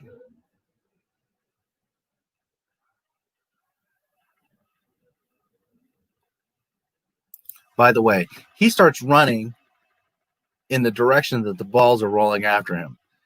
Here's a life lesson for you. Let's say Godzilla is in your town, like stomping around and destroying shit. Cloverfield, King Kong, boomers. Don't run in the direction that they're going.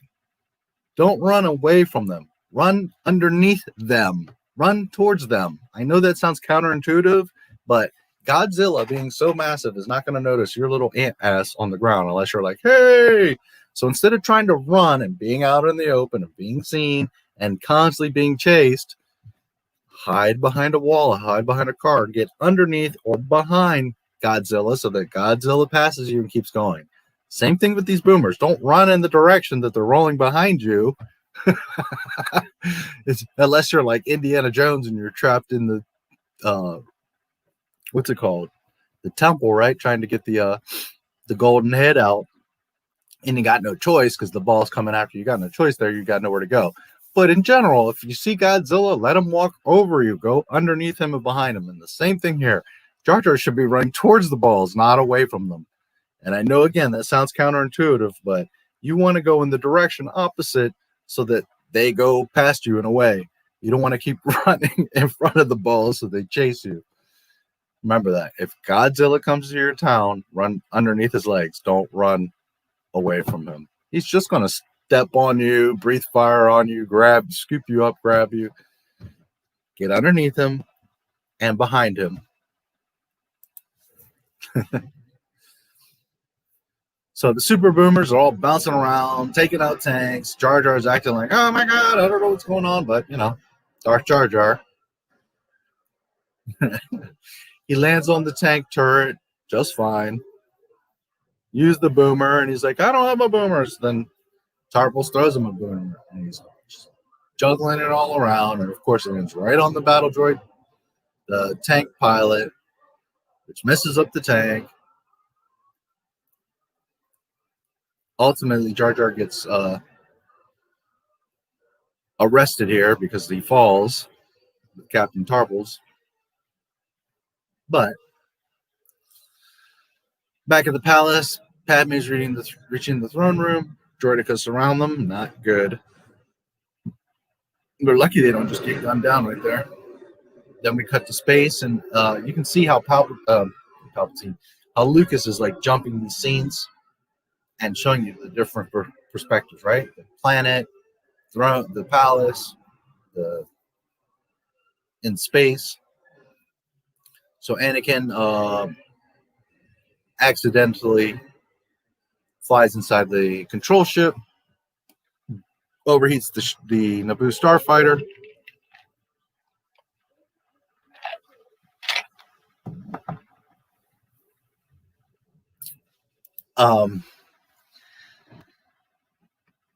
Do you sleep ever? Yes, sometimes. The thing is, if I cut the stream, which I'm very tempted, I'm getting sleepy.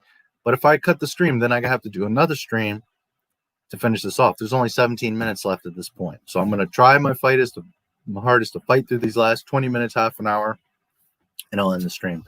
I try to be here for you guys. I try to entertain you guys, and this is my therapy too, because I love Star Wars.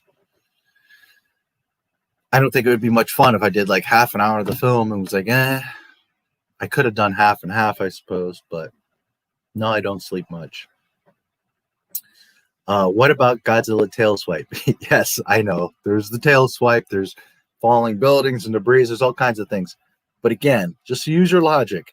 Would you rather be out in front of Godzilla? He's looking right at you and he's like, burns you or stomps you or scoops you up. Or would you rather get underneath him? He's not going to be, unless he saw you purposely run underneath. But if you can creep around, get underneath them and behind them, the tail is a problem. It's dangerous. But if he's unaware of you and not trying to swipe at you, well, you got a chance. Just a side note, when I was a kid, I used to have a Godzilla. And I know there's been lots of Godzilla toys over there, but not like this one. This one was like pretty good size. And he had like a button or lever in the back of his head. And it was like a flat piece of plastic.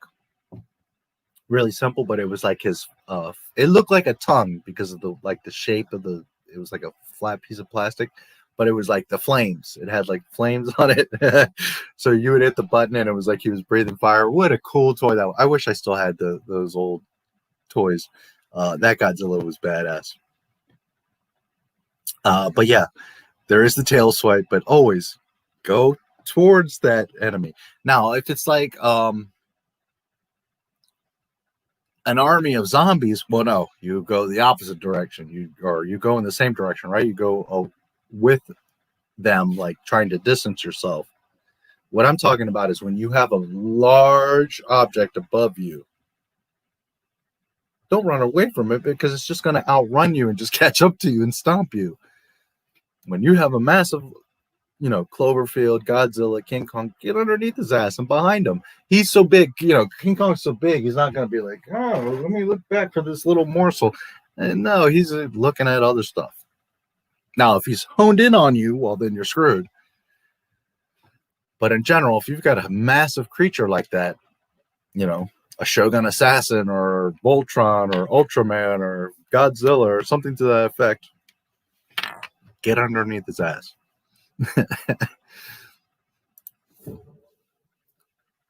All right. So the shield barrier is about to open.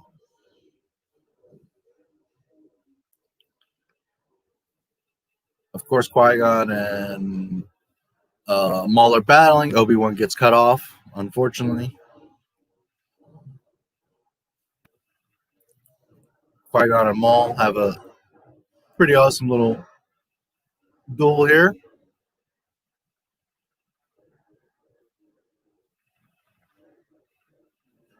And you can tell that Obi-Wan had sensed that something was going to happen.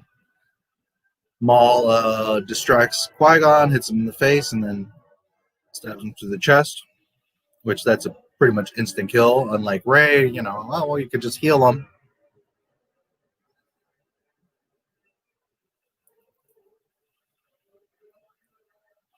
All right, so Tarpals and Jar Jar are surrounded by the battle droids. Might give up. There's not much they could do there. Back in the palace, battle droids take the queen to the gun rays. Then one of Padme's handmaidens who had come from the other direction of the palace, because remember that Padme got her little crew and went up the ascension cables. So her handmaiden comes, distracts the gun rays, takes out a couple battle droids, and Gunray, of course, not knowing who Padme really is, says, no, she's a decoy. There's the real queen, because Padme's dressed kind of plain, whereas the handmaiden's dressed like a queen. That distracts the troops. Gunray sends them after them. Padme pulls weapons from the throne. She has a little compartment in her throne. They take out the few battle droids and now secure the throne room with Newt and Rune under their control. Back to the those force field generators, whatever. Obi-Wan's freed, and we have Maul and Obi-Wan.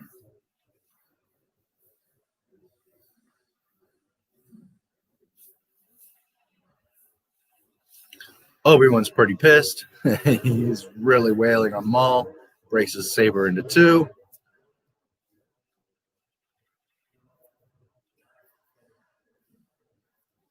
What a wicked battle this is. It's fast. Obi-Wan gets a little bit tricked. Maul uses force push, knocks him over the edge, kicks Obi-Wan's lightsaber down the shaft, which is blue. Cut back to the control ship. Anakin gets power back. The ship is cooled down. He starts firing randomly, shoots 2 heavy torpedoes on accident. He says, oops. And it was an accident. I mean, maybe the force was guiding him instinctively, but it's not like he knew, okay, this is how I shoot the torpedoes and this is where I'm going to shoot them. He just was feeling his way around. The force was guiding him. It was very much an accident. And the reason I mention that is when he left Naboo from the hangar, the ship was on autopilot. And when he blows up this control ship, it was really an accident. He's just hitting buttons trying to get the hell out of there. So, you know, I've heard people complain, but Anakin blew up the control ship and blah, blah, blah. It's not like he just flew in there doing barrel rolls, you know, and skillfully flew through the hangar, blew it up like Lando does in the Death Star, and then flew back around and out. And no, you know, it was the force guiding him, and also a bit of, you know, there's the autopilot taking you to the command ship. There's, you know, he's stuck in the hangar and he's trying to figure out how to get out of there. So, we won't say luck, but you know, the force definitely was helping guiding him, but it was also, you know, necessity. He's just trying to figure out the situation. It wasn't that Anakin's like all powerful in the force and he's a Mary Sue and he just knew where to shoot and what to do.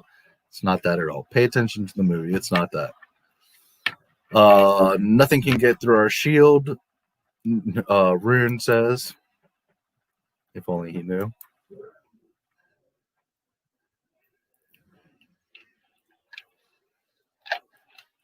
So Anakin's like, let's get out of here. Another one of my little favorite scenes is he starts to take off, and there's 2 battle droids there. They get clipped by the wing of the starfighter, and they get, you know, basically chopped in half because they get clipped by the wing. Just a neat little detail. Then we see the main hangars filling with flames, and the battle droids are running towards us, but the flames are catching up to them.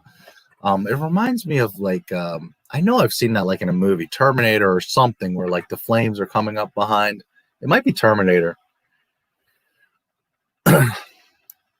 Like engulfing and consuming the droids. I was heard something about Terminator, like a podcast today. And man, I haven't watched that in a while. I got to watch Terminator. So anyways, Anakin hits the main core or main reactor. That screws up the control ship big time. You can see from the outside, it's blowing up. It's blowing up from the inside.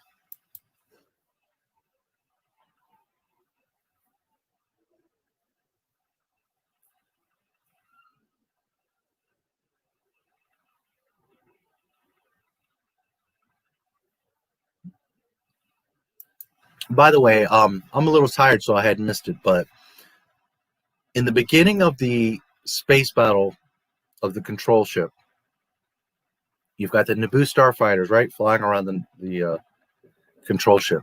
There's a pilot that gets shot down pretty quickly. I believe is the very first pilot that gets shot down. That's John Knoll. Okay, so if you didn't notice, that's actually John Knoll who's in that Naboo starfighter. He was also the generic pilot in A New Hope in the special editions when they are on the final assault on the Death Star and all the X-Wings are coming in. The some of the close-ups is, you know, different pilots, but they had John Knoll and they like carbon copied him and put him in various of the X-Wings that are a little bit in the distance. So for whatever reason, John Knoll is a pilot in some of the important battles of Star Wars. But yeah, he's I think the first and only Naboo starfighter. Well, maybe he's not the only one. I think a couple get shot down, but he's definitely, I'm pretty sure it's the first one. John Knoll is the pilot and gets blown up. So they're seeing the ship explode from the outside. They say, what's that? They see one of their ships coming out of the hull. And you see the control ship gets destroyed.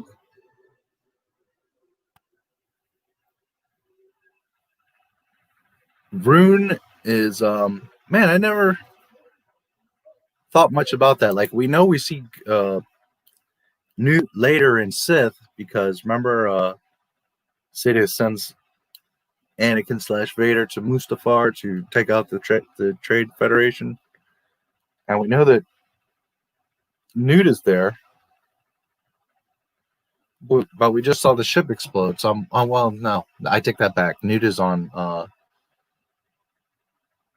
in the palace on Naboo, so it wouldn't matter.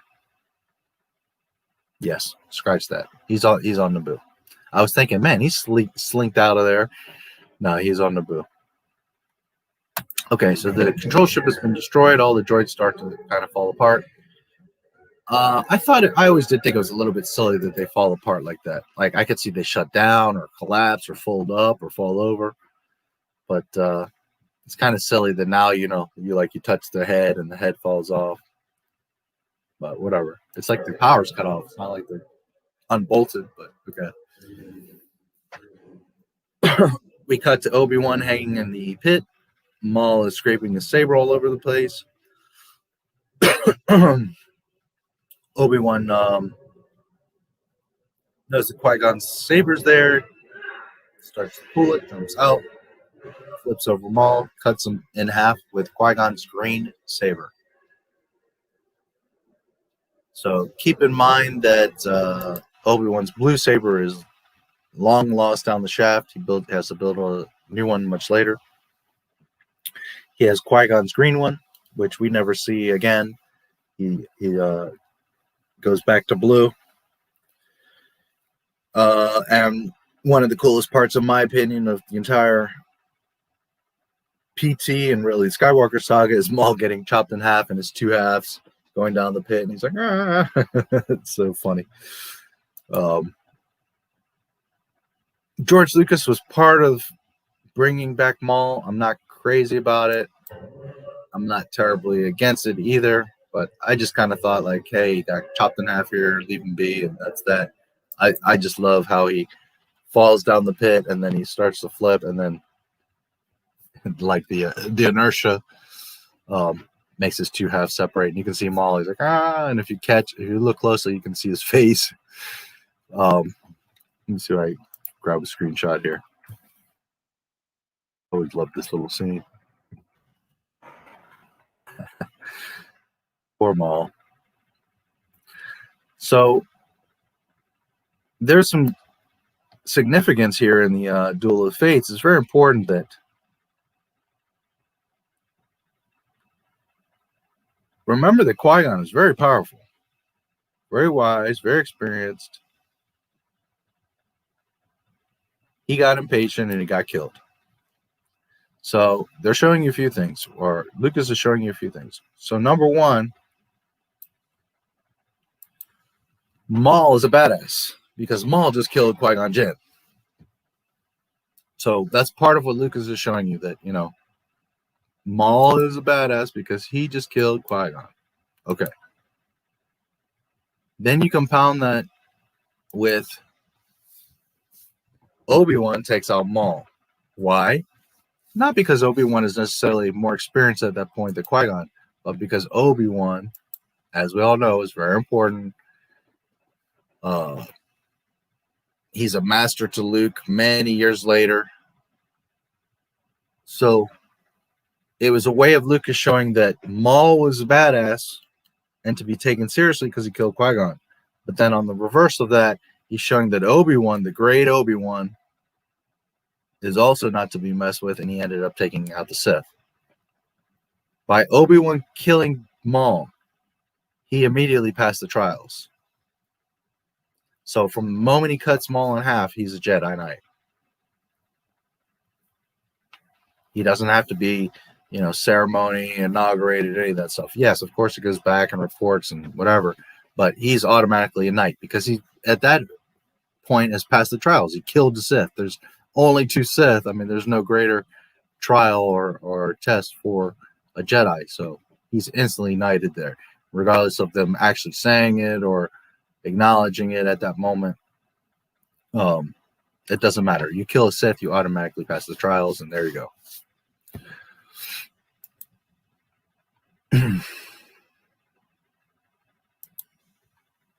All right, 12 more minutes. Actually, a little less with credits.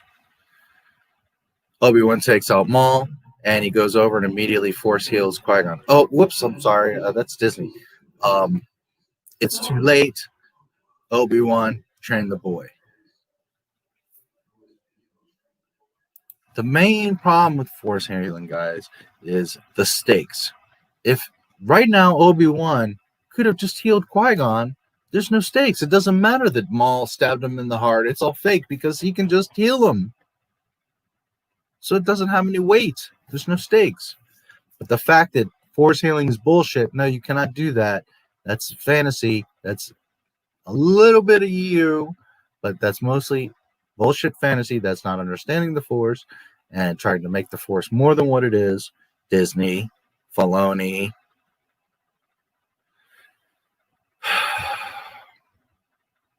You can have force heal because Obi-Wan would have force healed Qui-Gon Jinn here. It's that simple. So that bullshit with Rey, no. All these great Jedi would have healed each other, healed themselves. All these, centuries of Jedihood. So it's nonsense. Of all the people, Obi-Wan would have saved Qui-Gon. Anakin would have force healed Shmi.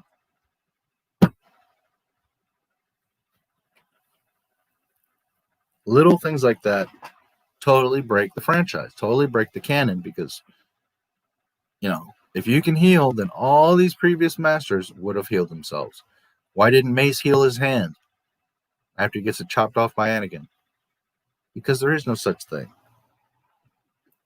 If there's force healing, you've removed the stakes of human life.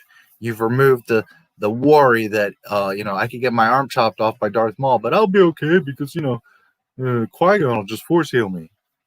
It's freaking stupid.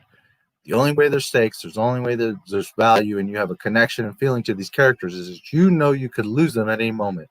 Just like in real life, your wife, your husband, your boyfriend, your child, your mother, your grandmother, you have real stakes because ultimately in the back of your mind, while we don't think about it, until they tend to be older or have some sort of ailment, you don't really think about losing someone.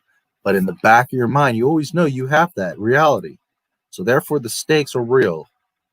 People have a weight and a value and importance in your life because of the stakes. Because you can lose them. You cannot bring them back and force heal. Anyways, I'm clamoring on. I'm tired, and you all get the point with force heal. Besides, if you could force heal, then you wouldn't worry about Godzilla's tail whip.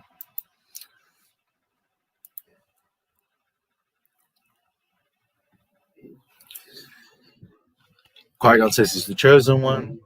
He'll bring balance. Make sure you train him. And Obi-Wan promises that he will.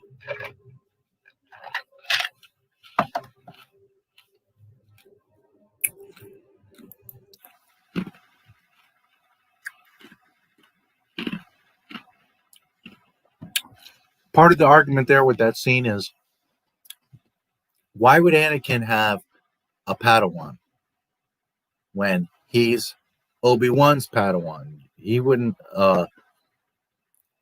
have a Padawan that is that old and he's that young.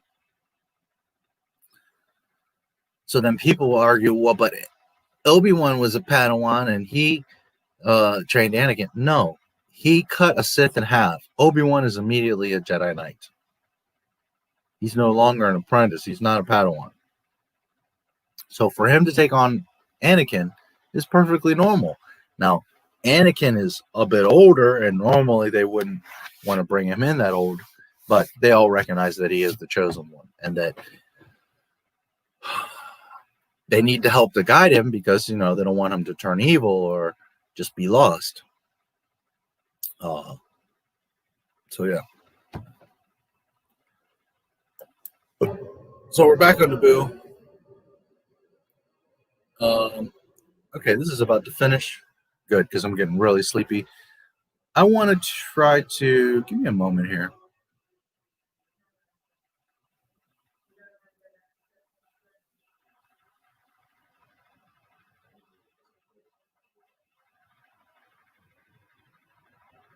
This is 205:43. Okay, I'll come back to that.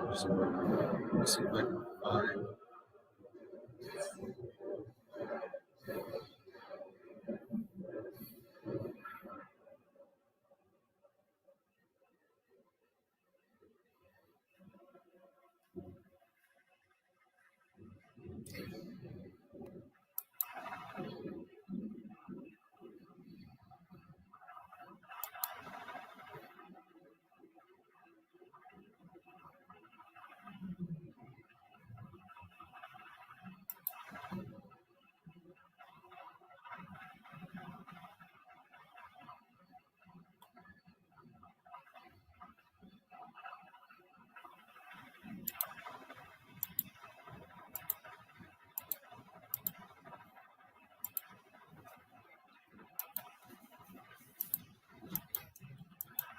Where you at? Where you at? Where you at?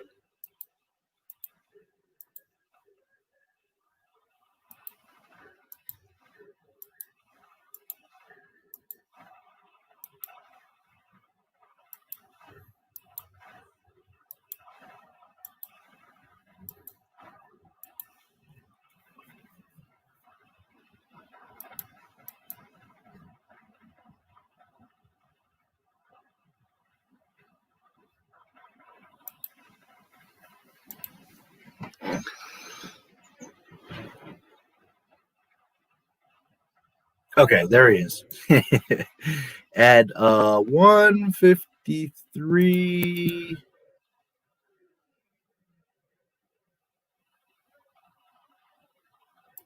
One 153.49. You will see the cockpit of a Naboo starfighter. That is John Knoll in the cockpit. You see him for like literally a second, and he gets his ass shot. He gets blown up. But that is indeed John Knoll. If you take the moment to look, 153.49, I believe I said. That's John Knoll getting blown up in the Naboo starfighter. Okay. So Maul got chopped in half. Let's get to the end here. And honestly, tonight I'm tired. I'm barely keeping my eyes open at this one. So let's wrap up the Phantom Menace.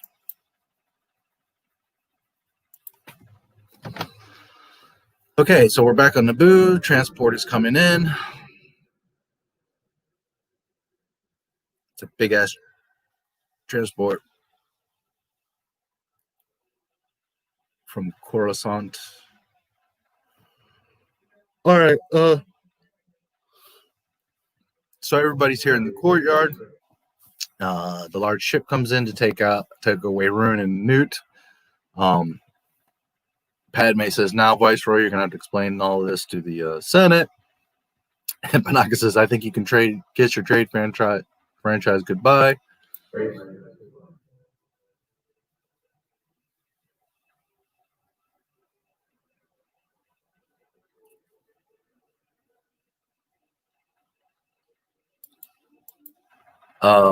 At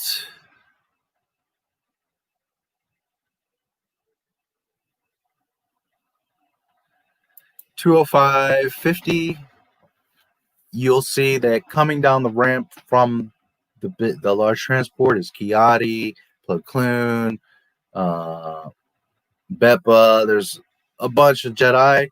There's Senator Palpatine, and there's a bunch of blue Senate guards. Those guys are the top of the top elite soldiers, and they are the ones that eventually become the Emperor's Royal Guards, the red suited guards in Return of the Jedi that you see in the throne room.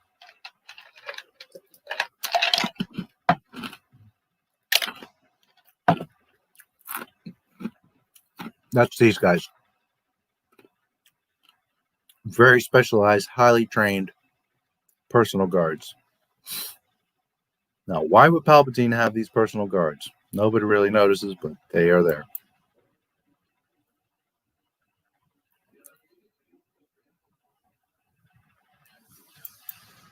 So Palpatine says, we're indebted to you, Obi-Wan, and to Anakin. And of course, one of the most important scenes in all of, wow, that's a wicked screenshot right there. I got to get that. One of the most important little scenes there, or dialogue in all of Star Wars. We will watch your career with great interest. Yes, I'm sure you will. That's a hell of a screenshot. Just a second.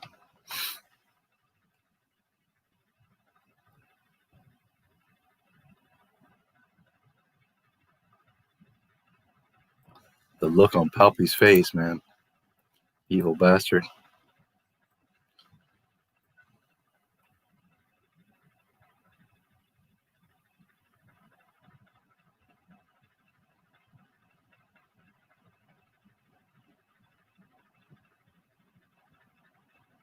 Man, I'm getting tired. I'm looking for a folder called Jar Jar Abrams, and it's Darth Jar Jar.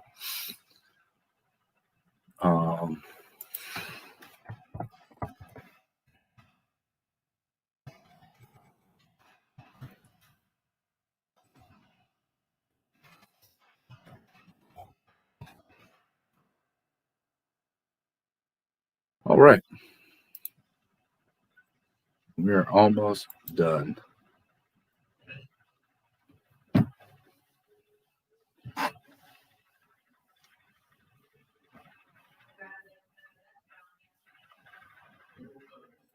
There is, let's see if I can find them.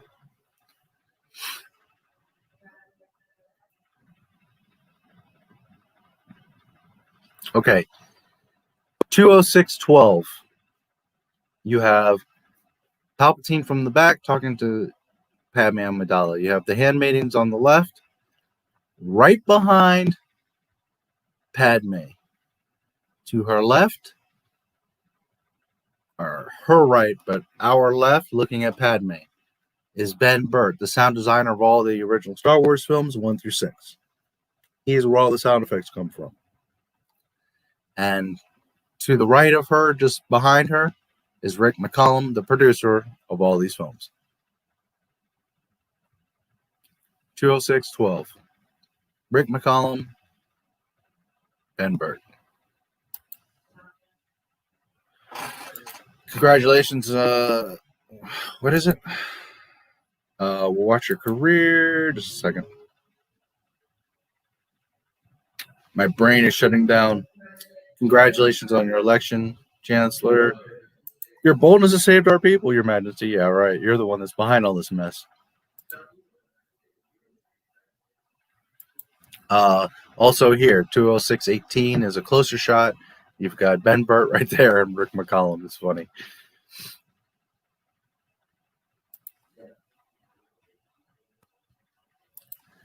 You've got a bunch of the Jedi, and you again, McCallum and Ben Burtt right behind Padme at 20622, and Palpatine says, "Together we shall bring peace and prosperity to the Republic." If you remember that in Sith, Anakin kills the Nemoidians. He's back towards the platform. Padme shows up in her ship, walks down the ramp. Anakin's like, "What are you doing here?" Blah, blah, blah. They kind of squabble a little bit, but then he tries to get her back, and he's like, "Hey, I don't remember the exact dialogue, but, I'm super powerful now. Together we can run my galaxy, or we can rule my galaxy," he says. Which we'll get to that in Sith. I don't remember the exact quote right now. But the point here is that, again, the reflections of these movies is showing you that Palpatine is saying that together we shall bring peace and prosperity to the Republic. And Anakin says something very similar, that together we shall rule over my new republic. Something like that, right? Something almost identical, a mirror of what Palpatine is saying here. And where does he get it? He's right here, listening to Palpatine, watching Palpatine, saying to Padme, who's his future wife, that together we shall bring peace and prosperity to the Republic. Whereas Anakin twisted and says, together we can rule and bring peace and prosperity to my new Republic. Something to that effect. He gets it from right here where he's looking right at Sheev Palpatine saying it. All right. There's a cool wipe going across kind of vertically. Okay. First thing we cut back to is somewhere in the temple, Yoda and Obi-Wan. First thing out of Yoda's mouth, confer on you the level of Jedi Knight the Council does. Again, that's automatic. You've killed a Sith, you're immediately promoted. I mean, that's not even... He's not promoted to master because he has a lot of wisdom to gain. He still has to understand the living force, as Qui-Gon says. But as far as, knighthood, actually being a Jedi, obviously, you kill a Sith. That's the end of that. You've passed the trials, buddy.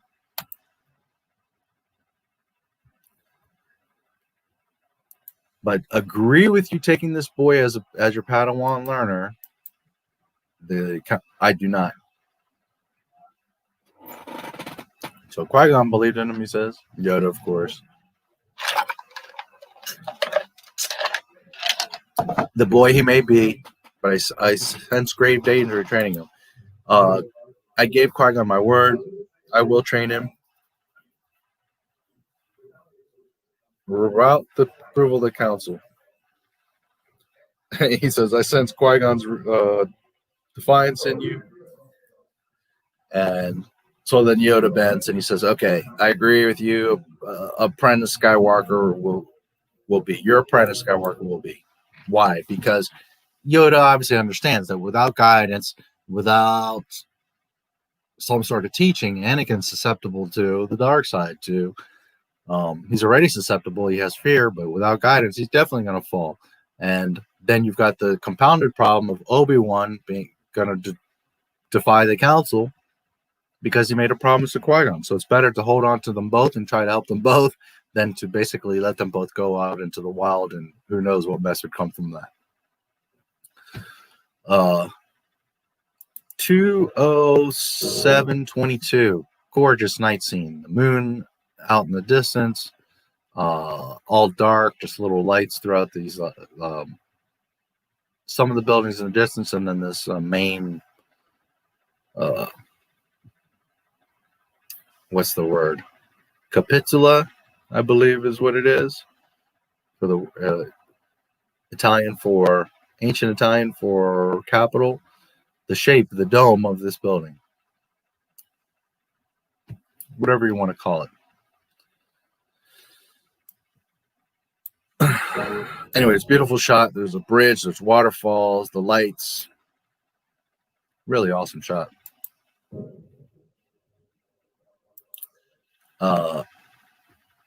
And in the center here, there's a funeral pyre for Qui-Gon.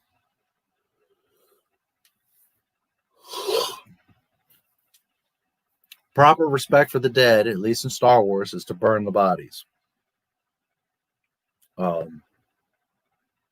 Only highly elevated Jedi Masters learn how to become a Force Ghost. As you will later hear in Sith, Qui-Gon is the first to discover how to do so and teaches Yoda. Yoda, in turn, is going to teach Obi-Wan, and there you go. But this is why Luke burns Anakin in Return of the Jedi at the end, because this is the proper, respectful way to, for lack of a better word, dispose of a dead Jedi. The Viking way, on fire, on a spire.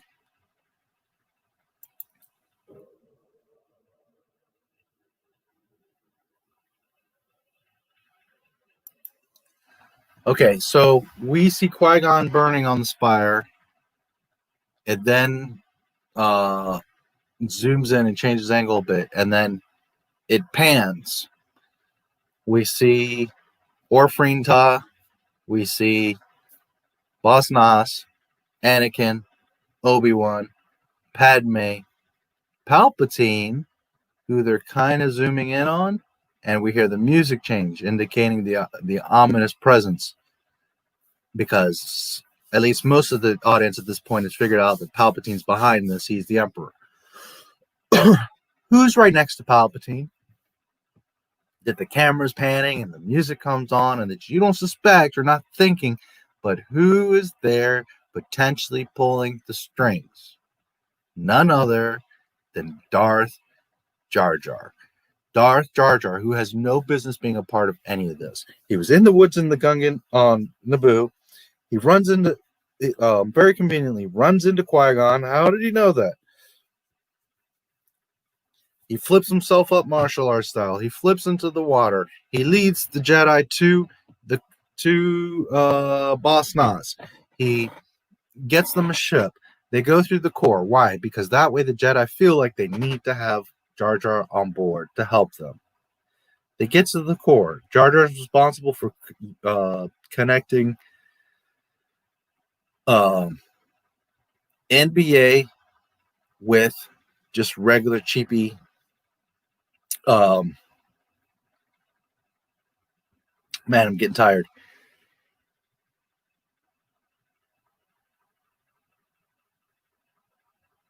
Let me gather my thoughts here again.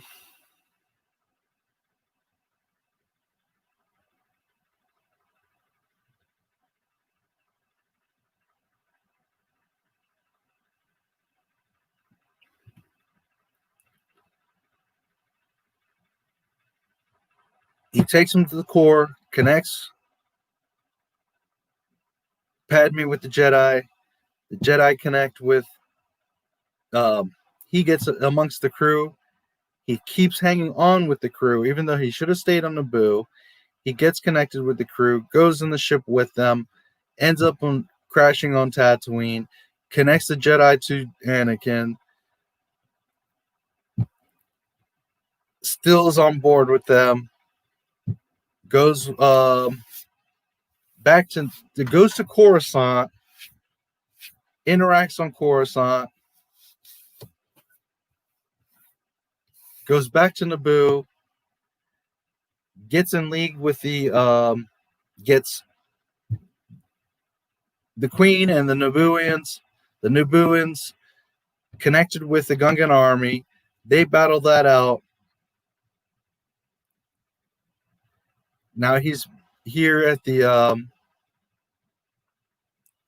Spire with Palpatine. He could have. Why is technically Boss Nass and Jar Jar don't necessarily need to be in the Spire? I mean, out of respect, I guess they're on Naboo. It's fine. It's great, but as you can see, Jar Jar is there next to Palpatine, potentially pulling the strings. Is the point?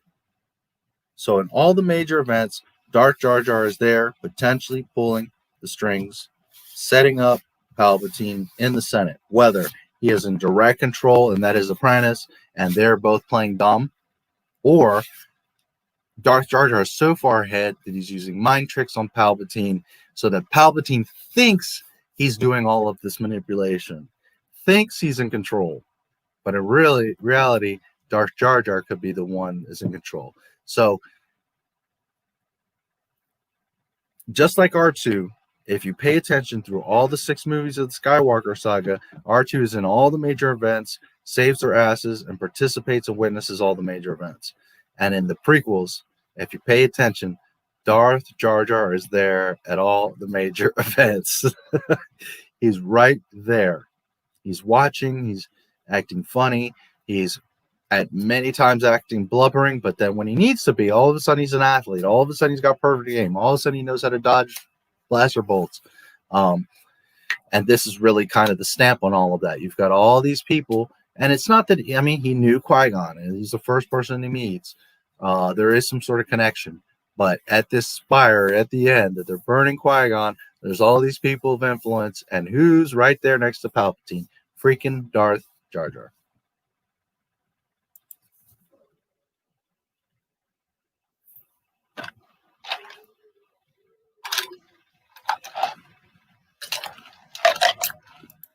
And ironically, right next to Jar Jar is R2. Okay? George Lucas doesn't make mistakes. I shouldn't say that. He's human, he makes mistakes. But what I'm saying is in Star Wars, he thinks this shit through for years. He doesn't make a Star Wars movie in 6 months, a year. 4 years. He's planning it, thinking it, writing it. Slowly make sure it's all in line. Plus, he had all of Lucasfilm. So you got like, a few hundred, 1,000 people all saying, but George, this would stand out, or how come this? Now, George is the director. George is the funder. George is the one that made the decisions to either put in Jar Jar or to do this or to do that. There's no argument there. But what I'm saying is that details like, well, if in this shot R2's here, but then in the next shot R2's on this side of the room, if George didn't catch that, which that wasn't an issue because George knew his shit, but everybody else would have been like John Knoll or, one of the actors or somebody would have said, hey, George, wait a minute. R2 was just over here on this scene. How come he's over here? So then George would have been made aware of something, or he would have a logical explanation. Well, because, R2, this and that would have to be over here. George Lucas doesn't make these mistakes. Plus, he had way too many people around him to not pick up on things. These characters, again, from left to right, Boss Nass, Anakin, Obi, Padme, Palpatine, Jar Jar, R2. These characters, you got Panaka there in the back and others, but these 2, 4, 6 characters, 7 with Boss Nass. You have the other Jedi that came, but these 7 that have been closely knit, especially the 6 central ones that have been closely knit this whole time, are there for a reason. They're in the positions that they are for a reason. Obi-Wan next to Anakin, in between Padme and Anakin. That's not a mistake. Padme next to Palpatine. Palpatine next to Darth Jar Jar. R2 in the end, observing all of it. George Lucas knew what he was doing. It's not an accident that they're standing in the order and who's standing there. That is well specifically placed for a reason.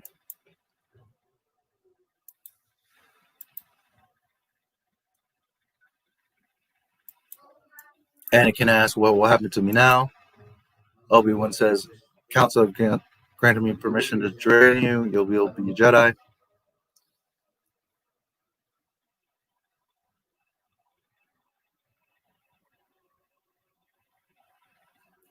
Qui-Gon's burning. Another one of the most famous scenes or shots and dialogue. Mace says to Yoda, "There's no doubt that the villain or enemy was the Sith," which of course it was. What else is it going to do? And then of course Yoda says, "Always two there are, no more, no less." So very important dialogue.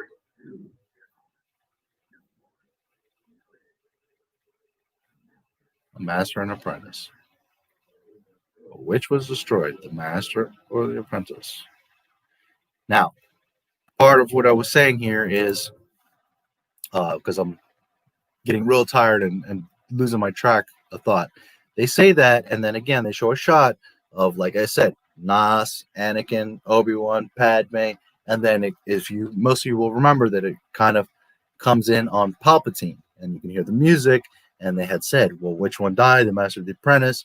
We already know by deduction that Palpatine is Palpatine, and if you didn't at that point, you get a very awesome, very obvious hint here, that it's showing Palpatine.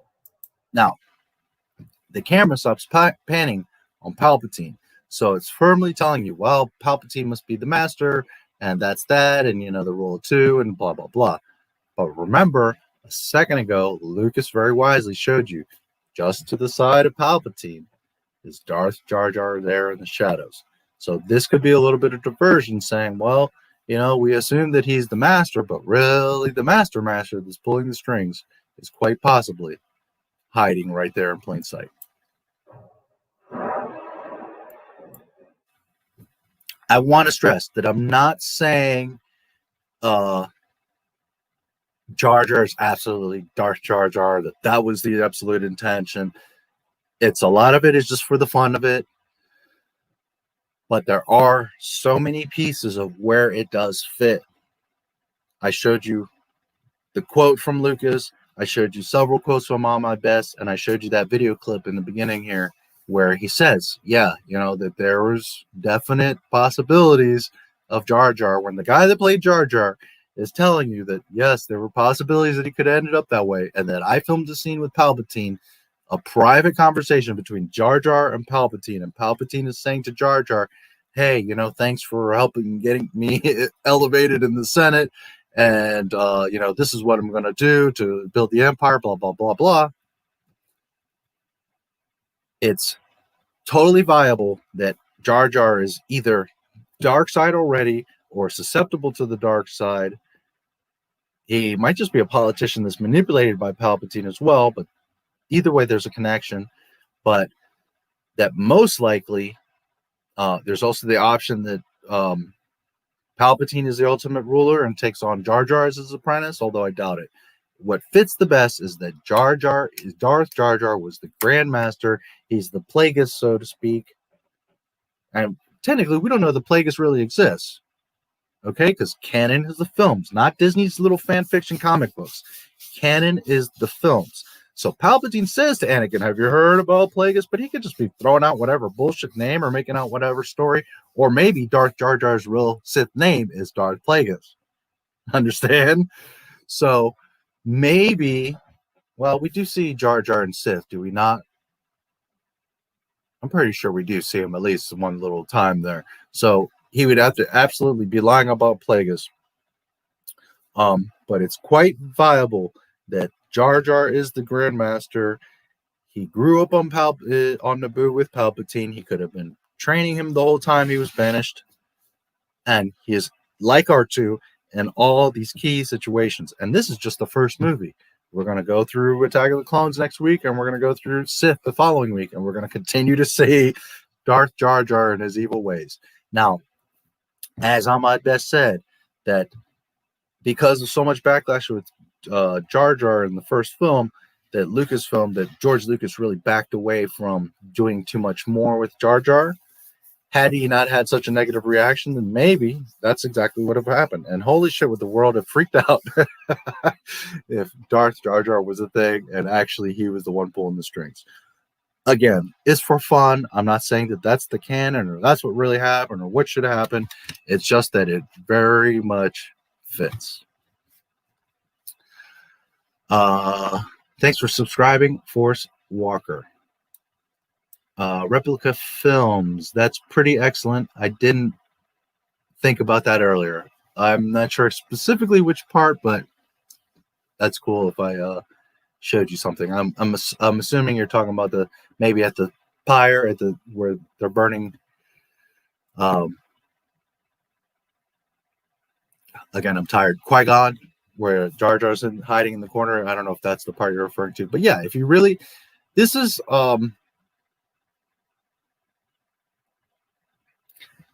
why I love Star Wars. This is why I have always loved the prequels, and I'm not downing anyone else. But I just have like this very critical eye when I see things, especially Star Wars.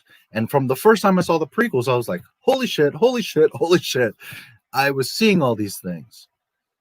It's not to say that now, years later, I haven't seen much more and understood more and connected the dots. But even from the first time I saw them, just like the first time I saw the OT, I understood the stuff.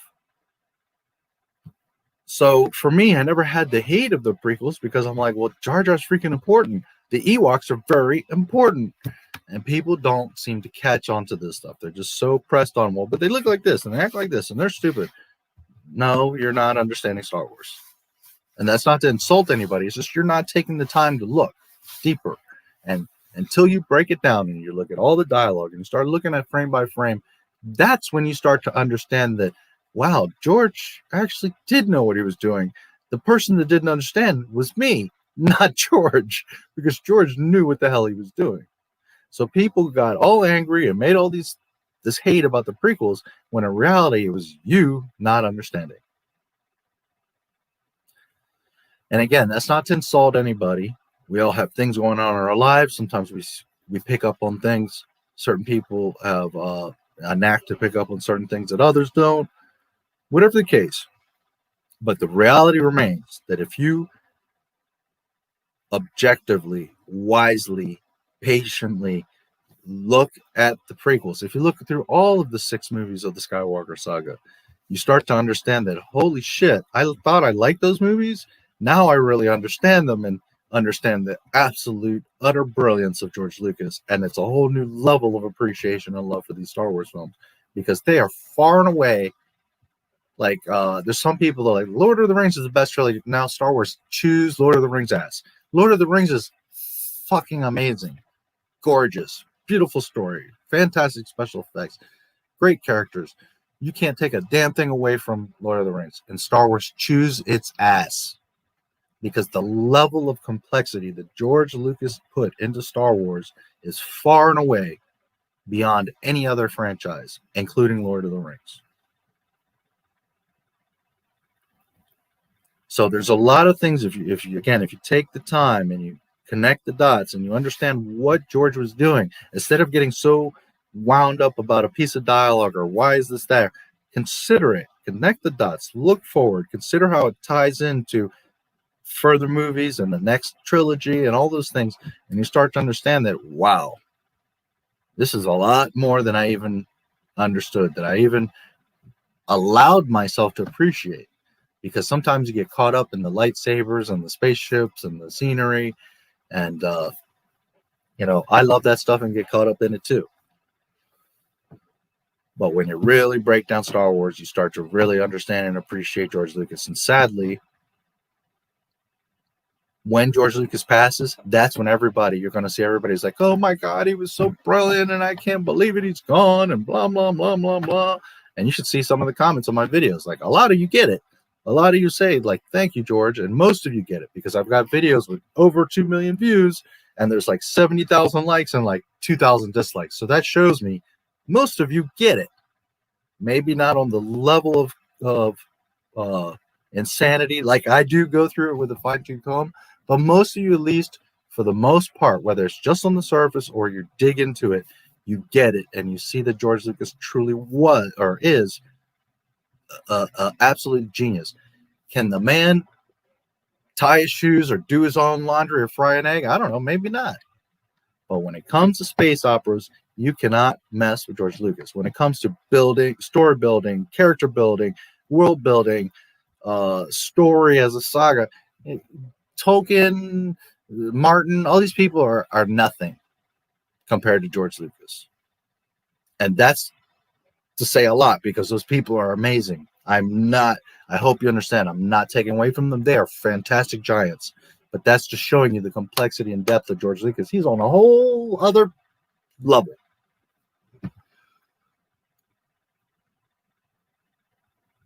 So anyways, I don't know exactly the piece that you're talking about, but I hope you understand what I'm saying. As an overall here is that, George Lucas, it's really sad. When he's gone is when so many people are going to understand him and appreciate him and love him. And I'm not saying that he's a god. I'm not saying that we all should worship him, that we all have to remind him and praise him and say he's the bestest thing ever. But when you hear people say, oh, he trashed the Star Wars saga with the prequels, he screwed it up, it has nothing to do with Disney, he fucked it up. You never understood or appreciated Star Wars, and I feel sorry for you. Because if you actually understood, if you actually took the time to look and dig, then you would never say that. You would say, holy shit. And we just finished Phantom Menace, the weakest of all of them. The child Anakin, just the putting the seed in the dirt, just establishing, not even putting the seed yet. Like, I just tilled the earth, flattened it out, got it all nice and prepped, and I'm just making the little hole and just about to drop the seed in. We haven't even begun to grow in the Star Wars universe. This is the very foundation of the magnitude and magic of Star Wars. So the crowd is cheering. This celebration I'm not overly crazy about, but it's okay. You know, ships flying over and you got all the Gungans. It's kind of neat seeing all the confetti and the amount of creatures. Also, again, the beautiful Naboo architecture. R2, of course. Let's see what we got here. Let's see who's standing here. We've got... Where's Darth Jar Jar hiding at? I guess he's in the central parade. Yeah, probably. We've got... Okay, let's see from the front. Handmaidens, Panaka, Palpy, Padme, Seo, Obi, Anakin with his new little Padawan cut. R2 again. R2 is in all the major events of Star Wars. Why? Because this is his story. All of the Star Wars movies are told by R2. Your buddy, you're hanging out at the campfire, marshmallows, and he's like, hey, let me tell you a story. The story of Anakin Skywalker.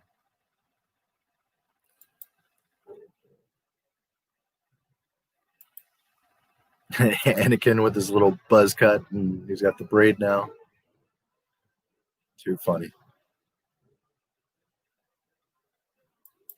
Which kind of doesn't make sense because his hair wasn't long enough to have that braid, so that's obviously like a Lee press-on nail faker. But that's okay. He got like a extension. Obi-Wan, if you look behind the scenes when he goes into Lucasfilm, he has pretty long hair, and they show him actually getting the haircut for Obi-Wan, and they make it all short, and George Lucas is like, yeah, I like that how it's short, but it's a little bit spiky on top. And the original, he has two braids, one braid on each side. Lucas hadn't concretely decided on how long the braids were, what they exactly mean, one or two. He was kind of playing with the idea. So the original haircut was Obi-Wan. Ewan McGregor with two braids ends up with now all the Padawans have it there on the right. But anyways, that you can see in the behind the scenes. Here's Jar Jar at 209.06. He's jumping down from this. I can't remember what these damn dino horsey thingies are. They're not dinosaurs and not horsies, but I think you guys know what I'm talking about. The Gungan walker things, beasts. Okay, so Darth Jar Jar tries to jump down, and of course, instead of just calmly jumping off or going off, he like kind of gets caught up his leg, and again putting on the show. If it's the innocent, fumbly Jar Jar, okay, he's in character, and poor goofball, he's always doing that stuff. If it's Darth Jar Jar, well, in front of everybody, he's like, look at me, I'm the one knucklehead that's stumbling around and acting stupid and goofy because all of you, I'm convincing I have no connection to the Sith, the dark side, the Senate, the Trade Federation, none of this mess. I'm just the goofball. And in reality, he could be the one that's playing all of these people. Darth Jar Jar.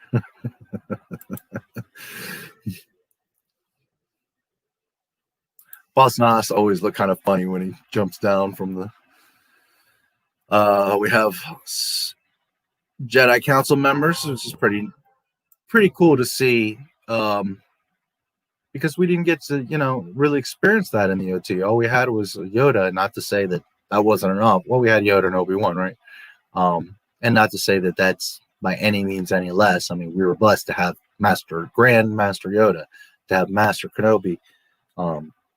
So, but it is nice that we got into this era and we got to see a more prosperous republic. We got to see all these new ships and buildings and planets and, all these Jedi that we always used to dream about or hear about or sometimes peek in the EU and speculate on. So it was pretty awesome to see these guys. And it's nice to see them here on Naboo, where they're all out of the Coruscant and the temple, and they're on a different planet, and they're all standing, and it's pretty neat. The battle in Naboo isn't maybe on the scale of the Death Star, you know, of importance, because at the end of the day, while Naboo's important and you want to have as many planets as possible free and all that mess, if Naboo fell, well, the whole galaxy isn't going to get disrupted. Granted, like a domino, things would start to affect other planets, but let's be real. If Naboo fell or got blown up or taken over, Padme's affected. Her people are affected, but is the galaxy really in trouble? No, not necessarily. Whereas the Death Star is different. If you don't take out the Death Star, well, now all these planets start to get vaporized.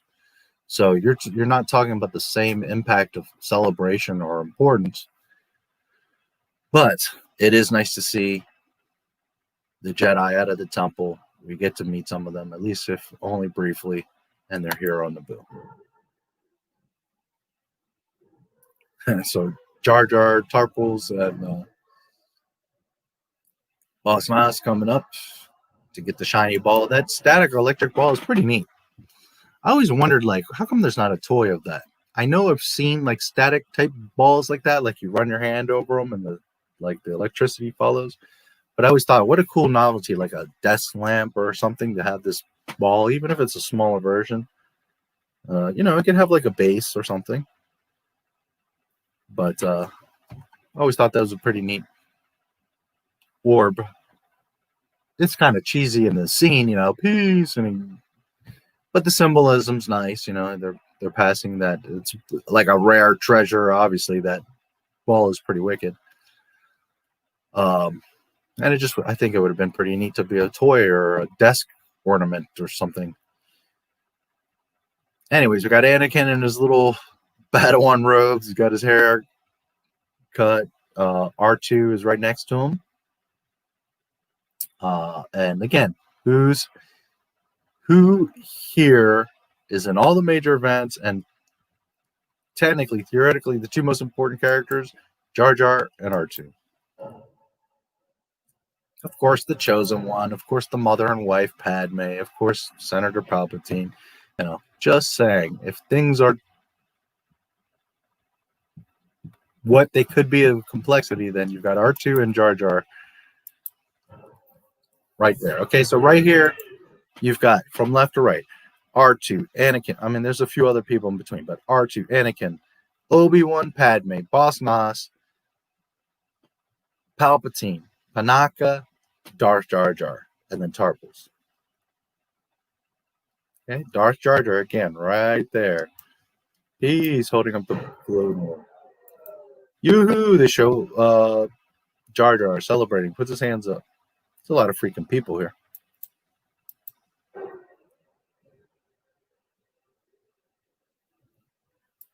Padme looks at Anakin. He gives her a smirk. It's funny.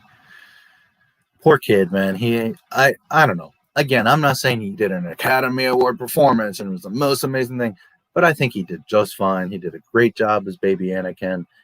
You can't expect much more out of him. He did exactly what George Lucas asked of him. And if you are so down on Anakin, it's because, one, you don't understand Star Wars, and because you're questioning the maker. This is George Lucas' story. He knows what Anakin's supposed to be, and it is important that he spent a whole film on baby Anakin, because this is developing and showing you why he turns to the dark side. He could have skipped this whole thing, and everybody would have been like, well, we could see him destroying shit with his lightsaber. And yes, that would have been fun and cool. But you would not understand the gravity or have the same impact of why Anakin changes unless you have baby Anakin. And that's what people seem to forget. There's a reason behind everything that George Lucas does. The man is not a fool. As a famous researcher once said, George Lucas is many things, but stupid is not one of them.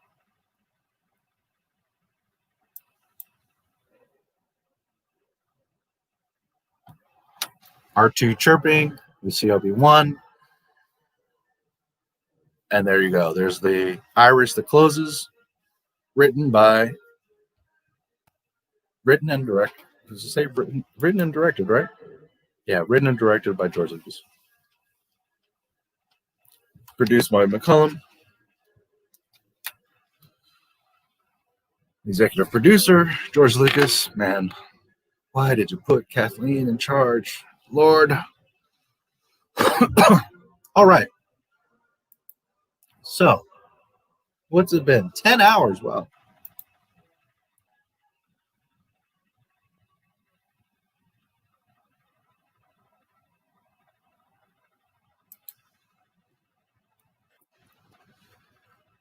All right. I'm going to close the group. I don't know if anybody's even still awake and watching in the group, but so I can get out of that. Okay. If I wasn't so tired and it wasn't so long already, I would talk about the. Let me see if there's anything real quick.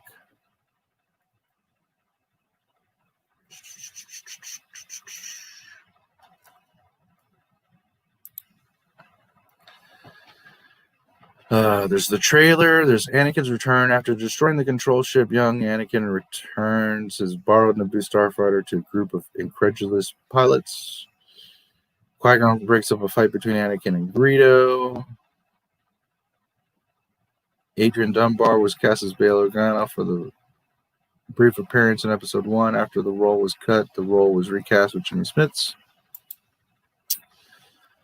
Qui-Gon's escape from Darth Maul on Tatooine. Duel continue aboard the fleeing Naboo starship. That one I don't recognize. There's like two of them I don't recognize. The complete pod race grid sequence includes characters cut out from the final version that I've seen. Extended pod race lap. Lap 2. I've seen that. I know. Pod race wager. I want to say I've probably seen that. Greater effort to possibly free Shmi as well as Anakin. The battle is over. It is Naboo soldier. In this version, it is a Naboo soldier played by Dominic West who notes that the droid control ship must have been destroyed. Not sure about that one. Waterfall sequence. That I'm pretty sure I've seen. When their inoperable bongo starts to go over a waterfall. Yes, there is a scene that when they pop out of the lake in the in Naboo, they're not just floating there, that there's like a current and it starts taking them back, and they are about to go over a waterfall, so they have to kind of escape quickly from the bongo, as opposed to how it's portrayed where they just are floating there. That I have seen. Trash talking droids arrive at the Naboo blockade. Trade Federation droids remark upon their presence. That one I think I might have seen as well. All right, so nothing out of this world. All righty, let's see what we got.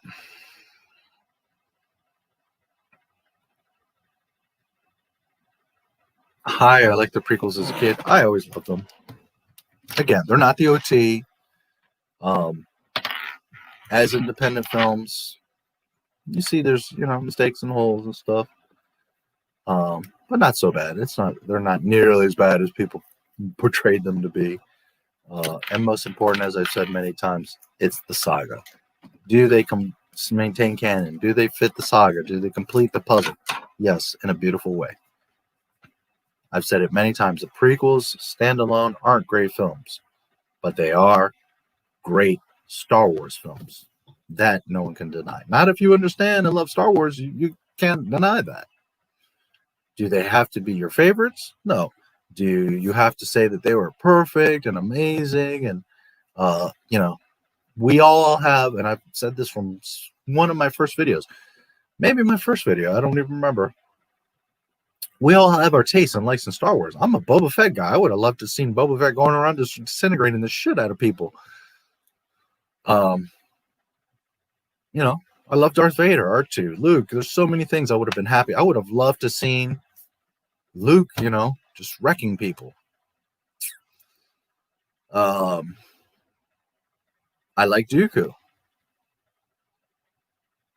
I wouldn't mind seeing a little bit more of Anakin as Darth Vader as opposed to Darth Vader the Machine. So there's, you know, a lot of things that I would have liked, and, you know, would have been very happy to see, but I'm not upset because Star Wars isn't my story. I didn't create that thing. George did. So what is correct is what George says is correct, not what my opinion or what you like or what you wanted or what he or she thought or wanted. Your favorite character might be, I don't know, Zam Wessel, and you might be pissed off because she has, you know, a small little scene, but that's not your decision. That's not your opinion. It's George's. You understand? I like Zam Wessel. I wouldn't have been mad if we saw more of her.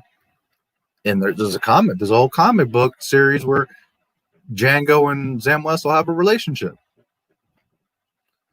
But is that pertinent to the Skywalker saga? Is it that important? Is it George Lucas's vision? No, not necessarily so. Therefore, I don't stress it. Anyways, thank you for subscribing, Force Walker. I don't know if I got that earlier. That's pretty excellent. I didn't see that earlier. Okay. I like the prequels as a kid. Yeah, you know, I love the prequels. I think they're great. It's George's universe. He can make his own rules, and they're all consistent. Disney's movies ruin the lore and characters.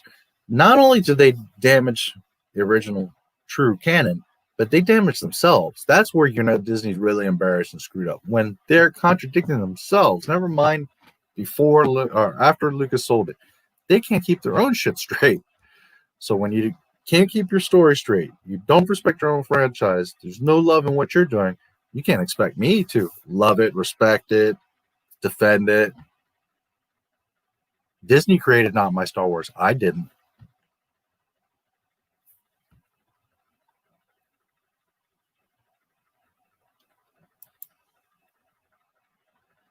Why are there people complaining about the amount of CGI in the PT? It's even more used in the CT and the ST, and no one complains. Yeah.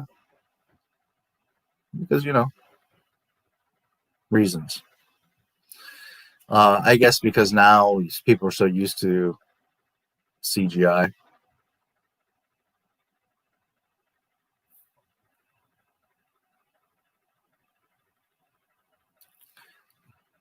James, hey, good to see you, by the way. R2. Yeah, I'm not sure which part, but R2's there. He's technically, and I'm not even like exaggerating. George Lucas literally said he's the most important. He is the Star Wars storyteller. R2 is literally the most important character in all of Star Wars because he's the one telling you the Star Wars story. He's the keeper of the wills.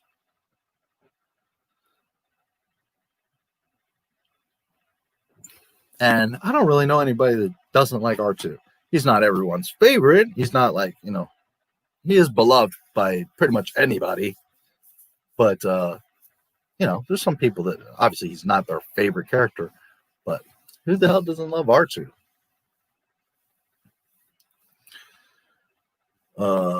People say the Phantom Menace and Attack of the Clones are pointless. No, they aren't. They're there to watch the growth of Anakin. Yes, but also the growth of Boba Fett, the growth of all the Jedi, the fall of the Republic, the growth of Padme and Anakin's relationship, Padme getting pregnant. There are a lot of things. The growth of Palpatine's ascension, right, to take over the Republic, to create the Empire. There's many reasons. There's a lot of growth. More planet building. You know, now we go into Attack of the Clones, and that's a whole new set of circumstances. Geonosis and you know, massive battles. We have just 200,000 clones being deployed. You know, a massive scale that we haven't seen in any Star Wars movie and probably any other movie. I know Lord of the Rings had massive battles as well, but you know, Attack of the Clones on Geonosis literally has 1 million objects on the screen, and I'm not exaggerating. Like, there's literally 1 million objects on the screen. They've said this. So, you know, it's just insanity. And it's all new stuff. And then you go into Sith, and it's all new stuff. So, yeah, you know, of course, this is Anakin's story told by R2.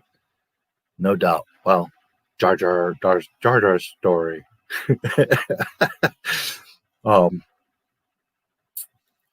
But yeah, there's so much that gets built, and we see, Django, and we see Zam, and we see, there's just so much other stuff. And again, for anyone that wasn't here earlier, next Friday is my birthday, and Attack of the Clones is my favorite of the prequels.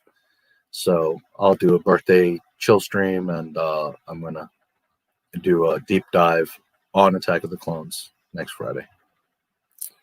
So that'll be a lot of fun. To me, Phantom Menace is the weakest out of all of them, out of all 6, and I love it. But I'm just saying, that's the slowest, the most boring, the most kind of dialogue, but it's important because it's establishing the universe, it's establishing everything that's coming. Most importantly, is showing you who Anakin is. That's the key here.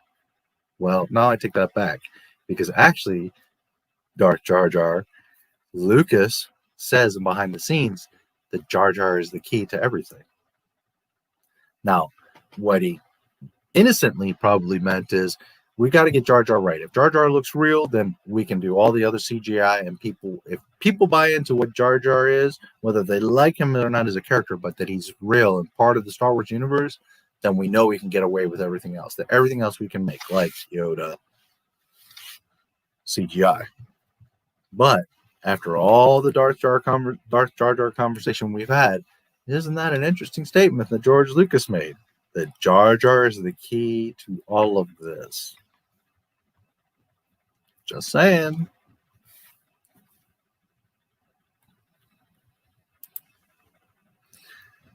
I stayed here still going. Awesome. Yeah, well, I'm burning out here real fast, so I'm going to be finishing up. Phantom Menace was a great picture. I love Qui-gon Jinn. The lessons he was showing Obi-Wan, and he kind of seemed like he was rubbing his authority around when Anakin came into the picture. Yeah. By the way, if you haven't, please leave a like, and hopefully, if you enjoyed it, subscribe if you haven't already. Again, next Friday is my birthday, and I will be doing Attack of the Clones, and then probably for the next following few weeks, every Friday I'll do the Skywalker saga. I'll do Sith, and then 4, 5, 6, unless something else comes up. And it's not to say I won't do 2 or 3 streams in a particular week, but in general I do Fridays. If something pops up, I don't know, some major news or something, we shall see. Every character George made is important to the story. Yes, there is not a single character in Star Wars that is insignificant. Some people get caught up on this. Oh, the Ewoks are stupid. Well, and you don't get Star Wars. I'm not saying you have to love them. I'm not saying they have to be your favorite. I'm not saying you have to jump up and down for Ewoks. But if you literally hate the Ewoks and say they're stupid, then you never understood or enjoyed Star Wars. I feel so sorry for you, because they are massively important, as is Jar Jar and Dexter and so many other. Every last little character, the background character and in Star Wars, the one that's in front of Jabba's palace that spits, shoots out his tongue and grabs the little mouse or whatever it is he slurps up. Every last character in Star Wars is important. Whether you understand that value of it or not, well, that's part of what I do here, is to help you understand that, to help you see that and appreciate these things.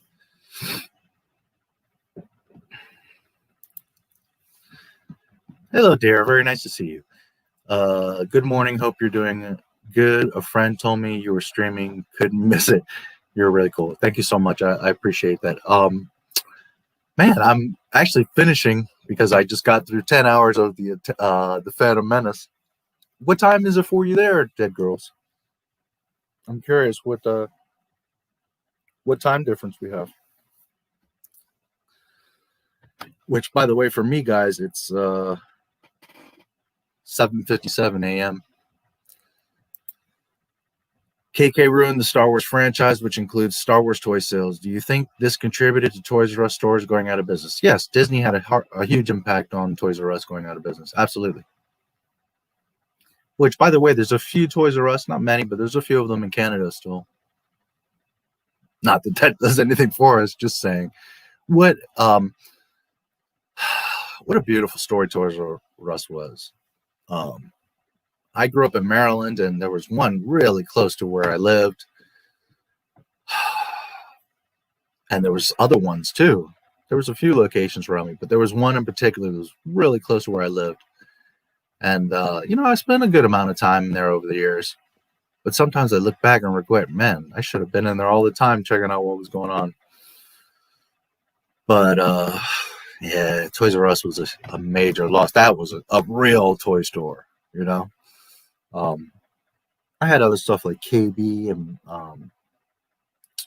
FOA Swartz and just other things, but nothing was like Toys R Us.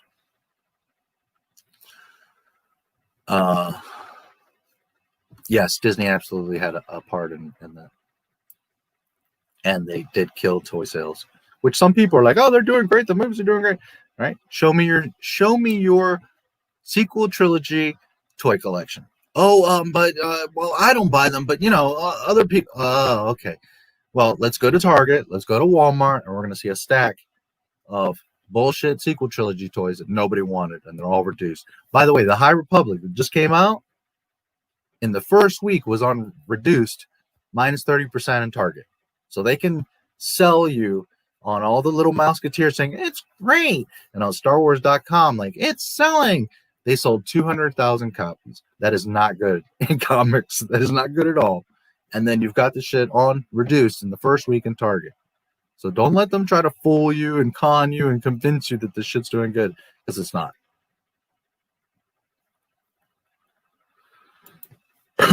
Are there people out there that do and will like High Republic? I'm not arguing that.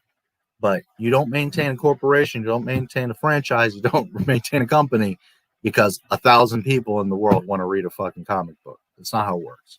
Star Wars thrived because everybody and their grandma went to see the movies, and not just once, but 5, 10, 30 times. And some people, yeah, only saw them once or twice. But that's what I'm saying, is that you had a massive amount of people that were interested in these movies. Selling 200,000 copies of High Republic comic books is not a success by any stretch of imagination. And that's selling. This is the trick that video game industry does, comic book industry does. That's Disney selling from the publishing to the distributor. Okay? You can often count the retailer, but technically to the distributor, the main warehouse. And from that main warehouse, it goes to Target, 5,000 here, 3,000 to Walmart, 2,000 to this store. So at best, the retailers can count up for those sales. But that doesn't mean you, the physical person, has that comic in your hand. Not 200,000 people bought the comic. It means that a major distributor and or like Walmart bought 5,000 of them. This Target bought another 20,000 of them. The main stores, main retailers bought amongst them all 200,000 copies. And then they're sitting on the freaking shelves.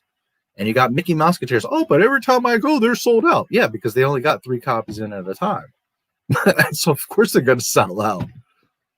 But because they're saying that they sold 200,000 copies doesn't mean that 200,000 people are reading that comic, which even if 200,000 people were, that ain't enough. That is not good. That is not a success.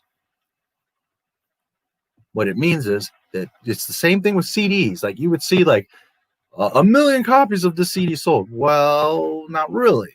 1 million copies got sold and went to all the Best Buy stores. And if you go to Best Buy, well, they used to have, multiple copies of that CD. That's not to say that 1 million people literally have a copy of that X CD.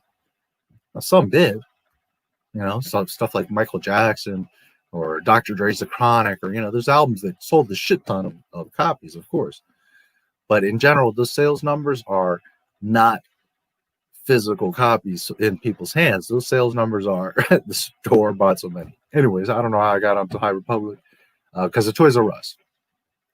They try to skew it that, so yes, they sold 100,000 Ray action figures, but they get distributed all over the country. Some go to Canada. And then how many people actually have that Ray action figure in their house, on their desk? 1,000 people? That's not going to do it. That ain't going to do nothing. Now, Ask people, let me see your sequel trilogy toy collection. Oh, well, let me see your OT. Let me see your Clone Wars toy collection. Let me see your Boba Fett collection. People have got entire rooms dedicated, entire home theaters, entire floors of their house that are dedicated, like cases of just clone armies. And not a single Rey, not a single Kylo, not a single roast Tico, none of that garbage. Sits on the shelves. 4:57 in Cali. Oh, okay, you're in Cali. But I have insomnia, so it's cool watching your videos to answer your question. Cool.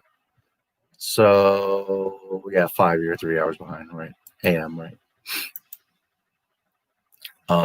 Yeah, Toys R Us, that's a loss. That's a loss for everybody. It's a shame. What a fun store as a kid.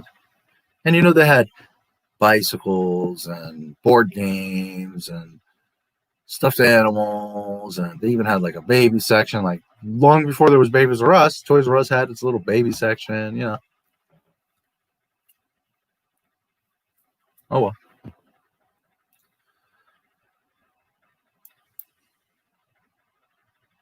Went out of business after The Last Jedi, yeah.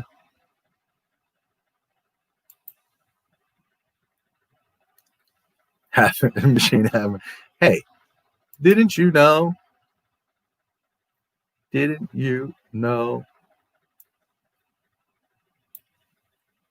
Where the hell are you?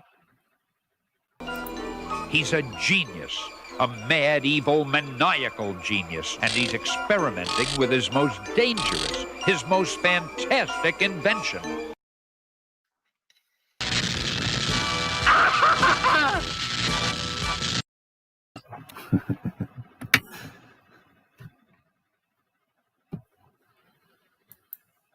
Oh man. Well,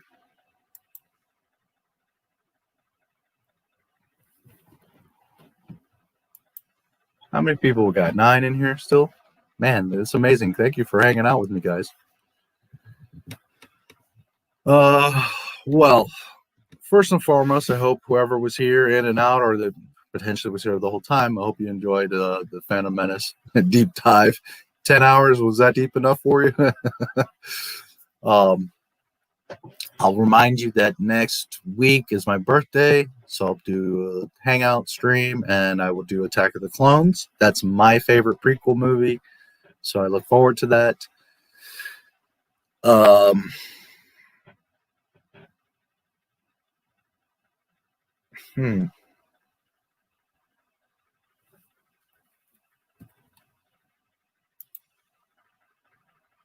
Video Man, yes. That's my guy.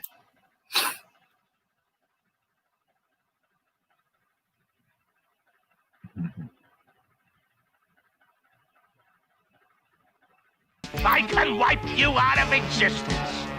Like this.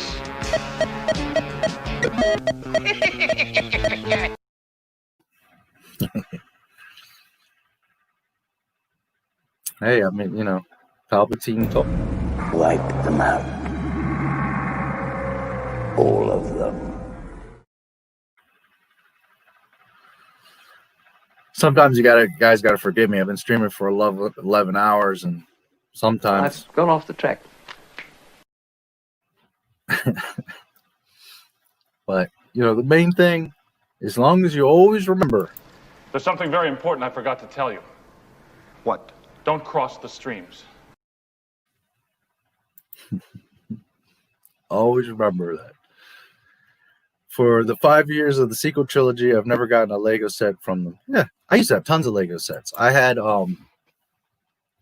some of the smaller ones, but not too much. I had, like I mentioned earlier, a droideka that was like this big, and he was like official. You could like ball him up, and you could even like roll him on the carpet, and then you could open him up, and like his legs would unfold and everything. I had the large TIE. I had the large X-wing. It's been a while. I had a few of them. I like the bigger ones though. They were like $150 sets, you know. Like the X-Wing was pretty good size, like this wide, and you know, probably something like this long. I don't know. It's been a while, but and it had the, you know, you push R2's head and the wings would open, and you know, really awesome. But yeah, since Disney, they haven't made shit. What memorable vehicle is in the sequel trilogy? Oh, recycled TIE fighters. Oh, the Millennium Falcon with the wrong dish on it. Nobody wants that bullshit. No new vehicles. Oh, so you're going to go from dope-ass speeder bikes with scout troopers with this awesome helmet zipping through the forest of Endor to just dumbass. Oh, look, we got tank tread sand bikes that are going to get sand in the gears and be slow and inefficient instead of floating around on speeder bikes. I mean, what dumbass is going to buy that stupid ass toy? They fly now? Yeah, Boba Fett in 1980. Boba fucking Fett flew, you dumbasses. Ugh. Well, they do it to themselves. Hey, what can you do? Thank you for your live streams on my Star Wars. I'd rather spend time with you than Disney Star Wars. Well, thank you. I appreciate it. I truly do. And not being arrogant, but I think you're going to have a lot more fun in real Star Wars with me than you are with Disney. I mean, what can I tell you? Why? Because I care. Because Star Wars is important. Because it's important to respect it and appreciate it. Disney doesn't give a shit about that. Disney cares about how can we make money, throw whatever out there we can to try to just figure out what's going to get them to buy. And they still ain't figured it out. Real Star Wars, dumbasses. Jango Fett is the last living survivor of the Mandalorian Super Commandos. Jango's a badass. I love Jango. He ain't Boba, but I do love Jango. I still collect Lego to this day. The ST sets never interested me. And again, what did they have? What are you going to buy? Holdo's Republic cruiser that does the holdo remover? I mean, who the fuck wants that shit? You can buy classic Leia and Padme dolls on eBay, and Mattel, I think is what you meant. Mattel Barbie still does new additions for the classics for Star Wars. They had cooler costumes too. Rey's design for Lego for the Barbie was pretty boring. Yeah. Nobody wants Rey. Nobody loves or wants Rey. Again, you got 3 people that are like, oh, she's amazing. 3 people ain't gonna sustain a company.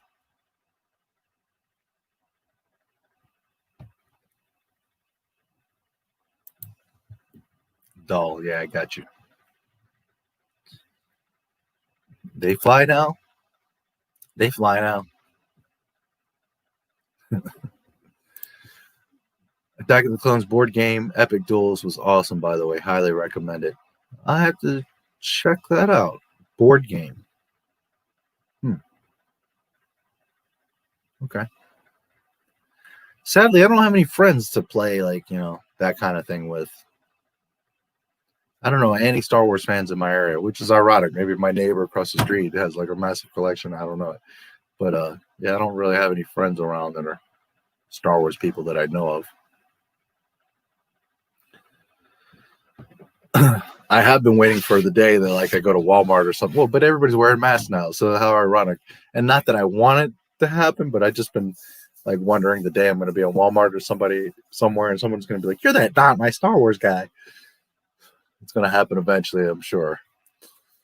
Who would buy a Holdo action figure? I don't know a single person that has one. Now, does somebody out there have a Holdo? Yeah. Do 100 people have a Holdo? Okay. Is there some little girl somewhere that has a Holdo? Yeah, nobody's arguing that. But do you understand that Darth Vader, Boba Fett, Luke Skywalker, Han Solo, Princess Leia, back in the days, in the 80s, where it was even bigger money, they all sold millions of copies of each of those action figures. Not hundreds, not thousands, millions. Disney could only dream of selling 100,000 Rays, never mind millions. And I'll remind you, maybe Disney printed, sold, and shipped 100,000 Rays. But 100,000 kids aren't playing with Ray, and that's what matters. Not that Walmart bought them and Disney got paid. What matters is, are they in the hands and hearts of children and collectors? No.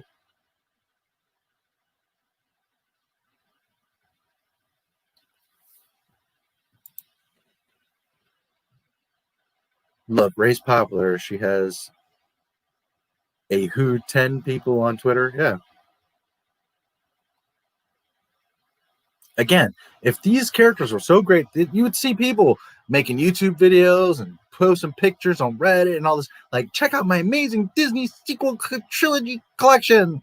I've got every variant of Rose Tico. Blah, blah, blah, blah, blah. And you ain't seen none of that. Ain't nobody got that. Who the hell has a sequel trilogy toy collection? Let me tell you something. When we were kids, we had Jabba's Palace. We had the Droid Factory. We had the X-Wing, the TIE Fighter, the Falcon, all the action figures, the Death Star bridge. I mean, we had all these toys. The AT-AT, the ATST, speeder bikes, beautiful toys that we all played with. And I lost my snowtrooper in the snow because I would want to go out and play in the snow. And when I went to the beach, I lost my Tusken Raider in the freaking sand because I wanted to play for real Star Wars in the sand.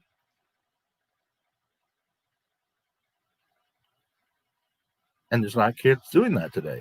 They don't even have the sets. Never mind reliving and replicating the scenes and playing the scenes and all that. It doesn't exist.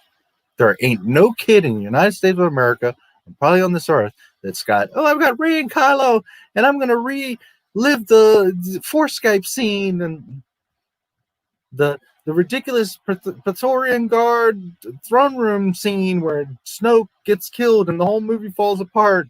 Well, the whole franchise falls apart, although it falls apart before that, but Snoke gets killed, and then Rey, Wonder Rey, who's never had any training, is beating a bunch of Praetorian Guards, but really their weapons are disappearing and they're swinging over her head anyways. So, yeah. Who wants to relive that and reenact that? Nobody. I challenge anybody on this earth to show me right now a picture of you having a throne room scene with Snoke, Kylo, lame ass, emo, dumbass, Rey, and all the Praetorian Guards. I challenge you. You know why? Because you ain't got it. Because it don't exist. Because nobody gives a damn. There's nobody that has that crap. Not a single human being, I promise you, on this earth has the throne room from The Last Jedi reenactment set up.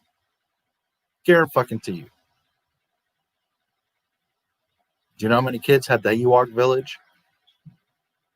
Do you know how many kids had the turret, the ion cannon from Hoth? Do you know how many Wampas would have sold? Or the Tauntaun with the split rubber belly that you can pretend you're cutting over and shove your Luke Skywalker into? Or the snow speeder with the little harpoon that had that black string cable? And that you could put batteries in, the fucking AT-AT, and the turrets would light up. Real toys that real people cared about. I remember. It's a shame Disney doesn't. At the end of the day, so what? It's their money. They're the ones losing it for themselves. This is the thing, guys. Not My Star Wars is several things. It's me having my therapy, my venting. It's a place for you guys to also, deal with the nonsense, not just of Star Wars, but also, life, virus, all this bullshit. But it's also about celebrating George. It's about reminding people what real Star Wars is. It's about laughing at Disney for their stupidity.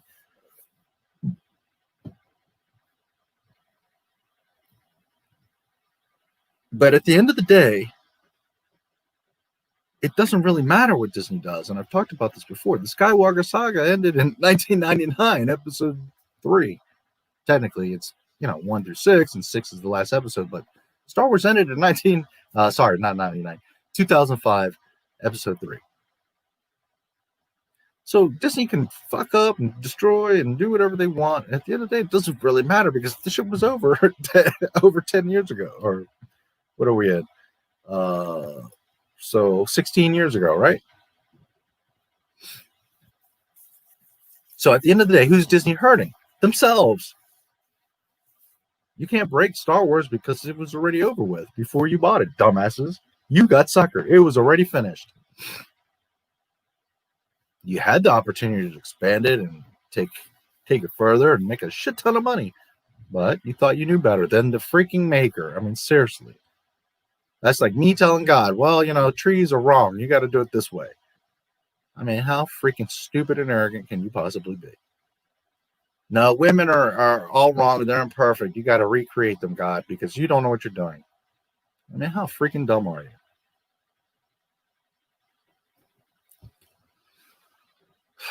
Anyways, so I don't get too upset because, there's stuff that pisses me off, of course, because they're not respecting the franchise themselves, and it is upsetting. But at the core of it, I'm not like emotionally scarred because Star Wars was over a long time ago. It doesn't really matter.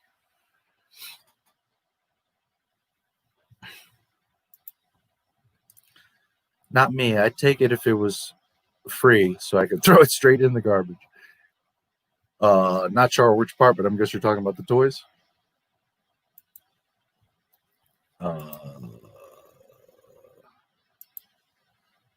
Finn and Kylo Ren were the only characters I liked, and they were ruined. Yeah. Kylo, I didn't like at all. I thought he was gay from the get-go. That helmet, I can't stand. He's all emo, and his lightsaber. It's just...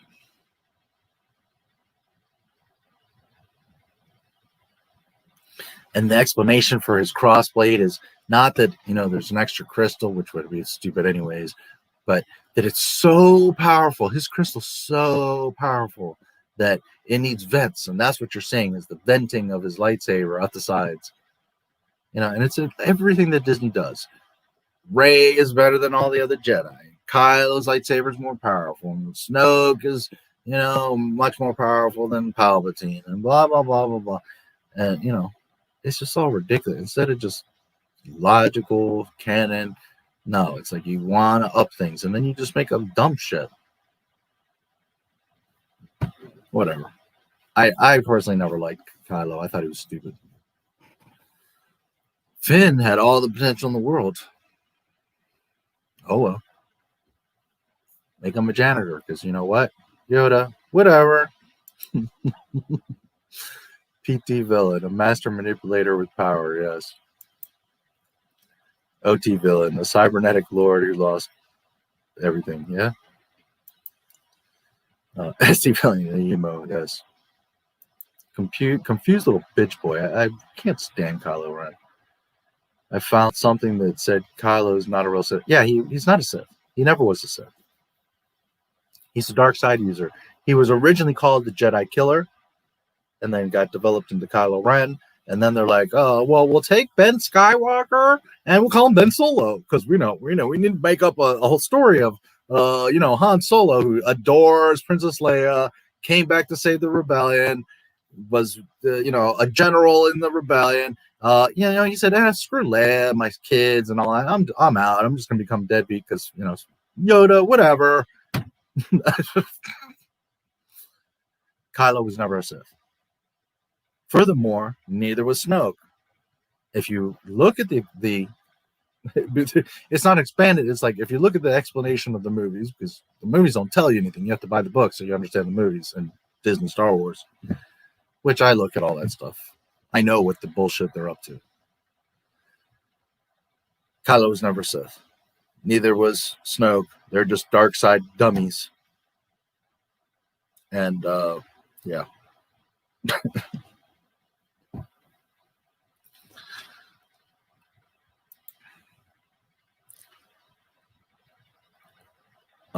He didn't.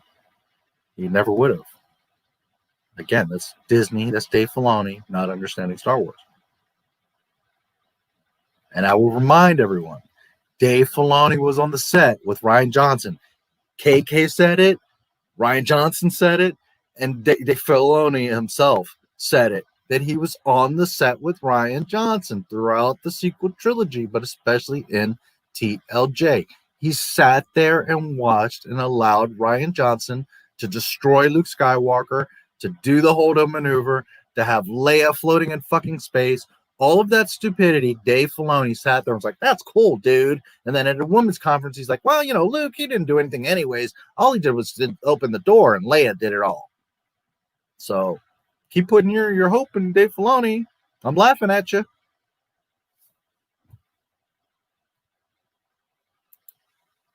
Not you, James. I'm just saying. There's people out here that are like, Dave Filoni's going to save Star Wars, and he loves Star Wars, and he knows Star Wars.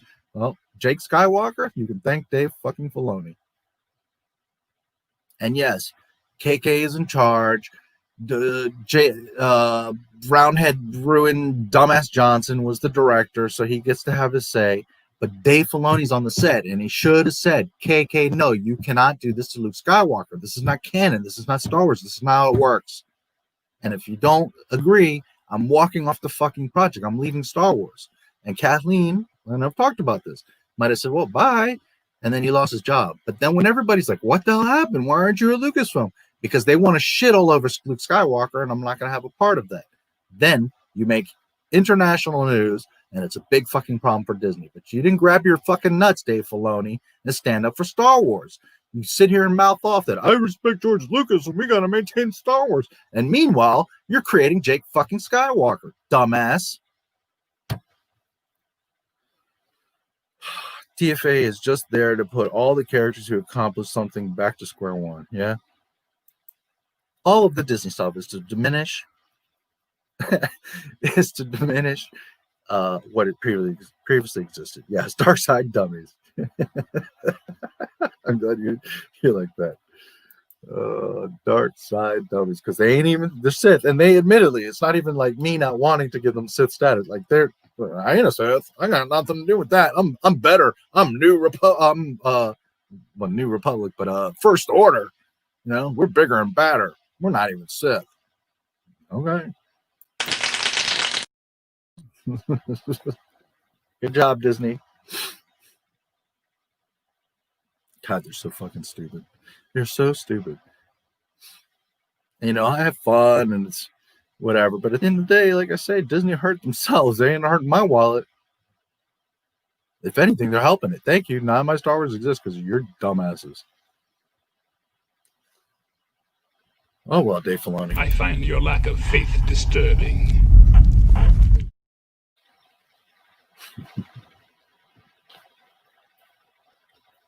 What are you going to do? Enjoy some real Star Wars. You know, remember the classic scenes.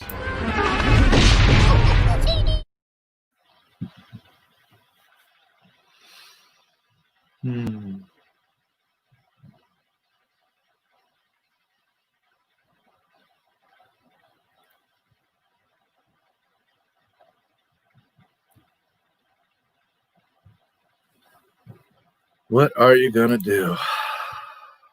Love your channel. Thanks, Mojo. I just, you know, I try to have fun. I just be myself. I know Star Wars. I love it.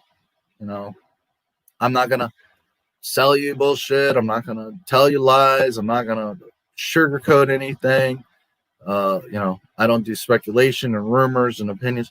Like I said, if you guys ask me, like, what do you think about this? Hey, by all means, I got no problem. We can speculate and talk about it. I had all kinds of fun with Darth Jar Jar tonight.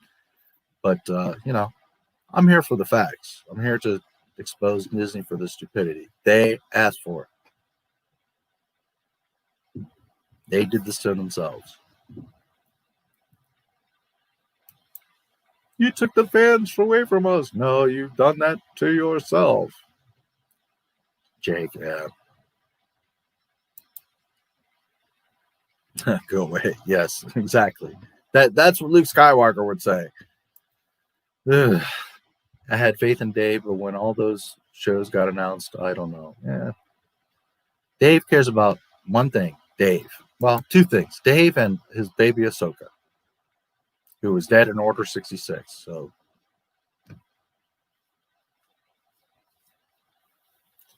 I just, it's all so destroyed and convoluted and messed up, and unless they literally start all over, erase it all, start all over, Not My Star Wars will just continue to go. I don't care if I got to do this for the next 30 years, and I'm never going to let them live it down.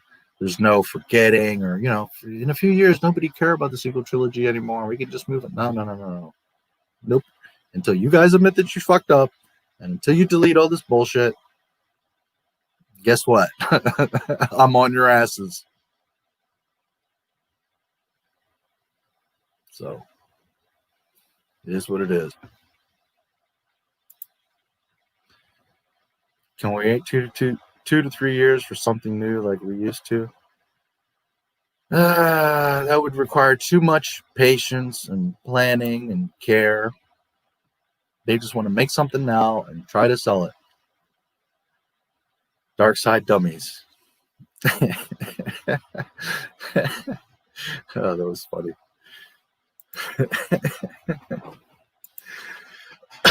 Yes, dark side dummies. Oh, man.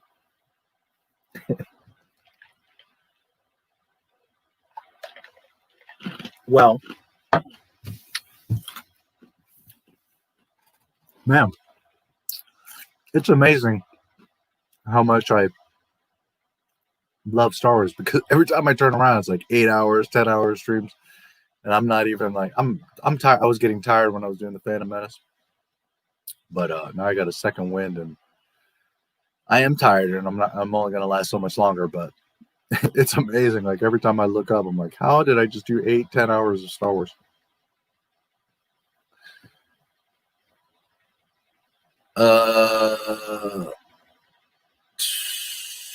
Have I talked about the matter of Lone Wolf and Cub? Well, it's a literal. First of all, it's a ripoff of all kinds of things: Shogun Assassin, Lone Wolf and Cub, Kurosawa. I mean, it's a lot of.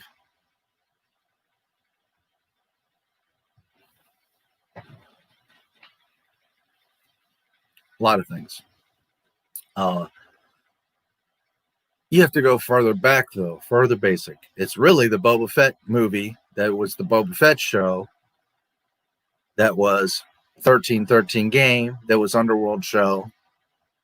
That's what Mandalorian really is. Jon Favreau did not develop or create the Mandalorian. He got notes of stuff that George Lucas created years ago, and I have the proof. He repackaged it. He came up with plot lines, and I'm not saying that it was totally unoriginal, but as far as like who the Mandalorian is, the basics of the story, the premise, his actual outfit, that was all George Lucas era. He'd been done that. Jon Favreau didn't create a goddamn thing. All they did is took from George Lucas and then from other properties. The show's not original. It's not very good. There's tons of production problems, and it breaks canon all over the place. Turn off your brain and just have fun for half an hour. Okay, I'm not denying that. It's fun. It's okay. Is it Star Wars? Hell no, it ain't even close to Star Wars. Music, the sound effects, the story, the character development. Don't even talk about world building. There are no Tatooine. Have you seen that before? Oh, guess what? We're going to Tatooine, and the next episode, we'll be on Tatooine. I hope you like sand. Because guess what? Next episode, we're going to Tatooine.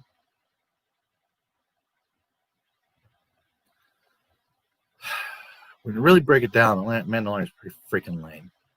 Every episode, he's getting his ass kicked. He's on his ass. He's on the ground. He's losing his shit. His ship is ripped off. He's crashing. He's always problems. They could have just made a badass Boba Fett show. He's going around, kicking ass, taking names, not fucking around, disintegrating people, respecting his bounties, and just being Boba fucking Fett. Instead, Mandy Pandy Lorian. It's goddamn stupid.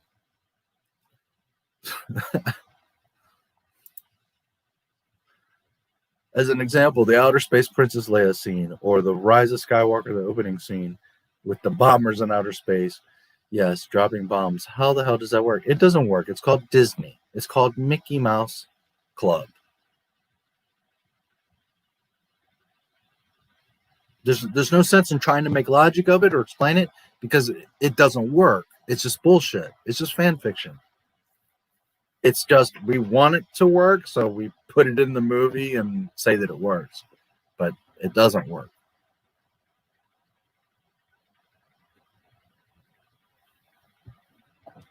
It's dumb.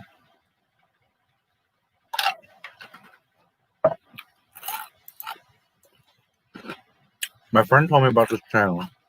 He's been watching for quite a while. In fact, he's probably watching now. I'm trying to encourage him to ask, question, or post his opinion because he lost faith in Star Wars. Well, like I said, this channel is all about calling out Disney on their stupidity, but it's also about celebrating George Lucas. Or at least George Lucas Star Wars. I'm not a George Lucas fanatic, and I don't want to know all his personal details and tell you guys his birthday and his favorite color and all that. Don't care about that. I think he's a good man. I like to shake his hand and meet him and talk to him, but it's not the George Lucas fan club. It's celebrating George Lucas Star Wars, real Star Wars, respecting canon, respecting the story. And, you know,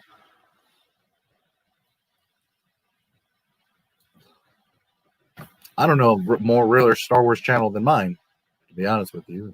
Everybody has their opinion, everybody, whatever, but I got to be frank with you. I don't know a realer Star Wars channel than mine because you got people making theories and rumors and, you know, just all these things. And I'm not downing them. All that stuff is fine and cool, but you want to know the facts? There's one channel I won't mention his name. I'm the most honest Star Wars channel. No, you're not. One minute you talk about Disney, the next minute you're anti-Disney. Shut the hell up. I've seen your videos.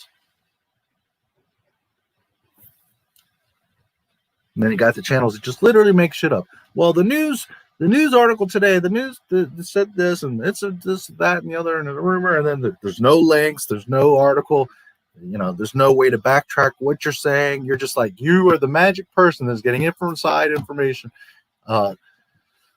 You know, and I'm not talking about like Doomcock, for example. He does have sources. He's been right about a lot of things. I'm not saying Doomcock. I'm just, there's other channels out there that are coming out with nonsense. And it's like, and I've even asked, like, well, do you have a link? No reply. You know, look at my videos. If I tell you there's a piece of information, I show you where the damn source is at. Whatever. I'm not here to compete and compare, but quite frankly, this is the realest Star Wars channel you're going to find on all of YouTube. Just saying. Why do you need a Lando show or Ahsoka show? You don't. Ahsoka died in Order 66. There's no such thing.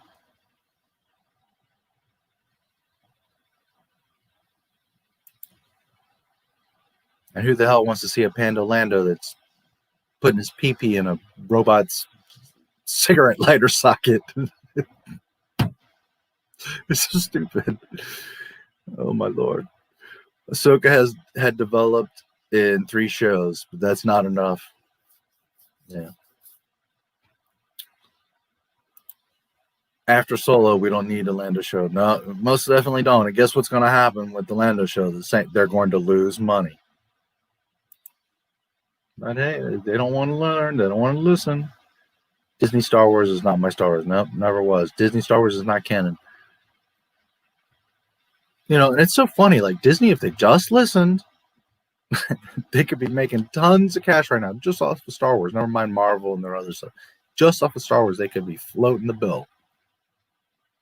They don't want to listen. Okay. I hope you fuckers go bankrupt. You lose the parts.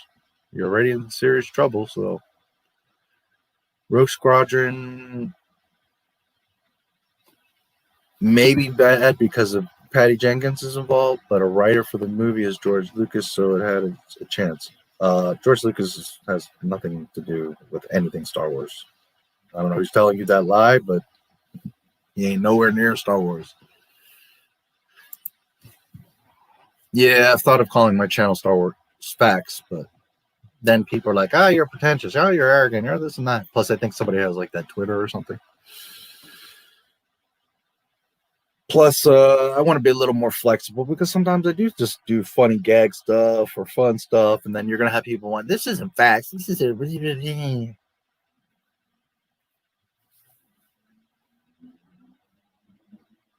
whatever. I try to just have fun. Okay. You right now can go on IMDb, and edit what is there. That's not controlled by Disney. Anyone can just. I could literally go right now and put James Nerdman 85 wrote episode 6 of The Mandalorian.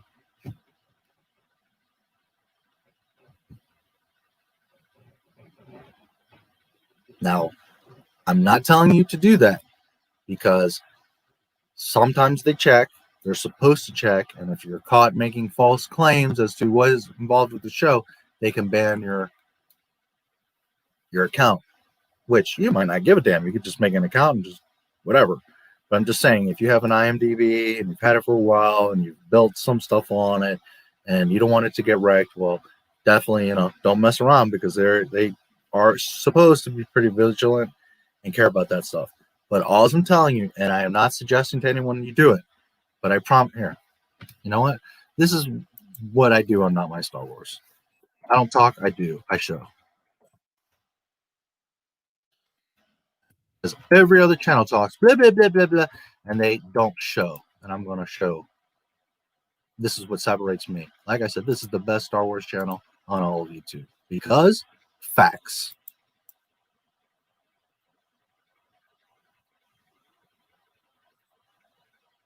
IMDb.com. Watch this.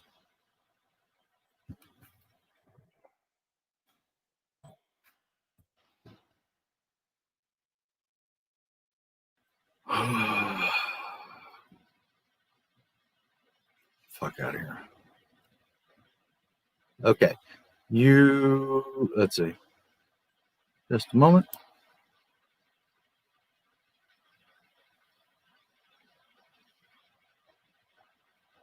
Okay. I assume you're referring to this series writing credits, George Lucas, this bullshit. You think that George Lucas wrote 23 episodes of The Mandalorian, that he retconned himself with Ahsoka, that he retconned himself with The Mandalorian taking off his helmet, not taking off his helmet, Bo-Katan and the Darksaber that John and Filoni made up, that he retconned himself that Boba Fett's not a Mandalorian, but he is a Mandalorian, but he's not a Mandalorian, but maybe he is a Mandalorian. You think that George Lucas did that and wrote 23 episodes when there's only 16 episodes? Is that what you really believe?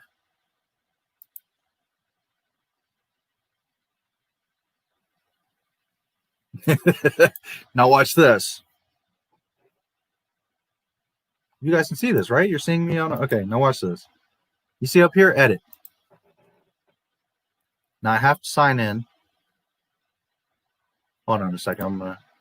Give me a second to sign in just in case I'm not sure. So just give me a second. I just got to sign in real quick. There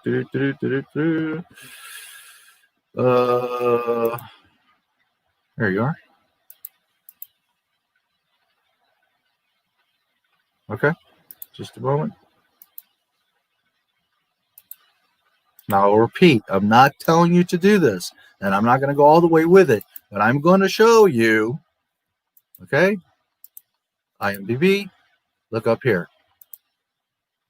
Well, that's my account. You can see, that's me, not my Star Wars. All right, so now Mandalorian.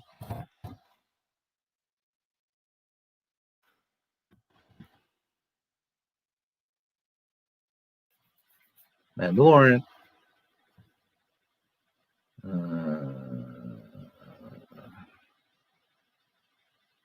Writers, George Lucas, blah, blah, blah. See more. Okay, up here, edit. I can add cast, composers, art directors. What would you like to be today, James? How about a director? Would you like to be a director for The Mandalorian? Because I can make that happen right now. Here I can give you credentials, if any.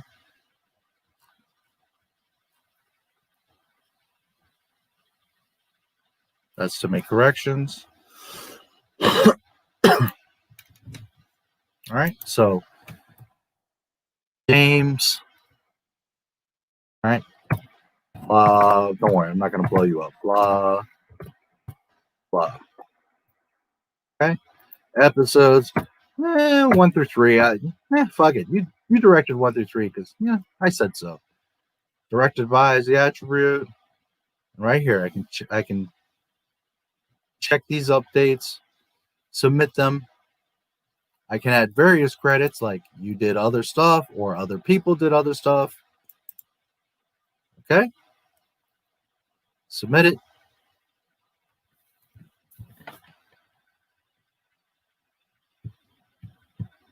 I am not telling anyone to do this.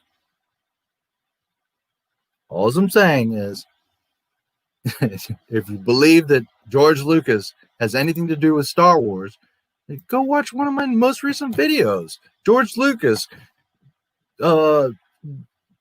wisdom on Star Wars and life. He literally right there says, I don't have anything to do with Star Wars. I lost control of it and I'm not anywhere near it. He hasn't touched Star Wars since 2015, if actually earlier, 2013, 14. He hasn't been anywhere near it. He was on the set of The Mandalorian twice. Okay, well, they invited you on the set. He's curious to see the new technology. He went to go check it out. He's not involved in it. George Lucas is nowhere near anywhere in the universe of Star Wars. And again, I just put up a video from October 2020 where he's sitting there telling you I'm not anything involved with freaking Star Wars. And I got people that want to argue with me, but it's on IMDb. You don't understand how IMDb works, my friend, because right now I can put Dave Pensack, who just came in the room. I can put James. I can put Nerd Girl. I can put Dead Girls. I can put any fucking thing I want there. I could say that I created The Mandalorian in 5 minutes on IMDb.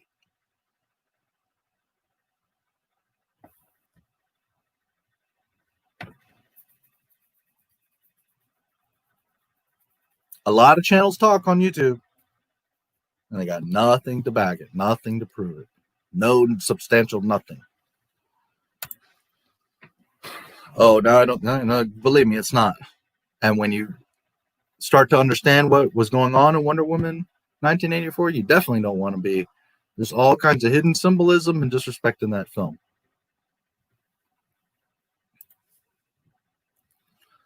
Disney just saying this because they want to blame George for their downfall. Well, that's part of it, but they're also because you see, oh, George Lucas wrote for The Mandalorian? It must be good. I gotta watch. And then you realize when you watch the damn thing, first of all, George Lucas had nothing to do with it because you could just watch the show and know that he's not anything there. Not to mention he's not going to retcon his own freaking canon.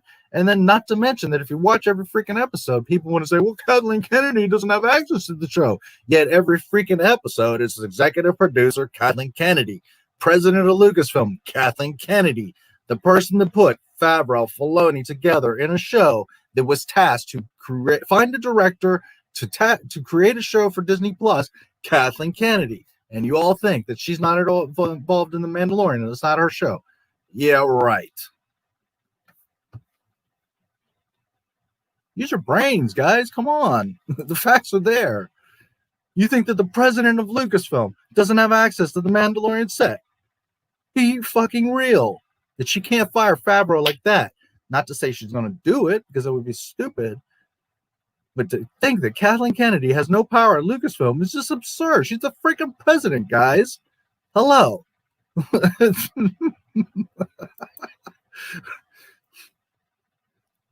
Video man the gaffer Armando. I could totally right now do that. But the reason I won't is because I have an official Not My Star Wars account and I have other stuff like my own stuff on IMDb. So I don't want to risk that. But if I really wanted to, I could right now make a bogus email and totally make it Video man the gaffer, the producer, the creator, the writer. I could make them the actor. I could make them all positions. And IMDb actually makes it easy. Is it still sharing? Can you guys know? IMDb makes it easy because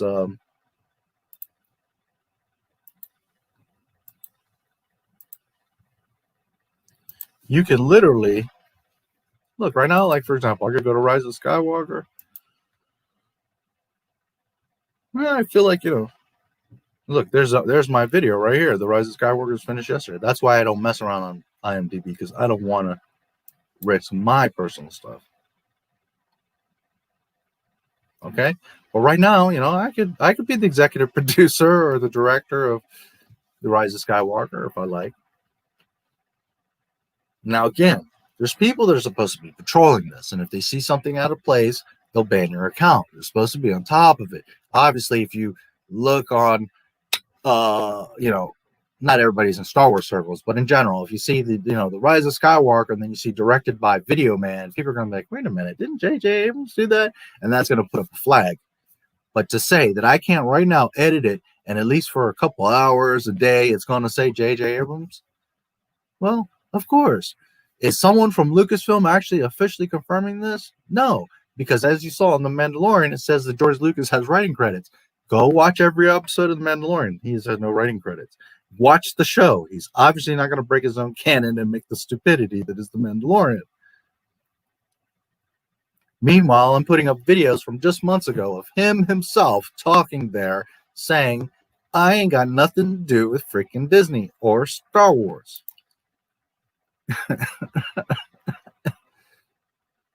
Hey, what do I know?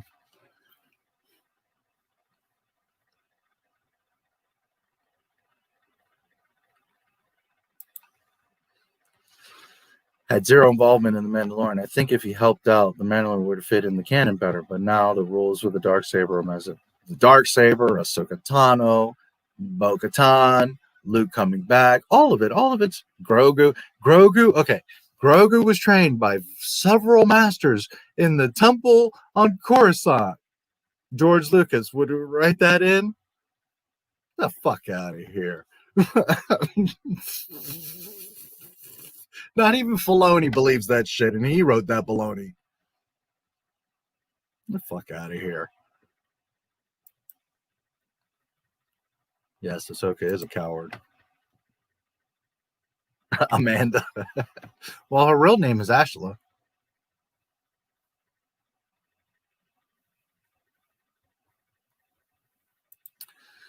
Listen, guys, I've been a researcher of many things for a long time.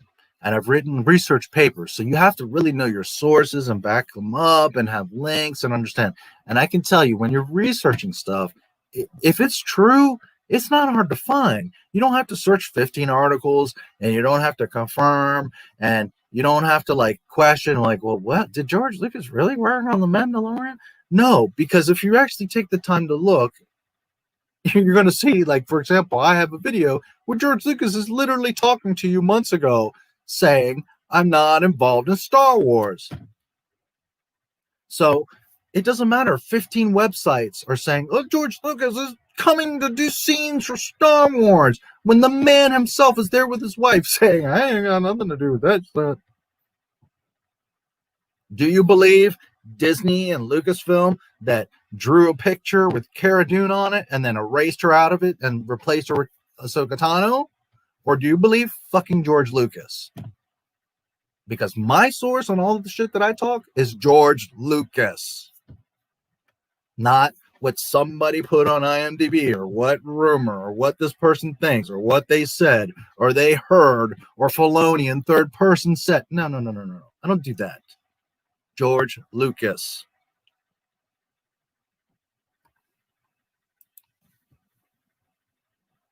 Don Solo. Yeah.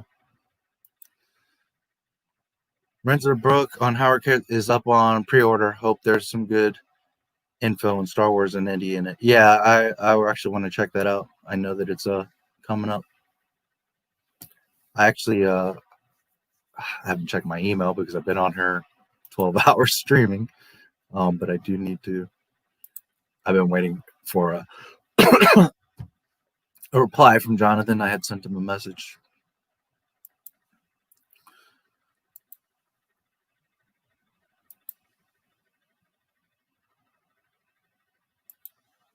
Yeah, nothing yet.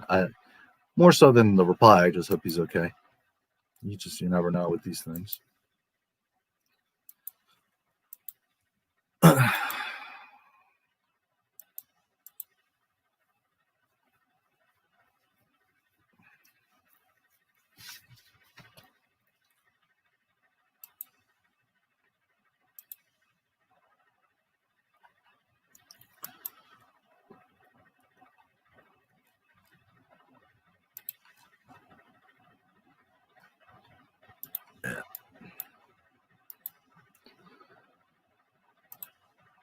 If Disney didn't listen to idiots on Twitter for the last decade, their stuff wouldn't be what it is now. Yeah, well, listen, Disney has zero excuse.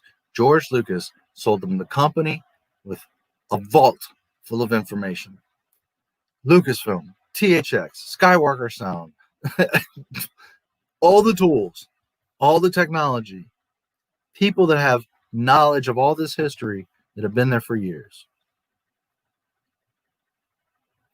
And he literally said, here's episodes 7, 8, and 9. Here's the main story treatment. Just work off of this. And by the way, I'll consult. I'll help you guys get it right. And they chose to just throw all of that away. EU, the story treatments, no, George, you're not involved. This is another thing. Like, people act like they even want George around. George hasn't been around or involved in Star Wars since before The Force Awakens, guys. Wake up. He literally says it in a ton of interviews. They're doing their own thing. They decided to get rid of my scripts, blah, blah, blah. You think he's writing on The Mandalorian? I mean, get real. Dave Filoni is literally spitting on George Lucas Star Wars, breaking canon, retconning things. Ahsoka Tano dies in Order 66. He has her in The Mandalorian. And you think that George Lucas is hanging out with Dave Filoni and writing for The Mandalorian?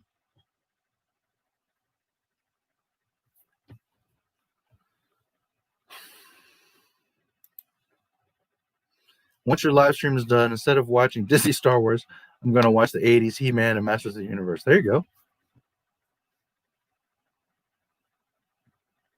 That's good stuff there. I haven't watched that in a while. That is good stuff.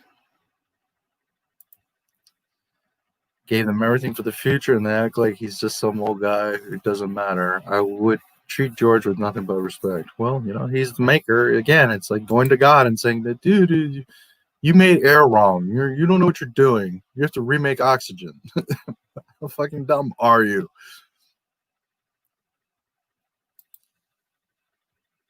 You made women incorrectly. You know, it's like, how damn done are you?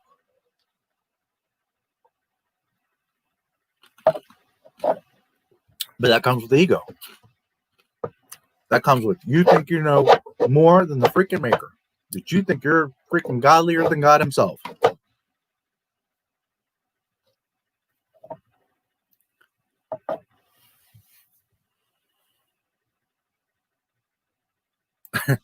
They did Ahsoka very well in the Clone Wars cartoons. They honestly should have left it at that. Well, I guess you meant to say Clone Wars, or maybe you were saying Clown Wars, but yes, the Clown Wars is what I would call it. Isn't true that George Lucas didn't attend it? No, he didn't. And he certainly didn't attend the Rise of Skywalker. Listen, I like Ahsoka. I wasn't an anti-Ahsoka person. When I first met her in the Clone Wars, I thought she was cool. Little snips. I never had an issue with Ahsoka. A lot of people had this tiff, like, hey, wait, she's just a little Jedi Padawan. Okay, cool. Anakin's tasked with her. George Lucas even said, I wanted her, one, so that my daughters could relate to her, and two, so that Anakin understood responsibility and the stress and the grief and the pain of having a Padawan like what he's doing to Obi-Wan. Because Anakin always thinks he's so goddamn hot, so damn great, so it would ground him to have Ashla, Ahsoka. I never had a problem with Ahsoka. But now she's surviving and beating Darth Maul and Darth Vader and going between War Between Worlds and surviving the Emperor. I mean, come the fuck on. Seriously? And she survives Order 66. That's the main problem. If she would have died at Order 66, all is well. I got no complaints. She could have done whatever else, and I got no problems. But now you kept her alive. Now you've broken Star Wars. You've broken and violated the OT. And fuck Ahsoka. Don't want to know nothing about her.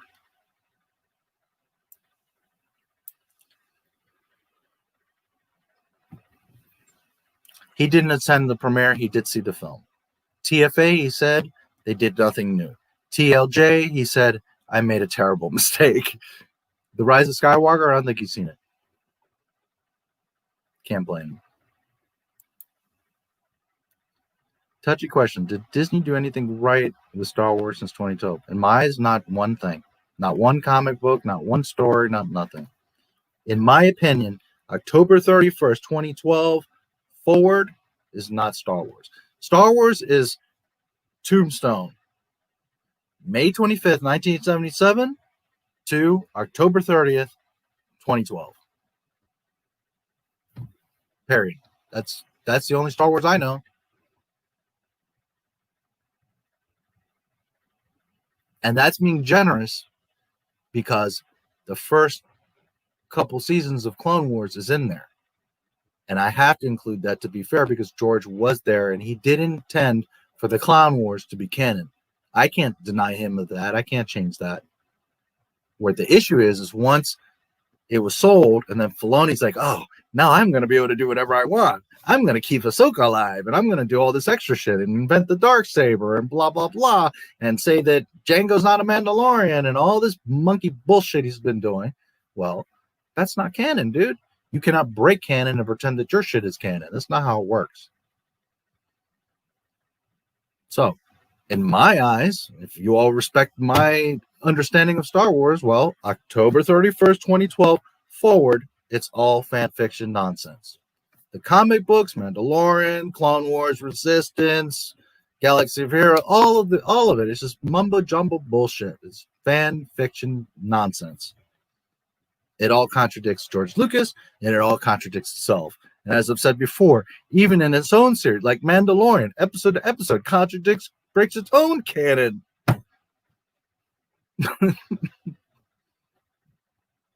Well, that's what I say. If you value what I say, well, there you go. October 31st, 2012 forward is not Star Wars.